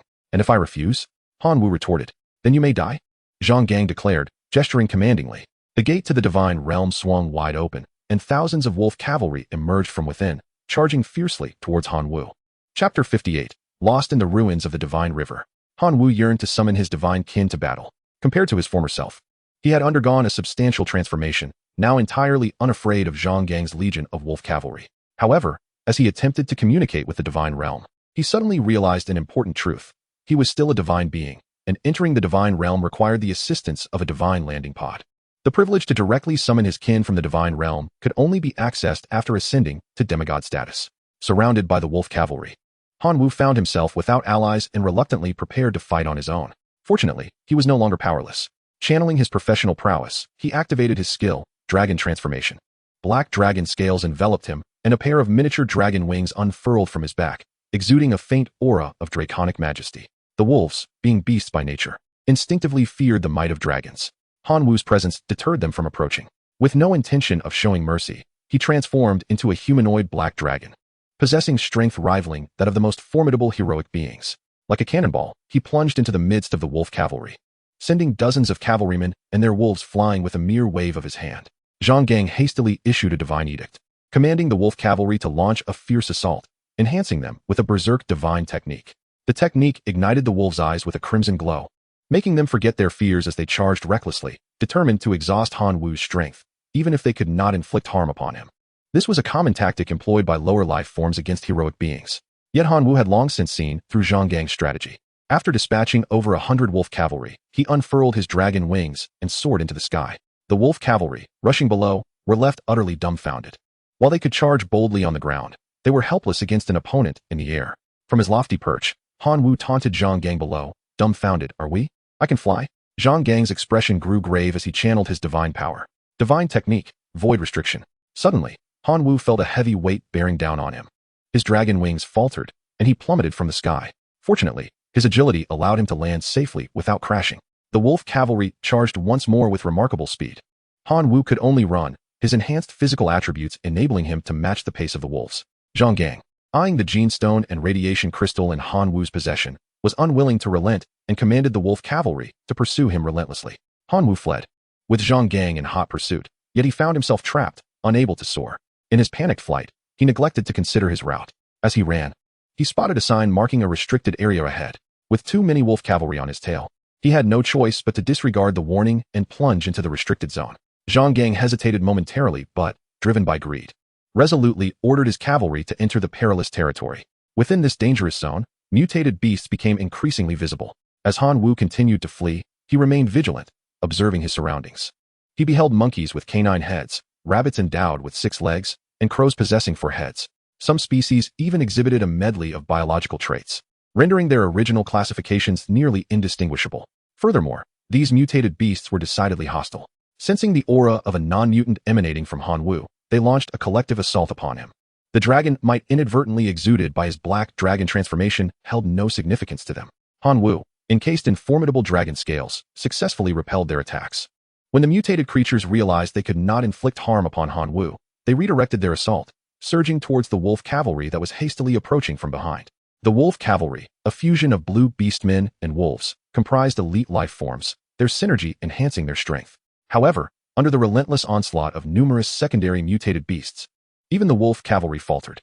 Fortunately, Zhang Gang stepped forward, utilizing his overwhelming prowess to drive the mutated beasts away, thereby preserving the lives of the wolf cavalry. Yet, Han Wu had vanished without a trace. As he continued onward, he soon discovered that the surrounding environment had transformed significantly since his arrival. This alteration instilled within Zhang Gang an unsettling premonition. Meanwhile, Han Wu had reached the banks of a small river. Upon realizing there were no pursuers behind him, he exhaled a sigh of relief. The frantic escape had left him parched. Approaching the river, he bent down to drink and restore his strength. At that moment, a fish swam past the very spot from which he intended to drink. Han Wu stood frozen in disbelief. In the primary world, he had encountered a myriad of fish species, yet this legged, frog-swimming fish was an unprecedented sight. What sort of radiation-infused minerals could have catalyzed such a profound mutation? Surely, the river's waters were tainted with diluted nuclear waste. Overwhelmed by trepidation, Han Wu promptly withdrew, distancing himself from the river. He would rather perish of thirst than consume a dubious drink from those waters. However, after considerable searching, he found no trace of this river on his map, as though it had materialized from thin air. Following a series of such experiences, Han Wu was compelled to concede that he was lost. Wandering through the ruins of the Divine River, waiting for rescue was not a viable option. The arrival of aid could very well herald the approach of marauding bandits. Or worse, the ravenous mutated beasts that devoured their prey without remorse. Perhaps a meandering exploration might fortuitously unveil a path to safety. Thus, Han Wu resolved to proceed along the river in one direction. When encountering clusters of mutated beasts, he would conceal himself behind obstacles. However, when faced with solitary mutated creatures, he would enthusiastically toss a radiation crystal, inviting them to partake. Despite their fierce exterior, mutated beasts possessed remarkably simple minds. Upon sighting the radiation crystal, they indulged with delight. The exhilaration of being overwhelmed by radiation energy was equally thrilling. Through this method, Han Wu acquired 3 gene stones equivalent to level 3 sacred artifacts, as well as 1 gene stone corresponding to a level 4 sacred artifact. The sale of these gene stones could yield a fortune exceeding 10 million divine power. Yet, for Han Wu, this was still insufficient. He remained far from the divine power required to attain a modicum of divinity. As twilight descended, the number of foraging mutated beasts began to increase. Han Wu was in urgent need of a concealed location to hide. He contemplated whether to break a few trees with his bare hands to construct a rudimentary shelter. However, he inadvertently spotted the silhouette of a spire-shaped building across the river, illuminated by the moonlight. Thinking he might be imagining things, he rubbed his eyes vigorously. The outline of the structure became increasingly distinct. The Xinchuan ruins were remnants of the Xinchuan civilization, and this edifice might very well be a relic left behind by them, Han Wu mused. If he could find refuge within the building, it would certainly be preferable to cowering in the wilderness. Without delay, he summoned his professional powers, transformed into a black dragon once more, and soared towards the structure. Soon, Han Wu arrived above the building. As he had surmised, it was indeed a remnant of the Xinchuan civilization. Numerous traces of this ancient culture were evident within. He gently descended into the largest courtyard, which was eerily silent, suggesting a semblance of safety. Nevertheless, Han Wu remained vigilant, for the area had been abandoned for quite some time, and it was plausible that mutated beasts had made it their lair. He cautiously entered one of the rooms in the courtyard. Under the moon's illumination, he noticed a plethora of scattered papers on the floor. Picking one up, he found it filled with incomprehensible data. After a thorough search, he found no sign of mutated creatures, which eased his mind somewhat. It seemed this place was secure, and he decided to rest here for the night. Just as he concluded his thoughts, he heard faint footsteps outside. He quickly hid inside a cupboard, peering through the gaps to observe. Several figures clad in black robes descended into the courtyard and began preparations for what appeared to be a ritual. Chapter 59, The Source of Mutation. Han Wu strained to listen, catching snippets of the black-robed individual's conversation. The God King, burdened by the disgrace of failed investments, has expended 1 billion units of divine power to grant us the opportunity to conduct this ceremony. This operation must succeed. Failure is not an option, declared the leader of the black-robed figures. Understood, the others echoed in agreement. I have already set up warning signs at the edge of this ruin. Any player with even a modicum of sense in the divine realm would never dare to intrude here, remarked one of the black-robed figures. I have cast a confounding spell within the ruins that will last for 3 days. Even demigods will lose their way unless they are true deities, another added. I have tampered with the maps sold in various inns, ensuring that players in the divine realm cannot locate this area. A third black-robed figure recounted his efforts. The time is drawing near. Let us prepare to commence the ritual, suggested one of the figures. The leader nodded, producing a multitude of genetic stones and arranging them meticulously on the ground. Each of these priceless stones served as a crucial component for the initiation of the ritual. As midnight approached, an inexplicable energy surged forth from the courtyard as if awakening. Amplified by the genetic stones, a verdant beam of light shot skyward, and a colossal magical array appeared overhead. enveloping the entire expanse of the ruins. 6 figures cloaked in black were filled with exhilaration. They had indeed succeeded in touching the seal left by the civilization of the God River. It is commonly stated online that the ruins of the God River are an abandoned engineering project of this ancient civilization. While this assertion holds a kernel of truth, it is far from complete. A more accurate depiction would be that the projects studied within the God River ruins were abandoned due to their excessively perilous nature, leading to their eventual sealing by the God River civilization. The higher echelons of this civilization contemplated resuming the project when conditions became favorable. However, this closely guarded secret was uncovered by a certain bankrupt deity. Thus, under the pretense of establishing a breeding ground for mutated beasts, he clandestinely researched the ritual to unlock the seal. After investing countless resources, he finally accomplished the deciphering task. Were it not for the restrictions at the God River ruins, which permitted only life forms with divine attributes not exceeding 10 points to enter, this deity would have eagerly descended himself to seize the treasures sealed by the God River civilization. The magical formation began to rotate slowly, heralding the dissolution of the civilization's seal. Before long, a cold, mechanical voice echoed within the minds of all living beings in the vicinity. The source of the God River civilization's mutations is being unsealed. The figures in black became somewhat elated upon hearing this. They had engaged in countless covert maneuvers, both overt and covert, to ensure the successful unsealing. At last, their arduous efforts seemed poised to bear fruit. Just as they believed that everything would proceed seamlessly, a piercing alarm blared. Alert! Alert! An unsealer other than the super warriors of the God River civilization has been detected, classified as an intruder. Unsealing halted. Initiating theft prevention mode. Releasing level 6 mutated beast, Gamora. Mode initiation obstructed. The source of mutations is forcibly breaking free from the seal and is currently being suppressed. Bang! A deafening explosion reverberated through the minds of all beings present. The cloaked figures clutched their heads, blood streaming from their orifices, their expressions contorted in agony. The chaotic alerts left them bewildered regarding their current predicament. It was only until a mocking voice resonated within their minds that clarity began to dawn. Greetings, my delightful players of the divine realm. Who are you? The figures in black frantically searched their surroundings, yet found no trace of a corporeal presence. I am known as the source of mutations. To express my gratitude for your efforts in weakening the seal that bound me, I have decided to bestow upon you a gift, the opportunity to become my vessel. However, only one among you shall be fortunate enough to attain this honor. How about we engage in a little game? The voice echoed in the minds of all present. Suddenly, the scenery before them shifted dramatically.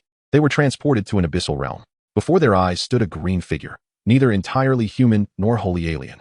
Its form resembling a viscous substance capable of morphing at will, adorned with an exaggeratedly cheerful, anthropomorphized face. It opened and closed its mouth, producing sound. The premise of the game was to cultivate a mutated beast capable of defeating the level 6 mutated beast, Gamora, in direct combat. Each participant was allotted a limited supply of 10,000 units of high-purity radioactive ore to be tested on their respective kin. Whoever completes the task first shall be fortunate enough to become my vessel. I have no interest in being some ridiculous vessel. If you do not allow me to leave, I shall unleash the kin of the divine realm and lay waste to this place. A figure cloaked in black expressed his dissatisfaction. Yet, he soon realized that he was unable to communicate with the divine realm, as if a barrier separated him from it. The first abstainer emerged. The source of the anomaly taunted, and immediately, a terrifying creature resembling a Tyrannosaurus Rex materialized, its presence exuding an aura of dread, and it lunged at the disgruntled figure. This beast was the 6th-level mutant known as Gamora, as mentioned by the source of the anomaly. Despite being a demigod, the cloaked figure was rendered powerless, becoming mere prey for Gamora. The other figures in black felt a chill run through them. Without the use of the divine realm, their powers were relatively equal. Even when united, they stood no chance against Gamora's might. At that moment, Hanwoo, who had been similarly drawn into this predicament, timidly inquired, I am unable to communicate with the divine realm myself, and summon the kin. The remaining 5 figures in black turned in astonishment, having completely overlooked the presence of an outsider. Little one, I certainly shall not disappoint you, the source of the anomaly mocked. It mimicked human behavior and snapped its fingers. A small portal opened beside Hanwoo. After multiple futile attempts to communicate on their own, the 5 figures had no choice but to comply with the demands of the source of the anomaly. They reached out to the divine realm, commanding their kin to consume high-purity radioactive ore. The radioactive energy caused great suffering among the kin, while simultaneously triggering uncontrollable mutations in their genes. However, the results of these mutations were disastrous. Over 40% of the kin perished on the spot. 30% became incapacitated and unable to move post-mutation. 20% had their powers diminished. Less than 10% showed little change in their strength, with mutations that were barely perceptible. Only a few kin experienced a slight enhancement in power after the initial mutation, but this increase was negligible, rendering them far from being a match for the 6th-level mutant. Gamora, The 5 figures in black were instantly filled with despair, unsure of how to proceed. If this situation continued, their kin would be wiped out, and they would be unable to summon a mutant stronger than Gamora. In contrast to the 5 figures, Hanwoo was making commendable progress. Chapter 60, The Brief Life of the Mutant Locust. After receiving 10,000 units of high-purity radioactive ore, Hanwoo immediately utilized a decomposition machine to refine it. This process yielded 6,000 nearly pure radioactive crystals. These crystals contained ample radioactive energy, facilitating the genetic mutations of living beings. However, mutation carried a significant degree of uncertainty. To obtain more favorable mutation samples, Hanwoo directly summoned 100 million extraordinary locusts for the experiment. Currently, the void in which they resided was isolated from the divine realm, alleviating Hanwoo's concerns about radiation affecting other kin. The experiment commenced. Hanwoo extracted 2,000 radioactive crystals, dividing them into 100 million portions for all the locusts to consume. The locusts, diminutive in size, are particularly susceptible to radiation, leading to genetic mutations. Within less than an hour, results emerged. A staggering 42 million locusts succumbed to the mutations, perishing on the spot. Furthermore, 30 million experienced genetic disarray, rendering them incapable of normal life functions, awaiting their inevitable demise. An additional 18 million developed genetic defects, their lineage regressing to that of elite life forms, drastically shortening their lifespans. Of the remaining 10 million, a successful mutation occurred, elevating them to the rank of first-level mutated beasts. However, among these, 7 million exhibited indistinct mutations, showing no enhancement in strength. Only 3 million underwent beneficial mutations, gaining significant power. In response to this situation, Hanwoo retrieved 1,000 radiation crystals for the 10 million first-level mutated beasts to consume. 3 hours later, the results were in. Among the 10 million first-level mutated beasts, 2 million attained an upgrade, becoming second-level mutated beasts. Notably, 400,000 of these displayed a marked increase in strength. After providing these 2 million second-level mutated beasts with food and allowing them a brief respite, Hanwoo proceeded to administer additional radiation crystals, distributing another 1,000. From the 2 million locusts, 50,000 ascended to third-level mutated beasts, producing genetic stones. Among these, 1,000 exhibited formidable mutations, their overall power reaching the caliber of heroic life forms within the locust species. Hanwoo meticulously selected these exceptional specimens for individual examination of their mutations. Among the 1,000 uniquely shaped third-level mutants, he unexpectedly discovered one particularly extraordinary locust. This locust's mutation manifested as an extraordinary regenerative ability. It could regrow its head as long as it absorbed sufficient energy. Seeing hope in this remarkable creature, Hanwoo isolated it. He began by administering 1,000th of a radiation crystal. The locust, possessing an insatiable appetite, consumed the lethal substance with remarkable eagerness. Soon, the radiation energy wreaked havoc on the locust cells, causing substantial necrosis in various parts. Yet, the locust persevered, its exceptional regenerative power allowing it to endure. Even when the radiation energy was depleted, it remained unharmed, and its recovery ability was further enhanced, allowing for even swifter regeneration. Hanwoo was elated. After providing the locust with some nourishment, he increased the dosage of radiation crystals. Thanks to its formidable regenerative capacity, the locust healed the necrotic symptoms induced by the radiation. With each bout of radiation torment, its power underwent a qualitative leap. As it grew larger with each transformation, upon reaching fourth-level mutated beast status, it measured an impressive 2 meters in length, surpassing even the heroic life forms of its kind in size. With the enhancement of this locust strength, it became capable of withstanding greater amounts of radiation energy. Hanwoo placed half a crystal into its mouth. Astonishingly, within half an hour, it had consumed all the radiation energy.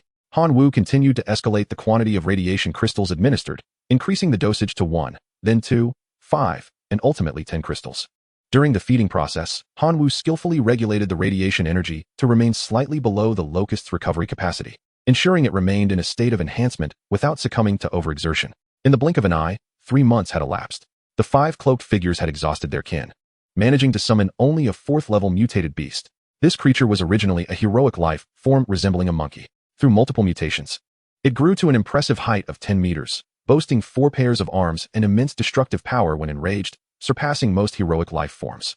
Yet, this formidable mutated monkey could only withstand 3 minutes against Gamora, who devoured it piece by piece, as if it were a mere snack.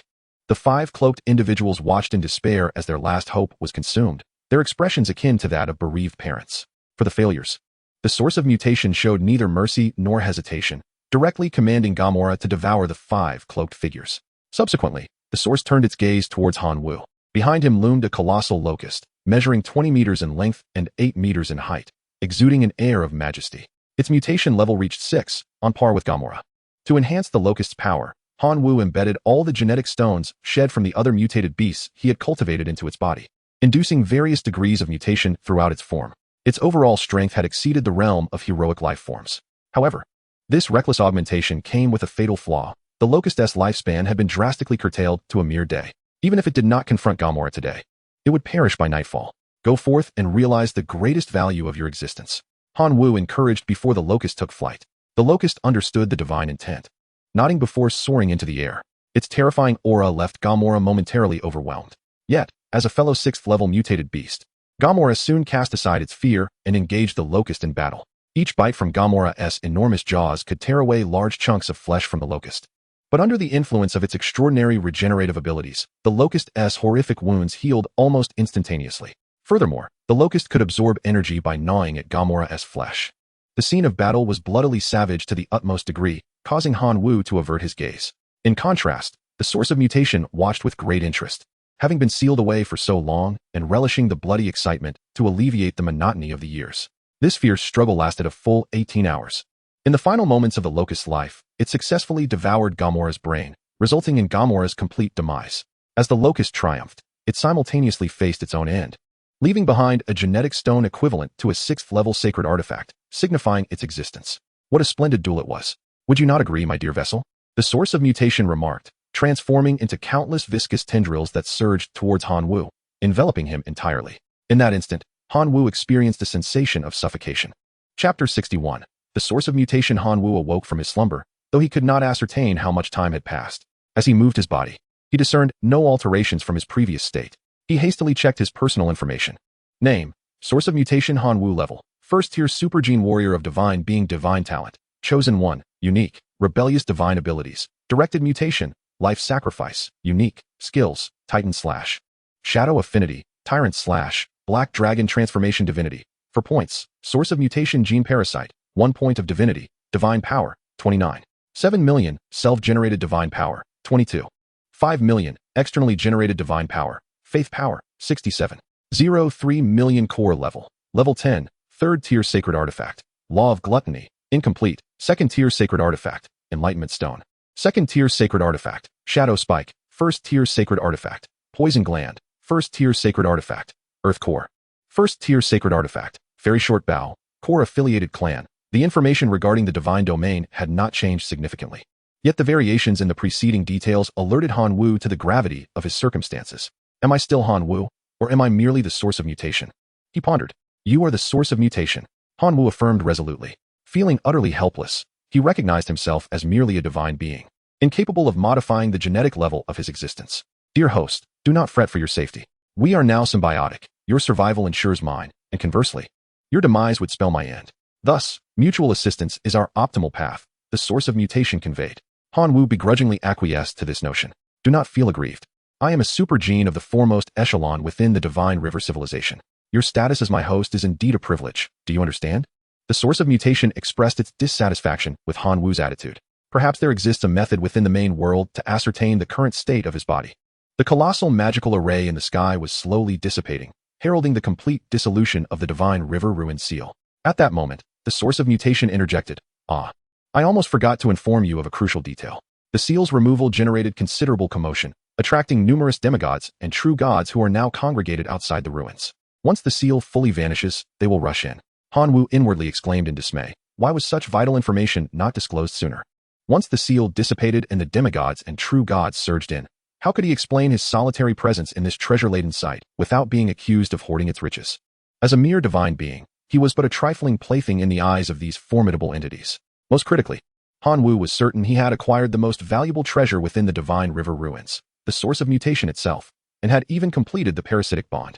Surrendering it was out of the question. Should it fall into the hands of these demigods and true gods, who could predict what might befall him? Thus, Manhwa's sole option was to flee. He needed to escape the ruins, preferably vacating the divine river ruins entirely to elude pursuit. Fortunately, he possessed a means of escape, the mark of the bloody arena. With determination, he channeled 1 million units of divine power into the mark upon his arm, activating the permanent coordinates of the bloody arena. The teleportation array automatically inscribed itself beneath his feet. In the fleeting moment before the complete dissolution of the seal on the ruins, Hanwoo was teleported away. The demigods and true gods who stormed and gazed upon the desolate remnants of the ruins, frantically searching for any trace of value. They soon found themselves in the void of the sealed space, where all that was once precious had been entirely stripped away, leaving them with nothing to gain. Among them was demigod Zhang Gang, who, after a brief search, could only uncover a few lifeless bodies of locusts. Despite the instinctive realization that his thoughts were unrealistic, Zhang Gang nonetheless collected the locust carcasses as clues. In a palace within a certain dimension, a furious god king, adorned with a divine crown, seethed with rage.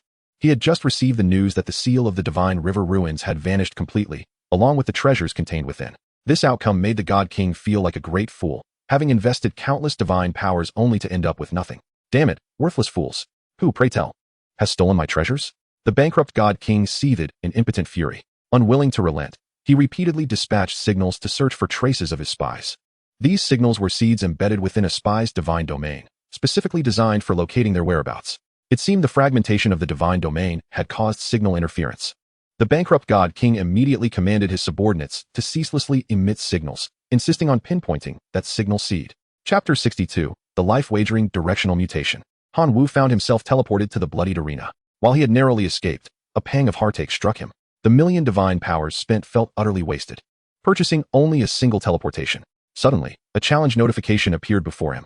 Esteemed inheritor, you have been challenged by another divine being inheritor, the evil dragon. Do you accept? Refusing the challenge 3 times or failing will result in the loss of your status as an inheritor of the bloodied arena. Hanwoo furrowed his brow. He had no desire to linger in the bloodied arena. However, it seemed that someone was eager to provoke him. With no other option, he accepted the challenge. Given the circumstances surrounding the divine river ruins, he was in the mood to vent his frustrations. The competition between the two inheritors garnered significant attention from the arena's management. The designated venue was elevated to the level of a demigod competition, spanning an impressive area of 10,000 square kilometers. Ample space for 2 divine beings to unleash their prowess. Countless spectators filled the stands, eagerly anticipating a thrilling display from both competitors. Locust Plague. Let the Bone Controller take the stage and make that scoundrel evil dragon experience the terror of being dominated by a skeletal giant. Locust Plague. Showcase your true strength and utterly crush the evil dragon. Others rallied in support of the evil dragon, urging him on. Evil dragon. Use your half-dragon army to annihilate the Locust Plague. The Locust Plague's kin are merely insects, easily dispatched by anyone. Evil dragon. I've wagered 500,000 divine powers on you. Do not let me down.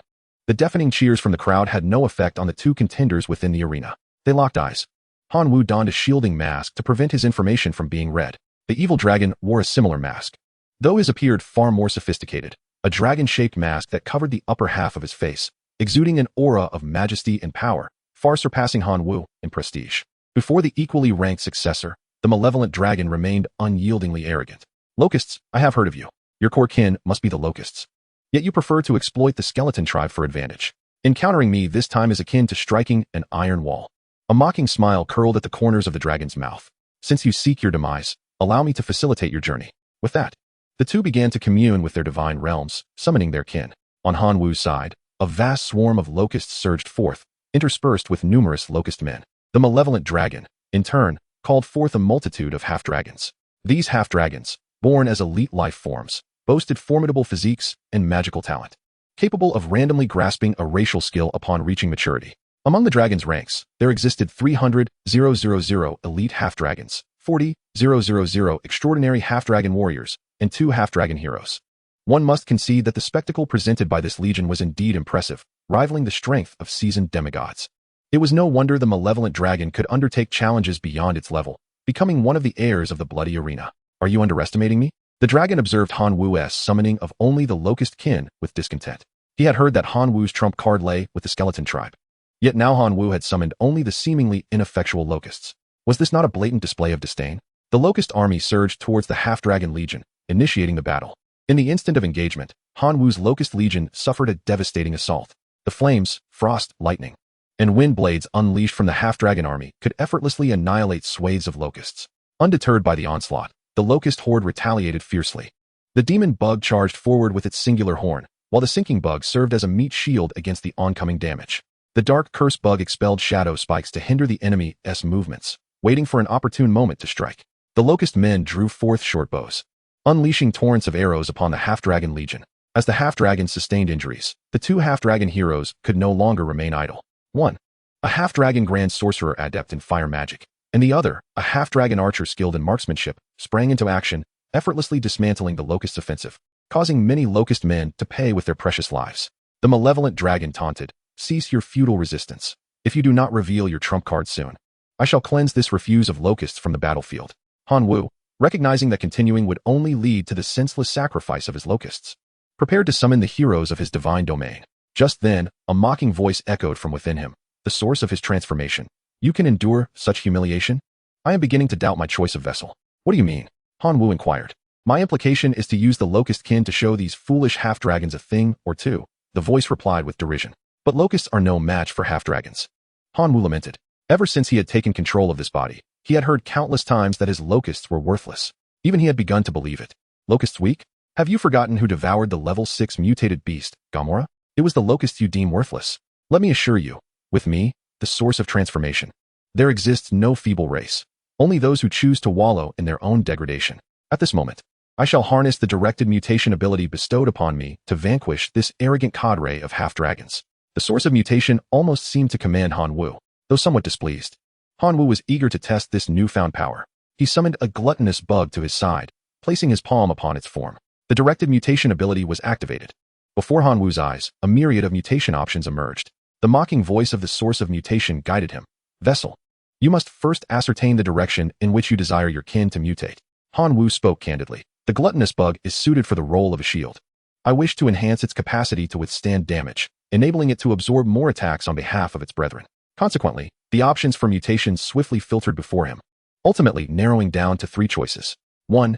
Exoskeletal mutation. Reinforce the gluttonous bug's carapace, making it resilient enough to endure physical damage exceeding 10-fold. The cost would be a reduction of 50 days from its lifespan. 2. Glandular mutation. Induce a transformation in the bug's glands, allowing it to secrete a substantial amount of mucus to bolster its resistance against elemental assaults. The cost would be a reduction of 90 days from its lifespan. 3. Total mutation. Direct an overall transformation of the gluttonous bug, increasing its size and enhancing its capabilities in every aspect. The cost would be a mere 24 hours remaining of its lifespan. The half-dragon's assaults were fierce, claiming numerous Locust lives with each passing second. Resolute, Manhwa opted for the most perilous yet potent choice, total mutation. As the power of belief flowed into the chosen gluttonous bug, its form rapidly expanded from 40 centimeters to an impressive 2 meters in length. The now massive gluttonous bug felt an overwhelming surge of strength coursing through its body. It took flight, charging towards a half-dragon casting a spell. The half-dragon's south magic detonated perilously close to the mutated gluttonous bug, yet it emerged unscathed, inadvertently knocking the half-dragon askew. Noticing this delightful outcome, Manhwa promptly adjusted his strategy. Numerous gluttonous bugs underwent directed mutation, wagering their lives for formidable defenses as they surged into the ranks of the half-dragons. Simultaneously, the heavenly demon bug and the dark curse bug were also undergoing Manhwa's directed mutation training. In this moment, these combat-oriented Locusts displayed their fearsome prowess. Chapter 63. Now, this is what one might call a delightful surprise. The directed mutation had transformed the heavenly demon bug into a towering 2 meters, with a single horn extending a meter long, resembling a spear capable of piercing all. The mutated dark curse bug, conversely, had shrunk to a mere 10 centimeters. However, the dark energy it harbored had multiplied several times over. Each individual dark curse bug could unleash shadowy spikes potent enough to immobilize an ordinary half-dragon for 3 seconds.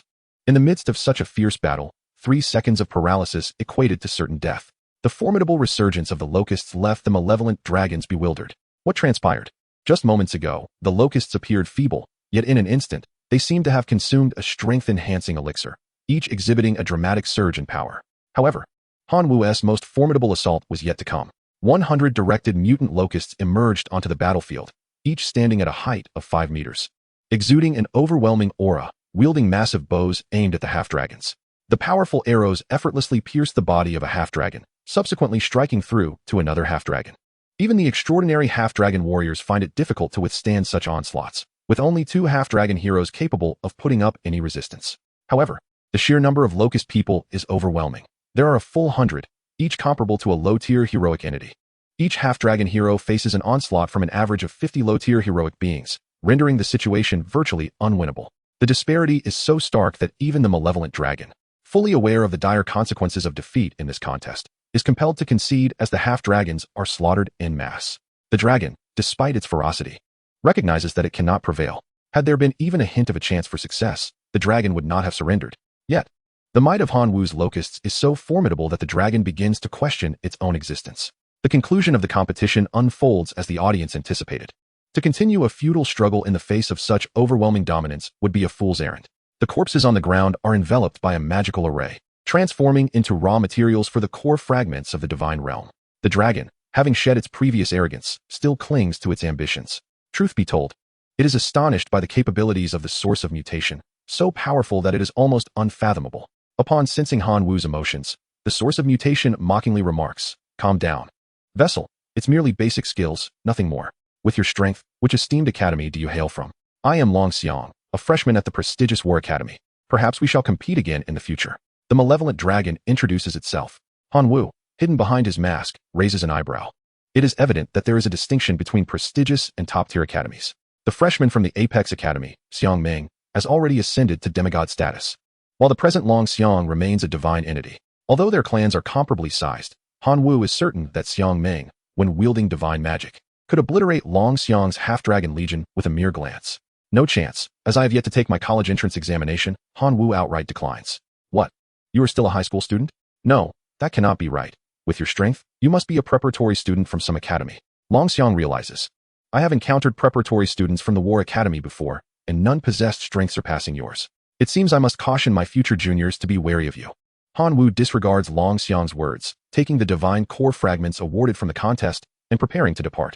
Just as he is about to teleport away, a bloody arena mark from Long Xiang spontaneously falls away, transforming into a red light that enters Han Wu's mark. After sensing the change, Han Wu perceives no noticeable difference.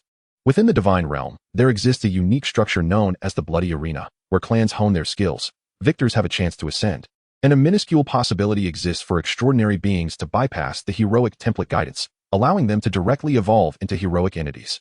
This minuscule probability has now been refined to a diminutive chance, specifically, from 1 in 10,000 to 3 in 1,000. Though this probability remains exceedingly low, it is significantly greater when considered against the vast population of the Locust clan. Han Wu had an inkling that the future of the blood-soaked arena would bestow upon him a plethora of Locust heroes. After observing the transformations within the blood-soaked arena, he instinctively approached the core of the divine realm. Upon witnessing the towering heap of radioactive ores, the hundreds of genetic stones, dozens of fragments of the divine realm, an abundance of core shards, and the 6 incomplete demigod corpses, including the 6th-level mutated beast, Gamora, and the 6th-level mutated beast, the hyper-regenerative locust, he realized that his earlier excitement was premature. What lay before him was the true marvel. Ah, Vessel, have you truly been swayed by such trifling gains? Compared to my worth, these are but the tip of the iceberg, the source of the mutation jested. What could Han Wu possibly retort? He could only acquiesce. Indeed, indeed. I am but a novice, and whatever you say shall be taken as truth. Gazing upon this vast reservoir of resources, Han Wu felt inclined to indulge himself and solidify his foundation. Chapter 64. Han Wu, how wonderful it is to be wealthy. He cast the radioactive ores into the disassembly machine, yielding a total of 36,000 radioactive crystals. This constituted a substantial fortune, conservatively utilized, sufficient to cultivate 68 hyper-regenerative locusts. However, for the time being, he opted to store these radioactive crystals in the form of cards. The hundreds of genetic stones held little value for Han Wu. Primarily, these genetic stones bore a significant negative effect, reducing the lifespan of the kin upon use, and the impact was quite considerable. For short-lived creatures like locusts, the disadvantages outweighed the benefits. Han Wu planned to wait until the commotion around the ruins of the Divine River subsided before selling this batch of genetic stones, which could fetch him billions of divine power. He would need to ascend to demigod status to continue expanding the divine realm and enhancing the core's level. What remained was the piece de resistance, the 6 incomplete demigod corpses, the corpse of the 6th-level mutated beast, Gamora, and the corpse of the 6th-level mutated beast, the hyper-regenerative locust. These corpses were precisely what Han Wu required at this juncture. The demigod corpses represented a fusion of divinity and flesh, allowing for the extraction of divinity while reshaping the flesh onto the kin, thereby enabling them to bypass template guidance and elevate their life forms. Previously, during the battles in the diminutive plains of the Abyssal Civilization, Qin Shuang had sought a corpse of a dark frogman demigod, intending to reshape the body of her hero life form, the golden-crowned Thunder Sparrow, aiding its ascension to a lordly life form. It was uncertain whether Qin Shuang had succeeded. Now, Han Wu prepared to undertake a similar endeavor. Extracting the energy from the flesh of the demigods was a laborious task. In the divine realm, Han Wu toiled tirelessly for 6 months to completely extract the 6 demigod corpses. He obtained 18 points of divinity and 4 clusters of divine flesh energy. These 4 clusters of divine flesh energy could serve as substitutes for the Lord template, assisting the hero life forms in ascending to the level of Lord life forms. After a day of anticipation, all the hero life forms under Han Wu's command stood before him. The iron cutting sword wind, the divine hammer, the bull demon shaman, the skeleton lord, the bone controller, the bone reclaimer, blood skeleton 3, and hyper-regenerative locust hero 5. The black dragon Elpheus also joined the gathering. The information is influenced by the divine realm, merely accounting for the heroic life forms. Upon gathering all the heroic life forms under his command, Han Wu realized, almost unintentionally, that the power he wielded had grown to such an immense scale. In terms of heroic life forms, both in quantity and quality, they had surpassed the average demigod. Even seasoned demigods might not stand a chance against him. However, with only 4 portions of divine flesh and blood energy at his disposal, how should he divide them? Han Wu's gaze swept over the heroic life forms that had accompanied him through numerous battles.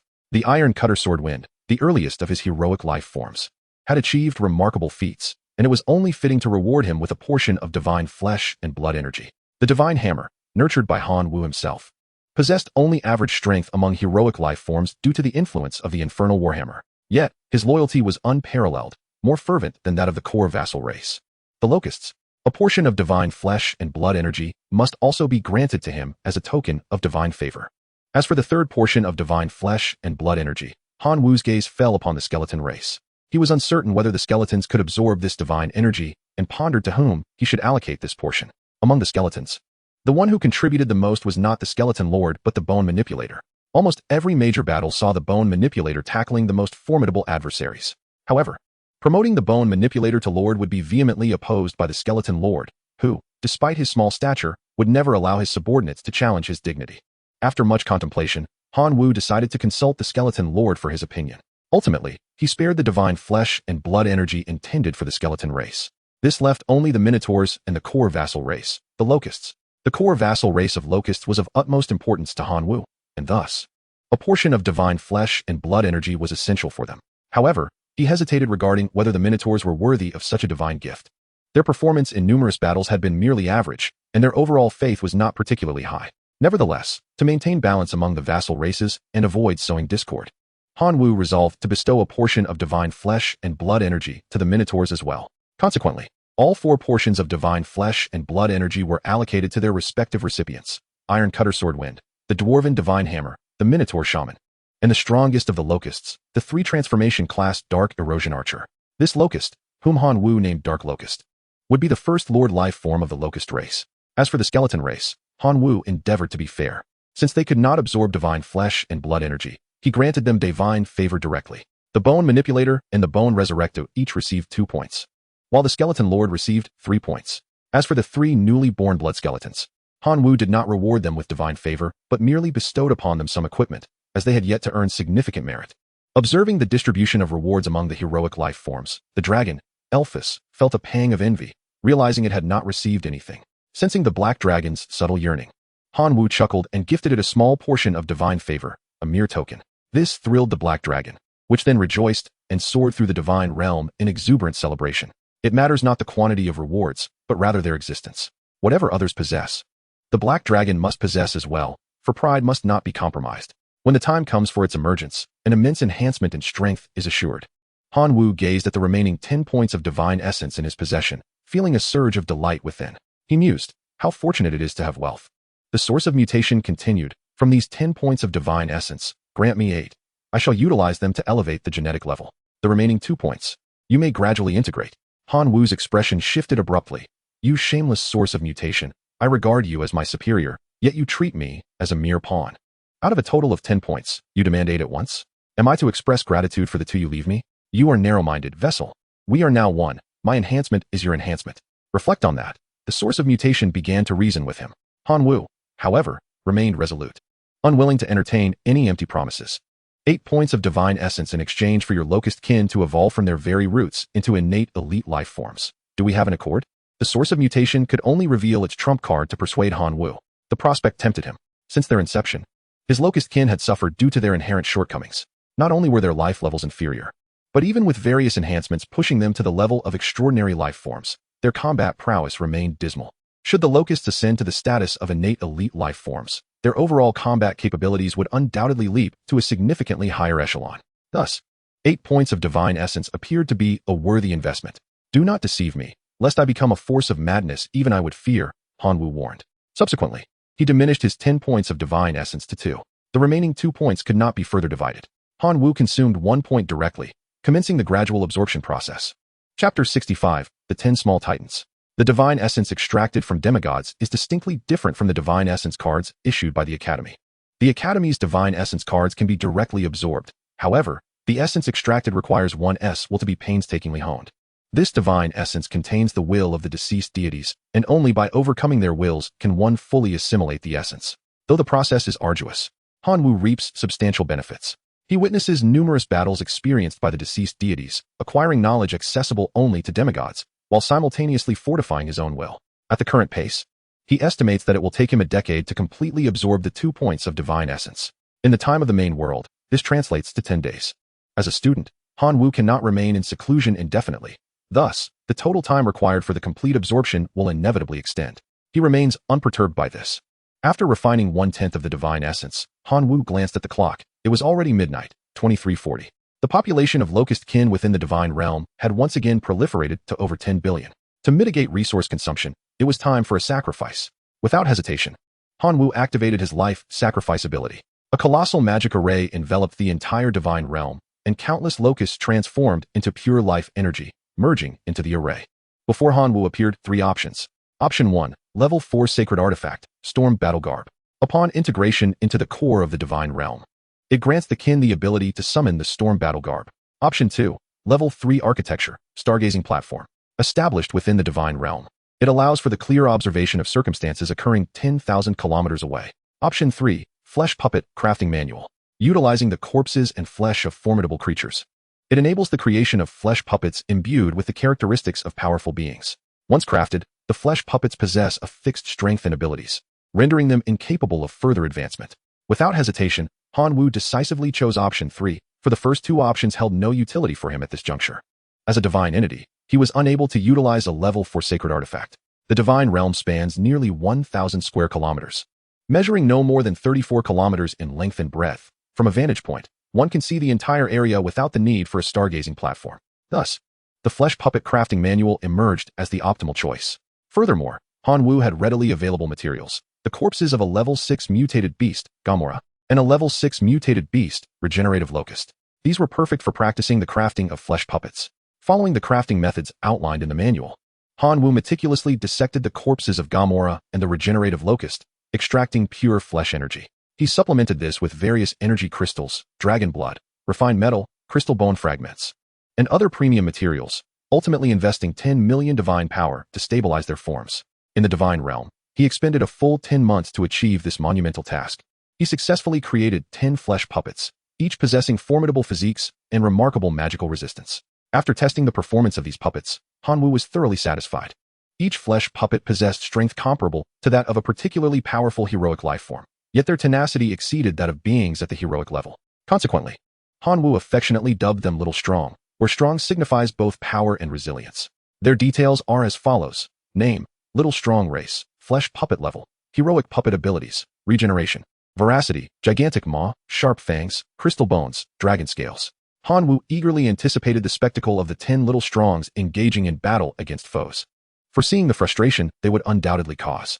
With everything in place, Manhwa retrieved the contact information left by the admissions officer from Kyoto Academy. After relaying his current status, the admissions officer promptly decided to have Manhwa report to Kyoto Academy, subsequently contacting the institution to activate his enrollment.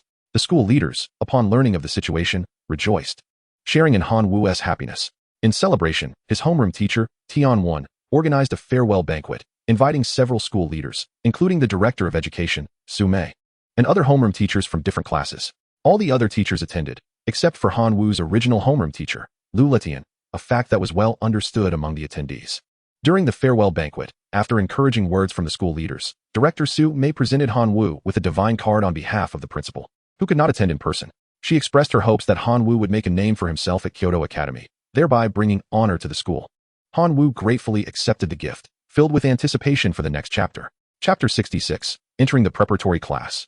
The following morning, Han Wu packed his belongings and utilized the school's teleportation station to directly transport himself to the Imperial Capital Academy station. Upon stepping out of the teleportation point, Han Wu beheld countless flying vehicles darting through the sky, amidst towering edifices. Among the throngs of pedestrians, over half exuded an aura of semi-divinity, leaving Han Wu in a state of astonishment. A man clad in a black suit, emanating an air of divinity, approached him and inquired, "Are you Han Wu, the preparatory student from Kyoto Academy?" Upon confirming his identity, the man continued, "Greetings, Han Wu. I am here on behalf of Kyoto Academy to escort you.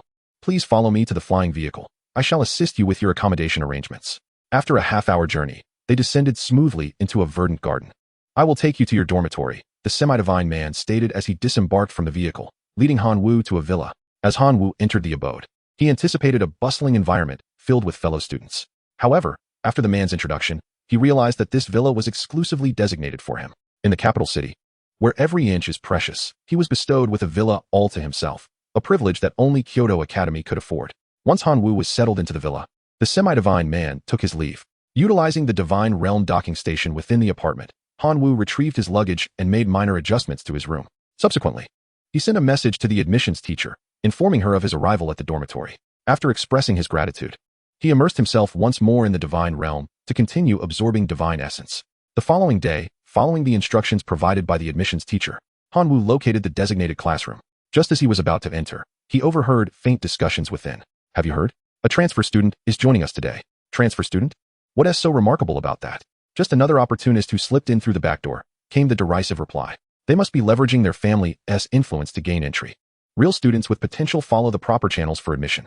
Those who sneak in only diminish the caliber of our preparatory class. When he arrives, I intend to make him face some challenges." Standing outside the door, Han Wu furrowed his brow, already anticipating the trials that awaited him before he even set foot inside. Who said a transfer student could not succeed based on their own merit? At that moment, a divine woman clad in a form-fitting purple work dress, her figure both voluptuous and alluring, silently appeared behind Han Wu.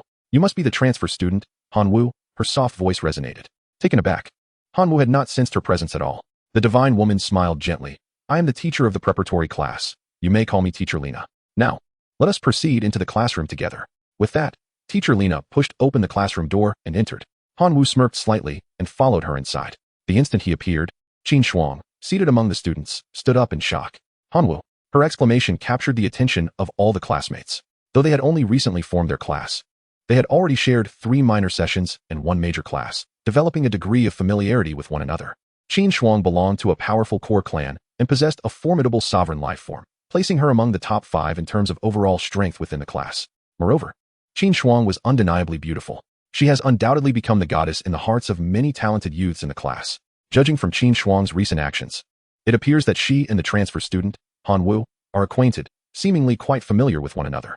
This revelation has only intensified the disdain some male classmates feel towards Han Wu. Teacher Lena smiled, for she was aware of the backgrounds of both Qin Shuang and Han Wu. They had previously attended the same school and had even collaborated to vanquish a semi-divine entity from an external civilization.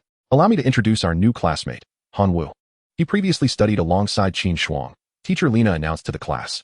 Upon hearing that Han Wu and Qin Shuang had shared an academic environment, a sense of unease began to creep into the minds of the male students. The fact that Han Wu and Qin Shuang had once been in the same institution implied a familiarity that could lead to an even closer bond now that they were in the same class. Such a possibility was unacceptable to those prodigious youths who idolized Qin Shuang as a goddess. Suddenly, one of Qin Shuang's most fervent admirers stood up and loudly questioned Teacher Lena. "Teacher Lena, I would like to know what qualifies him to be placed in the preparatory class." Teacher Lena's gentle expression took on a hint of authority. Despite her appearance in a purple work dress that might seem delicate, she was, in fact, a true deity specializing in invasion. Being publicly challenged by a student of divine descent was a blow to her dignity. The entire classroom felt an involuntary chill run down their spines. Sutai quickly apologized to Teacher Lena, saying, "Teacher Lena, I'm sorry. I shouldn't have been so reckless in my questioning. Please forgive me." Teacher Lena's demeanor softened slightly. "Considering your sincere acknowledgement of your mistake, I shall grant you forgiveness this time. As for why Han Wu joined our preparatory class after it commenced, that is a question best directed at him." Sutai's gaze turned to Han Wu. "Han Wu, I don't care what reason you have for being placed in this preparatory class. For the honor of our class, I challenge you to prove your worthiness to remain here." Han Wu turned to Teacher Lena and asked, "Teacher Lena, may I refuse?" "I decline the challenge. I came to Kyoto Academy to learn, not to be challenged." In truth, Han Wu found the whole situation bothersome. Pathetic, worthless trash. Unable to accept my challenge. What kind of man are you? Su Tai, frustrated at his failed attempt, could hardly contain his anger. Other talented youths began hurling insults at Han Wu, calling him cowardly and timid. Han Wu chose to disregard their taunts. However, there were those in the class who could not tolerate such behavior. Qin Shuang angrily reprimanded the talented youths who were insulting Han Wu. Enough. Han Wu has done nothing to provoke you. On what grounds do you defame him? When the goddess spoke, who dared to oppose her? The numerous prodigies fell silent, though their gazes toward Han Wu grew increasingly hostile. Chapter 67. The Challenge. Thus, the lesson commenced under such circumstances. Today, they were to study an introduction to arcane understanding, guided by teacher Lena as she transported them to a quasi-Western fantasy realm, where they would follow an aged arcanist for a period of 6 months of study. The purpose is to comprehend the fundamental principles of arcane operations, ideally mastering 1 or 2 elementary forms of magic. After his studies, Han Wu found himself enlightened. He had initially assumed that arcane arts and magic were synonymous. However, he discovered that although they may appear similar, a vast chasm separates their origins. It is akin to a handgun. Magic involves skillfully wielding the handgun to unleash its maximum potential damage, while arcane arts involve modifying the handgun itself, enhancing its damage capacity through structural alterations. By the end of the class, Han Wu had gained invaluable insights. He not only grasped the principles of arcane operations, but also mastered 2 basic spells, light and ignition. Though these spells might merely be likened to a light bulb and a lighter, their advantage lies in their usability across any plane that can commune with elemental forces. It is indeed a remarkable feat to have acquired 2 rudimentary spells within a mere 6 months. Teacher Lena commended Han Wu for his performance and rewarded him with a level 1 arcane arrow tower. This tower can absorb ambient elemental particles, conjuring arrows of various attributes independently, thus holding significant value. This only served to exacerbate the resentment of the talented youths who viewed Han Wu unfavorably. After class, they converged around Han Wu's seat, encircling him. Qin Shuang, unwilling to let them bully Han Wu, instinctively positioned herself protectively in front of him. Challenging the group. What do you intend to do? If you wish to bully him, you must first seek my consent. The leader, Su Tai, retorted angrily. Qin Shuang, this matter does not concern you. Step aside. Indeed, Qin Shuang, do not interfere. We are addressing Han Wu. They turned to Han Wu. If you have any courage, do not hide behind a woman. Han Wu furrowed his brow and rose to his feet. It was only his first day in the preparatory class, and already he was being targeted. If this issue was not resolved swiftly, who could predict what the future might hold? What do you want? Han Wu inquired. You, a transfer student who entered through the back door, have no right to sit with us. We demand you leave the preparatory class, Su Tai declared. And if I refuse? Han Wu countered. Then we shall force you out, Su Tai proclaimed, with 7 or 8 other talented youths echoing his sentiment. Han Wu scanned the group of prodigies. Being selected by the Imperial Academy as preparatory students undoubtedly indicated they possessed some degree of strength. He saw this as an opportunity to gauge the combat prowess of these promising youths. If you wish to challenge me, that is acceptable. But let us agree on the terms. If I win, you shall never trouble me again for any reason. Han Wu stated earnestly. Having accepted the challenge, he sought to resolve the matter decisively. Fine, after you lose, you will automatically exit the preparatory class, Su Tai stipulated. Not an issue, Han Wu replied confidently. Glancing at the group of talented youths, do you prefer to fight as a group or one-on-one? You think you deserve a group fight? With just my kin, I could make you question your very existence, Su Tai asserted, seizing the opportunity to showcase his own prowess. Qin Shuang grasped Han Wu's arm, urging him. Do not engage Su Tai. His core kin is the rare-born elite life form known as the Iron Skin Man, exceedingly formidable. Even my Thunder Sparrow may not stand a chance against him. The mention of the Iron Skin Man ignited Han Wu's curiosity. He had only heard whispers of such an extraordinary kin during his classes. Never did he expect to encounter someone who could indeed possess an Iron Skin Man as their core kin. It is not too late to concede, she cautioned. Otherwise, your kin shall endure a grievous blow. Su Tai, buoyed by Qin Shuang's affirmation, spoke with a touch of arrogance. Concede? You are mistaken.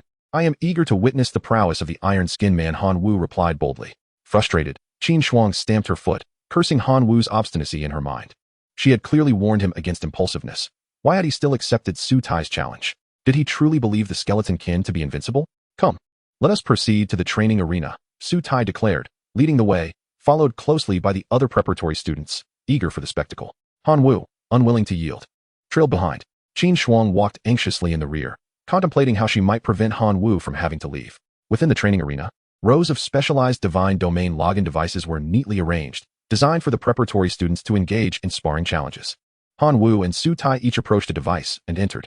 A selection of combat types appeared before Han Wu, offering options such as Heroic Battle, Extraordinary Battle, Elite Battle, Legion Stand, 55, 1010, among others. Su Tai, brimming with confidence, casually proclaimed that all choices would align with Han Wu's selections, seemingly assured of victory regardless of the circumstances. After a moment's contemplation, Han Wu decisively chose the 1010 combat format, opting for a random terrain. With all parameters set, the battle commenced. The divine avatars of both competitors manifested above a 10-square-kilometer arena, with their chosen 10 participating kin awaiting the command to commence. Should I call you ignorant or arrogant for not selecting a legion battle and instead opting for 1010? Do you believe your kin to be strong? Su Tai began to mock Han Wu, but his words faltered as he beheld the 10 formidable beings summoned by Han Wu. A wave of surprise washed over him. They were 10 heroic life forms exuding an enigmatic aura. Moreover, their appearance suggested a trace of dragon lineage, albeit with an odd essence that did not resemble that of living beings.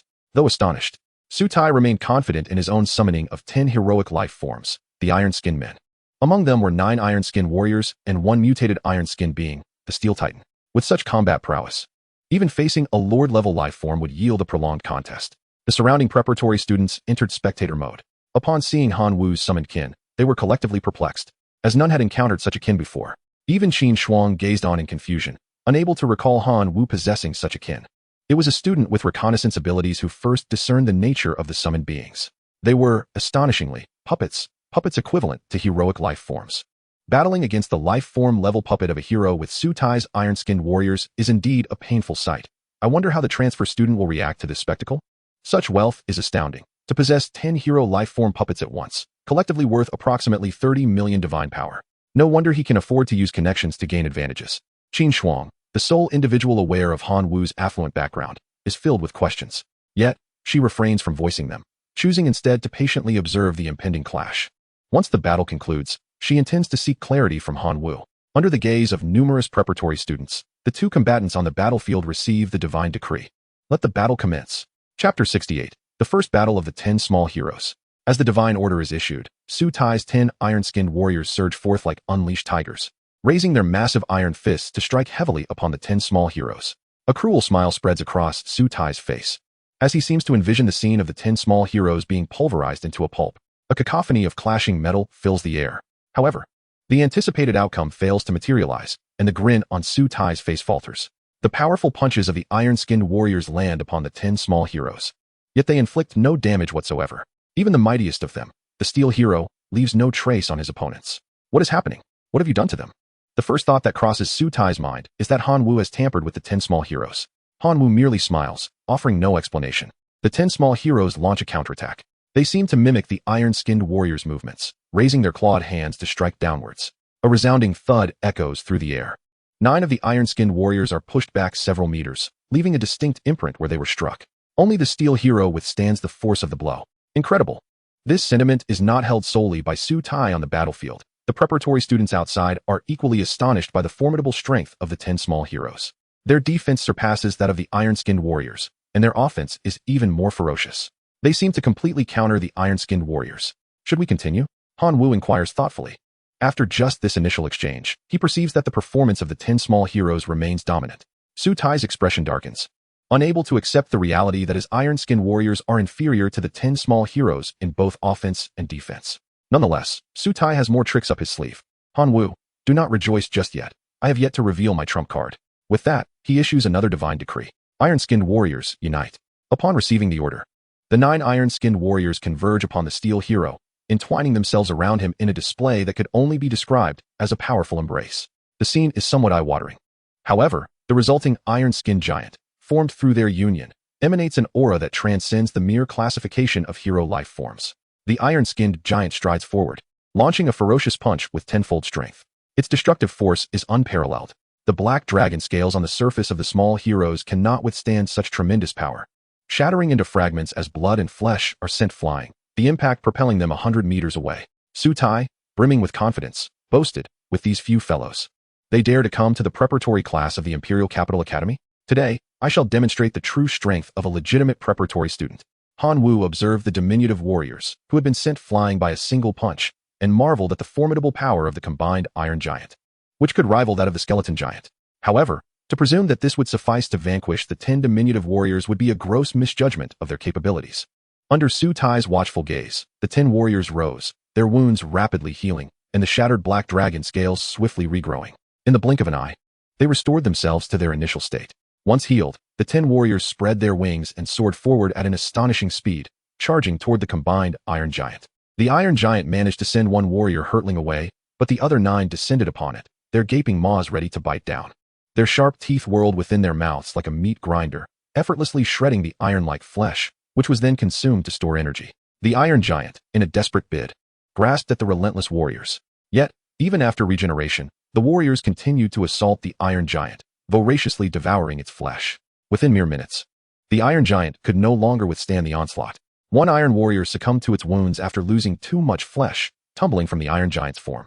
The momentum of the Iron Giant weakened. The 10 diminutive warriors surged toward the fallen Iron Warrior's corpse, devouring it completely, leaving not a single bone behind. Thus, a powerful heroic life form met its demise. The horrifying scene left Su Tai momentarily stunned. The onlookers among the preparatory students were equally shaken, contemplating how they would contend with the 10 warriors if faced with them. The prevailing conclusion was that they could not withstand such an encounter, causing a chill of sweat to break out among these talented youths. Accustomed to dominance within their school and selected for the prestigious preparatory class of the Imperial Capital Academy, each of them harbored a sense of pride. Yet, the performance of Hanwoo's 10 warriors rendered them speechless. Upon sensing the complete demise of an Iron Warrior, Su Tai could no longer bear the pressure. Each Iron Warrior had been meticulously cultivated by him, consuming resources and infusing him with considerable effort. He could not allow them to perish in vain. Thus, he decisively chose to concede. As he exited the arena, no preparatory student dared to call him a mere interloper or suggest he leave the class. Hanwoo's display of strength sufficiently demonstrated his superiority over most of the preparatory students present. Qin Shuang, having witnessed the entire battle, felt even more astonished than the others. She understood that Hanwoo had not yet revealed his full potential, as he still had several powerful heroic life forms yet to join the fray. Just as Qin Shuang contemplated approaching Hanwoo to inquire about her lingering doubts, a robust figure stormed into the training ground, clad in the official uniform of the Imperial Capital Academy. Upon entering, the figure strode directly toward Hanwoo. The Locust Plague. Indeed, I was not mistaken in my judgment. You have truly passed the Academy's trials. It was not in vain that I recommended you for admission. Xiang Ming exclaimed with excitement. Just call me Hanwoo. Hanwoo replied as he struggled to free himself from Xiang Ming's enthusiastic embrace. The gazes of the surrounding preparatory students shifted dramatically towards Hanwoo. Initially, they had presumed that he had gained entry through dubious means, thus targeting him deliberately. However, the revelation that Hanwoo had entered through legitimate internal recommendations instilled a sense of guilt in those who had previously opposed him. Hanwoo, I apologize, I misunderstood you, one of the preparatory students said. I'm sorry, Hanwoo, another chimed in, prompting others to follow suit. Hanwoo, not one to harbor resentment, chose to graciously forgive them, especially since their actions had not crossed an unforgivable line. From the conversation among the crowd, Xiang Ming inferred the general course of events. He enveloped Hanwoo in a hug and announced to the surrounding students, I am Xiang Ming, a first-year student at the Imperial Capital Academy. And Hanwoo is under my protection. Should anyone dare to trouble him, you will be challenging me, understood? The preparatory students nodded in unison, indicating their resolve to refrain from further antagonizing Hanwoo. Satisfied, Xiang Ming turned to Hanwoo and said, Come, I will introduce you to a couple of new friends. Without waiting for Hanwoo's consent, he seized Hanwoo's arm and led him outside. Hanwoo, unable to resist, followed along. Chapter 69. The seniors request. The two arrived at a gazebo, where Hanwoo noticed a boy and a girl engaged in casual conversation. Xiang Ming hurried forward to greet them. Xiaotian, Yiling, I've brought that kid along. The boy and girl turned their attention to Hanwoo. The boy introduced himself. I am Xiaotian, a first-year student at the Kyoto Academy. Nice to meet you, Junior. The girl, Yiling, scrutinized Hanwoo with a hint of skepticism. Is this the one who defeated Xiang Ming in the bloody arena? Hello, Senior Xia, Senior Yi. I am Hanwoo, the new preparatory student. As for defeating Ming Go, it was merely a stroke of luck, Hanwoo humbly replied. Luck is a form of strength. Your ability to subdue the skeletal race speaks to your competence, Yiling remarked. However, as a senior, I advise you to focus your development on core clans. Ordinary clans can vanish, rendering all previous investments futile. I trust you understand this. I do, Hanwoo nodded in agreement. Seeing Hanwoo's agreeable demeanor, Xiaotian continued. The reason we had Xiang Ming bring you here is not only to meet the junior, who bested Xiang Ming's colossal mammoth legion, but also to entrust you with a task. Hanwoo was puzzled. Why would these esteemed first-year students, demigods in their own right, require assistance from a mere preparatory student? Do not feel anxious. I will explain in detail. The decision to proceed or not rests entirely with you, Xiaotian spoke calmly. Having entered the preparatory class through internal recommendation, you will undoubtedly receive special training from the Imperial Capital Academy. We have learned that the next major class for preparatory students will involve entering the Academy's cherished low-level secret realm, Zombie Town, for an off-world survival simulation. This constitutes our entrusted task, and you will not be uncompensated for your efforts. We are willing to acquire each unit at the price of 1 point of divinity. You may verify this reasonable price on the official website of the Imperial Capital Academy. Having expressed everything he wished to convey, Xiao Tian turned to Hanwu. Junior Hanwu, do you have any inquiries? Hanwu cleared his throat. I indeed have a question.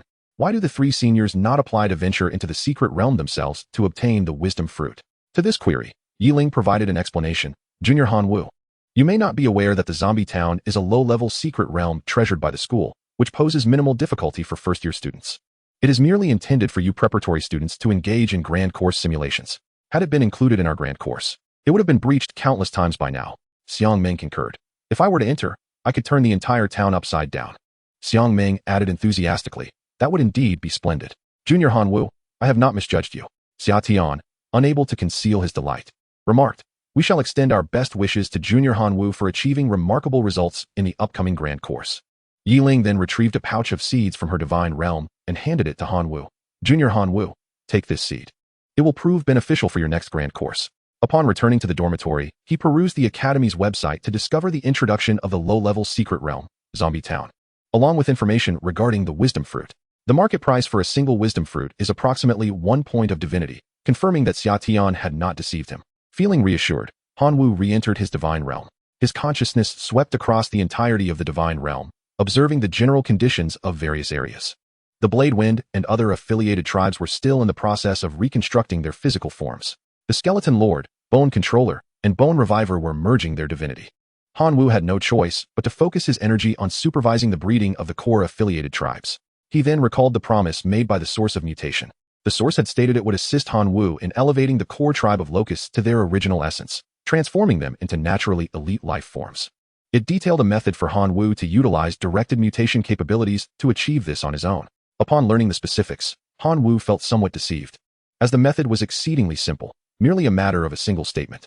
The fundamental operational principle involved inducing certain beneficial directed mutations that would slightly diminish the locust's lifespan. These favorable mutations, passed down through dozens of generations, would ultimately integrate into the locust's essence. By repeating this process multiple times, quantitative changes would lead to qualitative transformations, and the locusts would naturally evolve into elite life forms. With no other option, Hanwu had to devote himself tirelessly to this endeavor. In the blink of an eye, half a month passed in the real world. Hanwu attended classes during the day and worked on mutations at night, leading a simple yet fulfilling life. Under his diligent cultivation, the locust tribe rose to become naturally elite life forms, fulfilling his expectations. After their ascension, the initially humble locusts acquired a new ability known as acceleration, which enhanced their flying speed, though the results were somewhat underwhelming. A minor issue arose during the process, however. Hanwu's divinity had initially reached 4 points, and after absorbing the divinity card gifted by the school, it rose to 5 points. Upon refining and absorbing the 2 points of external divinity, it should have reached 7 points, yet the outcome was only 6 points. Within the realm of divinity, there exists a mere fraction of divine essence, valued at an astounding 14.5 million divine power. Hanwu could not afford to feign ignorance regarding this matter. Thus, he sought counsel from teacher Lena. Upon reaching a divine essence level of 6, one could commence preparations for the ascension ceremony to become a demigod. Students at the Imperial Capital Academy seldom squander their potential. They typically continue to accumulate divine essence. Beyond the 6th point, the requirements for enhancing one's divine essence vary significantly. For instance, to attain the 8th point, one must absorb 3 units of divine essence to coalesce. After listening to teacher Lena's elucidation, Hanwu resolved with unwavering determination. He was resolute in his ambition to amass the maximum of 10 points of divine essence before embarking on his journey to demigodhood. Not for any trivial reason, but to witness firsthand the formidable power of a 5th-tier cleric in the future. However, this decision also implied that Hanwu needed to strive earnestly to acquire more divine essence to elevate his own essence value. The upcoming Grand Class would present him with an opportunity. Chapter 70, The Grand Class, Extraterrestrial Survival Simulation. Rising early, Hanwu tidied himself slightly before teleporting to the classroom. Today marked the first Grand Class he would face since entering the preparatory class, and he needed to muster all his focus. His arrival attracted the attention of several students in the class. Hanwu, have you heard? In this Grand Class, we will engage in an extraterrestrial survival simulation. Venturing into the Academy's treasured low-level secret realm, Zombie Town, a boy named Sun Qingyan remarked. I've also heard that some upperclassmen are purchasing resources produced in Zombie Town at high prices. Several students in our class have been called out to discuss matters. Sun Qingyan whispered, glancing towards Su Tai nearby, implying that Su Tai had been entrusted by the upperclassmen. Su Tai then approached Han Wu, striding confidently. Han Wu, do you dare to wager with me in this grand class? Wager on what? Han Wu inquired. Let us bet on our grades. If my score surpasses yours, you shall no longer approach Qin Shuang. Conversely, if your score exceeds mine, I shall renounce any intentions toward Qin Shuang, Su Tai declared. Han Wu scoffed. Do you take me for a fool? Your wager is entirely imbalanced. Furthermore, the bond one share with Qin Shuang spans many years. It cannot be treated as a stake. Most importantly, she harbors a strong disdain for you. The outcome remains unchanged regardless of your intentions. Su Tai's expression darkened with irritation. Yet, he was acutely aware that Han Wu's points were irrefutable, which only fueled his anger further. I don't care. I am willing to pay any price to keep you away from Qin Shuang. Su Tai shouted in frustration. Han Wu let out a cold snort, disinterested in the exchange. At that moment, Qin Shuang, having overheard Su Tai and Han Wu discussing her, approached them. Su Tai, you stated that if Han Wu's grade surpasses yours, you would cease to pursue me, correct? Su Tai, taken aback by the goddess's inquiry, replied excitedly. Qin Shuang, I genuinely admire you. Why won't you accept my affections? Qin Shuang nodded, turning to Han Wu. Han Wu, agree to his proposal and wager with him. Consider it a favor to me. Han Wu, somewhat astonished, pondered why Qin Shuang would make such a request. All the preparatory students here are geniuses, and I have yet to participate in a grand class. I am uncertain of my own capabilities. What if I lose? I trust you. You will surely prevail, Qin Shuang declared resolutely. Observing the unwavering determination in her demeanor, Han Wu acquiesced to Su Tai's wager. Subsequently, Qin Shuang pulled Han Wu aside and produced a card from her pocket, handing it to him. These were some extraordinary seeds that would prove invaluable during the upcoming major lesson. Han Wu declined, stating, you must require these seeds as well. I have already received sponsorship from a senior and possess a bag of seeds. Having more would ensure greater success. You must assist me in evading Su Tai. Consider these seeds my token of gratitude. Qin Shuang implored with a near beseeching tone. Very well, I shall take on this task, Han Wu replied, sensing an underlying complexity in her expression but refraining from pressing further.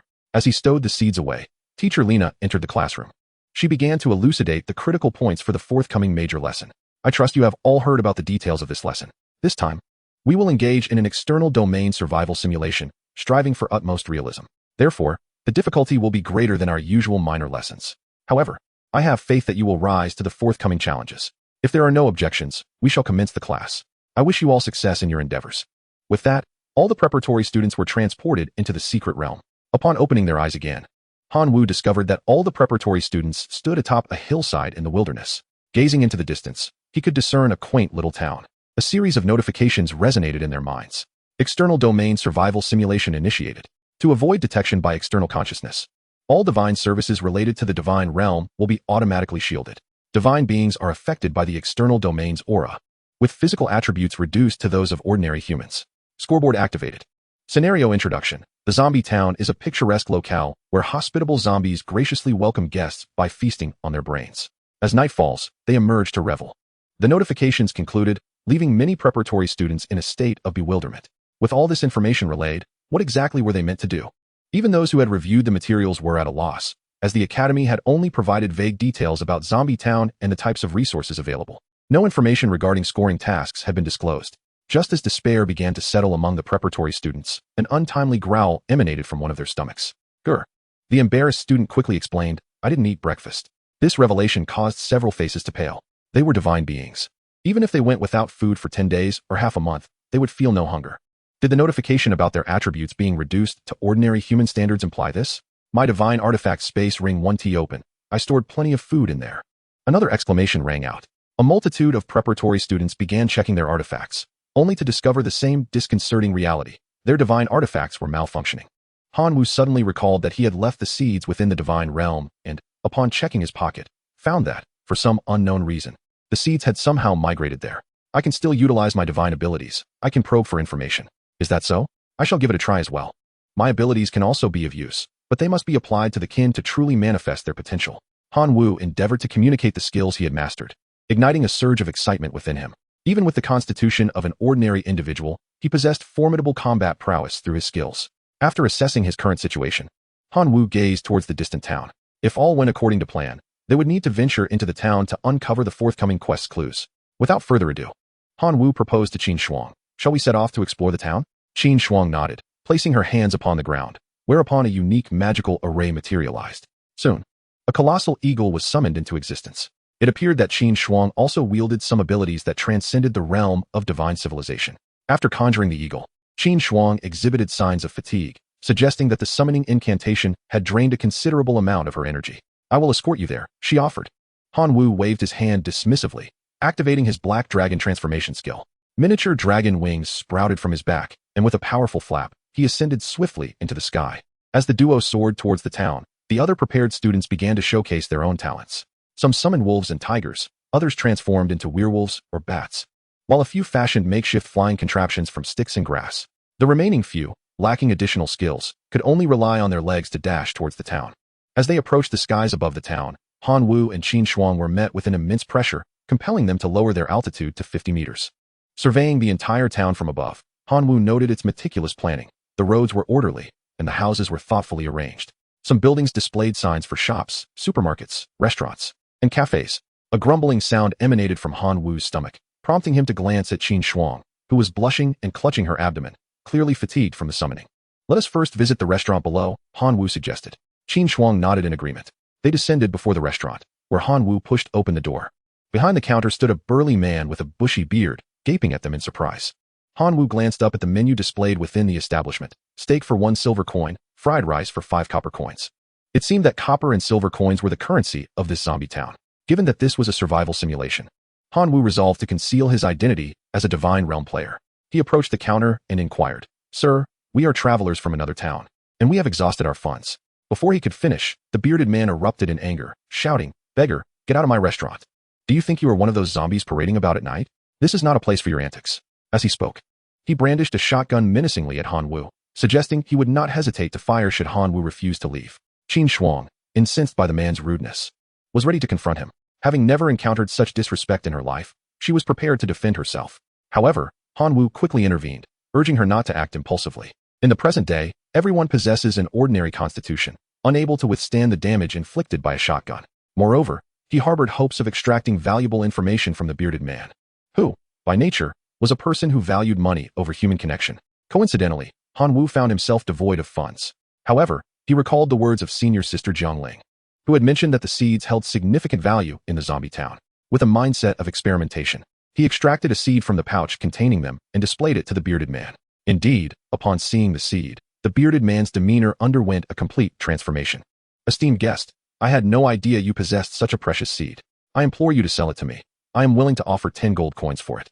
Han Wu mused to himself. These seeds truly possess great utility. He refrained from hastily selling the seed, and instead requested the bearded man to bring forth a feast, intending to discuss the seed trade afterward. In light of the seed's significance, the bearded man treated Han Wu and Qin Shuang to a sumptuous banquet. After their hearty meal, the two began to extract information regarding the town from the bearded man. They garnered a comprehensive understanding of the rules and circumstances surrounding Zombie Town. Zombie Town is an extraordinary realm where humans coexist with the undead. Humans hunt zombies to acquire wealth and resources, while zombies consume human brains to gain strength. Each night, an almost endless horde of zombies parades through the streets, relentlessly pursuing any living creature they encounter and invading human dwellings in search of brains. The weapons upon which humanity relies for survival, aside from swords and firearms, include wondrous special plants. Certain flora within the town, influenced by unique factors, develop intelligence and a degree of aggression, attacking only those zombies that bear the stench of death. Consequently, these special plants have become the most cherished weapons of the townspeople against the undead. The seed Han Wu possessed was a third-tier plant seed, a relatively rare resource, which is why the bearded man was willing to offer a substantial sum of 10 gold coins for it. Subsequently, the two observed the special plants in the bearded man's backyard. Through analysis and assessment of the plant's capabilities, Han Wu formed a rough estimation. First-tier plants correspond to ordinary life forms, while second-tier plants equate to elite life forms. The third-tier plant seed in Han Wu's possession could yield a special plant with the prowess of a transcendent life form. To acquire more seeds, there are 2 avenues available. The first is to purchase them from the town shop. The advantage here lies in convenience and accessibility. As long as one has the coin, they can obtain seeds in bulk. However, the drawback is that the variety of special plants is limited and rather mundane. The second method involves procuring seeds from slain zombies. The benefit of this approach is the diverse types of seeds available, with a chance to acquire exceedingly rare varieties, potentially leading to sudden wealth. Yet, the challenge lies in the difficulty of acquisition and the low probability of success. Listening to the bearded man relay this information, Han Wu and Qin Shuang were deep in contemplation. The theme of this grand lesson was the simulation of survival in foreign domains, essentially focusing on thriving amidst the challenges of the unknown. They arrived here with nothing to their names, and at first, development was not a consideration. Merely survival was their primary concern. However, to endure in this small town posed a significant challenge. During the day, they could stroll through the streets, but once night fell, countless zombies would dance in the streets, making a nighttime walk tantamount to courting death. Thus, in order to enhance their chances of survival, it was imperative to swiftly locate a suitable shelter for nighttime habitation. The bearded proprietor offered two suggestions. One was to seek out the town's mayor to purchase property and officially become residents of Zombie Town. The other was to find a hotel and refrain from venturing outside at night. Han Wu and Qin Shuang leaned towards the former option. Unlike other students in the preparatory class, they possessed seeds, which could be exchanged for the funds necessary to acquire property. Upon exiting the restaurant, the duo followed the direction indicated by the bearded man to consult the mayor regarding the purchase of a house. Along the way, they witnessed a fellow preparatory student trespassing into a yard, only to be met with a bullet that severed an arm before he could explain his intentions. The unfortunate student fled in disarray, and soon the wail of police sirens echoed through the streets. Upon checking the leaderboard, Han Wu and Qin Shuang discovered that the student's score had plummeted from 0 to 500. They couldn't help but feel fortunate that their first stop had been a restaurant, where they had seeds to cover their meal expenses. Otherwise, their fate might have mirrored that of the student now wanted by the town's police. Without delay, they needed to find the mayor to finalize the purchase of their home and secure their status as official residents of the town. Chapter 72. The zombies arrive. Plants mutate to defend. Following the designated route, they arrived at the mayor's residence. The mayor, named Schwarzenegger, was a robust and boisterous man. Upon learning of Han Wu and Qin Shuang's intentions, he warmly welcomed them and began to assess the seeds they had brought. Mayor Schwarzenegger quoted prices of 320 gold coins and 160 gold coins, respectively. After completing the transaction, he presented a list of properties available for sale in the town for Han Wu and Qin Shuang to peruse. The least expensive property required 200 gold coins, which was evidently beyond Qin Shuang's means.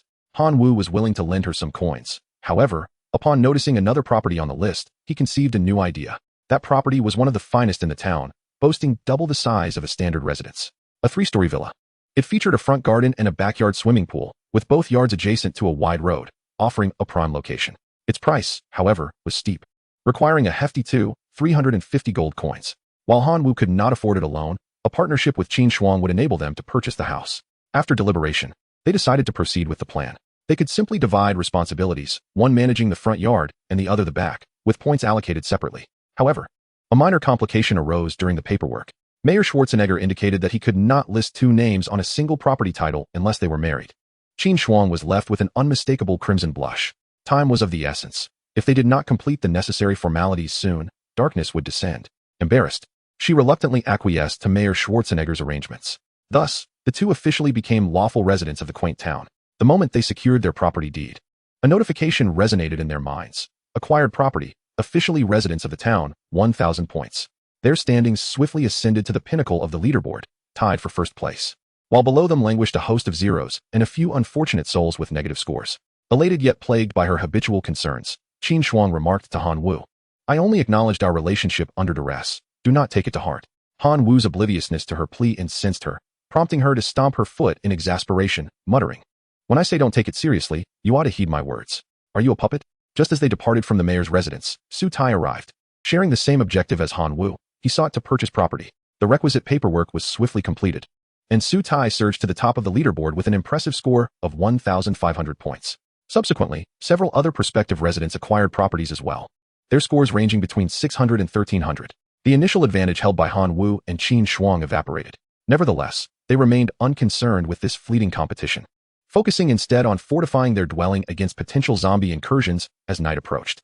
After their property acquisition, the duo found themselves with a mere 130 gold coins. With this modest sum, they visited the local shop, where the proprietor recommended the most cost-effective first-tier seed, the pea shooter. At 1 gold coin per seed, they procured a total of 130. Noticing that they were new residents, the shopkeeper generously gifted them an additional 50 first-tier seeds, the copper coin flower.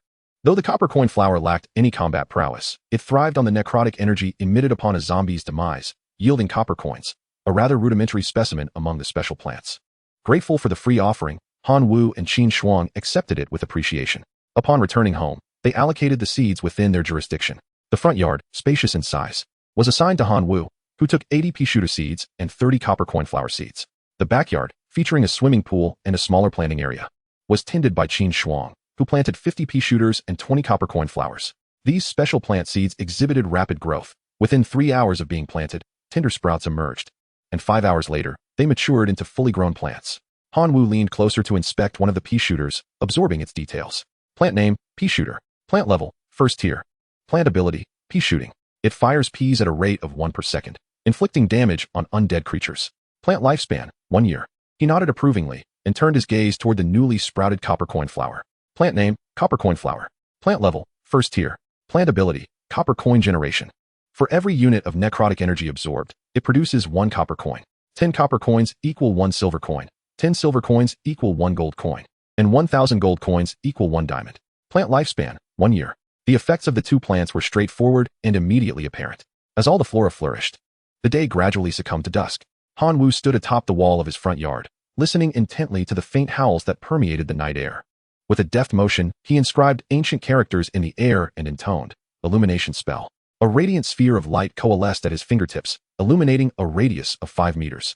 He hurled the luminous orb towards the source of the mournful sounds, revealing an innumerable horde of zombies staggering along the streets of the quaint town. Upon encountering houses, they made futile attempts to breach their thresholds. Fortunately, the townsfolk had cultivated a variety of special plants for protection.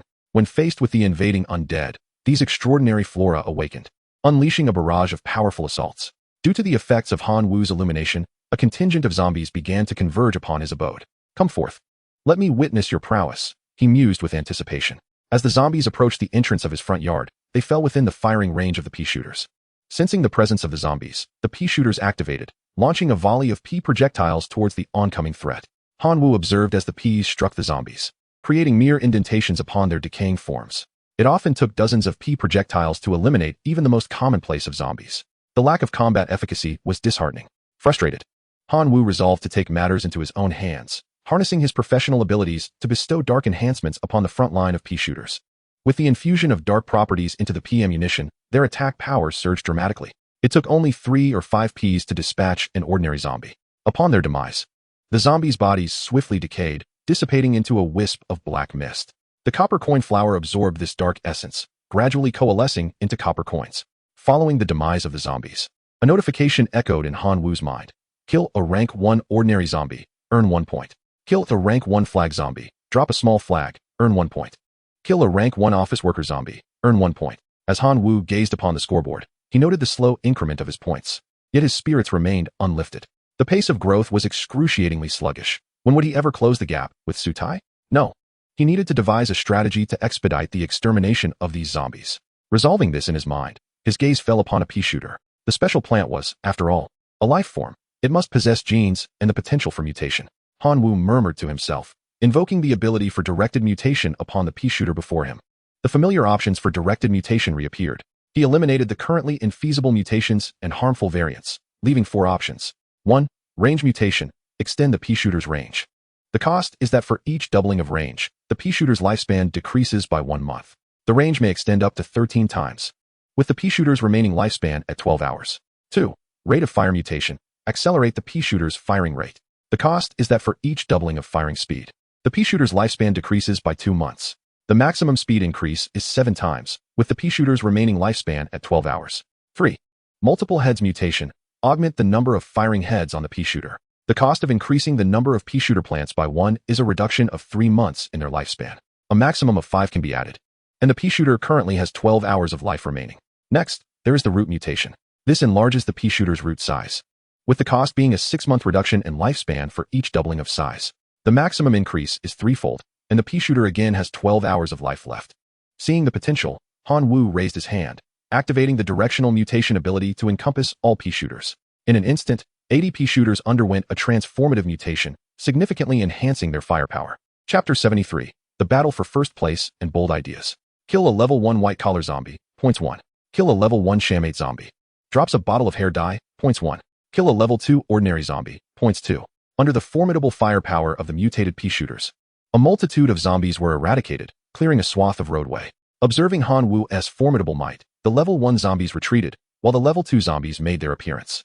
Compared to their level 1 counterparts, the level 2 zombies boasted greater defensive and offensive capabilities. A level 2 flag zombie, upon nearing Hanwoo's courtyard, hurled its flagpole like a javelin. Fortunately, its stiff limbs compromised its accuracy, and the thrown pole inflicted no harm upon the mutated plants. Instead, It met its demise under a barrage of pea bullets. The flagpole became Han Wu's spoils of war. As he held the flagpole, Han Wu raised an eyebrow. This pole was crafted from tempered steel, a material of exceptional quality that could yield at least 3 fine swords. Yet, it had been squandered by a zombie for a mere pole. Han Wu chastised this waste and confiscated the item. Next, Han Wu turned his attention to the coin flower. Since the pea shooter could undergo directional mutation, the coin flower should be capable as well. Without hesitation, he employed his directional mutation ability on the coin flower, revealing the potential mutations embedded within its genes. After discarding harmful mutations and those lacking the necessary conditions, only 2 beneficial mutation options remained. 1. Abundant mutation increases the coin flower's yield. The cost is a 1-month reduction in lifespan for each doubling of yield, with a maximum increase of 13 times. And the coin flower currently has 12 hours of life left. 2. Absorption mutation expands the coin flower's capacity to absorb negative energy. The cost is a 2-month reduction in lifespan for each doubling of absorption range, with a maximum increase of 7 times, and the coin flower's lifespan is again 12 hours. Both mutations were appealing to Han Wu. Thus, he resolved to attempt applying both types of mutations to a single plant. Without further ado, Han Wu first executed the absorption mutation 3 times, enhancing the coin flower's ability to absorb negative energy to 4 times its original capacity, and then proceeded to apply the abundant mutation.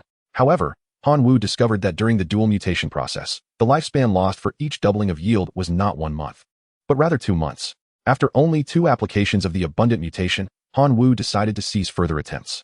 After enduring 2 mutations, the copper coin flower's lifespan dwindled to less than 2 months, yet its yields surged tenfold.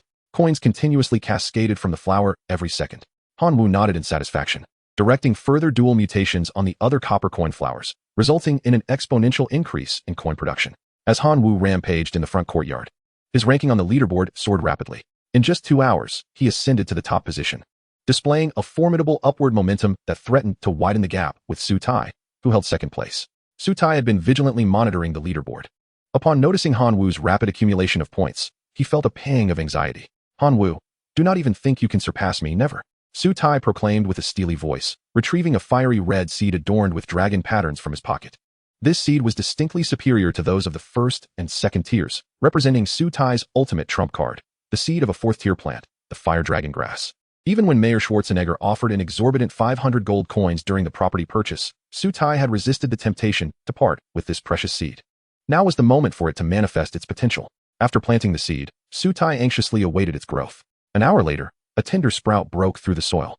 2 hours later, the fire dragon grass had matured, reaching a towering height of 3 meters. The flower at its apex resembled a fiery dragon. A soft yet resilient stem connected the flower to the roots below. Had he not been the one to personally cultivate this fire dragon grass, Su Tai might have mistaken it for a genuine fire element dragon. As the fire dragon grass took form, the dragon-shaped flower sensed the overwhelming aura of death surrounding it and instinctively launched an assault. A fierce torrent of fiery breath erupted, incinerating swathes of zombies in an instant. Su Tai was inundated with notifications of points gained. With a cold smirk, he declared, Han Wu, I have uncovered your background. An orphan without parents. What right do you have to compete with a true descendant of the divine? This time, I shall ensure your utter defeat. Meanwhile, other prospective students who had acquired properties were engaged in arduous battles. Benefiting from the support of their seniors, they had secured properties in advance, giving them a significant early advantage. Coupled with their innate talents and relentless efforts, their rewards were rather substantial. However, many other prospective students, lacking any assistance, found themselves in dire straits. These unfortunate individuals, devoid of resources, had no choice but to wield rudimentary weapons scavenged from their surroundings, battling zombies in the darkness. A moment's lapse could result in them losing their lives to a zombie's bite. Despite their desperate struggles, they often found themselves with meager spoils. This sense of defeat led many of these gifted youths to contemplate giving up. Yet, true talent is often stubborn. They would feel disheartened by setbacks. Yet the unwillingness to concede would propel them to persevere. As night yielded to dawn, countless zombies vanished in the first rays of sunlight. While these valiant youths exhaled a sigh of relief after a night of relentless combat, they pondered how to navigate the days ahead. Would they seek refuge with classmates who own properties?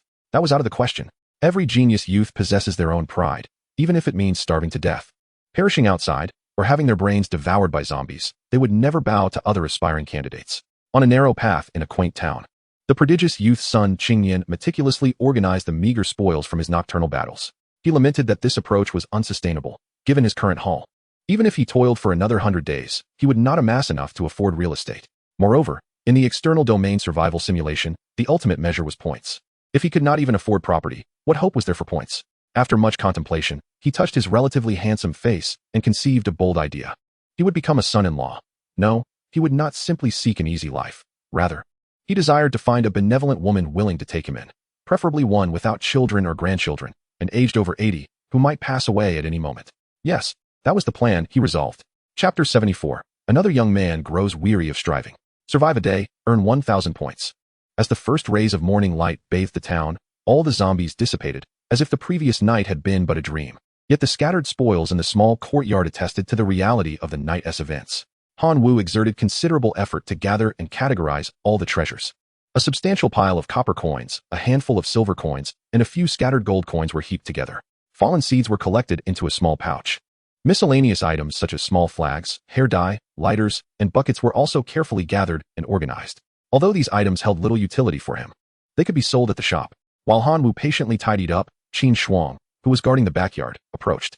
Upon seeing the towering stack of spoils Han Wu had amassed, reaching 2 meters in height, she immediately grew anxious.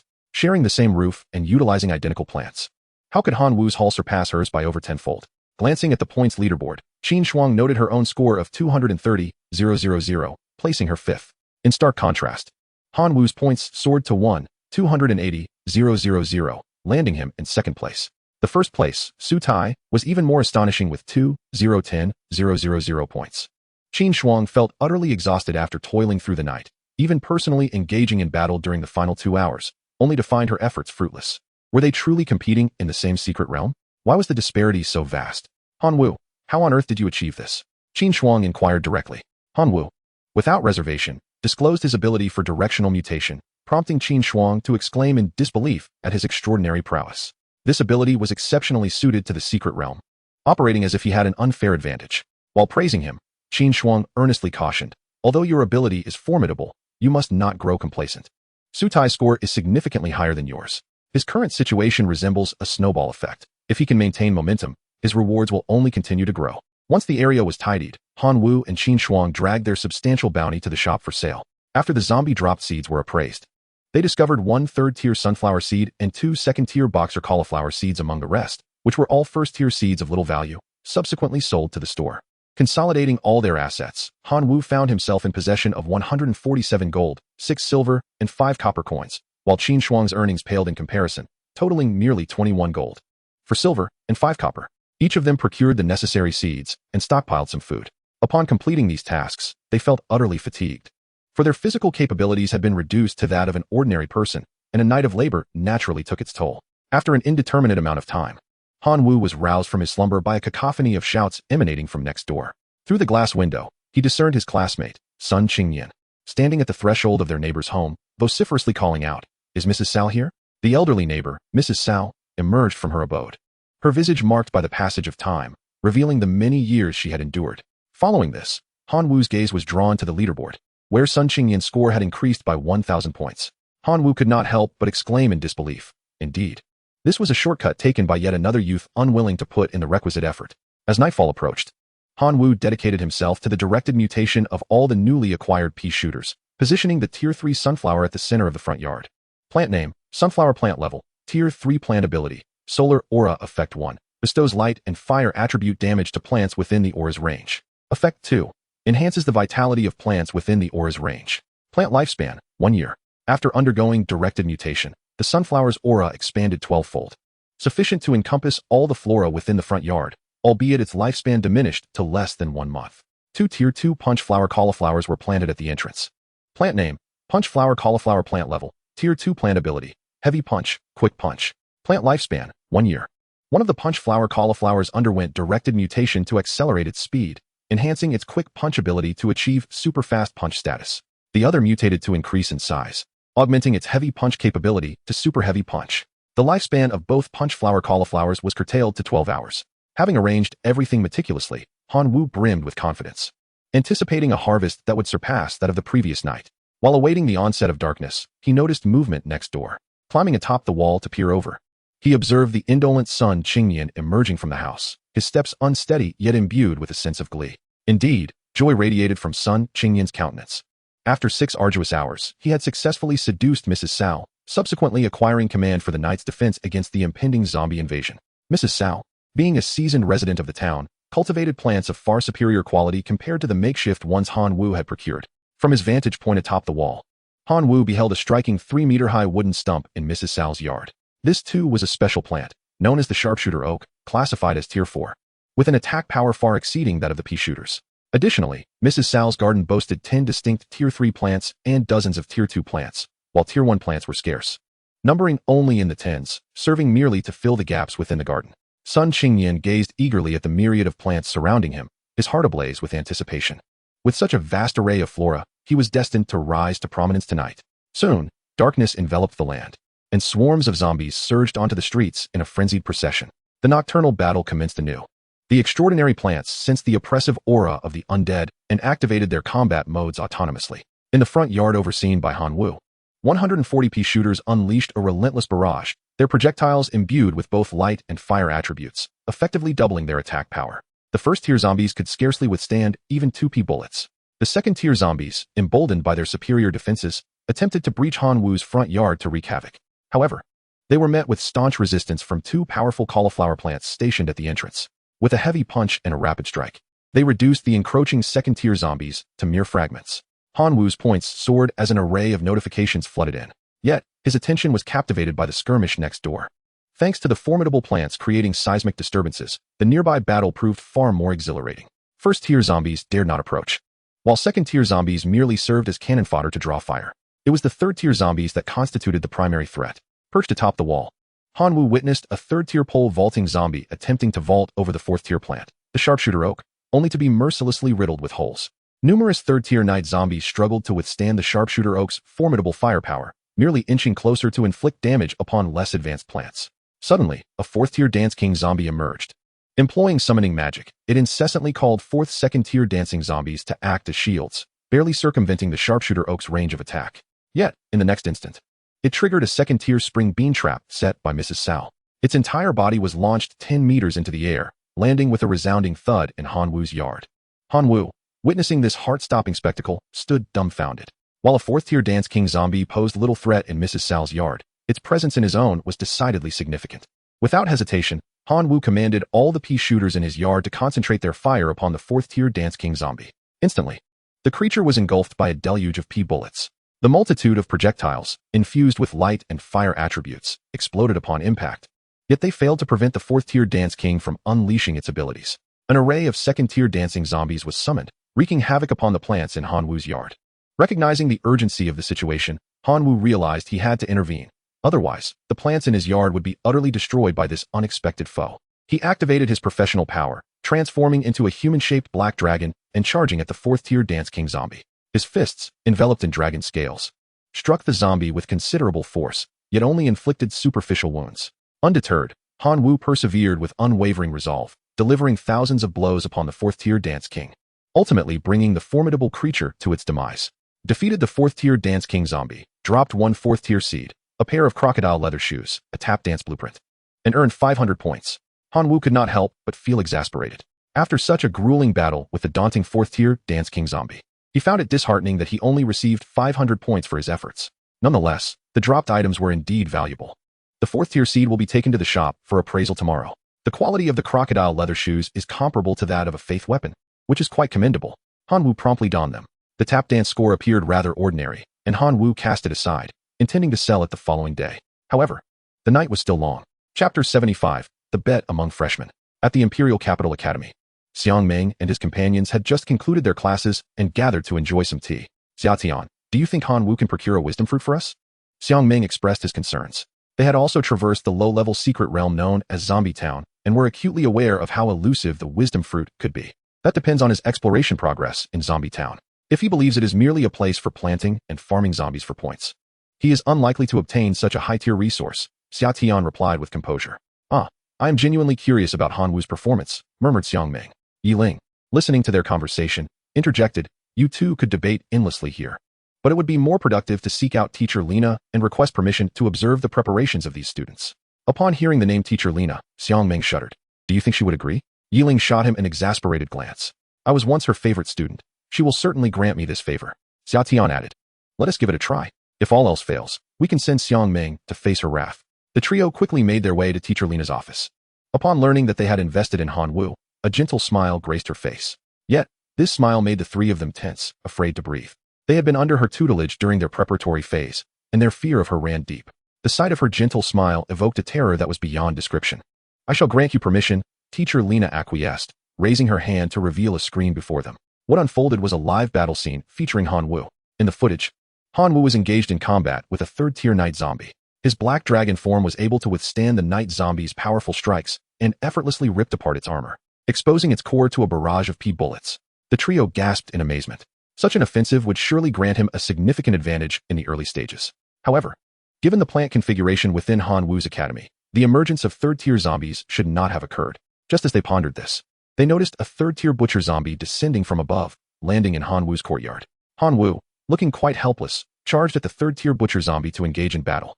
The three friends instinctively shifted their focus to the source of the problem next door. The plant arrangement next door was several tiers superior to Hanwoo's, boasting a truly magnificent setup. The most ingenious aspect was the placement of a second-tier spring bean, which, despite its lack of offensive capability, could launch hundreds of pounds of weight.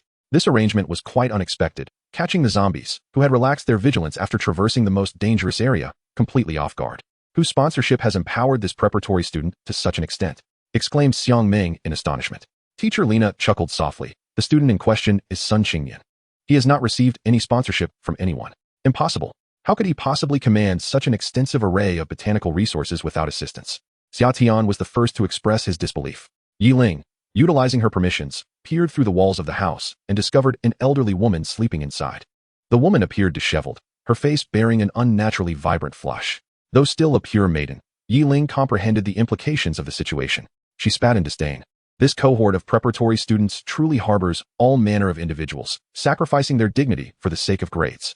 Xia Tian and Xiang Ming also took note of the circumstances within Sun Qingyan's residence, sharing a knowing smile. Despite their disdain for such conduct, it did not diminish their admiration for Sun Qingyan.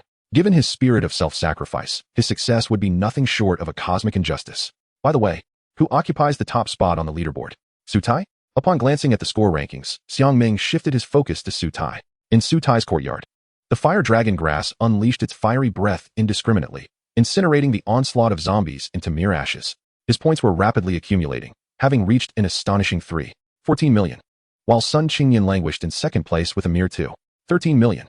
As for Hanwoo, he currently held the third position with 1.98 million points. The fire dragon grass. "It appears that Su Tai is the contestant sponsored by our adversary," Xiang Ming declared confidently.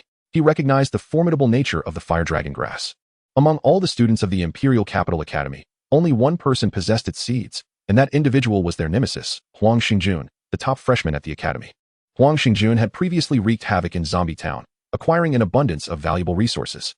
He must be aiming to capitalize on this opportunity to extract further benefit from the preparatory students, Xia Tian deduced.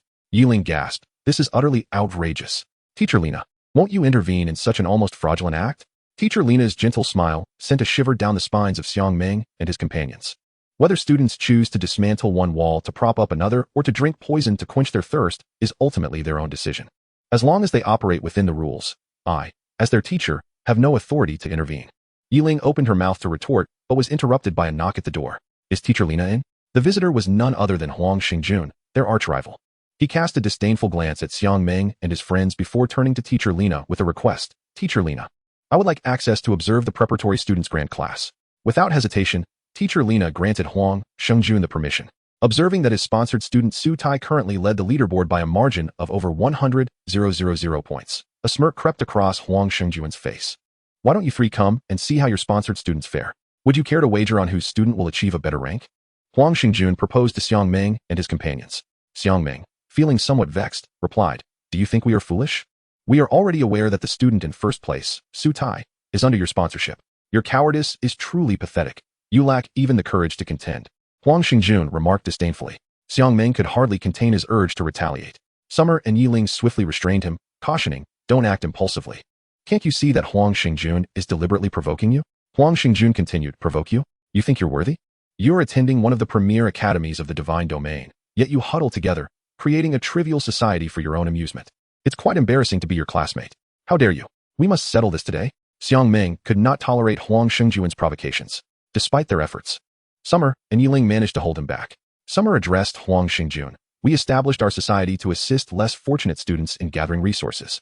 It has nothing to do with you, so spare us your petty tricks. You wish to wager? Let us see whose sponsored candidates perform better. Very well. Let us wager 10 points of divinity. Do you dare accept? Huang Shengjun taunted. Of course I accept. Why wouldn't I? Summer retorted defiantly. Let teacher Lena be our witness. But when you lose, don't try to weasel out. Huang Shengjun left with a parting remark as he exited. As they watched Huang Shengjun depart, Xiang Ming's bravado waned into concern. Summer, are you sure about this? The candidate he supports, Su Tai, seems formidable. Yi Ling prayed to the heavens. I hope Junior Han Wu can soon uncover the truth behind Zombie Town. Planting flora to combat zombies is a futile endeavor. Teacher Lena observed the entire exchange, smiling silently. To her, this was merely children squabbling, hardly worthy of her attention. Chapter 76, The Uncommon Mayor Schwarzenegger. Survival Day 2. Points, 2000. As the first rays of dawn illuminated the town, the horde of zombies dissipated once more. Han Wu collapsed onto the ground, panting heavily, devoid of the strength to even move a finger. It had been an arduous night. 3 fourth-tier zombies and 12 third-tier zombies had been dispatched to his vicinity. To vanquish these foes, Han Wu personally engaged in close combat, and fortunately, he endured until daybreak. In a reflexive motion, he opened the leaderboard, and with clarity, he noted that his current score stood at 3.02 million, placing him third. The second position was occupied by Sun Qingyan, with a score of 3.56 million. The first place remained with Su Tai, whose score soared to a staggering 5.35 million. In a single night, Su Tai amassed nearly 330,000 points. A testament to the terrifying power of his planned array. One step ahead, and you're steps ahead. This principle held true within Zombie Town as well. Nonetheless, Han Wu did not succumb to despair. He had acquired several high-tier seeds the previous night, and with his own ability to induce mutations, he was certain he would soar to new heights. After resting briefly, Han Wu mustered the strength to rise. He needed to sort through the spoils of battle from the night before. Meanwhile, Sun Qingyan was also gathering his own spoils. Upon hearing Han Wu's voice, he paused his work and leaned over the wall to greet him. Han Wu, I sincerely apologize for last night. I saw some high-tier zombies thrown into your courtyard, but I was powerless to assist, Sun Qingyan expressed regretfully. Han Wu understood that Sun Qingyan's apology was heartfelt. Had he possessed the ability to alter the arrangement of the plants in the courtyard, he would have undoubtedly refrained from harming Han Wu and inviting trouble upon himself. However, Sun Qingyan remained merely the proxy owner of the adjacent residence, with the true proprietor being Mrs. Salt. I will demand an explanation from Mrs. Salt, Han Wu stated plainly. Sun Qingyan smiled helplessly, resigned to comply with Han Wu's wishes. After all, he was merely Mrs. Salt's newly acquired plaything, incapable of asserting authority over her. Once Han Wu meticulously organized all the spoils, he filled an entire cart and delivered it to the shop. The shopkeeper, after enumerating the items, offered a reasonable price. Subsequently, he extracted 2 items from the loot and returned them to Han Wu, advising, these 2 items are worthless in my shop. Yet they may be treasures in the eyes of other residents. The 2 items included a tap dance manual dropped by a 4th-tier Dance King zombie, and a bone-splitting knife dropped by a 3rd-tier Butcher zombie.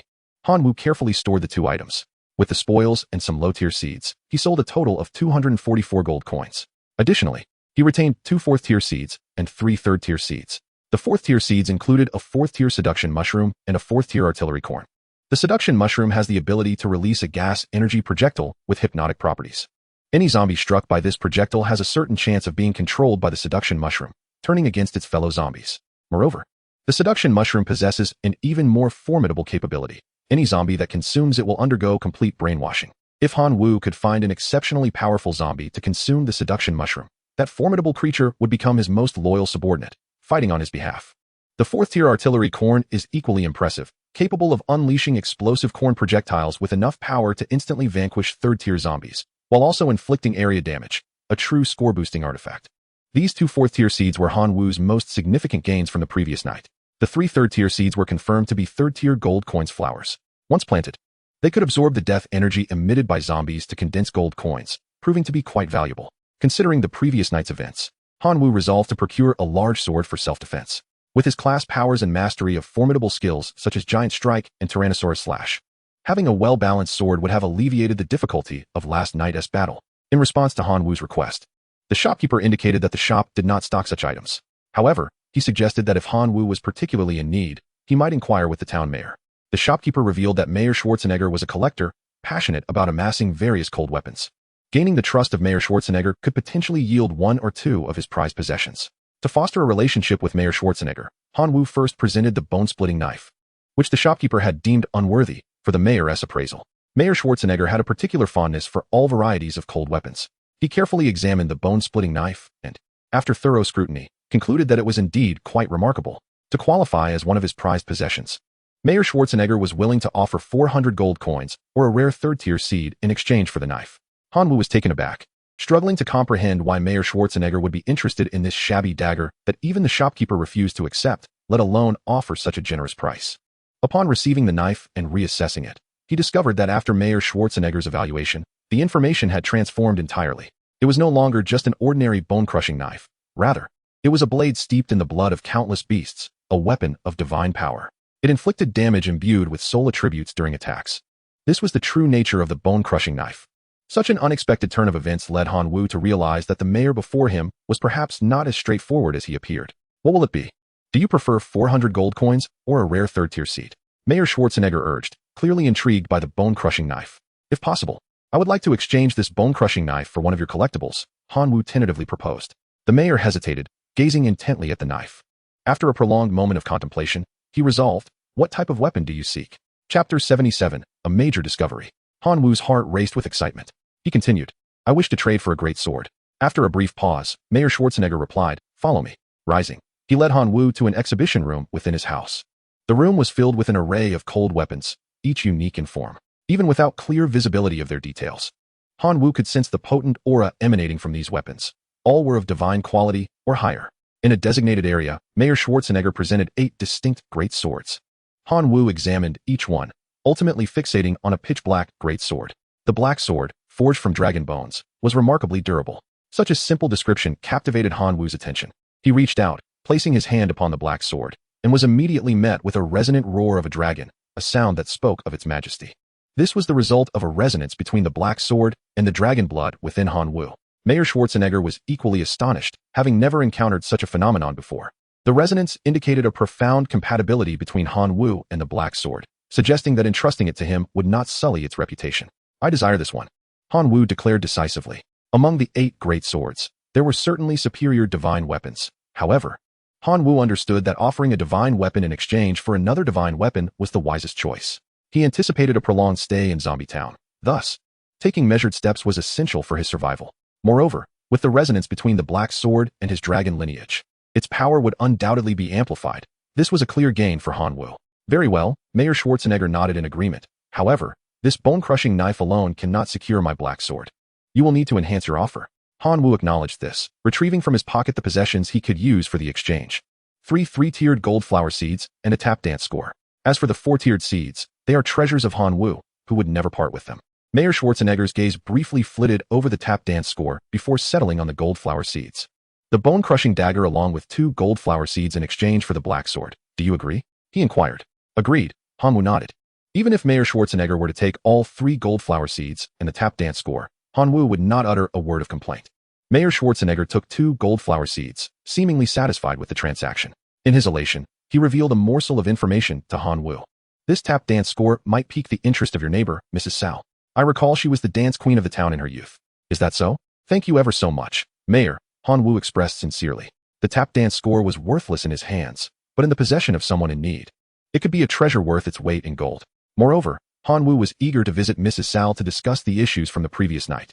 Departing from the mayor's residence, Hanwoo headed straight for his own property. On his way, he passed by Sutai's house. He caught sight of the fiery dragon grass soaring over Sutai's yard like a flying dragon. Sutai was just stepping out to the store, and his spoils appeared to be even more plentiful. Though they did not engage in a fight, the competitors exchanged glances that were far from amicable. Pardon me, Hanwoo, but the gap between us is widening. You've now fallen to 3rd place. Surrender now, and perhaps I'll be lenient, allowing you to share a classroom with Qin Shuang in the future, Sutai boasted. Hanwoo scoffed. I appreciate your concern, but this is merely the beginning. The identity of the ultimate victor remains uncertain. I shall show you what it means to be crushed, Sutai retorted ominously. Hanwoo remained silent and walked away. Upon returning home, he turned to ring the doorbell at Mrs. Sal's residence. Is Mrs. Sal in? He called out. Mrs. Sal, supported by Sun Qingyan, emerged from her room. Approaching 70, Mrs. Sal's figure had changed, her face adorned with wrinkles, yet her poise remained impeccable. Her gait exuded confidence, showing no signs of the frailty typically associated with someone of her age. You are the new neighbor from next door. I have already heard from Sweetheart about last night's events. If you have come seeking compensation for last night, you may leave now. I, Hannah Sal, shall never offer compensation for your inadequacies. Mrs. Sal's demeanor was immediately assertive and rather unreasonable. Sun Qingyan, standing nearby, cast a helpless glance at Han Wu. He was in no position to assist, as he still depended on Mrs. Sal's goodwill for his own sustenance. Mrs. Sal, you misunderstand. I have not come to demand compensation, but rather to admire your grace. I heard from Mayor Schwarzenegger that you once held the title of the town's dance queen. Meeting you today, your exceptional aura is indeed evident. Han Wu tactfully shifted his approach, showering her with compliments. At his words, Mrs. Sal's expression softened somewhat, though she maintained a degree of vigilance. Do not think that your flattery will alter the arrangement of my garden's plants, she warned, resolute in her stance. Han Wu smiled wryly, his curiosity piqued as to how Sun Qingyan managed to attach himself to such a temperamental wealthy woman. With negotiations teetering on the brink of collapse, Han Wu decided to unveil his trump card. He retrieved a tap dance manuscript from his pocket. Madam Sal, I chanced upon this dance manuscript and sought your esteemed guidance. Madam Sal, once the queen of dance, fixed her keen gaze upon the manuscript, her eyes sharpening with intrigue. She took the tap dance manuscript, perused its pages, and soon became utterly engrossed. This is the long-lost step of the Dance King. Name your price. I would part with everything I possess without hesitation, Madam Sal exclaimed, her excitement palpable. For years, she had searched for this elusive dance step, expecting to die with that regret. Yet now, the surprise had arrived so unexpectedly. Determined, Madam Sal resolved that no matter the cost, she must acquire this tap dance manuscript, even if it meant risking her entire fortune. To her, this manuscript was a treasure beyond compare. Noticing Madam Sal's fervor for the manuscript, Han Wu recognized that his opportunity had arrived. However, he did not intend to treat this transaction as a mere one-time deal. Rather, he envisioned establishing a long-term amicable relationship. After all, patience is key to reeling in larger catches. Instantly, Madam Sal's demeanor towards Han Wu shifted dramatically, as if she were gazing at her own beloved grandson. Han, I am grateful for your generosity. Please forgive my earlier rudeness. From now on, you may call me Hannah, and I would be delighted to be your closest neighbor. Hannah Sal declared earnestly. Simultaneously, a notification echoed in Han Wu's mind. Established a friendly relationship with the town's dance queen, Hannah Sal, unlocking her personal store, gaining 30,000 points. Han Wu's eyes widened at the notification, as he seemed to have stumbled upon a significant discovery. Chapter 78, Joining the Town Guard. Upon returning home, Qin Shuang approached Han Wu with excitement, asking, What did you just do? I received a notification about establishing a friendly relationship with the dance queen, Hannah Sal. It opened her personal store and added 10,000 points to my total. Is that so? Han Wu replied, quickly piecing together why Qin Shuang received the related notification as well. Since they resided together, the townsfolk perceived them as a couple, sharing mutual glory. Thus, Qin Shuang inadvertently gained Hannah Sal's friendship as well. The two opened their respective privileges to explore the items available in Hannah Sal's personal store. Qin Shuang's interface displayed that her friendship value with Hannah Sal was 60, allowing her to redeem 3 items, a Tier 3 clover seed, a dance course, and a set of divine-grade dance attire. To acquire these items, friendship points were necessary, and if her friendship value fell below 60, the personal store would close. On Han Wu's end, his privileges surpassed those of Qin Shuang. His friendship value with Hannah Sal was 99, granting him access to 7 items. Among these, he immediately spotted the option for a wisdom fruit, which required 90 friendship points for redemption. This indicated that as long as he redeemed it, he could obtain it. The amicable relationship between Han Wu and Mrs. Sal appears to have reached its conclusion. He pondered the necessity of exercising caution before exchanging the wisdom fruit. For a momentary thrill should not jeopardize the cordial rapport with Mrs. Sal. At the very least, he resolved to wait until the conclusion of the grand lesson before redeeming the fruit. After analyzing the current circumstances, both Han Wu and Qin Shuang felt fatigued. As dusk descended, they finally rose to commence their tasks for the evening. The zombie parade remained as lively as ever, with the undead roaming the streets, attacking any living creature within sight. In the front yard under Han Wu's care, the botanical array had expanded significantly. The 4th-tier succubus mushroom and the 4th-tier artillery corn were planted deep within the garden. Following directed mutations, both had seen a considerable enhancement in their powers. The likelihood of the 4th-tier succubus mushroom successfully enchanting a zombie had greatly increased, with even a 3rd-tier zombie facing a 20% chance of succumbing to its allure. Furthermore, it could brainwash zombies up to the 5th tier through the act of consumption. The 4th-tier artillery corn had undergone dual directed mutations, enhancing its coverage range and the frequency of its projectile fire. Currently, it could envelop the entire front yard and unleash 2 formidable corn projectiles in rapid succession. Though the quantity was slightly less than the previous night, the overall combat capability had multiplied several times over. Infected by the deathly aura of the zombies, the special plants were activated and began their assault. Under the relentless barrage of the powerful flora, nearly no zombies could breach Han Wu's small courtyard, leaving him somewhat bored. He climbed atop the wall to observe the battle unfolding in Mrs. Sal's garden. noting that the second-tier spring bean behind the fourth-tier sharpshooter oak had been replaced with a third-tier carnivorous plant. Without the gifts from the neighboring garden, Hanwoo felt even more ennui. The plants in the front yard fought autonomously, requiring no intervention from him. Thus, a daring idea took root in his mind. Why not venture outside? Despite the seemingly endless horde of zombies, he reasoned that if he found himself in peril, he could always take to the skies. Surely, the zombies could not soar after him. Resolute, Hanwoo activated his black dragon transformation skill and soared out of the yard into the street below. Beneath him lay a vast throng of marching zombies, including formidable third-tier and fourth-tier specimens. Hanwoo's eyes sparkled. These were all potential points. He unsheathed his black sword, gathering his strength, and aimed for a fourth-tier zombie below. Executing a downward strike, with a deft maneuver, he unleashed the Dark Tyrant Slash. The overwhelming force, coupled with the indestructible black sword, felled the fourth-tier zombie in a single blow. Hanwoo swiftly collected the spoils from the defeated zombie and continued his pursuit of the next target.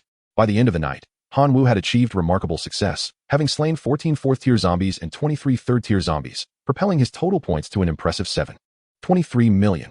Although he still ranked third on the leaderboard, the gap between him and the two above was narrowing. The second place, Su Tai, held 7.57 million points, while the first place, Sun Qingyan, boasted 8.31 million. Hanwoo also observed that the reserve students trailing behind had begun to find their footing, as their points surged past the 100,000 mark, indicating a promising resurgence. It was evident that they had discovered effective methods for amassing points. It seems I must strive even harder, Hanwoo encouraged himself. As the first rays of morning sunlight illuminated the small town, the horde of zombies dissipated once more. Survival Day 3, points, 3,000. Upon encountering Hanwoo, a town resident approached him and greeted, "Hello, I am Rick Grimes, the captain of the town's guard." "Greetings, Captain Rick," Hanwoo replied with a hint of curiosity. "Last night, through my scope, I witnessed your valiant battle against the zombies. Thus, I have come today to invite you to join the town's guard." Captain Rick expressed his intent. "What is the role of the town guard?" Hanwoo inquired, intrigued. "Naturally, we are tasked with protecting the town. We stand vigilant at all entrances, thwarting the invasion of fifth-tier zombies and above. Without the protection of the town guard, our small haven would have long been overwhelmed by those formidable zombie hordes," Captain Rick elucidated. Fifth-tier zombies. Hanwoo finally comprehended. Captain Rick must have recognized his commendable prowess through some unique means, prompting him to extend an invitation to partake in a more advanced endeavor. Such high-tier engagements undoubtedly yield greater rewards and points than the trivial skirmishes at home. Hanwoo would not decline. "Captain Rick, I earnestly request to join your team," Hanwoo implored sincerely. "Our town guard is precisely in need of spirited individuals like yourself. Welcome to the town guard." Captain Rick patted Hanwoo on the shoulder. Immediately, a familiar notification echoed in Hanwoo's mind. Established a friendly relationship with Rick Grimes, the captain of the town's guard, unlocking Rick Grimes' personal shop, points, 60,000. Joined the town's guard, unlocking the merits shop of the town guard, points, 50,000.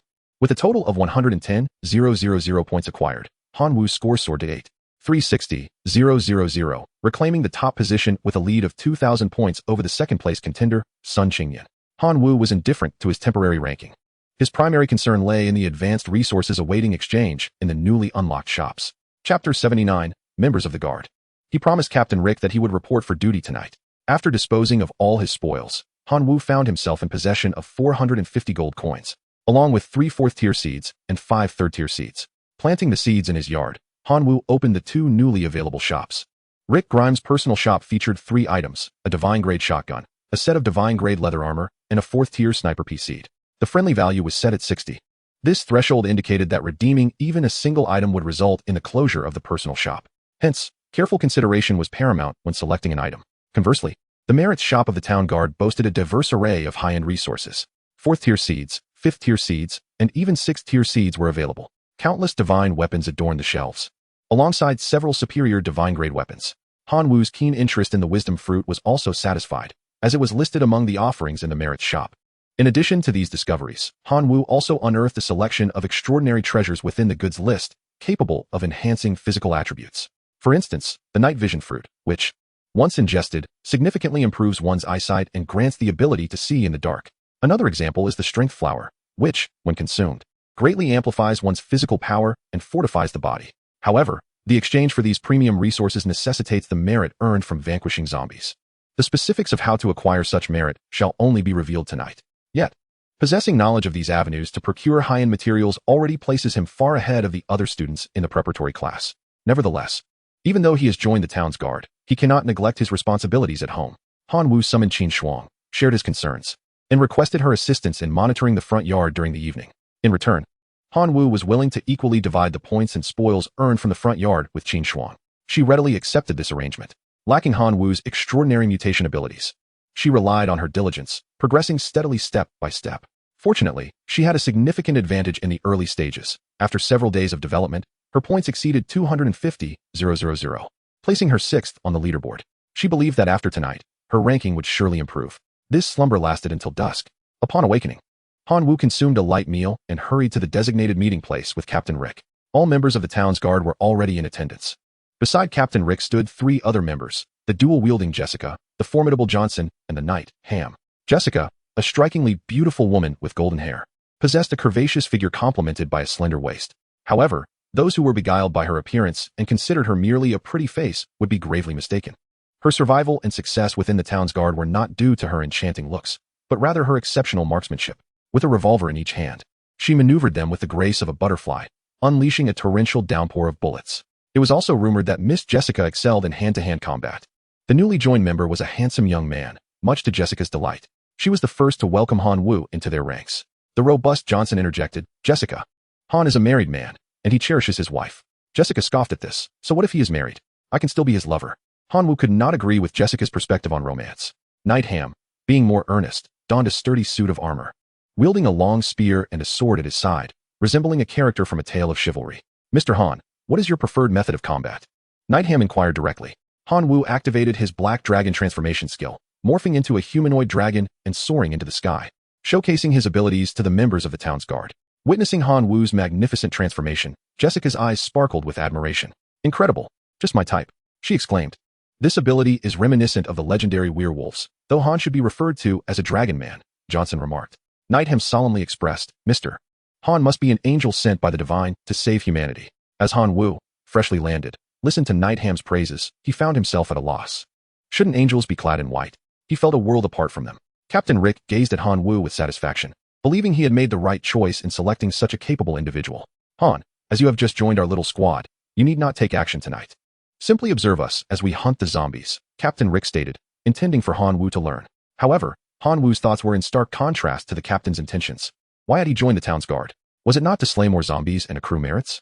To be barred from participation? What a farcical notion. This was a hindrance to his fortune, and he resolutely refused to accept it. Immediately, Han Wu declared, "Captain Rick, please allow me to join the battle. I believe you have just witnessed my strength. I am no less capable than any member of the squad. If you remain apprehensive, I can assist one of the guards tonight." "Captain, why not let him accompany me? I relish working alongside charming young men," volunteered dual-gun Jessica. "Very well. Tonight Jessica will guide Han," Captain Rick decided. Soon, nightfall enveloped them. Jessica pulled Han Wu aside. "Charming young man, engaging in combat with those zombies is perilous. So you must maintain your focus at all times," she cautioned. "Rest assured, my combat experience is quite extensive," Han Wu replied confidently. Jessica smiled, drawing her twin pistols.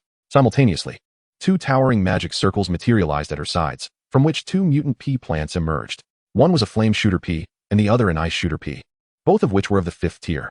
Once fully manifested, the 2 mutant peas transformed into beams of light, merging with Jessica. Fiery red and icy blue roots adhered to her like tattoos, while the 2 barrels fused seamlessly with her revolvers, one emanating flames, the other exuding a chilling aura. Both exuding formidable power. The other 3 members also summoned their respective plants and fused them with their own beings. Giant Hammer Johnson's 5th tier plant was a giant nut. Upon merging, his physique expanded, and his warhammer shimmered with golden light, appearing as if forged from pure gold, immensely solid. Knight Ham summoned 2 5th tier plants, a swordsman's sword lily and a sentinel pine. These plants fused with the long sword at his waist and the spear in his hand. Captain Rick, the most understated of them all, summoned a 6th tier azure flame octagon, seemingly unremarkable. Yet the energy contained within surpassed that of the other 3 combined.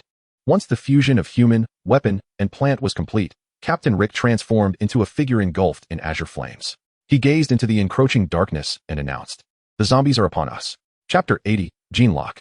Han Wu stood beside dual-gun Jessica, incredulously observing the town's guard members merging with their plants. High-tier plants could be utilized in such a manner? Han Wu felt his horizons expand. Suddenly, he beheld dual-gun Jessica and Captain Rick launching the first assault.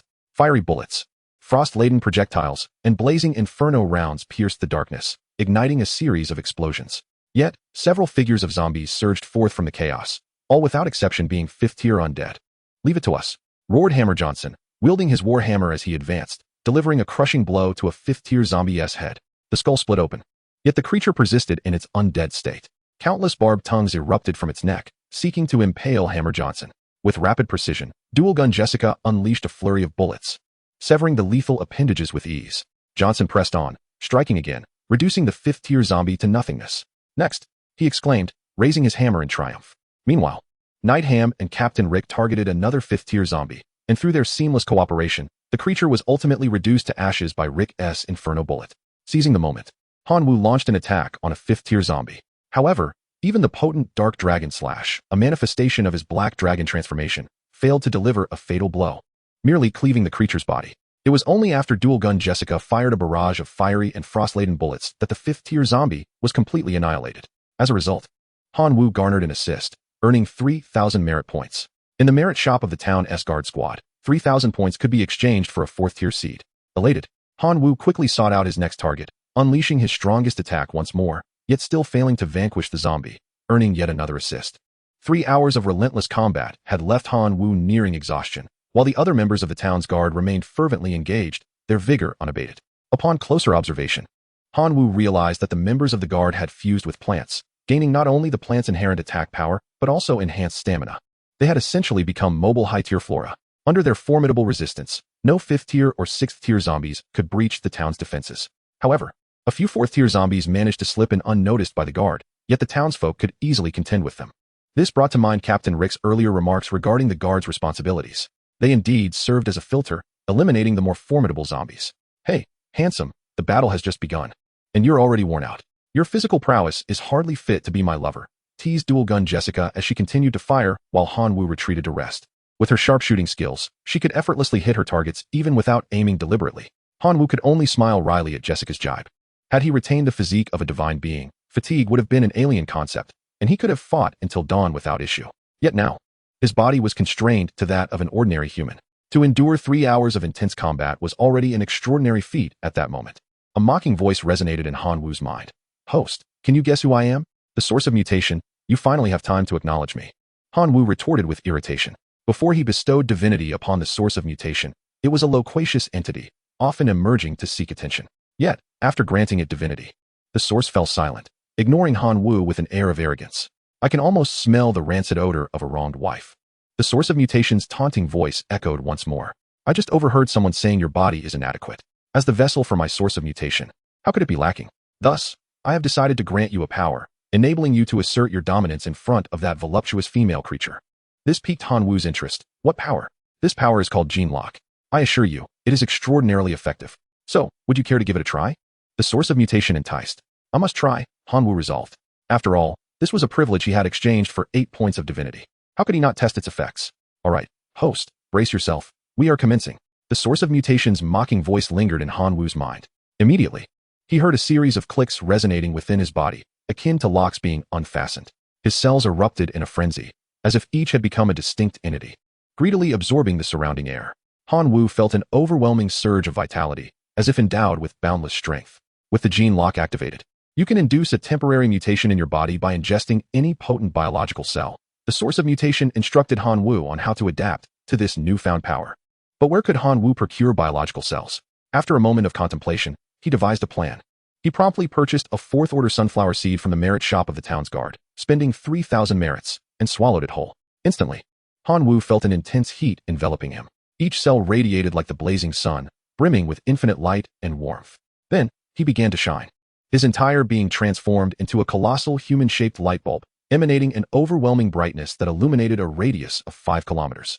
The zombies, previously cloaked in darkness, were suddenly exposed to this new environment. The brilliant light scorched their bodies severely. Some lower-tier zombies were reduced to ash instantly. Even the fifth-order zombies were affected by the intense illumination, their combat capabilities halved. Although the members of the town's guard did not fully comprehend Manhwa's current state, they recognized it as the perfect opportunity to launch a fierce assault. In an instant, a torrent of bullets rained down. War hammers, long spears, and swords were all aimed at their designated targets. Zombies that could previously hold their ground were swiftly dismantled. However, one sixth-order giant zombie, despite being exposed to the sudden light, merely felt pain without sustaining any injury. It roared and lunged at Manhwa, attempting to extinguish the light surrounding him. Protect Han. Captain Rick urgently called out. Johnson, the hammer, and knight braced themselves to withstand the charge of the sixth-order giant zombie. Yet, how terrifying was the sixth-order giant zombie? The two individuals could not endure even for a second, as they were swatted aside by the sixth-tier giant zombie with a single blow. Captain Rick and dual-wielding Jessica's bullets were akin to mere scratches, failing to halt the relentless advance of the sixth-tier giant zombie.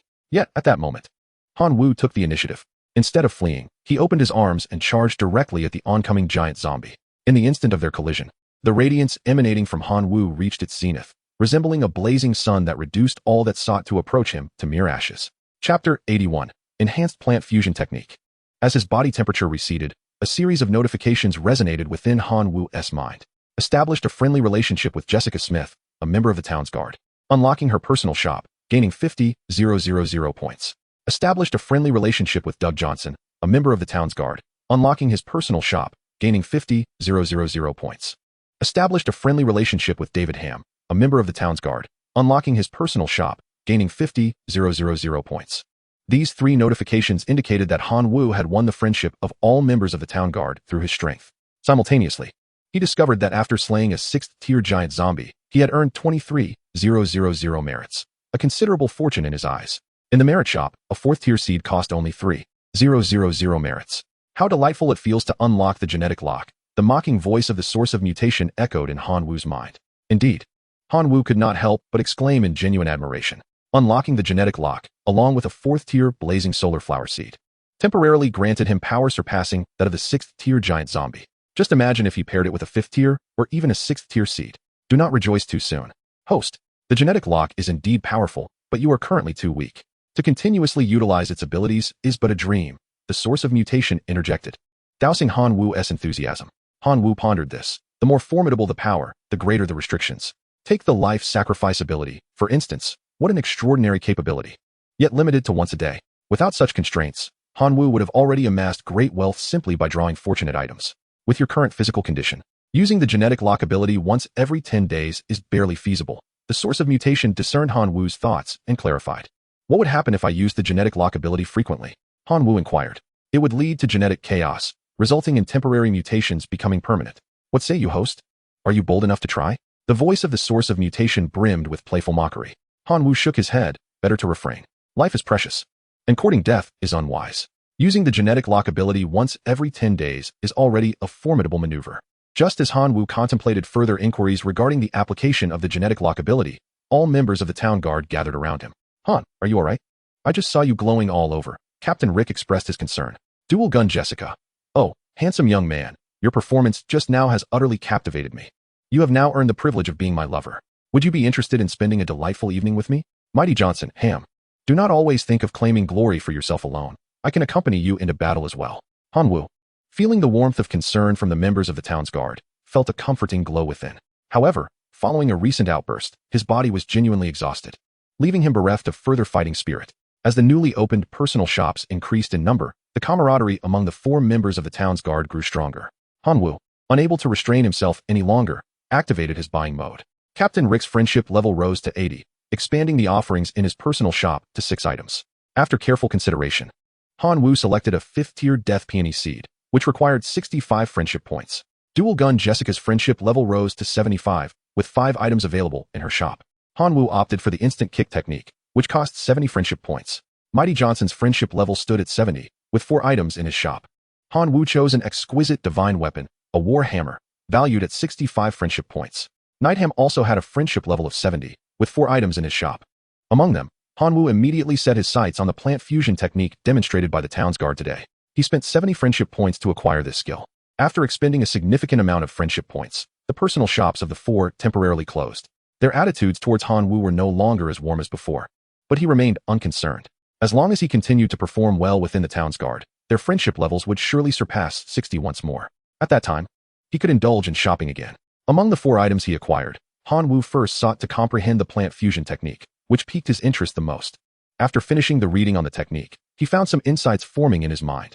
Just as he was about to settle down to ponder its mysteries, the source of the anomaly intruded once more, eager for attention. What skill is it to merely graft a 5th-tier plant into oneself? Pathetic. Han Wu furrowed his brow. This was the plant fusion technique he had exchanged 70 friendship points for, and yet it was being disparaged as worthless. He could not tolerate it. Oh, are you not convinced, host? Do you dare to wager that with a slight modification, I could elevate this plant fusion technique to new heights? The source of the anomaly boasted arrogantly. Modify it, then. If you can, prove it, Han Wu challenged, genuinely skeptical that the source could enhance the plant fusion technique. We have a deal. If I strengthen the plant fusion technique, you shall grant me a fragment of divinity. The source of the anomaly finally revealed its true intentions. It sought to acquire divinity from Han Wu. Last time, it had obtained 8 points of divinity by facilitating the ascension of Han Wu's core lineage to a naturally elite life form, which it used to enhance itself.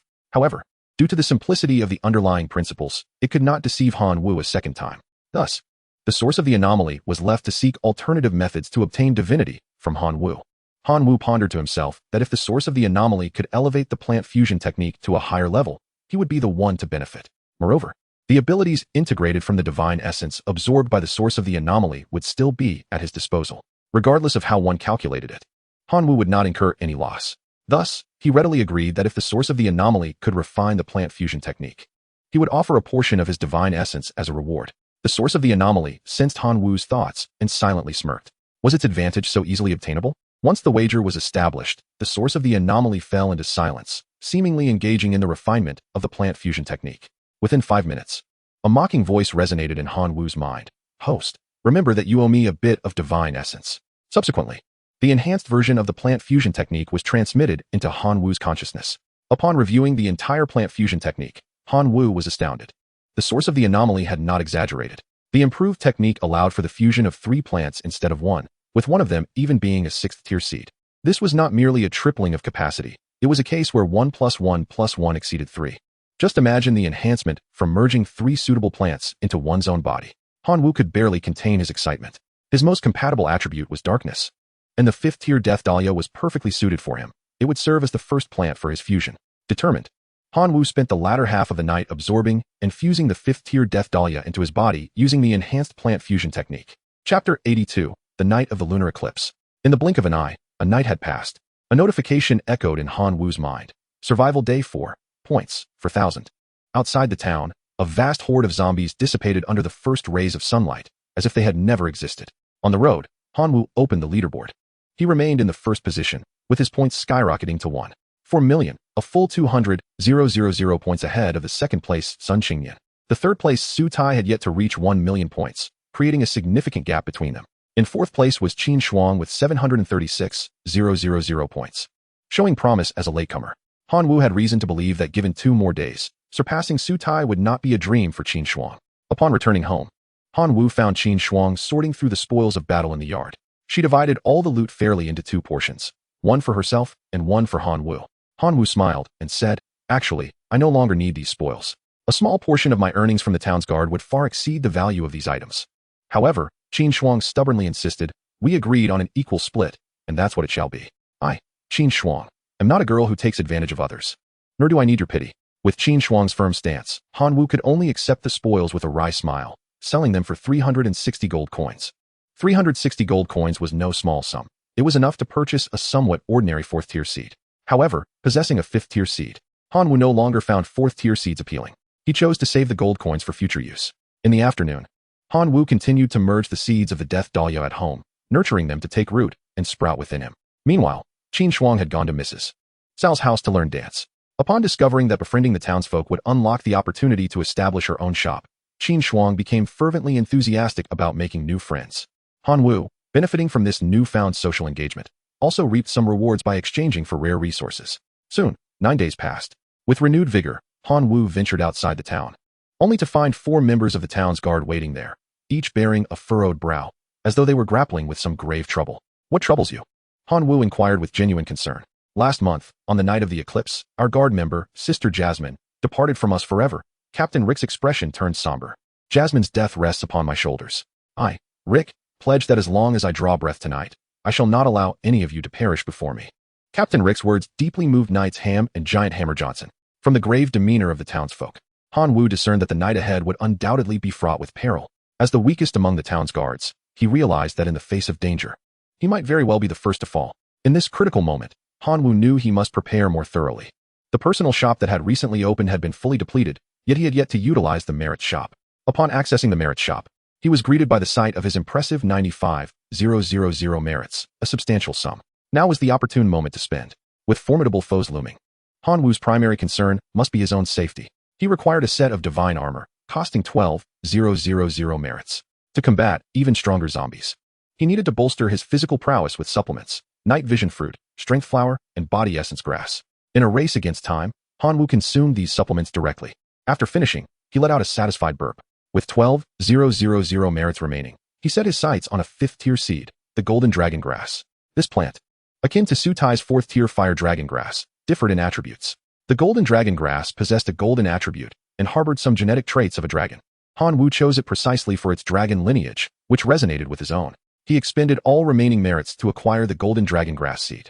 Upon receiving the seed, Han Wu immediately commenced the fusion process. As the golden dragon grass seed merged within him, it began to grow slowly. Golden root tendrils spread across Han Wu's body.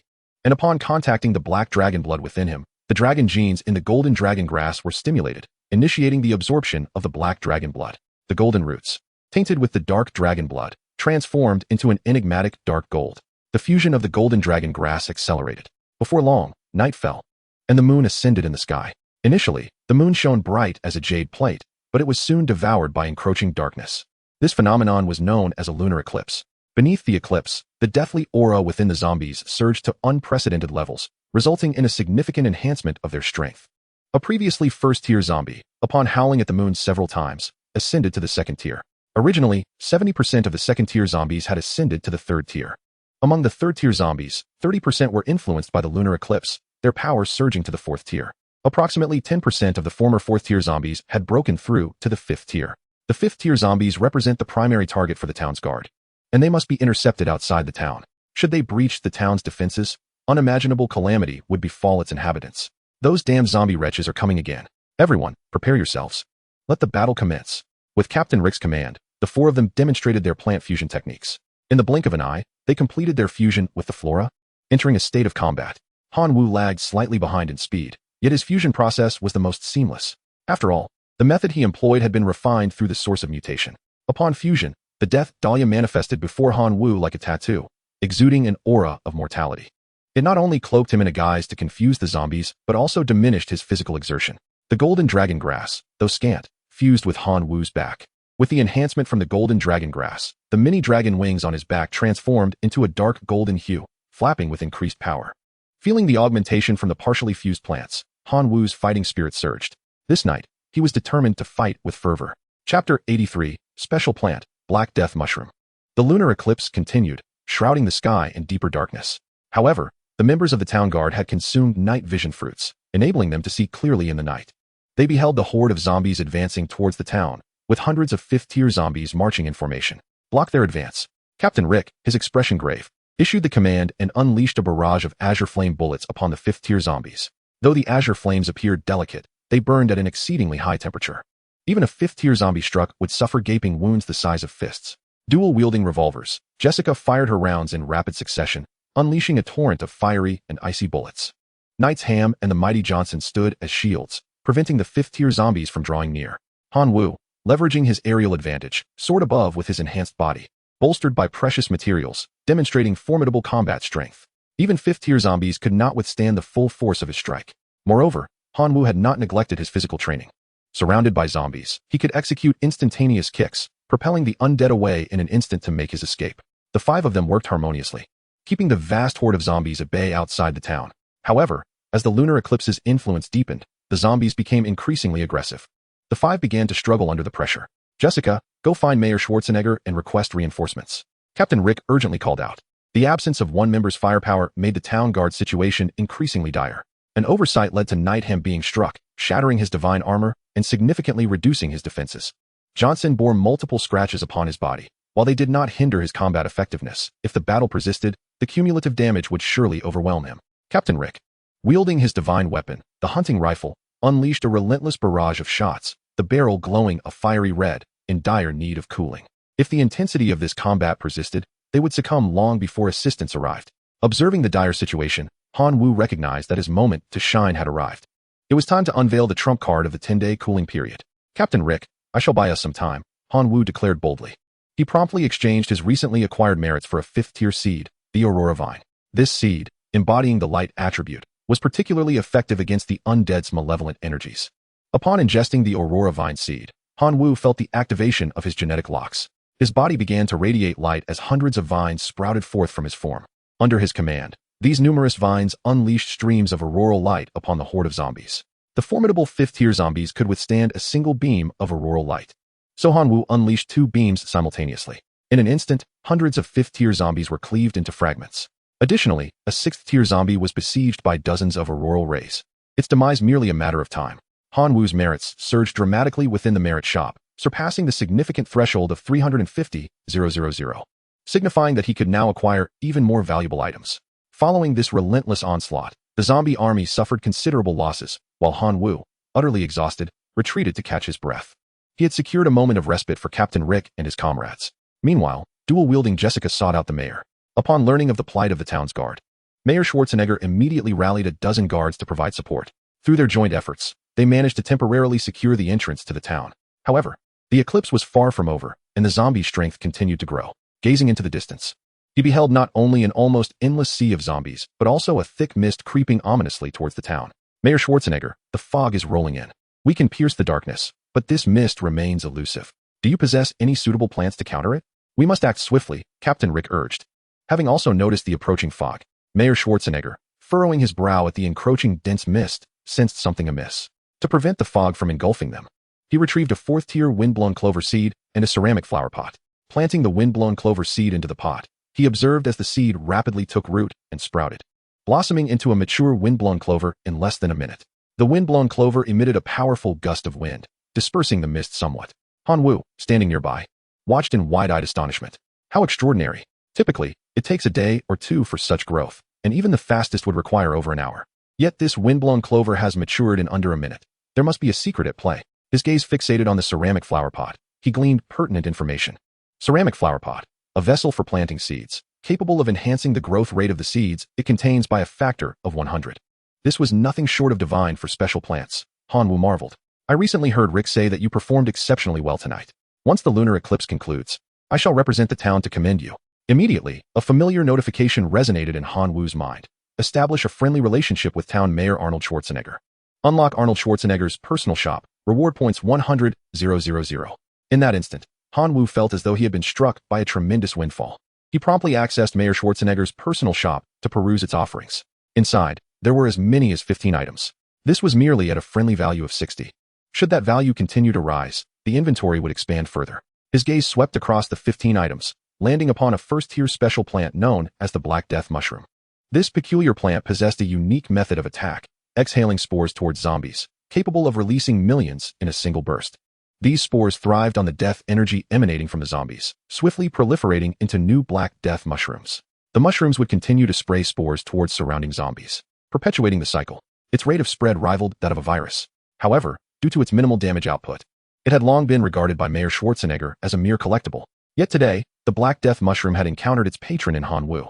From the mushroom's method of propagation, Han Wu envisioned innovative strategies. If successful, the future benefits would rival those of the core swarm under his command. With exhilaration coursing through him, Han Wu expended 5 friendly points to procure the Black Death mushroom.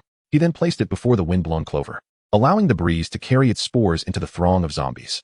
Chapter 84, The Golden Flower Pot. Even with the fog obscuring his vision, Han Wu could discern numerous zombies sprouting Black Death mushrooms of various sizes. Yet, the mushrooms absorbed too little death energy from the zombies to inflict significant damage. Han Wu remained unfazed. His sole desire was to witness the rampant spread of the Black Death mushroom among the horde.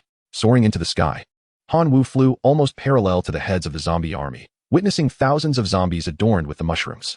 The infection continued to proliferate. 1 became 10, 10 became 100, 100 became 1,000. An hour later, wherever his gaze fell, whether upon 1st-tier common zombies or 5th-tier ones, the shadows of Black Death mushrooms were evident. Han Wu understood that the moment to validate his hypothesis had arrived. Success or failure hinged upon this singular endeavor. Let me see if my conjecture holds true. Han Wu steeled himself. He then invoked his ability, Life Sacrifice. Within the Life Sacrifice array, all living entities belonging to Han Wu could be offered as tribute. The Black Death mushroom, in theory, also belonged to him. Han Wu felt the Life Sacrifice array being summoned, rapidly expanding to an immense size, enveloping the entirety of the zombie town. This indicated that the array accepted the concept of the Black Death mushroom as a life form under Han Wu's command. Overwhelmed with excitement, he proclaimed, Sacrifice. At that very moment, The black death mushrooms, regardless of size, scattered across the zombies transformed into tendrils of life energy, merging into the array. The life energy possessed by a black death mushroom is minuscule, even less than 1/10 that of an ordinary grasshopper. Yet, the sheer abundance of black death mushrooms is overwhelming, to the point of being incalculable.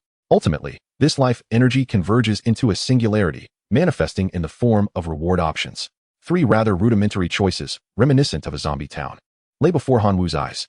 Option 1. A seed of a 9th-tier wisdom tree. When implanted in the divine realm, it can stabilize the domain and extend the lifespan of the kin, ultimately producing wisdom fruits upon maturity. The maturity age for the wisdom tree is a millennium, with a growth cycle of 100,000 years. Option 2. A golden flower pot. Any special plant seed sown within will attain immortality. Immortality implies agelessness and invulnerability to death. Option 3. A level 4 structure, a plant museum, established within the divine realm. It randomly produces a special plant seed every 24 hours. The probability of yielding a first-tier seed is 50, a second-tier seed is 40, a third-tier seed is 9, a fourth-tier seed is 0, 9, and a ninth-tier seed is 0, 0, 0, 0, 0, 0, 9. Gazing at the 3 options, Hanwoo swallowed hard, for they were exceedingly enticing. The first option, the 9th-tier wisdom tree seed, would serve to stabilize the divine realm and prolong the kin's lifespan. For a deity, every moment of existence for their kin translates to a substantial influx of faith power. Extending their lifespan equates to financial gain for Hanwoo. Moreover, once matured, the wisdom tree can produce a wisdom fruit of 1 divine essence. By this metric alone, the value of the wisdom tree is incalculable. The second option, the golden flower pot, allows any special plant sown within to achieve immortality. While its efficacy may seem modest for Hanwoo, the potential of the golden flower pot rivals that of the 9th-tier wisdom tree seed, perhaps even surpasses it. This is due to Hanwoo's ability for directed mutation. Achieving immortality through directed mutation equates to boundless enhancement. Even if the most mediocre special plant were sown in the golden flower pot, through Hanwoo's limitless directed mutation cultivation, its future potential would be formidable. As for the third option, the plant museum, it randomly produces a special plant seed every 24 hours, with rather dismal production probabilities. However, given sufficient time, the minuscule 0.0000009 chance of yielding a 9th-tier plant seed is not inconsequential for a deity. Yet, with such exquisite choices, Hanwoo is compelled to select but one. After much contemplation, he made his decision to choose the golden flower pot. The plant he opted to sow within it was the first-tier special plant, the black death mushroom, which, though currently subpar, symbolizes a greater potential for future development. Hanwoo eagerly anticipates what the black death mushroom will evolve into after countless instances of directed mutation. With this hope in his heart, Hanwoo planted the black death mushroom into the golden flower pot. The moment the black death mushroom took root within the golden flower pot, the two became an inseparable whole. Hanwoo, using his perception, could only sense the vigorous life force contained within the mushroom. Immediately, Hanwoo commenced the initial directional mutation treatment on the black death mushroom. He excluded those mutations requiring external materials and divine power, as well as those that would yield unfavorable outcomes. 3 advantageous mutations were deemed feasible, pertaining to spore emission volume, spore viability, and spore growth rate. With a sweeping gesture, Hanwoo initiated all 3 qualitative mutations simultaneously, maximizing the mutation degree. After executing this series of operations, the black death mushroom underwent a remarkable transformation. It could now emit spores in quantities reaching up to 10 billion, with a survival rate of 50. The growth speed of the spores had also been enhanced tenfold. Hanwoo then conducted another trial amidst the horde of zombies. Witnessing the black death mushroom rapidly envelop the bodies of the undead once more at an astonishing pace. Furthermore, the damage inflicted by the mutated black death mushroom had significantly escalated. Any zombie infected by it experienced a reduction in overall strength by approximately 10%. This development was encouraging news for the residents of the small town. Hanwoo's actions did not go unnoticed by Mayor Schwarzenegger, whose friendliness towards Hanwoo surged dramatically. Under the influence of the lunar eclipse, the zombie strength had once again been augmented, their deathly aura nearly doubling. The defenses of the town's guard members, led by the mayor, became increasingly arduous. They had retreated to the entrance of the town, striving to minimize their exposure to the zombies and thereby lessen the intensity of the onslaught. Hanwoo, possessing an aerial advantage, soared at low altitude, ruthlessly dispatching 5th-tier zombies and amassing accolades. Just as he was engrossed in his slaughter, an unforeseen event transpired.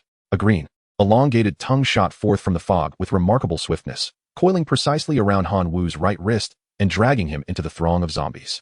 Captain Rick and his companions, upon noticing this, attempted to mount a rescue, but it was too late. A multitude of 5th-tier zombies obstructed their path, confining them within the entrance and rendering escape impossible. They could only watch helplessly as Hanwoo was ensnared by the green tongue. "Han, hold on," We will come to your aid shortly, Captain Rick shouted, dispatching nearby zombies as he did. Yet, Hanwoo could no longer hear him. He had been pulled into the depths of the fog. Chapter 85, The Reward of the Wisdom Tree. Severing the green tongue, Hanwoo, utilizing his dragon wings, hovered in the air. He surveyed his surroundings, finding only a vast expanse of white mist. Beneath the fog lay an endless sea of zombies. However, after 3 minutes, he still had not managed to escape the shroud of mist. Below him, the horde of zombies remained inexhaustible. Hanwoo felt a pang of confusion. Had he miscalculated his direction? He altered his course, only to encounter the same result. After half an hour of fruitless attempts, he remained ensnared within the mist. Bewildered, he pondered, "Are you still unable to comprehend? You are trapped," echoed the mocking voice of the source of mutation within Hanwoo's mind. "Do you possess any means to aid my escape?" Hanwoo inquired, as his divine domain was restricted, leaving him powerless to break free. The source of mutation chuckled derisively, as the premier super gene of the divine river civilization. "How could such a trivial predicament possibly confine me? Divine essence will ensure your safe passage." Hanwoo frowned, realizing that since its upgrade, the source of mutation had become increasingly avaricious. In times of need, one seeks divinity. Is divinity something that comes with the wind? It is not simply a matter of desire. If you seek divinity but find none, you are left with but a single life. Do you wish to keep it? Hanwoo retorted with irritation. The source of aberration mockingly replied, "Then you shall rely on your own fortune. As your superior gene, I offer you a free piece of advice. Do not attempt to linger until dawn to escape your predicament. For the moment you entered the mist, your time ceased to flow." Hanwoo's expression grew grave. If the situation was indeed as the source of aberration had stated, his only path to liberation lay in paying for divinity. After 3 seconds of contemplation, Hanwoo acquiesced. He and the source of aberration shared a body. As the source grew stronger, so too would he benefit. This modicum of divinity was not a loss. "Account for the divinity. Tell me how to leave." Hanwoo commanded coldly. "Ah, now you are speaking like my dear vessel. The path is quite simple. You merely need to ascend continuously," the source of aberration instructed. With no alternative, Hanwoo complied, embarking on the ascent as directed. After 1 minute of flying upward, he glimpsed the end of the mist. However, as he drew near, a barrier obstructed his way. Without hesitation, Hanwoo brandished his black sword, unleashing the dark tyrant slash. The might of his strike could not be withstood even by 5th-tier zombies. Yet, the barrier only bore a few fine cracks. Undeterred, Hanwoo continued to strike. Bolstered by the support of the Death Dahlia and Golden Dragon Grass, his endurance soaring. After 10 relentless blows, the barrier shattered. The scenery before him transformed entirely. There were no mists, no zombies, only a colossal ancient tree. Countless tendrils, resembling green tongues, sprouted from the tree, dancing freely in the air. Hanwoo was momentarily taken aback, unable to comprehend the situation. Just as he was about to seek an escape, an ancient voice resonated in his ears. "Outsider, welcome to my domain." Hanwoo's instincts warned him that the ancient tree was speaking to him, having recognized his identity as one of the Outer Realm civilization. This revelation stirred a sense of unease within him. His primary objective was to simulate survival in the Outer Realm, and with his identity exposed, survival seemed futile. Hanwoo did not believe that all beings from the Outer Realm were benevolent. "Those not of my kind harbor different intentions," was the guiding principle of the Outer Realm's inhabitants. "Do not be alarmed, outsider. I shall not harm you," the tree's voice echoed in Hanwoo's mind. "Then why have you summoned me?" Hanwoo remained vigilant. "Because I require your assistance to save this world," the ancient tree explained. Hanwoo, puzzled, inquired, "Do you wish for me to annihilate all the zombies?" The tree quickly denied this notion. "It is the residents of the town who must be expelled." Hanwoo sensed a deeper story lay beneath the surface. He settled down and urged the tree, "Please, elaborate." The ancient tree lamented, recounting its tale. It was known as the Wisdom Tree, the guardian of this secret realm, having existed for millennia. The unique flora here had emerged after receiving the Wisdom Tree's teachings, evolving into sentient plants capable of wisdom. For countless centuries, they thrived in this secluded realm, coexisting peacefully. However, a foreigner eventually stumbled upon this hidden sanctuary and forcefully claimed it as his own. He dispatched numerous followers to harvest special plant seeds, which he then sold as unique resources to the outside world. Witnessing their descendants being treated as mere commodities by the foreign invaders, the wise tree could no longer bear the sight. Unable to confront them directly, it sought out the deity who governs death, sacrificing its allegiance to the realm of mortality in exchange for the power of vengeance. The deity acquiesced, bestowing upon the wise tree the ability to transform corpses into zombies. Thus began the war between the undead and humanity. After a millennium of conflict, humanity was nearly vanquished, reduced to a solitary town. The wise tree believed victory was assured and launched a full-scale assault 30 years ago. The battle was brutal, resulting in significant casualties and losses for the townsfolk. Yet, at a critical juncture, a powerful being descended like a comet. Through unknown means, he cultivated a multitude of 4th-tier special plants, the flame dragon grass. With the might of the flame dragon grass, he secured a reprieve for the town. Years later, the wise tree came to realize that this fleeting champion was likely a foreigner himself, as he possessed abilities distinct from those of the townspeople. Today, the wise tree initiated another offensive and unexpectedly noticed Manhwa. The life sacrifice array he conjured effortlessly breached the wise tree's domain, revealing to the tree that this was not a power possessed by the townsfolk.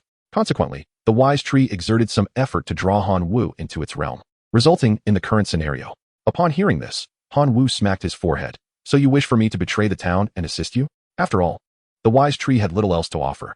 The wise tree corrected him. I have scarcely any wisdom fruits left myself. However, if you can help me drive the townsfolk away, I would be willing to reward you with 10 wisdom fruits. Outwardly calm, Manhwa's mind raced in astonishment. 10 wisdom fruits equated to 10 points of divinity, a significant sum for him. I can also provide you with 3 divine corpses, the wise tree added. Though they have been dead for a millennium, their bodies still retain some vitality. Manhwa rubbed his hands together. How could he resist such immense temptation? Yet, he hesitated to agree so readily, setting aside whether he could accomplish the task. The greater concern was provoking the displeasure of the deity behind the town by expelling its residents from this sacred realm. The low-level realm of Zombie Town was a prized possession of the Imperial Capital Academy, and its deity was likely a high-ranking official within the academy. Offending such a powerful entity for a trivial gain would undoubtedly lead to dire consequences. The wise tree continued to sweeten the deal. If you are willing to assist me, I can introduce you to the Great Lord of Death. Manhwa's eyes lit up. Chapter 86, Summoning the Followers. Death, a formidable 5th-tier divine office, is exceedingly difficult to attain. Yet once acquired, it becomes a revered status among all deities. Even though Manhwa is not yet a demigod, he cannot suppress his yearning for the divine role of death. Presently, an opportunity to acquire this divine office lies before him. I shall strive to seize it. Faced with the allure of benefit, Manhwa altered his stance, for the wisdom tree offered far too much. The wisdom tree expressed its delight at Manhwa's agreement, its leaves rustling and numerous vines dancing in the air. However, I have a stipulation, Manhwa declared. It had endured the presence of the town's inhabitants for millennia, yet that did not imply it could continue to tolerate them for even a moment longer. The wisdom tree was willing to support any actions that could hasten the expulsion of the town's residents. That simplifies matters, Manhwa replied. I intend to communicate with the divine realm to summon my followers. You have no objections, I trust? As a deity of the divine civilization, individual strength, no matter how formidable, is merely an embellishment. The prowess of one's followers is the true essence. Can one solitary individual withstand the might of 1,000 armies? The wisdom tree remained silent for a considerable time, contemplating the feasibility of Manhwa's proposal. It harbored concerns that Manhwa might be deceiving it, summoning his followers with intentions akin to those of the previous outsiders, seizing the entire secret realm. I require you to swear an oath to His Highness, the God of Death. Should you dare to breach this oath, your followers shall be afflicted by a curse of death until extinction, the wisdom tree demanded. Manhwa inwardly chastised the wisdom tree for its cunningness. Nevertheless, his intent to summon his followers stemmed from a genuine desire to obtain information related to the divine office of death. Thus, the oath held little consequence for him. After uttering the toxic vow, a mark of the death curse appeared on the back of Manhwa's hand, briefly flashing before vanishing. This signified that should he violate his oath, his followers within the divine realm would suffer the wrath of death. Only then did the wisdom tree feel reassured and personally construct a portal for Manhwa. With the assistance of the secret realm's guardian, the wisdom tree, the portal was swiftly completed. A multitude of locust beings was summoned into the secret realm without facing any punishment. Nourished by the essence of the divine realm, Manhwa's strength rapidly rejuvenated. Whereas previously his combat prowess was nearly on par with the strongest heroic life forms, he had now ascended to the level of a lordly life form. Feeling the surge of his formidable power, Manhwa erupted into hearty laughter. At this moment, even in the face of a 6th-tier zombie, he could slay it with a single strike. The wisdom tree, sensing Manhwa's newfound might, paid little heed to it, merely advising him to fulfill their agreement swiftly and drive the town's residents from the secret realm. Subsequently, Manhwa was expelled from the wisdom tree's domain. When Manhwa opened his eyes once more, he was greeted by a vast expanse of white mist. Below him lay an endless army of zombies. However, unlike before, he could sense his core followers, the Locust Army, awaiting his command within the misty region. At the sound of his directive, the Locust Army would undoubtedly charge forth fearlessly to execute it. How might he drive out the town's residents with minimal cost? Manhwa pondered, stroking his chin. Upon his safe return, the members of the town's guard erupted in exclamations, their goodwill soaring. Mayor Schwarzenegger even promised Manhwa a commendation as an exemplary townsman, along with a reward to encourage him further. Manhwa smiled slyly, secretly communicating with the Locust kin, preparing to initiate their actions. As the first rays of sunlight illuminated the streets of the zombie town, the invading zombies dissipated entirely. the residents emerged from their homes, jubilantly celebrating their survival through the most arduous night of the month. Little did they know, a far graver disaster was brewing. Han Wu dominated the leaderboard with an impressive score of 12,030,000 points. In second place was Qin Shuang with 8,720,000 points, followed closely by Sun Qingyan with 7,920,000 points. Su Tai occupied the fourth position with 7,890,000 points. With some effort, he might catch up to Sun Qingyan, but to surpass Han Wu was nothing but a wild fantasy. This plight weighed heavily on Su Tai. Although he had gained an early advantage, his lead paled in comparison to Han Wu's. Naturally, falling behind was to be expected. Yet, Su Tai refused to believe he was inferior to Han Wu. Since direct competition proved futile against Han Wu, he contemplated resorting to underhanded tactics. At present, every preparatory student's physical capabilities were restricted to that of an ordinary person, without the protection of kin nearby, making it all too plausible for them to be assassinated. Through his interactions with the town's residents over the past few days, Su Tai happened to know a formidable assassin. Thus, this morning, he proactively approached the assassin, exhausting all his goodwill and offering 8,000 gold coins to commission the assassination of Han Wu. The assassin accepted the job. For instance, a locust lay on the windowsill. Meanwhile, a swarm of locusts flew in from the edge of the town. However, their weakness went unnoticed by the guards. Consequently, the multitude of locusts easily infiltrated each resident's courtyard, beginning to devour their most cherished special plants. As the locusts carried no death aura, the plants remained dormant. By the time anyone detected this situation, nearly a third of the town's special plants had been ravaged by the locusts, and this ratio continued to escalate. Upon learning that locusts were responsible for the destruction of the special plants, Qin Shuang's first thought was to look towards Han Wu. Han Wu, without concealment, nodded in affirmation that this deed was indeed his doing. Qin Shuang was instantly intrigued, wondering how Han Wu managed such a feat ordinarily. Exposing their identities as Divine Realm players would prompt the consciousness of the secret territory to take notice, resulting in expulsion at best, or annihilation at worst.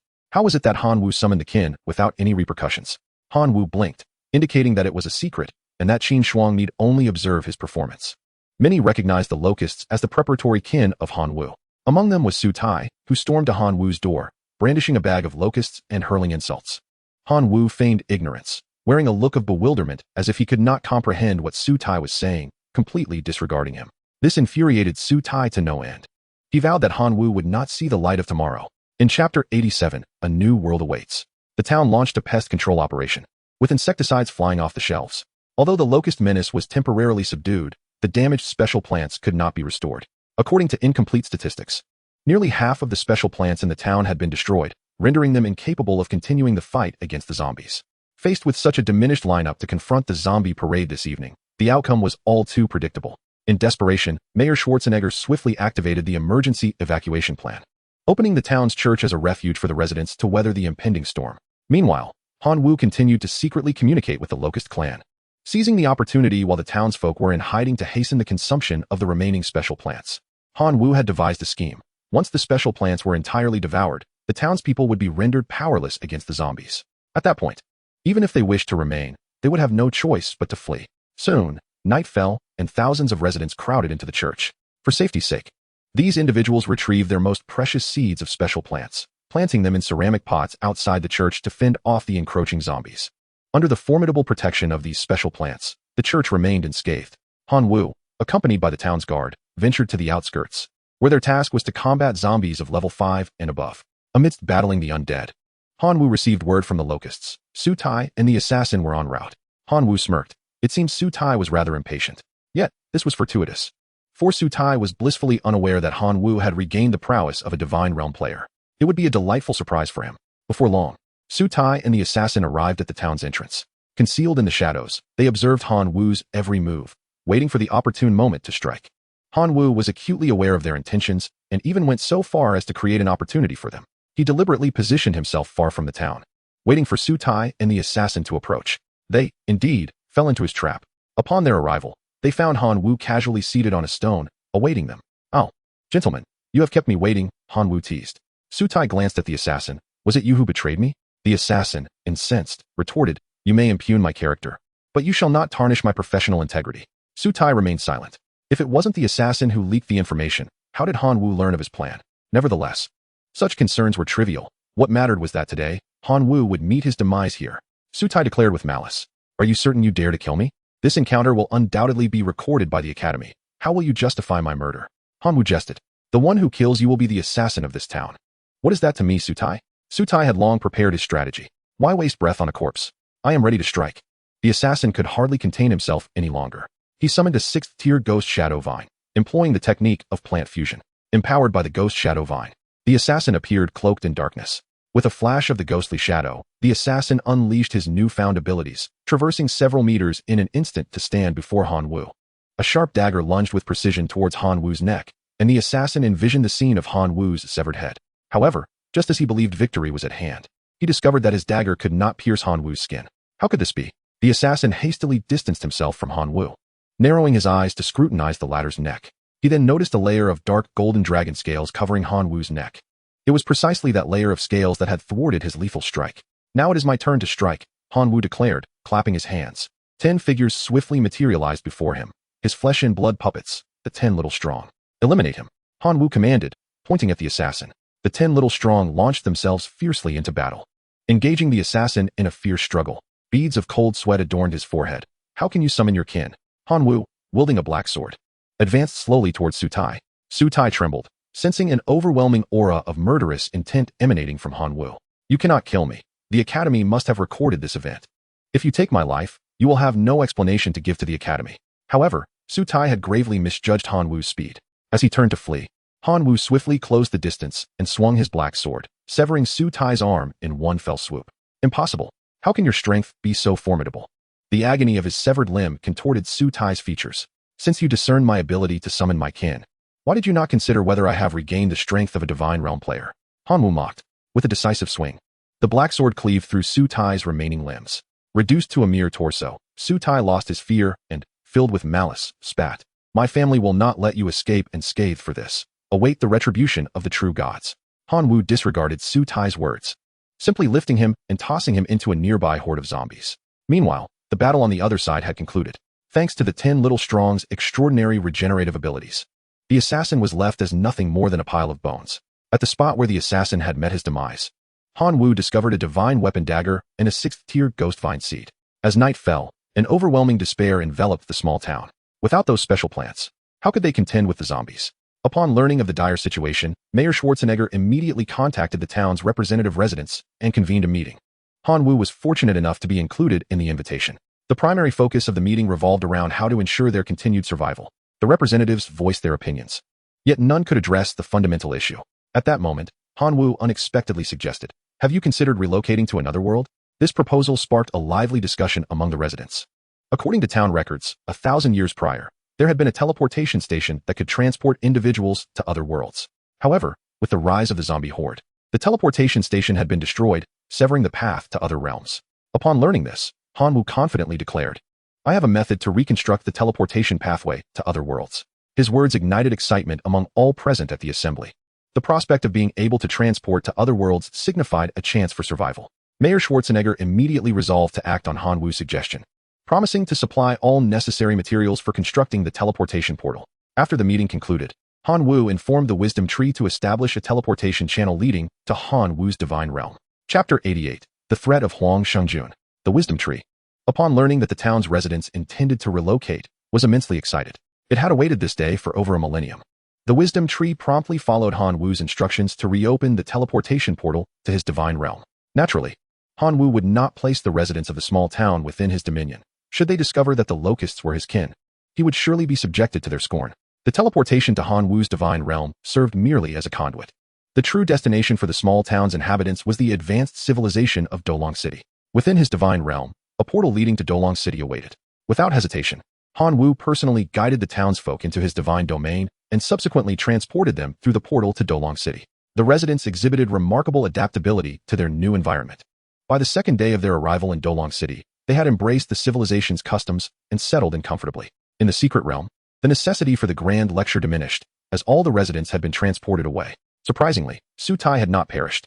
As the results of the lecture were announced, the first place went to Hanwoo with 16 million points, followed by Qin Shuang with 12.03 million points, and Sun Qingyan with 10 million points, as Ms. Lena recited the scores in a formulaic manner. Suddenly, Sutai stood up and declared loudly, "Teacher, I accuse Hanwoo of cheating." Ms. Lena cast a sidelong glance at Sutai. "Sutai, Do you have any evidence? We witnessed Han Wu's kin, the locusts, in the zombie town. And I even saw him summon his puppets, Su Tai asserted emphatically. The other preparatory students nodded in agreement, affirming the truth of Su Tai's claims. They too had observed Han Wu's locust kin during the grand lecture. A gentle smile graced Ms. Lena's face.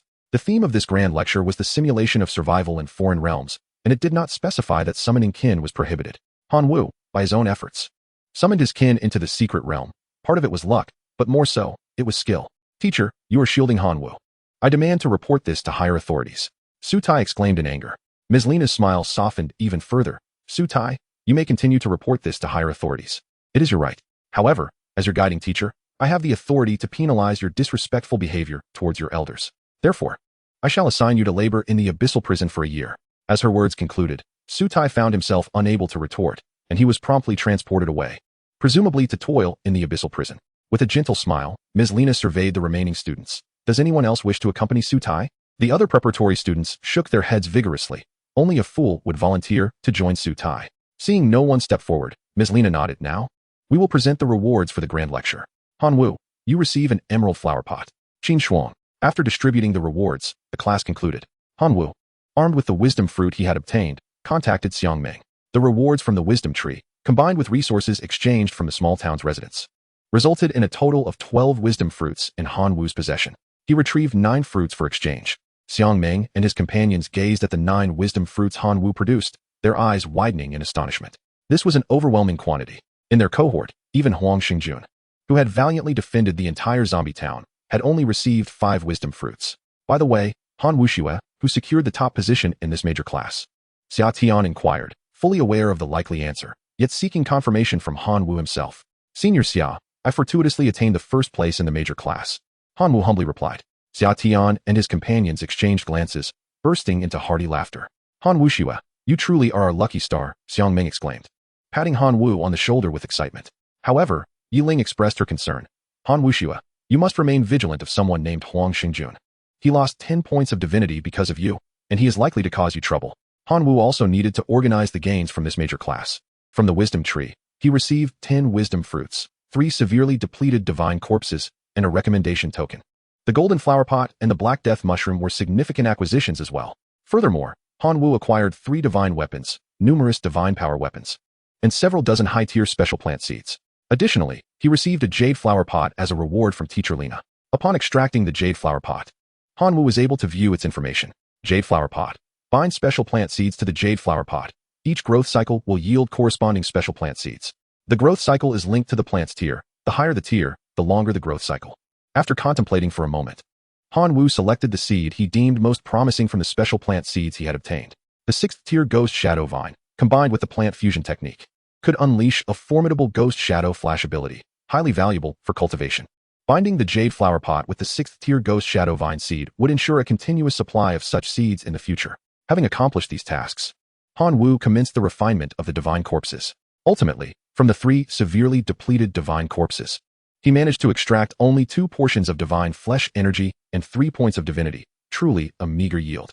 Han Wu planned to utilize the 2 portions of divine flesh energy to catalyze the emergence of 2 locust lords, and with all 3 locust lords consuming wisdom fruits, their combat prowess would undoubtedly soar. As he envisioned this promising future, an unfamiliar call interrupted Han Wu's thoughts.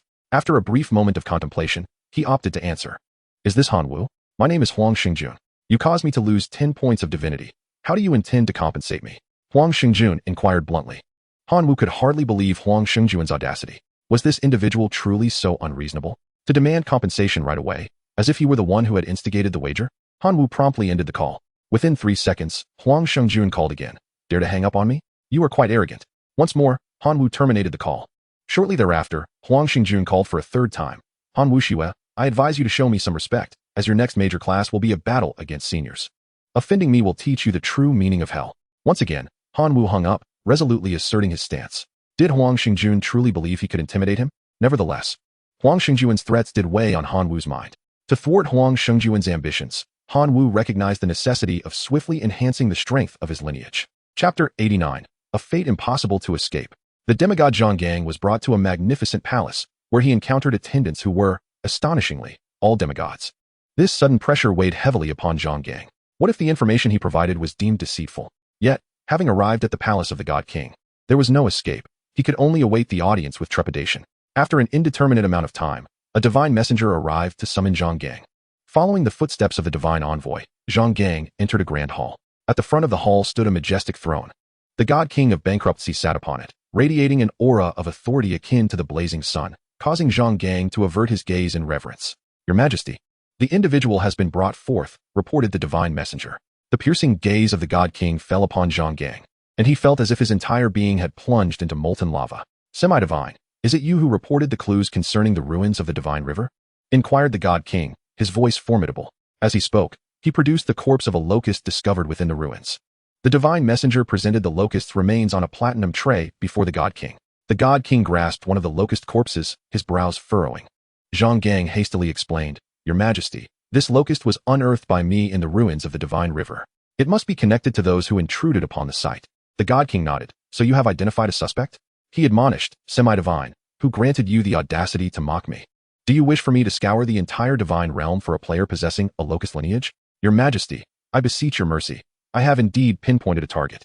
His name is Han Wu, a player from the divine realm whose lineage is that of locusts. Zhang Gang trembled as he knelt upon the ground. Han Wu, what further information do you possess regarding him? Pressed the god king. He is a high school student, orphaned, currently enrolled as a preparatory student at the Imperial Capital Academy. And his level is that of a divine being. Zhang Gang's voice diminished as he spoke. The god king erupted with fury. Do you believe a mere divine being could infiltrate the ruins of the divine river and defeat the 6 semi-divines I dispatched? Your Majesty, I implore you to temper your wrath. Initially, I too could not fathom that Han Wu could venture into the ruins of the divine river, but through investigation, I indeed discovered traces of his presence there. Zhang Gang hurriedly replied, fearing that unless he presented more concrete evidence, the enraged god king would order his execution. Speak, commanded the god king. Furthermore, from a radiation or merchant named Heizi, I learned that Han Wu purchased a batch of radiation or from him, with records of divine power payment. Additionally, I found records of Han Wu logging into the divine realm at a certain divine realm terminal. This revelation somewhat quelled the god king's wrath. Semi-divine, you would do well not to deceive me with false information, otherwise, I shall not spare you, warned the god king, as he casually waved his hand, causing a treasure chest to materialize before Zhang Gang. This was the god king's reward to him. Zhang Gang hurriedly expressed his gratitude, bowing deeply, and, under the guidance of the divine messenger, exited the grand hall. The god king raised his hand, summoning another divine servant. Take a signal device and assess this Han Wu for me. I must ascertain whether he has pilfered my treasures. The divine servant knelt in homage, replying, Yes. I shall not fail to meet your expectations. With that, the true god swiftly retreated. At the Imperial Capital Academy, a deity named Su Hai emerged from his seclusion. Shortly thereafter, he received distressing news. The low-level secret realm he had donated to the academy, known as Zombie Town, had been lost due to the destruction of its coordinates. Upon receiving this information, Su Hai felt a mixture of regret and reflection. This low-level secret realm had been a serendipitous discovery during his time as a true god, providing him with a wealth of resources over the years. However, ever since the wisdom tree began to worship the god of death, the number of his kin remaining in the realm had dwindled. Reluctant to offend the god behind the wisdom tree, he refrained from introducing more of his kin into the realm. Thus, the destruction of the realm's coordinates was merely a matter of time, and he had mentally prepared himself for this eventuality. As he lamented, a message arrived in his channel, igniting his fury. Contrary to his belief that his kin had been completely eradicated, they had, in fact, been relocated by someone else. The lack of guardianship had allowed the coordinates, buried within the church, to be destroyed by the wisdom tree, resulting in the loss of the secret realm. To dare to relocate my kin without my consent. This batch of preparatory students is truly audacious. Su Hai exclaimed in exasperation. He promptly connected with Teacher Lena's channel. In response to Su Hai's inquiries, Teacher Lena elucidated the sequence of events. While Su Hai could understand Han Wu's actions, he could not accept the destruction of a business he had nurtured for thousands of years. Consequently, Su Hai made a request to Teacher Lena. He sought to teach Han Wu a lesson, imparting the understanding that misdeeds come with consequences. After much persuasion, Teacher Lena managed to extract a promise from Su Hai that he would not bring about Han Wu's demise. Reluctantly, she conveyed this news to Han Wu. Upon receiving the grim tidings, Han Wu's expression was one of incredulity. After consenting to a deal with the wisdom tree, he had anticipated such a calamity. Yet he had not expected it to arrive so swiftly. Whether one extends their neck or retracts it, the blade remains poised. By allowing Su Hai to vent his ire sooner rather than later, Han Wu could alleviate some of his mental burden. Therefore, he agreed to Su Hai's terms, and they arranged to confront each other the following day in the Imperial Capital Academy's Arena No. 3. Teacher Lena would serve as the judge, tasked primarily with ensuring Han Wu's safety. Concerned about Su Hai's potential vindictiveness, Han Wu enlisted the help of Xiang Ming and others to witness the duel. Under the watchful eyes of a younger crowd, even if Su Hai were to harbor anger towards Han Wu, he would still need to preserve his dignity and refrain from delivering a lethal blow. With this thought in mind, Han Wu spent the night conducting targeted mutations on the locusts, hoping to bolster the strength of his kin. As dawn broke, Han Wu arrived at arena number 3, where he found teacher Lina engaged in conversation with a middle-aged man. Han Wu surmised that this individual must be Su Hai. Upon noticing Han Wu, Su Hai's eyes glimmered with curiosity, eager to assess the capabilities of this batch of preparatory students. In the arena, the two contenders took their positions, while Xiang Ming and his companions watched with expressions of mourning for Han Wu. If Han Wu were to confront a demigod, Xiang Ming and the others might consider him to have a fighting chance. However, Han Wu now faced a true god, 2 ranks above a demigod. With a mere flick of a finger, the deity could obliterate him. "Dear Han Wu, do not accuse me of bullying you," declared the god Su Hai. "In our battle, I shall refrain from utilizing any abilities or divine arts. Instead, I will deploy 1 million of my vassals to engage you in combat. Regardless of the outcome, any grievances you have regarding the destruction of my secret realm will be absolved. Do you have any objections?" Han Wu forced a bitter smile. Although Su Hai assured him that no powers or divine arts would be employed, 1 million vassals were more than sufficient to give Han Wu quite the challenge. These were the vassals of a true god, bolstered by a level 40 divine core. Even ordinary beings, when enhanced by such a relic, could rival the combat prowess of heroic entities. "What's this? Han Wu, are you reluctant?" Su Hai inquired, a hint of displeasure creeping into his tone. For him, this punishment was already a compromise. Had it been another god with a less placid temperament, Han Wu might have found himself crushed without a second thought. Students dare not disappoint. They will strive with every ounce of strength in battle to avoid letting their teachers down. Han Wu could not afford to provoke Su Hai further. Thus, under the guidance of teacher Lina, the battle commenced. The two opponents synchronously opted for a random terrain, which ultimately materialized as a hilly landscape. Su Hai promptly activated a portal, unleashing 1 million vassals. Observing the formidable, fully armed humanoid vassals emanating a powerful aura, Han Wu felt a wave of despair wash over him. The humanoids were not mere humans. They were a rare subspecies, even more scarce than Su Tai's ironclad vassals. These beings were born as extraordinary life forms, endowed with exceptional intelligence and immense potential. With some effort, they could ascend to the rank of heroic beings. Within the legion summoned by Su Hai, not a single heroic life form could be found. Yet, the aura they exuded was comparable to that of heroic entities, primarily due to the enhancement provided by Su Hai's level 40 divine core. Such a core could amplify even the weakest creature to the level of a Tyrannosaurus, let alone these naturally extraordinary humanoid beings. Su Hai, noticing Han Wu's dazed expression as he gazed at the legion of humanoid vassals, felt a twinge of pride. It was rather gratifying to exhibit his superiority before the younger generation. "Aren't you going to summon your vassals, Han Wu?" Su Hai reminded him. In response, countless locusts surged forth from the portal, darkening the skies with their sheer number. Su Hai was taken aback by the terrifying quantity of locusts. There must be at least hundreds of billions. Furthermore, assessing their life levels, the locusts were fundamentally elite life forms. And after fortification by the divine core, many had already attained extraordinary status. There were even over a dozen locusts at the heroic life form level. What astonished Su Hai the most was the appearance of the Locust Lord, Dark Locust, who led the swarm. This was undoubtedly a Lord-level life form, a rarity even among demigods. However, it soon dawned on Su Hai that he had perhaps celebrated prematurely. After the locusts emerged, yet more vassals continued to pour forth. The beings before him were dwarfs, yet something about their skin seemed amiss. Upon closer inspection, Su Hai finally discerned that this clan was known as the Crimson Forged Dwarfs. Leading them was a formidable entity named Divine Hammer, a Lord-level being radiating a pressure even greater than that of the Locust Lord. With the emergence of the Crimson Forged Dwarfs, the subsequent appearance of the Bull Demon clan followed suit. At their forefront stood a Bull Demon Shaman, yet another Lord-level being. It was utterly astonishing that a being of mere divine nature, not even a demigod, could command 3 Lord-level entities. Then came the appearance of the Iron-Cut Swordwind, leaving Su Hai utterly astounded. The Swordwind clan, naturally extraordinary beings, possessed potential surpassing that of humans. Astonishingly, this very Swordwind entity was also a Lord-level being. Such an assembly seemed hardly befitting of a mere divine creature. Yet, the spectacle did not end there. Following the Iron-Cut Swordwind was a diminutive skeleton accompanied by its subordinates. The little skeleton was borne aloft by a cadre of skeletal knights, flanked by a bone controller, a bone reviver, and 2 blood skeletons, making for a total of 4 heroic undead serving it like devoted attendants. Even Han Wu felt dwarfed by the display presented by the little skeleton. After absorbing 2 points of divinity, the little skeleton had its seals lifted, now bearing a lingering negative status, whilst its combat prowess had ascended to that of a Lord-level being. Su Hai stood in a stupor before this overwhelming sight. 5 Lord-level beings. not to mention a bone controller with the combat capability of the mightiest heroic entity.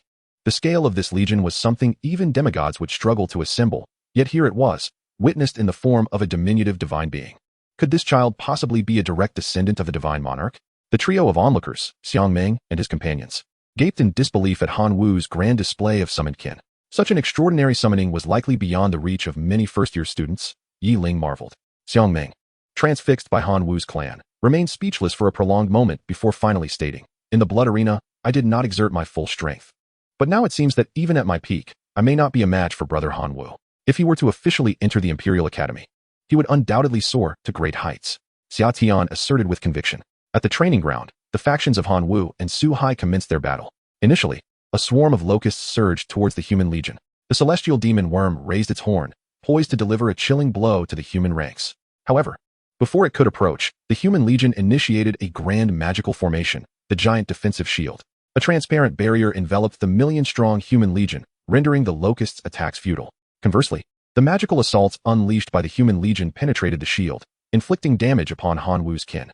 The magic employed by the human legion was formidable, comprising powerful collective spells. A single fireball, charged by 1,000,000 humans, erupted in size akin to a mountain. With this one strike, it obliterated Han Wu's billion locusts. Witnessing this, Han Wu felt an urgent need to breach the protective shell of the human legion without delay. In a moment of dire need, the dwarven chieftain, wielding the divine hammer, braved the searing heat of the fireballs as he charged towards the protective barrier. He raised the infernal warhammer, channeling all his might into a forceful strike against the shield.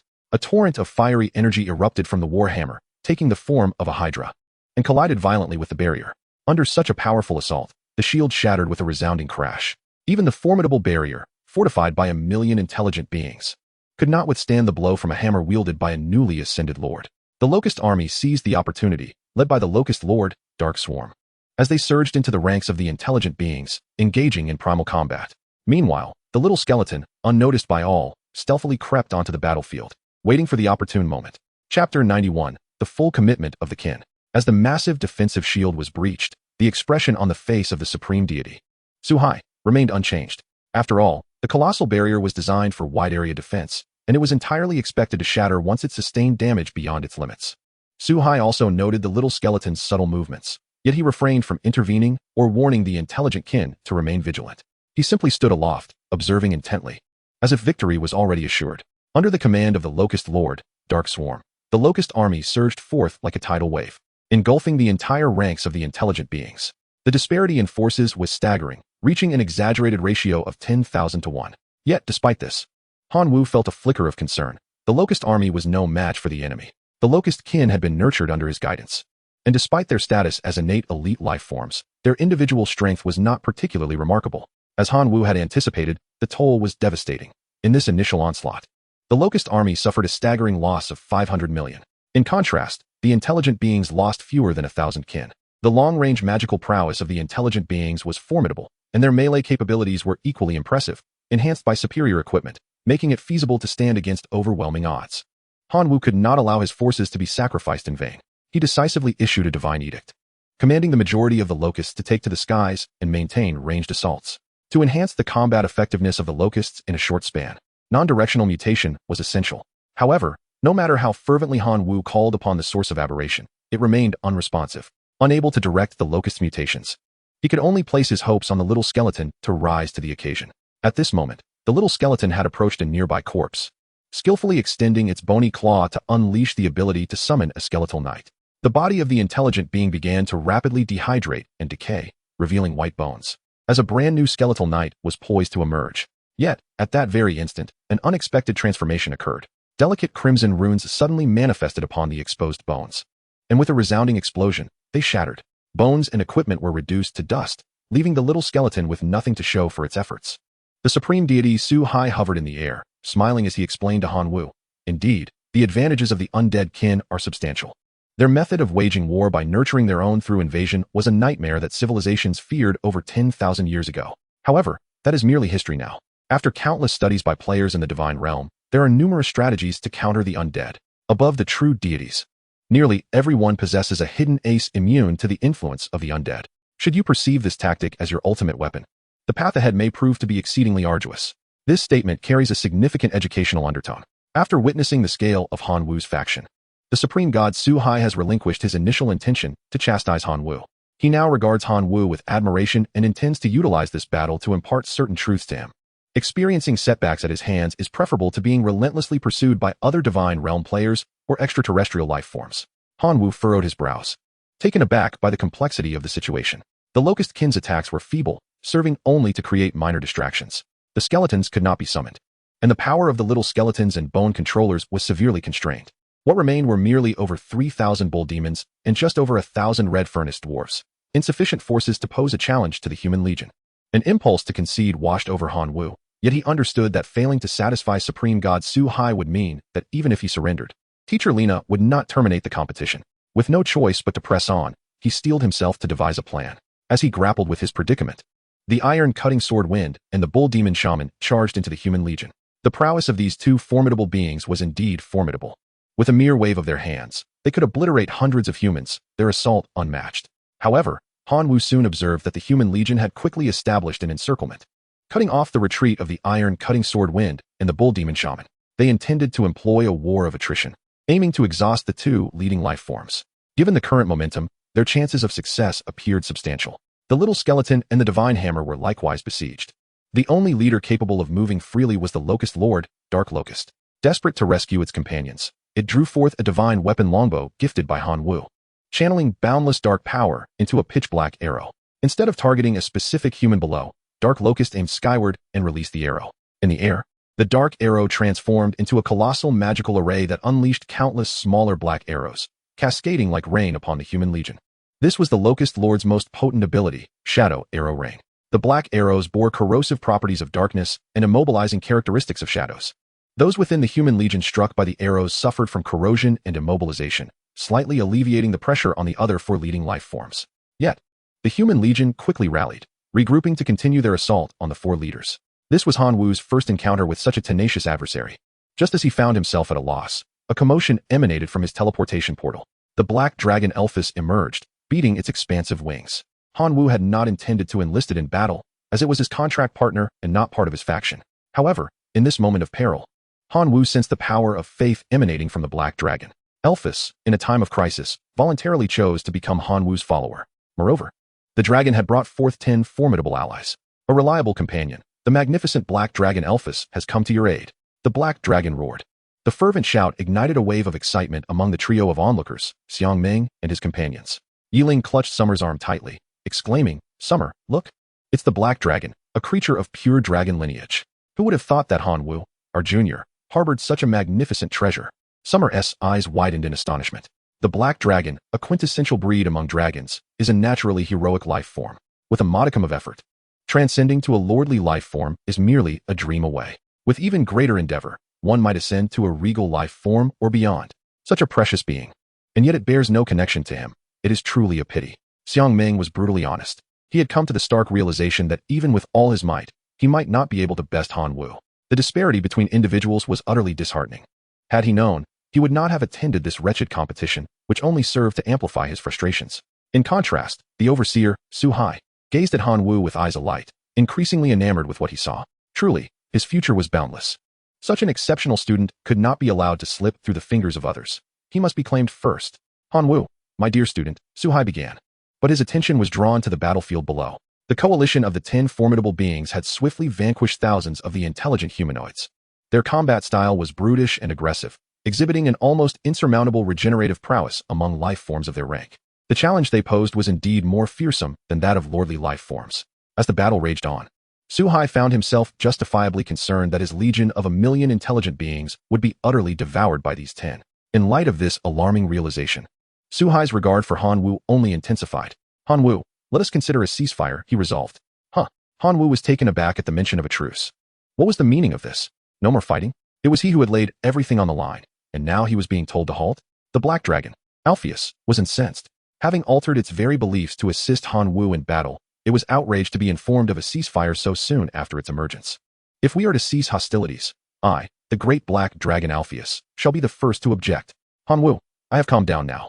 Continuing this conflict will only result in needless casualties, Su-hai advised. He then shifted his tone. Moreover, I intend to present the remaining intelligent beings as a gift to you. What? Han Wu was astonished, instinctively restraining the disgruntled black dragon Alpheus.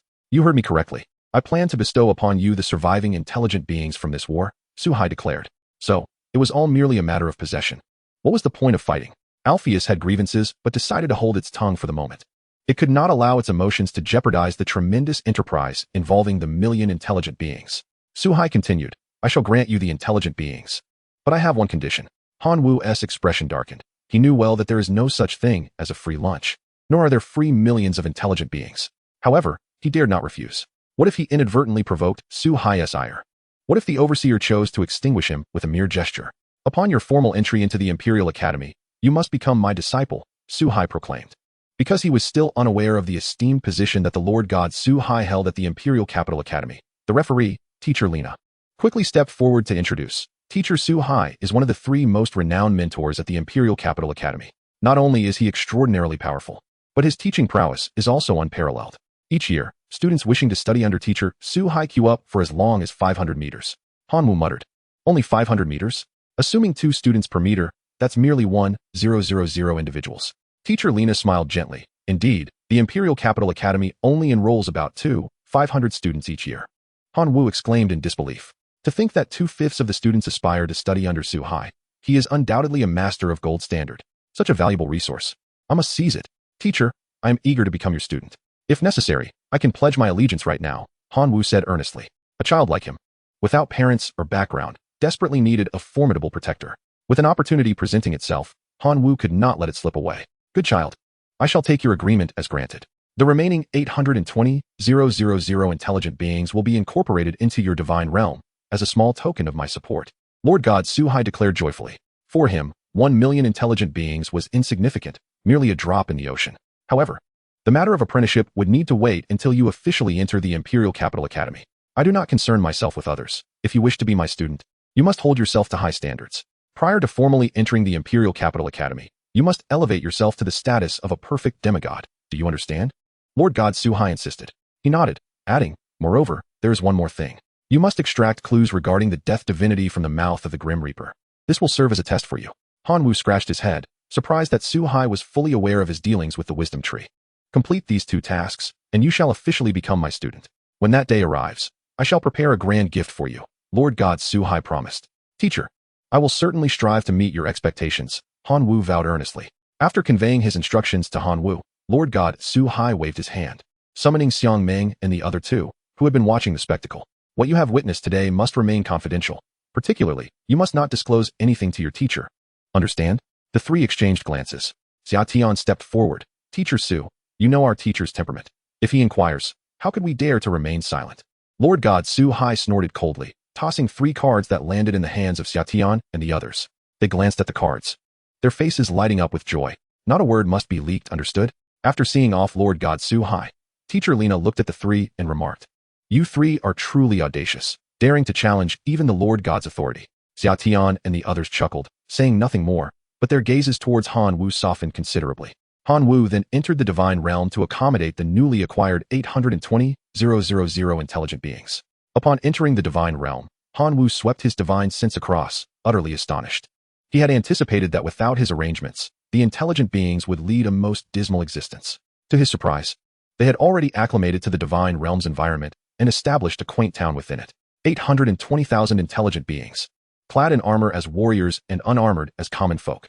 Although they no longer possessed the enhancement of a level 40 divine core, their strength had waned considerably. Yet, the indelible traits of diligence and wisdom were etched into their very essence. With rudimentary tools, they cultivated plots of farmland and constructed humble abodes from earth and stone, living optimistically and striving forward, much to Han Wu's satisfaction. The arrival of the intelligent beings imbued Han Wu's divine realm with a hint of civilization, appreciated even by the iron-cutting sword wind, the divine hammer, the bull demon shaman, and even the little skeleton. The only one harboring resentment was the black dragon Elphus, who often contemplated soaring above the town and unleashing a torrent of dragon breath upon the unsuspecting residents below. However, after a stern warning from Han Wu, Elphus relinquished this notion. To facilitate the flourishing of the intelligent beings, Han Wu issued a divine decree, designating a parcel of land for them and ordering other factions not to encroach upon their territory for a century.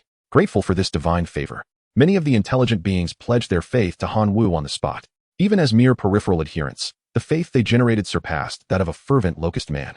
Savoring this newfound advantage, Hanwoo promptly summoned the iron-cutting sword Wind, the one most resembling the intelligent beings, to serve as a missionary among them. He envisioned a future where he might supplant the chief deity Su-hai, becoming the singular object of worship in the hearts of this new community. Chapter 93. The Qin Family's Turmoil. Following that competition, Teacher Lena did not show any differential treatment towards Hanwoo, despite his recognition by the chief deity Su-hai. Her demeanor remained as it always had. Hanwoo diligently studied while employing various methods to enhance the strength of his faction. Life was invigorating. One day, after a brief class, Hanwoo sat at his desk, reviewing his personal information. Name: Source of mutation Hanwoo. Level 2 Super Gene Warrior, Divine Being. Divine Gift, Chosen One, Unique, Rebellious. Divine Abilities, Directed Mutation, Life Sacrifice, Unique, Gene Lock. Skills: Colossal Slash, Shadow Affinity, Tyrant Slash, Black Dragon Transformation, Instant Kick, Plant Fusion Technique. Divine Essence, 8 points, 7 points remaining, currently being absorbed. Divine Power, 69. 7 million, self-generated Divine Power, 122. 74 million, externally generated Divine Power. Faith Power, 42. 93 million. Core Level, Level 10, Level 3 Sacred Artifact Devouring Law, incomplete. Level 2 Sacred Artifact Enlightenment Stone, Level 2 Sacred Artifact Shadow Nail, Level 1 Sacred Artifact Venom Gland. Level 1 Sacred Artifact Earth Core, Level 1 Sacred Artifact Fairy Short Bow. Qin Shuang approached him, her expression anxious and uncertain. Hanwoo, can we talk? Hanwoo had noticed Qin Shuang's unusual behavior even before the large class. After returning, Su-tai astutely honored their wager and refrained from further pursuing Qin Shuang. Yet, she remained unable to find joy. Hanwoo observed everything keenly. The two exited the classroom together, strolling along the pathways of the campus, where Qin Shuang slowly began to voice her troubles. Hanwoo, my family wishes to arrange a marriage with Su-tai's family. And I am but a pitiable sacrificial pawn in this scheme, Qin Shuang said with a tone of detachment, as if she were discussing someone else's plight. Hanwoo looked at her in disbelief. What era are we in that such traditions still persist? Can your parents truly consent to this? My parents have only recently ascended to the rank of demigods. They cannot sway my great-grandfather's decisions. He is the sole, true deity in our family, and his verdict is akin to divine decree. Qin Shuang replied with resignation. As a scion of the family, one receives support during their upbringing, yet simultaneously, there exists an obligation to adhere to the family's dictates. The larger the family, the more pronounced this reality becomes. Who is the intended betrothed? Su-tai? He has already conceded defeat and vowed to keep his distance from you, Hanwoo inquired. Qin Shuang offered a wry smile. Initially, it was indeed Su-tai, but after his failure in the grand class, the Su family altered their choice to his elder brother, Su Gang. It seems the Su family is quite resolute in their intention to marry you off, Hanwoo sighed. Tell me, how may I assist you? I will give my utmost effort, for you are indeed my dearest friend. Upon hearing Hanwoo's words, particularly the phrase dearest friend, Qin Shuang's expression dimmed. Am I merely a friend to you? Hanwoo cleared his throat, feigning ignorance of her sentiment. He was not blind. He could perceive the affection Qin Shuang held for him, yet without a home, a career, or any powerful connections, how could he dare to pursue her? Not dwelling on his thoughts, Hanwoo replied, very well. In the blink of an eye, the weekend arrived. Qin Jiazhuang may sound like a quaint village, yet it is in truth a sprawling metropolis with a population in the millions and hundreds of thousands of Divine Realm players. While it cannot compare to the grandeur of the imperial capital, its overall infrastructure is commendable. As Hanwoo emerged from the teleportation portal, he eagerly surveyed his surroundings. Just then, an elderly gentleman clad in a tailcoat approached him respectfully. Miss, the master and mistress have specifically sent me to escort you. They are awaiting you at the ancestral home. Thank you for your efforts, Uncle Zhong, Qin Shuang responded. You flatter me, miss, the butler, Uncle Zhong said, his gaze shifting to Hanwoo. May I inquire who this young man is? Hanwoo promptly introduced himself. I am Hanwoo, a classmate of Qin Shuang. Uncle Zhong's expression brightened. Ah, so you are her classmate. You must be one of the prodigies from the preparatory class at the Imperial Capital Academy. My apologies for the oversight. Hanwoo waved his hand dismissively, saying little more. They entered the hovering vehicle that Uncle Zhong had brought and proceeded towards the ancestral home. Upon arriving at the gates of the old residence, Hanwoo was met with the sound of heated arguments emanating from within. The family dividends have never concerned us. The two of us. Now, with this marriage proposal, they wish to thrust our daughter into the fray. This is simply unreasonable. Whoever wishes to marry can do so. But my daughter will not. Old 6, such words cannot be uttered. Shuanger has enjoyed the family's resources since childhood. It is only right that she bears some responsibility for the family, a voice countered. Old 3, how can you say such things? Whose children haven't benefited from family resources since they were young? Yet, we've never seen you step up to share the burden. To take a recent example, your third daughter only made it into the preparatory class at a second-rate institution by leveraging resources and connections. I believe she would make an excellent candidate for this marriage. Marrying her off would even save the family some resources. Old Lu, cease your nonsensical ramblings and converse properly with your third brother. Hanwoo overheard the commotion outside. The individual ranked as sixth in the family hierarchy was undoubtedly Qin Shuang's father, vehemently opposing the idea of marrying off his daughter. Meanwhile, others were persuading Qin Shuang's father to acquiesce to the proposal. This family was indeed a chaotic affair. Qin Shuang, hearing the quarrel within, felt her face flush with anger. She pushed open the door and strode in, exclaiming, I refuse to be married off to the wretched Su family. Xiao Shuang, as a member of the family, you must contribute to its welfare. The Su family is a prestigious lineage, wealthy beyond measure. Once you marry into them, you shall not lack for resources. Old fourth, Qin Hu, had clearly succumbed to the allure of wealth. Old sixth, Qin Hai, who was also Qin Shuang's father, immediately positioned himself protectively by his daughter's side, declaring, as long as I am here, let anyone dare to lay a finger on my daughter. Old Lu, you are indulging your child to her detriment. Old third, Qin He, interjected reproachfully, I will pamper my daughter if I so choose. She is a preparatory student at the Imperial Capital Academy, with the potential to ascend to true divinity. I will not permit you to ruin her future. Old sixth, Qin Hai, asserted defiantly. This is outrageous. Old Lu, do you wish for the true divine ancestor to personally plead with you before you consent? Old first, Qin Jiang, questioned sternly. Your daughter is indeed exceptional, but she is not even a demigod yet. The path to becoming a true deity may take decades, if not centuries. Presently, the Qin family possesses only one true god. We must safeguard this divine being at all costs. If the Qin family loses its true god, you know better than I what the predatory families surrounding us would do. We cannot afford such a consequence. Old sixth, Qin Hai, was rendered speechless by old first, Qin Zhang's words.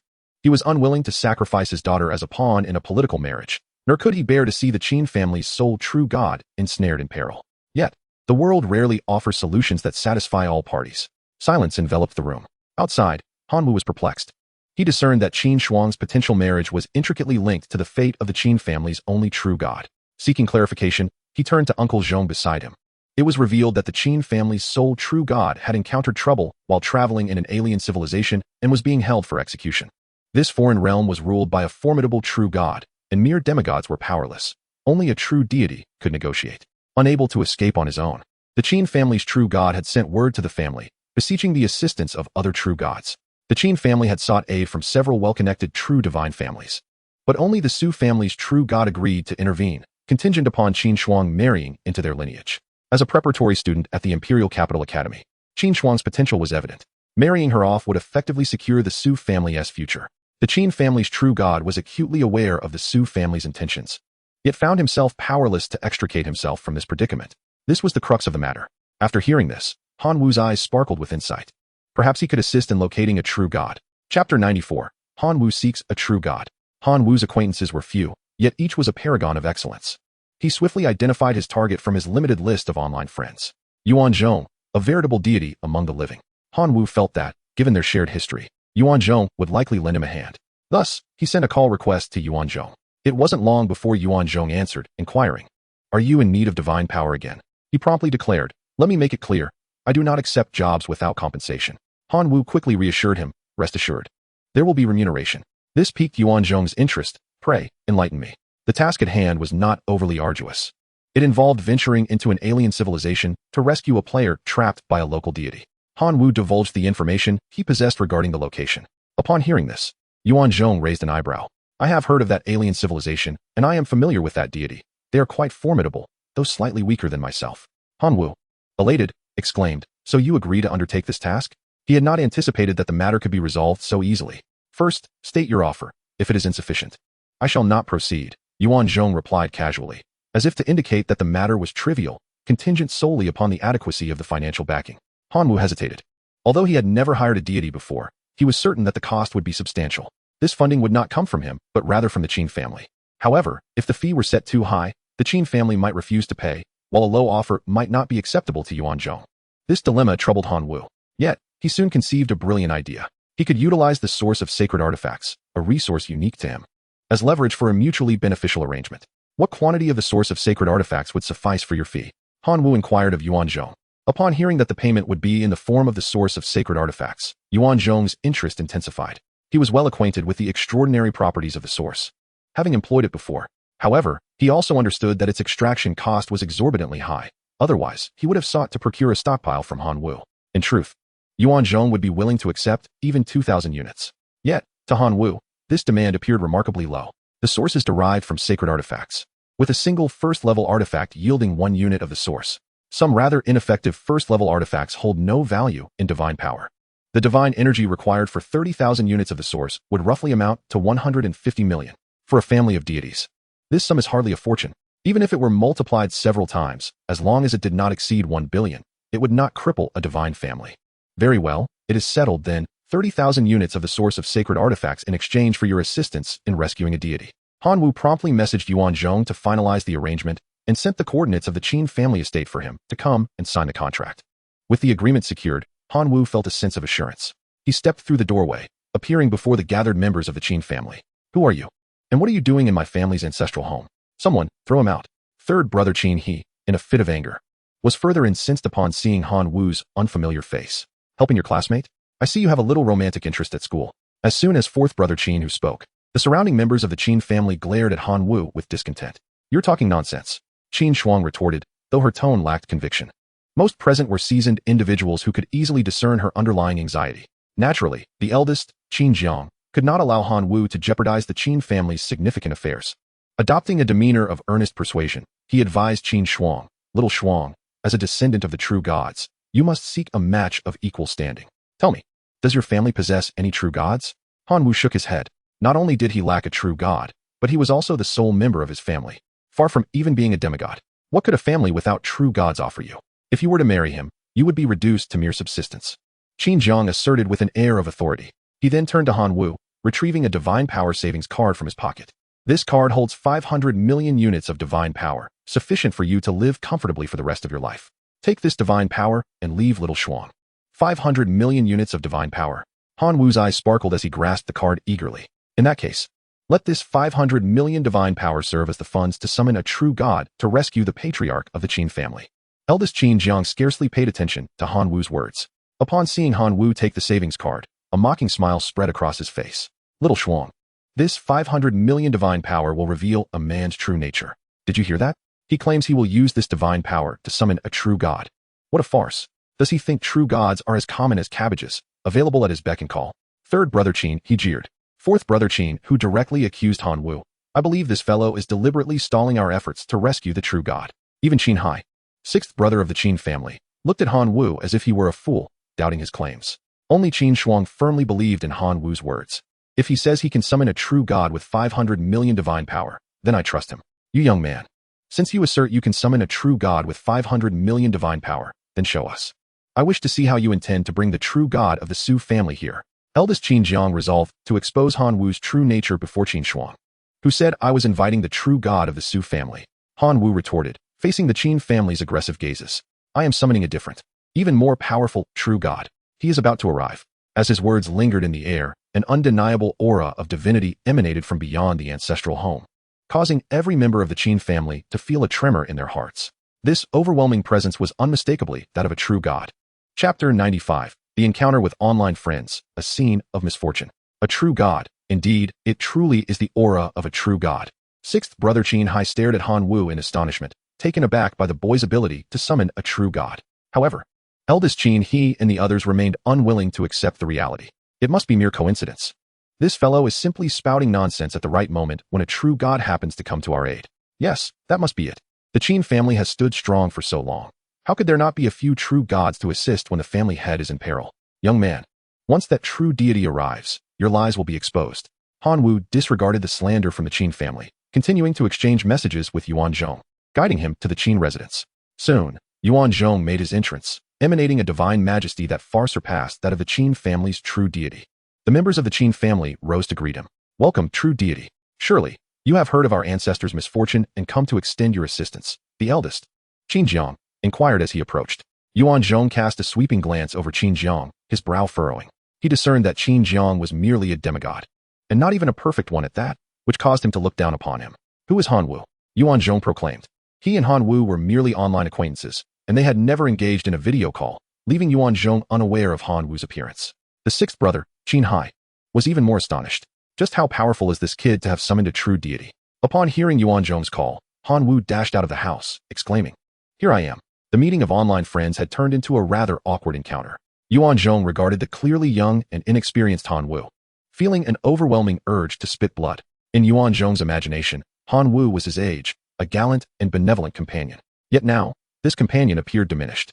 Looking again at his status, he noted that Han Wu was not even a demigod, but merely a divine being. The thought of having conversed as equals with an immature divine being made Yuan Zhong's face flush with embarrassment. As a true deity, he was not accustomed to such indignity. Clinging to his last shred of hope, Yuan Zhong asked Han Wu, "Are you truly the Han Wu I chat with regularly?" However, the response was not as he had wished. Han Wu readily acknowledged, "I am indeed the Han Wu you converse with." As he spoke, Han Wu produced a source of holy relics, stating, "This source of holy relics must be genuine, right?" Upon seeing the source, Yuan Zhong could not deny that this individual was indeed the one who had helped him repair his divine spear. It could not be a forgery. "I didn't expect you to be so young." Yuan Zhong pondered for a moment before settling on a descriptor. This realization rekindled some of the ease he felt during their usual conversations. He glanced around, noticing the respectful demeanor of the Qin family members, and inquired with some surprise, "Are these all your family?" The eldest, Qin Jiang, felt a pang of anxiety. Previously, he had doubted Han Wu's ability to summon a true deity. Now, he feared that Han Wu might speak ill of the Qin family in front of the deity, jeopardizing their assistance. If that were to happen, it would spell disaster. Indeed, sixth brother, as members of the Qin family, we share both honor and disgrace. You must not let your stubbornness lead you to abandon the Qin family at this critical moment, urged the third brother, Qin He. The fourth brother, Qin Hu, added, "Think about it, sixth brother. If this true deity intervenes, your daughter will not be married off to the Su family. Isn't that what you desire?" Although Qin Hai looked down on his three selfish brothers, he recognized some truth in their words. However, he had no personal connection with Han Wu. If he were to speak, it would be necessary for his daughter to take the lead. "Dad, what nonsense are you talking? We're not that kind of relationship," Qin Shuang quietly retorted, feeling a mix of embarrassment and indignation. Nonetheless, Qin Hai's words resonated within her. She was acutely aware that if Han Wu's words were indeed true, and the divine power of 500 million could summon a true god, the success of such an endeavor would be beneficial not only for the Qin family, but also for her, Qin Shuang. However, how could she articulate these thoughts? After pondering for a few moments, Qin Shuang steeled herself and approached Han Wu, ready to plead her case. Before she could speak, Han Wu interjected, "Qin Shuang, your timing is impeccable. He has already agreed to assist in rescuing the true god of the Qin family. Inform your family to gather any relevant information and tokens associated with the true god. He is prepared to depart immediately." Qin Shuang was taken aback. "So soon? What about the compensation? Is it truly 500 million divine power?" Han Wu quickly covered her mouth, fearful that Yuan Zhong might overhear the mention of 500 million divine power. "You need not concern yourself with the matter of remuneration. Simply follow my instructions," he declared, opting to be a silent benefactor. Yet, Qin Shuang interpreted Han Wu's intentions as him planning to cover any excess costs himself, which stirred a sense of unexplainable gratitude within her. Upon hearing of the mission to rescue the true god of the Qin family, the Qin members promptly entrusted all pertinent tokens and information to Yuan Zhong. After securing these items, Yuan Zhong turned to Han Wu, reminding him, "Do not forget the compensation you promised me." Following this, the Qin family's demeanor towards Han Wu underwent a complete transformation. They had previously looked down upon his humble origins, but now they treated him with the reverence one would afford to a venerable elder. Han Wu naturally accepted the Qin family's attentions with grace. In secret, he procured a substantial quantity of first-tier sacred artifacts online. An investment of 500 million divine power yielded a total of 1,030,000 sources of sacred artifacts, along with several energy crystals. Of these, 30,000 sources were reserved for Yuan Zhong. From the remaining 730,000 sources, Han Wu extracted 3,000 to infuse into the third-tier sacred artifact, Law of Gluttony, fragmented. This infusion of 3,000 sources replenished the artifact's essence, enabling it to ascend to the fourth tier. The fourth-tier Law of Gluttony, however, remained incomplete, revealing the seal concealed at its very core. Nonetheless, the effects of the fourth-tier artifact, Law of Gluttony, sealed, were enough to leave Han Wu in awe. Law of Gluttony, sealed upon being integrated into the core of the divine realm, the core's kin will acquire the ability of gluttony. Ordinary life forms that consume food with total energy exceeding 100 times their own energy can evolve into elite life forms. Elite life forms that consume food with total energy exceeding 1,000 times their own energy can evolve into extraordinary life forms. Extraordinary life forms that consume food with total energy exceeding 10,000 times their own energy have a 1% chance of evolving into heroic life forms. The artifact's essence is sealed and can only affect ordinary life forms, elite life forms, and extraordinary life forms. With a 1% chance of evolving into a heroic life form, it seems I shall soon possess a legion of locust heroes. Han Wu gazed at the effects of the fourth-tier artifact, Law of Gluttony, sealed, with eager anticipation. Chapter 96. The True God of the Su Family Descends. After the law of gluttony underwent another upgrade, the total permissions of Han Wu's Divine Realm Core, now at 10 levels, became increasingly strained. He was compelled to remove the first-tier sacred artifact, Earth Core, to make room for the fourth-tier artifact, Law of Gluttony, sealed. Despite this, the Divine Realm Core was inadvertently rent with a small fissure. Han Wu was acutely aware that this was the core of the Divine Realm, burdened with a level 4 sacred artifact, and the impact it experienced was significant. If the burden was to escalate to a level 5 sacred artifact, he genuinely feared that the core of the Divine Realm might shatter completely. Therefore, despite possessing a staggering 70,000 sources of sacred artifacts, he refrained from further elevating the level of the Law of Gluttony. He promptly reported this to his family. Upon learning this news, the true deity of the Su family was filled with rage. Qin Shuang, that young girl, was exceptionally talented and held great potential. Any offspring she bore would undoubtedly be remarkable. It was precisely this quality that had prompted the Su family's true deity to propose a marriage alliance as a reward for rescuing the true deity of the Qin family. Yet now, the granddaughter he had envisioned was cavorting with another man. Did the Qin family think the Su family was easy to bully? Without delay, the true deity of the Su family, accompanied by brothers Su Gang and Su Tai, made their way to the Qin family estate to demand an explanation. They seized the opportunity to finalize the marriage arrangement and expedite the wedding to avoid protracted complications. Upon entering the territory of the Qin family through the teleportation array, the aura of the Su family's true deity reverberated throughout the estate. Sensing his arrival, the Qin family was thrown into a state of panic. The semi-divine beings currently managing affairs within the Qin family convened urgently to devise a strategy. It was all but certain that the true deity of the Su family had descended upon them unannounced, primarily concerning the marriage alliance, speculated the eldest, Qin Jiang. Unquestionably, he was astute in his assessment. With the true deity already dispatched to rescue their ancestor, the marriage proposal could now be disregarded, suggested the sixth brother, Qin Hai. Oh, you are thinking far too simplistically. The true deity of the Su family is not to be trifled with. Should he become aware of the true circumstances, he might well retaliate against the Qin family, turning our lives upside down, lamented the eldest, Qin Jiang. The third brother, Qin He, scoffed. It is easy for you to say. Do you think the true deity of the Su family is a fool? His personal arrival indicates that he has meticulously calculated his approach. The fourth brother, Qin Hu, added, currently, our family lacks a true deity to stand guard. If the true deity of the Su family genuinely seeks a marriage, it would be prudent to acquiesce. Otherwise, should he unleash his wrath, the entire Qin family, with its millions of inhabitants, would face dire consequences. Preposterous. If we agree to him, how will I explain it to my son-in-law? Let us not forget, it was my son-in-law's divine friend who came to rescue our ancestor. He is the true benefactor of our Qin family, asserted the sixth brother, Qin Hai, who had entirely regarded Han Wu as his son-in-law. That is an unavoidable predicament, sixth brother. Do you wish for the entire Qin family to suffer due to your daughter? Pushed the third brother, Qin He, shifting the blame onto Qin Shuang. I have tolerated you for long enough, third brother. What do you mean by suffer due to my daughter? Clarify yourself, exclaimed the sixth brother, who held little regard for his third sibling. The tension escalated, and he found himself on the verge of confrontation with Qin He. Both of you are parents now. Can you not behave more maturely? The eldest, Qin Jiang, interjected.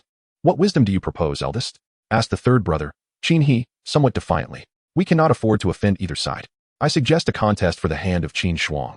Let the two parties compete, and whoever prevails shall claim her, proposed the eldest, Qin Jiang. A splendid idea. Elder brother.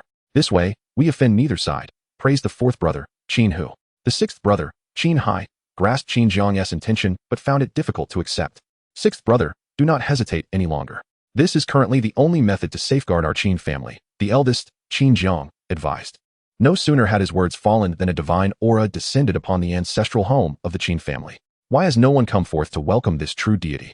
Echoed the voice of the Su family's deity outside the Qin ancestral residence, filled with a terrifying majesty. The Qin family, unable to continue their discussion, hurried to greet their guest.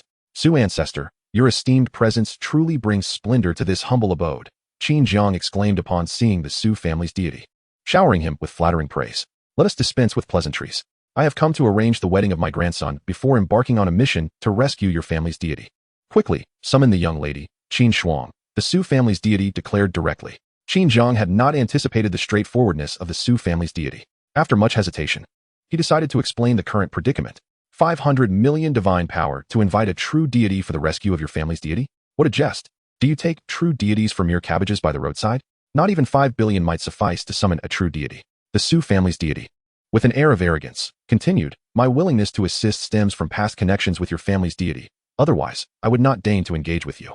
The members of the Qin family nodded in agreement, resembling obedient students. Indeed, Su ancestor speaks wisely. They exchanged glances, contemplating who among them would dare to step forward and take a stand. Sixth brother, Qin Hai, resolutely stood up for the future happiness of his daughter, Su ancestor. We have witnessed that true deity with our own eyes. We would not dare to deceive. We implore you to show mercy and spare my daughter. How dare a mere demigod defy me? Do you think I lack temper? The Su family's deity, seeing that soft approaches bore no fruit, resorted to harsher measures. He unleashed his divine might, transforming it into an unending tempest. Numerous structures within the Qin estate were ravaged, and many lives hung in the balance. Please, Su ancestor, cease your divine wrath. The Qin family pleaded. Despite possessing several demigods, they could not wield even a fraction of their power under the overwhelming authority of the true deity. Stop! Do not destroy my home. A sharp cry resonated from within the ancestral home. It was Qin Shuang, who had rushed out, accompanied by Han Wu. Su Tai, standing beside the Su family's deity, was consumed with rage upon seeing the two together. Indeed, they are together. Is this not a betrayal of the Su family? He fumed, pointing at Han Wu and addressing Su Gang. Very well, he shall not survive the day, Su Gang replied coldly. Chapter 97. The Locust Armored Soldiers. The Su family's deity's gaze fell upon Qin Shuang, and he was thoroughly pleased to see her fair complexion and youthful beauty. Such a lovely young woman should be united with his own descendants to produce even more exceptional offspring. Little girl, if you wish for me to spare the Qin family, you must obediently marry my grandson. I shall not neglect my family, proclaimed the Su family's deity. Qin Shuang retorted sharply, who would wish to marry your grandson? Such delusions. The Su family's deity's expression darkened, irritated by the defiance of a mere girl. With a cold snort, he shifted his gaze toward Han Wu. This must be the benefactor of the Qin family you speak of. Young man, you are the one who has come to ruin the union between our two families. If you do not provide this true deity with an explanation today, do not expect to leave here alive. In truth, the deity of the Su family had already learned of Han Wu's background from Su Tai. An orphan with no one to rely on. What kind of storm could he possibly stir? It is merely a matter of convenience for the Imperial Capital Academy to handle. Besides, Han Wu is not even a formal student of the Imperial Capital Academy at present. Even if he were to meet his end at my hands, the Academy could only issue a few condemnations, and that would be the end of it. Would the Imperial Capital Academy truly trouble itself over an orphan? In response to the inquiries of the Su family's deity, Han Wu remained neither servile nor arrogant, asserting, I am merely here to assist a classmate, and I have no obligation to explain myself to you, esteemed deity of the Su family. Is there a regulation in the divine realm civilization that forbids others from aiding the Qin family? Han Wu, how audacious you are, to dare show such disrespect to my grandfather. Su Tai exclaimed, as though he had seized upon a weakness in Han Wu. Han Wu scoffed. Am I to be deemed disrespectful for merely speaking the truth? Is the deity of the Su family truly so petty? Su Tai found himself at a loss for words. Should he continue, it would only serve to affirm the notion of the Su family's pettiness. Meanwhile, Su Gang was decidedly more resolute than Su Tai. So it is Han Wu. Your presence here today is a grave mistake. If you were wise, you would leave now, and the Su family would consider this incident forgotten. But should you insist on remaining, I shall take it as a provocation against the Su family. These words cast aside notions of right and wrong, focusing solely on the outcome. Han Wu's continued presence would be interpreted as a challenge to the Su family. A deeper smirk settled on Han Wu's face. As a victim of bullying, he understood one fundamental truth. There are only two scenarios: 0 instances of being bullied or countless instances. Do you think that yielding or lowering one's head will suffice? Absolutely not. If they sense weakness this time, they will surely target him again in the future. Han Wu could foresee that if he were to flee in disgrace now, Su Tai would next dare to trample upon him. To maintain his dignity in the days to come, Han Wu had to stand firm. I will not leave, Han Wu declared earnestly. How bold. Then you shall meet your end here today. Su Gang laughed heartily as he produced an invasion card. I am of comparable age to you. This cannot be seen as bullying. Even if word spreads, others will not dare to say a thing. The Qin family members attempted to intervene, but were met with the imposing presence of the Su family's deity. This is a battle to uphold the dignity of the Su family by my grandson. The Qin family would do well to think carefully before deciding to act. Threatened by the Su family's deity, the Qin family members stood frozen in place. Su Gang activated the invasion card using divine power, pulling Han Wu into the divine realm. Upon entering the divine realm, Han Wu beheld a portal at the edge of his domain. From this portal emerged a multitude of armored kin, clad in heavy steel armor. Through his probing eye, Han Wu discerned the details of this kin. Kin name, steel armored soldiers. Kin level, extraordinary beings. Kin talent, steel armor, divine power. Kin ability, steel creation magic, capable of freely altering the form of their attached steel armor. Upon perceiving this information, Han Wu's breath quickened slightly. This naturally extraordinary being, the armored soldier, possessed remarkable abilities. Adorned with robust steel armor and capable of shape-shifting at will, it was a formidable force, far surpassing Su Tai's Tin Man. It was, in essence, a superior version of the Tin Man. In the blink of an eye, over 1 million armored soldiers were transported into Han Wu's divine realm. Su Gang's divine avatar hovered in the air, casting a sweeping gaze over the vast expanse of Han Wu's domain. The extensive desolation did not escape Su Gang's disdain. However, he soon discovered the towns established by the intelligent beings within Han Wu's realm. You actually have intelligent beings in your divine domain, Su Gang exclaimed, somewhat taken aback. As a fellow naturally extraordinary life form, he was well acquainted with the renown of intelligent beings. Yet, upon observing that Han Wu's intelligent beings lacked even a single heroic life form, he let out a sigh of relief. Having intelligent beings as mere ordinary subjects, yet failing to cultivate corresponding heroic life forms, you truly are lacking, Su Gang remarked. Han Wu was at a loss for words. What could he possibly say? The intelligent beings had only recently entered his divine realm. It was hardly surprising that heroic forms had not yet been cultivated. Nonetheless, Han Wu was disinclined to explain himself to Su Gang or to dignify his remarks with a response. He formally issued a divine edict, summoning the subjects of his realm to unite and expel the invading armored soldiers. In response to Han Wu's decree, a multitude of locusts surged forth. They filled the skies, obscuring the sun, their sheer numbers impressive, yet insignificant in Su Gang's eyes. Armored soldiers, crush the alien creatures before you, Su Gang commanded decisively. The 1 million armored soldiers mobilized simultaneously, launching a devastating assault on the locusts. Undeterred, the locusts retaliated, leveraging their numerical superiority. Even with a ratio of 10,000 to 1, they still managed to hold their ground. Su Gang remained unperturbed and continued to summon more subjects. Another 500,000 armored soldiers were called forth to join the fray, along with 30 heroic life forms of the Armored Legion and 2 armored lords to command the battle. With higher life forms directing the onslaught, the armored soldiers' aggression intensified. Han Wu would not yield easily. He summoned a vast number of locust heroes, numbering in the tens of thousands. There were 3 locust lords, led by the Dark Locust. As the 3 locust lords emerged, they sought out the armored lords, engaging in a fierce battle among their ranks. Su Gang furrowed his brow. The current situation deviated from his expectations. Although Han Wu's locust subjects were numerous, their strength was astonishing. Su Gang had to concede that he had underestimated Han Wu. Yet, regardless of Han Wu's prowess, it had its limits. For Su Gang was poised to deploy his trump card. He issued a divine edict to summon the strongest entity among his core subjects, the armored soldiers. Instantly, a formidable presence descended upon Han Wu's divine realm. A towering 5-meter-tall armored divine soldier answered the call. The armored divine soldier represented a mutated variant of the armored soldiers, having received divine favor from Su Gang. With a more powerful physique and armor that had undergone hundreds of forges, this 100-fold tempered armor granted the armored divine soldier unparalleled defensive capabilities, symbolizing an extraordinarily potent offensive power. Transformed by the arcane art of steel creation, the forged steel armor instantaneously morphed into an extraordinarily sharp divine greatsword. The armored deity, wielding this magnificent blade, charged into the fray, inflicting a grievous wound upon a locust lord with but a single strike. The injury to the locust lord struck a chord in Han Wu's heart. After all, it was a high-tier unit painstakingly crafted from abundant resources, imbued with the potential for boundless evolution due to its consumption of the wisdom fruit. Su Gang, dismissive, remarked, despite being a life form of the lordly tier, it remains so pathetically fragile. The locust kin truly are worthless. Such unabashed derision incensed Han Wu. He acknowledged the formidable prowess of the armored warriors. Yet this did not grant Su Gang the right to belittle the locusts from the vantage of the armored soldiers. Weak were the locusts? Very well. He would demonstrate the terror they could unleash. Fueled by indignation, Han Wu decided to cease his facade and unleash his true power. With the activation of targeted mutation, 30 million ailing locusts came under Han Wu's dominion. The power of mutation drained their remaining lifespans, endowing them with unparalleled strength. Su Gang beheld, in astonishment, as the once diminutive locusts swelled into colossal forms, each stretching to a length of 2 meters. Bolstered by their newfound mass, their previously feeble strikes transformed into formidable blows. Yet this was merely the prelude to Han Wu's counteroffensive. Upon the mutation of ordinary kin, their strength experienced a dramatic amplification. What then? Would occur were targeted mutation to be applied to heroic life forms?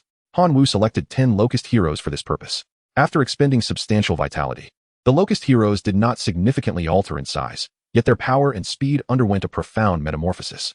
A locust human hero whose lifespan dwindled to a mere 24 hours. Previously unable to inflict harm upon the heroic life form known as the armored warrior, now found itself empowered. Its segmented fist struck the armor, leaving indelible imprints. Su Gang stood dumbfounded, questioning who the true armored warrior was. But Han Wu's surprises for Su Gang were far from over. Following the mutation of the locust heroes, He turned his attention to the injured Locust Lord, this time opting for a method that consumed resources rather than the life force of the Lord. By employing 1,000 poison attribute crystals suited to the Locust Lord, he successfully bestowed upon it the ability to generate a potent corrosive venom. Reinvigorated. The Locust Lord re-entered the battlefield, unleashing its corrosive venom upon the armored deities, which began to erode the forged steel armor, creating gaping holes. At last, Su Gang was gripped by panic. He could not fathom how Han Wu had achieved such feats, yet he understood that if he delayed any longer, he would face defeat, and his armored legion would fall to Han Wu's might. Time was of the essence. Retreat was imperative. But could Han Wu's divine domain be so easily traversed? The moment Su Gang announced the retreat, the other kin under Han Wu's command received a divine edict and launched a full-scale counterattack. In an instant, a multitude of other kin emerged within Su Gang's field of vision. He beheld the Skeleton Clan, the Bull Demon Clan, the Dwarf Clan, as well as the formidable Swordwind Clan and the Wise Ones. These races, who had previously refrained from intervening, now surged forward with a fervor akin to madness. For powerful lordly presences descended upon the battlefield. The lordly life form, the Bull Demon Shaman, engaged one of the steel-armored lord, while the dwarven divine hammer of the Red Furnace confronted another. The iron-cutting Swordwind occupied the mightiest of the steel-armored warriors. Meanwhile, the little skeleton reveled amidst the chaos, summoning a multitude of fallen steel-armored warriors who emerged from their flesh and armor to join the ranks of the Skeleton Clan. The magical fireballs from the Wise One's legion were lethal enough to roast hundreds of steel-armored soldiers with each strike. Su Gang found himself utterly bewildered. This assault was overwhelmingly fierce. Was this truly Han Wu, who had just fought him moments ago? Were it not for the certainty that this divine realm belonged to Han Wu, Su Gang might have thought he was facing a different adversary altogether. No. He could not afford to wait any longer. If he did not act swiftly, his kin would counterattack his divine realm. Observing the battlefield, Su Gang resolved to abandon those steel-armored warriors who had not retreated in time. Death would be their fate if he did not separate the two divine realms soon. His own would be at risk of annihilation. With determination, Su Gang decisively severed the connection to his divine realm. However, reality swiftly revealed that it was too late. During the earlier melee, a portion of Han Wu's core kin, the Locusts, had infiltrated his divine realm and established themselves in every corner of it. Although these Locusts were not particularly powerful, they effectively served as a bridge connecting the two divine realms. As long as they remained, severing the connection would prove exceedingly difficult for Su Gang. What awaited him was Han Wu's gradual encroachment, leading to the eventual destruction of his divine realm. Understanding this grim truth, Su Gang's face turned ashen. He could scarcely fathom that mere locusts had forced him into such a dire predicament. Yet his reason dictated that he must act accordingly. Han Wu coldly remarked, "You invaded my divine realm first. Thus, being subjected to my reverse incursion is merely poetic justice." Su Gang, incensed by Han Wu's words, retorted in a fit of rage, "Han Wu, I am giving you a chance to withdraw your kin from my divine realm. Do not forget, my grandfather is outside. He is a true god. How can you, no matter how talented, stand against a true god?" Han Wu dismissed Su Gang's threats entirely. "Indeed, I am not a match for a true god. But do you think that sparing your grandfather will lead him to spare me? I suspect that the moment you safely sever the connection to your divine realm, you will have your grandfather obliterate me with divine wrath. Therefore, I shall not sever the connection. You are a pawn in my grasp. As long as I hold you firmly, your grandfather will hesitate to act against me." Listening to Han Wu's words, Su Gang felt cold sweat bead on his forehead. He had to admit that today, he had been thoroughly overpowered, both in strength and spirit, by a peer. "Spare me, and I promise to prevent my grandfather from eliminating you." Su Gang capitulated. However, Han Wu had ceased listening. He extended a finger, signaling for silence. "Hush, do not speak. My locusts are seeking your divine realm's core. They have found it. Now, your future lies within my grasp." Chapter 99. The Return of the True God of the Qin Family. He hurriedly entered the observation mode to ascertain what Su Gang and Han Wu were up to in the divine realm. The members of the Qin family also activated their observation mode to monitor the unfolding battle. To their astonishment, they discovered that Han Wu's locusts were mercilessly slaughtering the armored soldiers. These naturally extraordinary beings, known for their high defense and thick blood, now resembled lambs awaiting slaughter, falling one by one beneath the blades of the locusts. Su Gang's divine incarnation hung suspended in the air, watching as the core of his kin perished tragically. Paralyzed by fear, this was solely due to the fact that the core of his divine realm was firmly grasped in Han Wu's hand. Should Han Wu issue a command, the Locust Lord controlling the core would unflinchingly shatter it, resulting in Su Gang losing everything within his divine realm and descending into a state of utter desolation as a divine being. This was a fate Su Gang could not endure. The true god of the Su family witnessed the carnage with uncontainable fury. "Han Wu, release the core of my grandson's divine realm." The shout did not elicit any restraint from Han Wu. Rather, it prompted him to accelerate the Locust's massacre. The number of fallen armored soldiers, having consumed countless resources, soared dramatically, inciting the true god of the Su family to curse under his breath. Though it was the armored soldiers that perished, the loss was undeniably tangible resources. The true god of the Su family yearned to obliterate Han Wu with divine might. Yet he feared that in his desperation, Han Wu might drag Su Gang down with him. Su Gang was the most exceptional descendant of the Su family. Should he perish, finding another heir of such caliber would be exceedingly difficult. With this in mind, the true god of the Su family suppressed his rage and humbly inquired of Han Wu, "What must I do for you to spare Su Gang?" Even in the face of the true god's inquiry, Han Wu maintained an absolute calmness.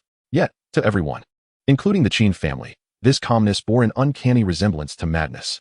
"True god of the Su family, you seem to have misunderstood. The real discussion at hand is what I must do to ensure you spare me." The true god of the Su family was nearly beside himself with rage. "How dare you, after slaughtering so many of Su Gang's armored soldiers, audaciously demand that I spare you? That is utterly impossible."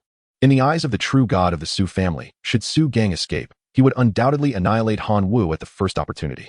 Regardless of whether Han Wu was a benefactor of the Qin family or a prospective student of the Imperial Capital Academy, anyone who crossed his bottom line was destined to die. However, Han Wu was acutely aware of the situation, constantly holding onto Su Gang's divine realm core.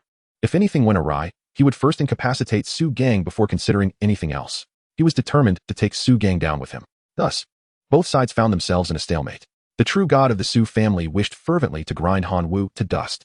Yet Han Wu reveled in his freedom within the divine realm, even finding the time to name the mutated locust Lord Toxic Locust. This state of affairs persisted for an entire day until two divine presences descended upon the Qin family estate.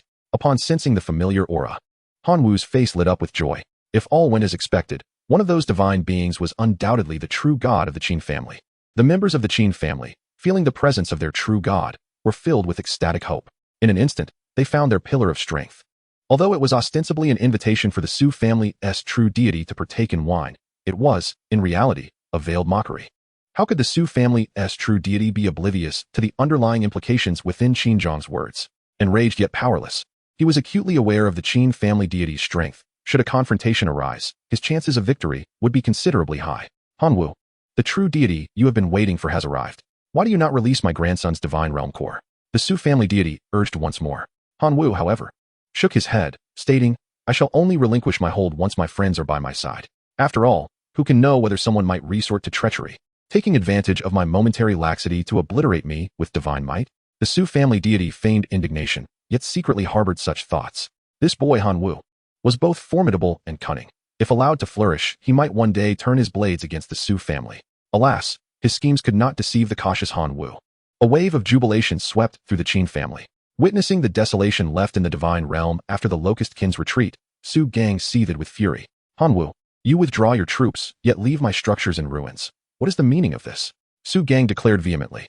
"First, you should find a way to restore the scale of your armored soldiers. Otherwise, you shall lack the qualification to contend with me," Han Wu replied candidly. Su Gang trembled with rage. His once 2 million armored soldiers had been decimated by Han Wu to a mere 500,000. This was despite Han Wu's consideration for Su Gang, granting him a sliver of hope, for otherwise, Han Wu could have annihilated them completely. Once the separation of his grandson's divine realm from Han Wu's was complete, the Su family deity uttered not a single word and departed with his 2 grandsons, offering no farewell to the Qin family deity. Upon learning that the Su family deity had pressured him into an engagement during his absence, the Qin family deity was incensed, cursing the Su family deity as unworthy. Meanwhile, the Su family deity preferred to board the carriage first, with the matter of tickets to be decided later. His malicious intent prompted the Qin family deity to immediately decree a severance of all ties with the Su family, vowing to cut off all interactions.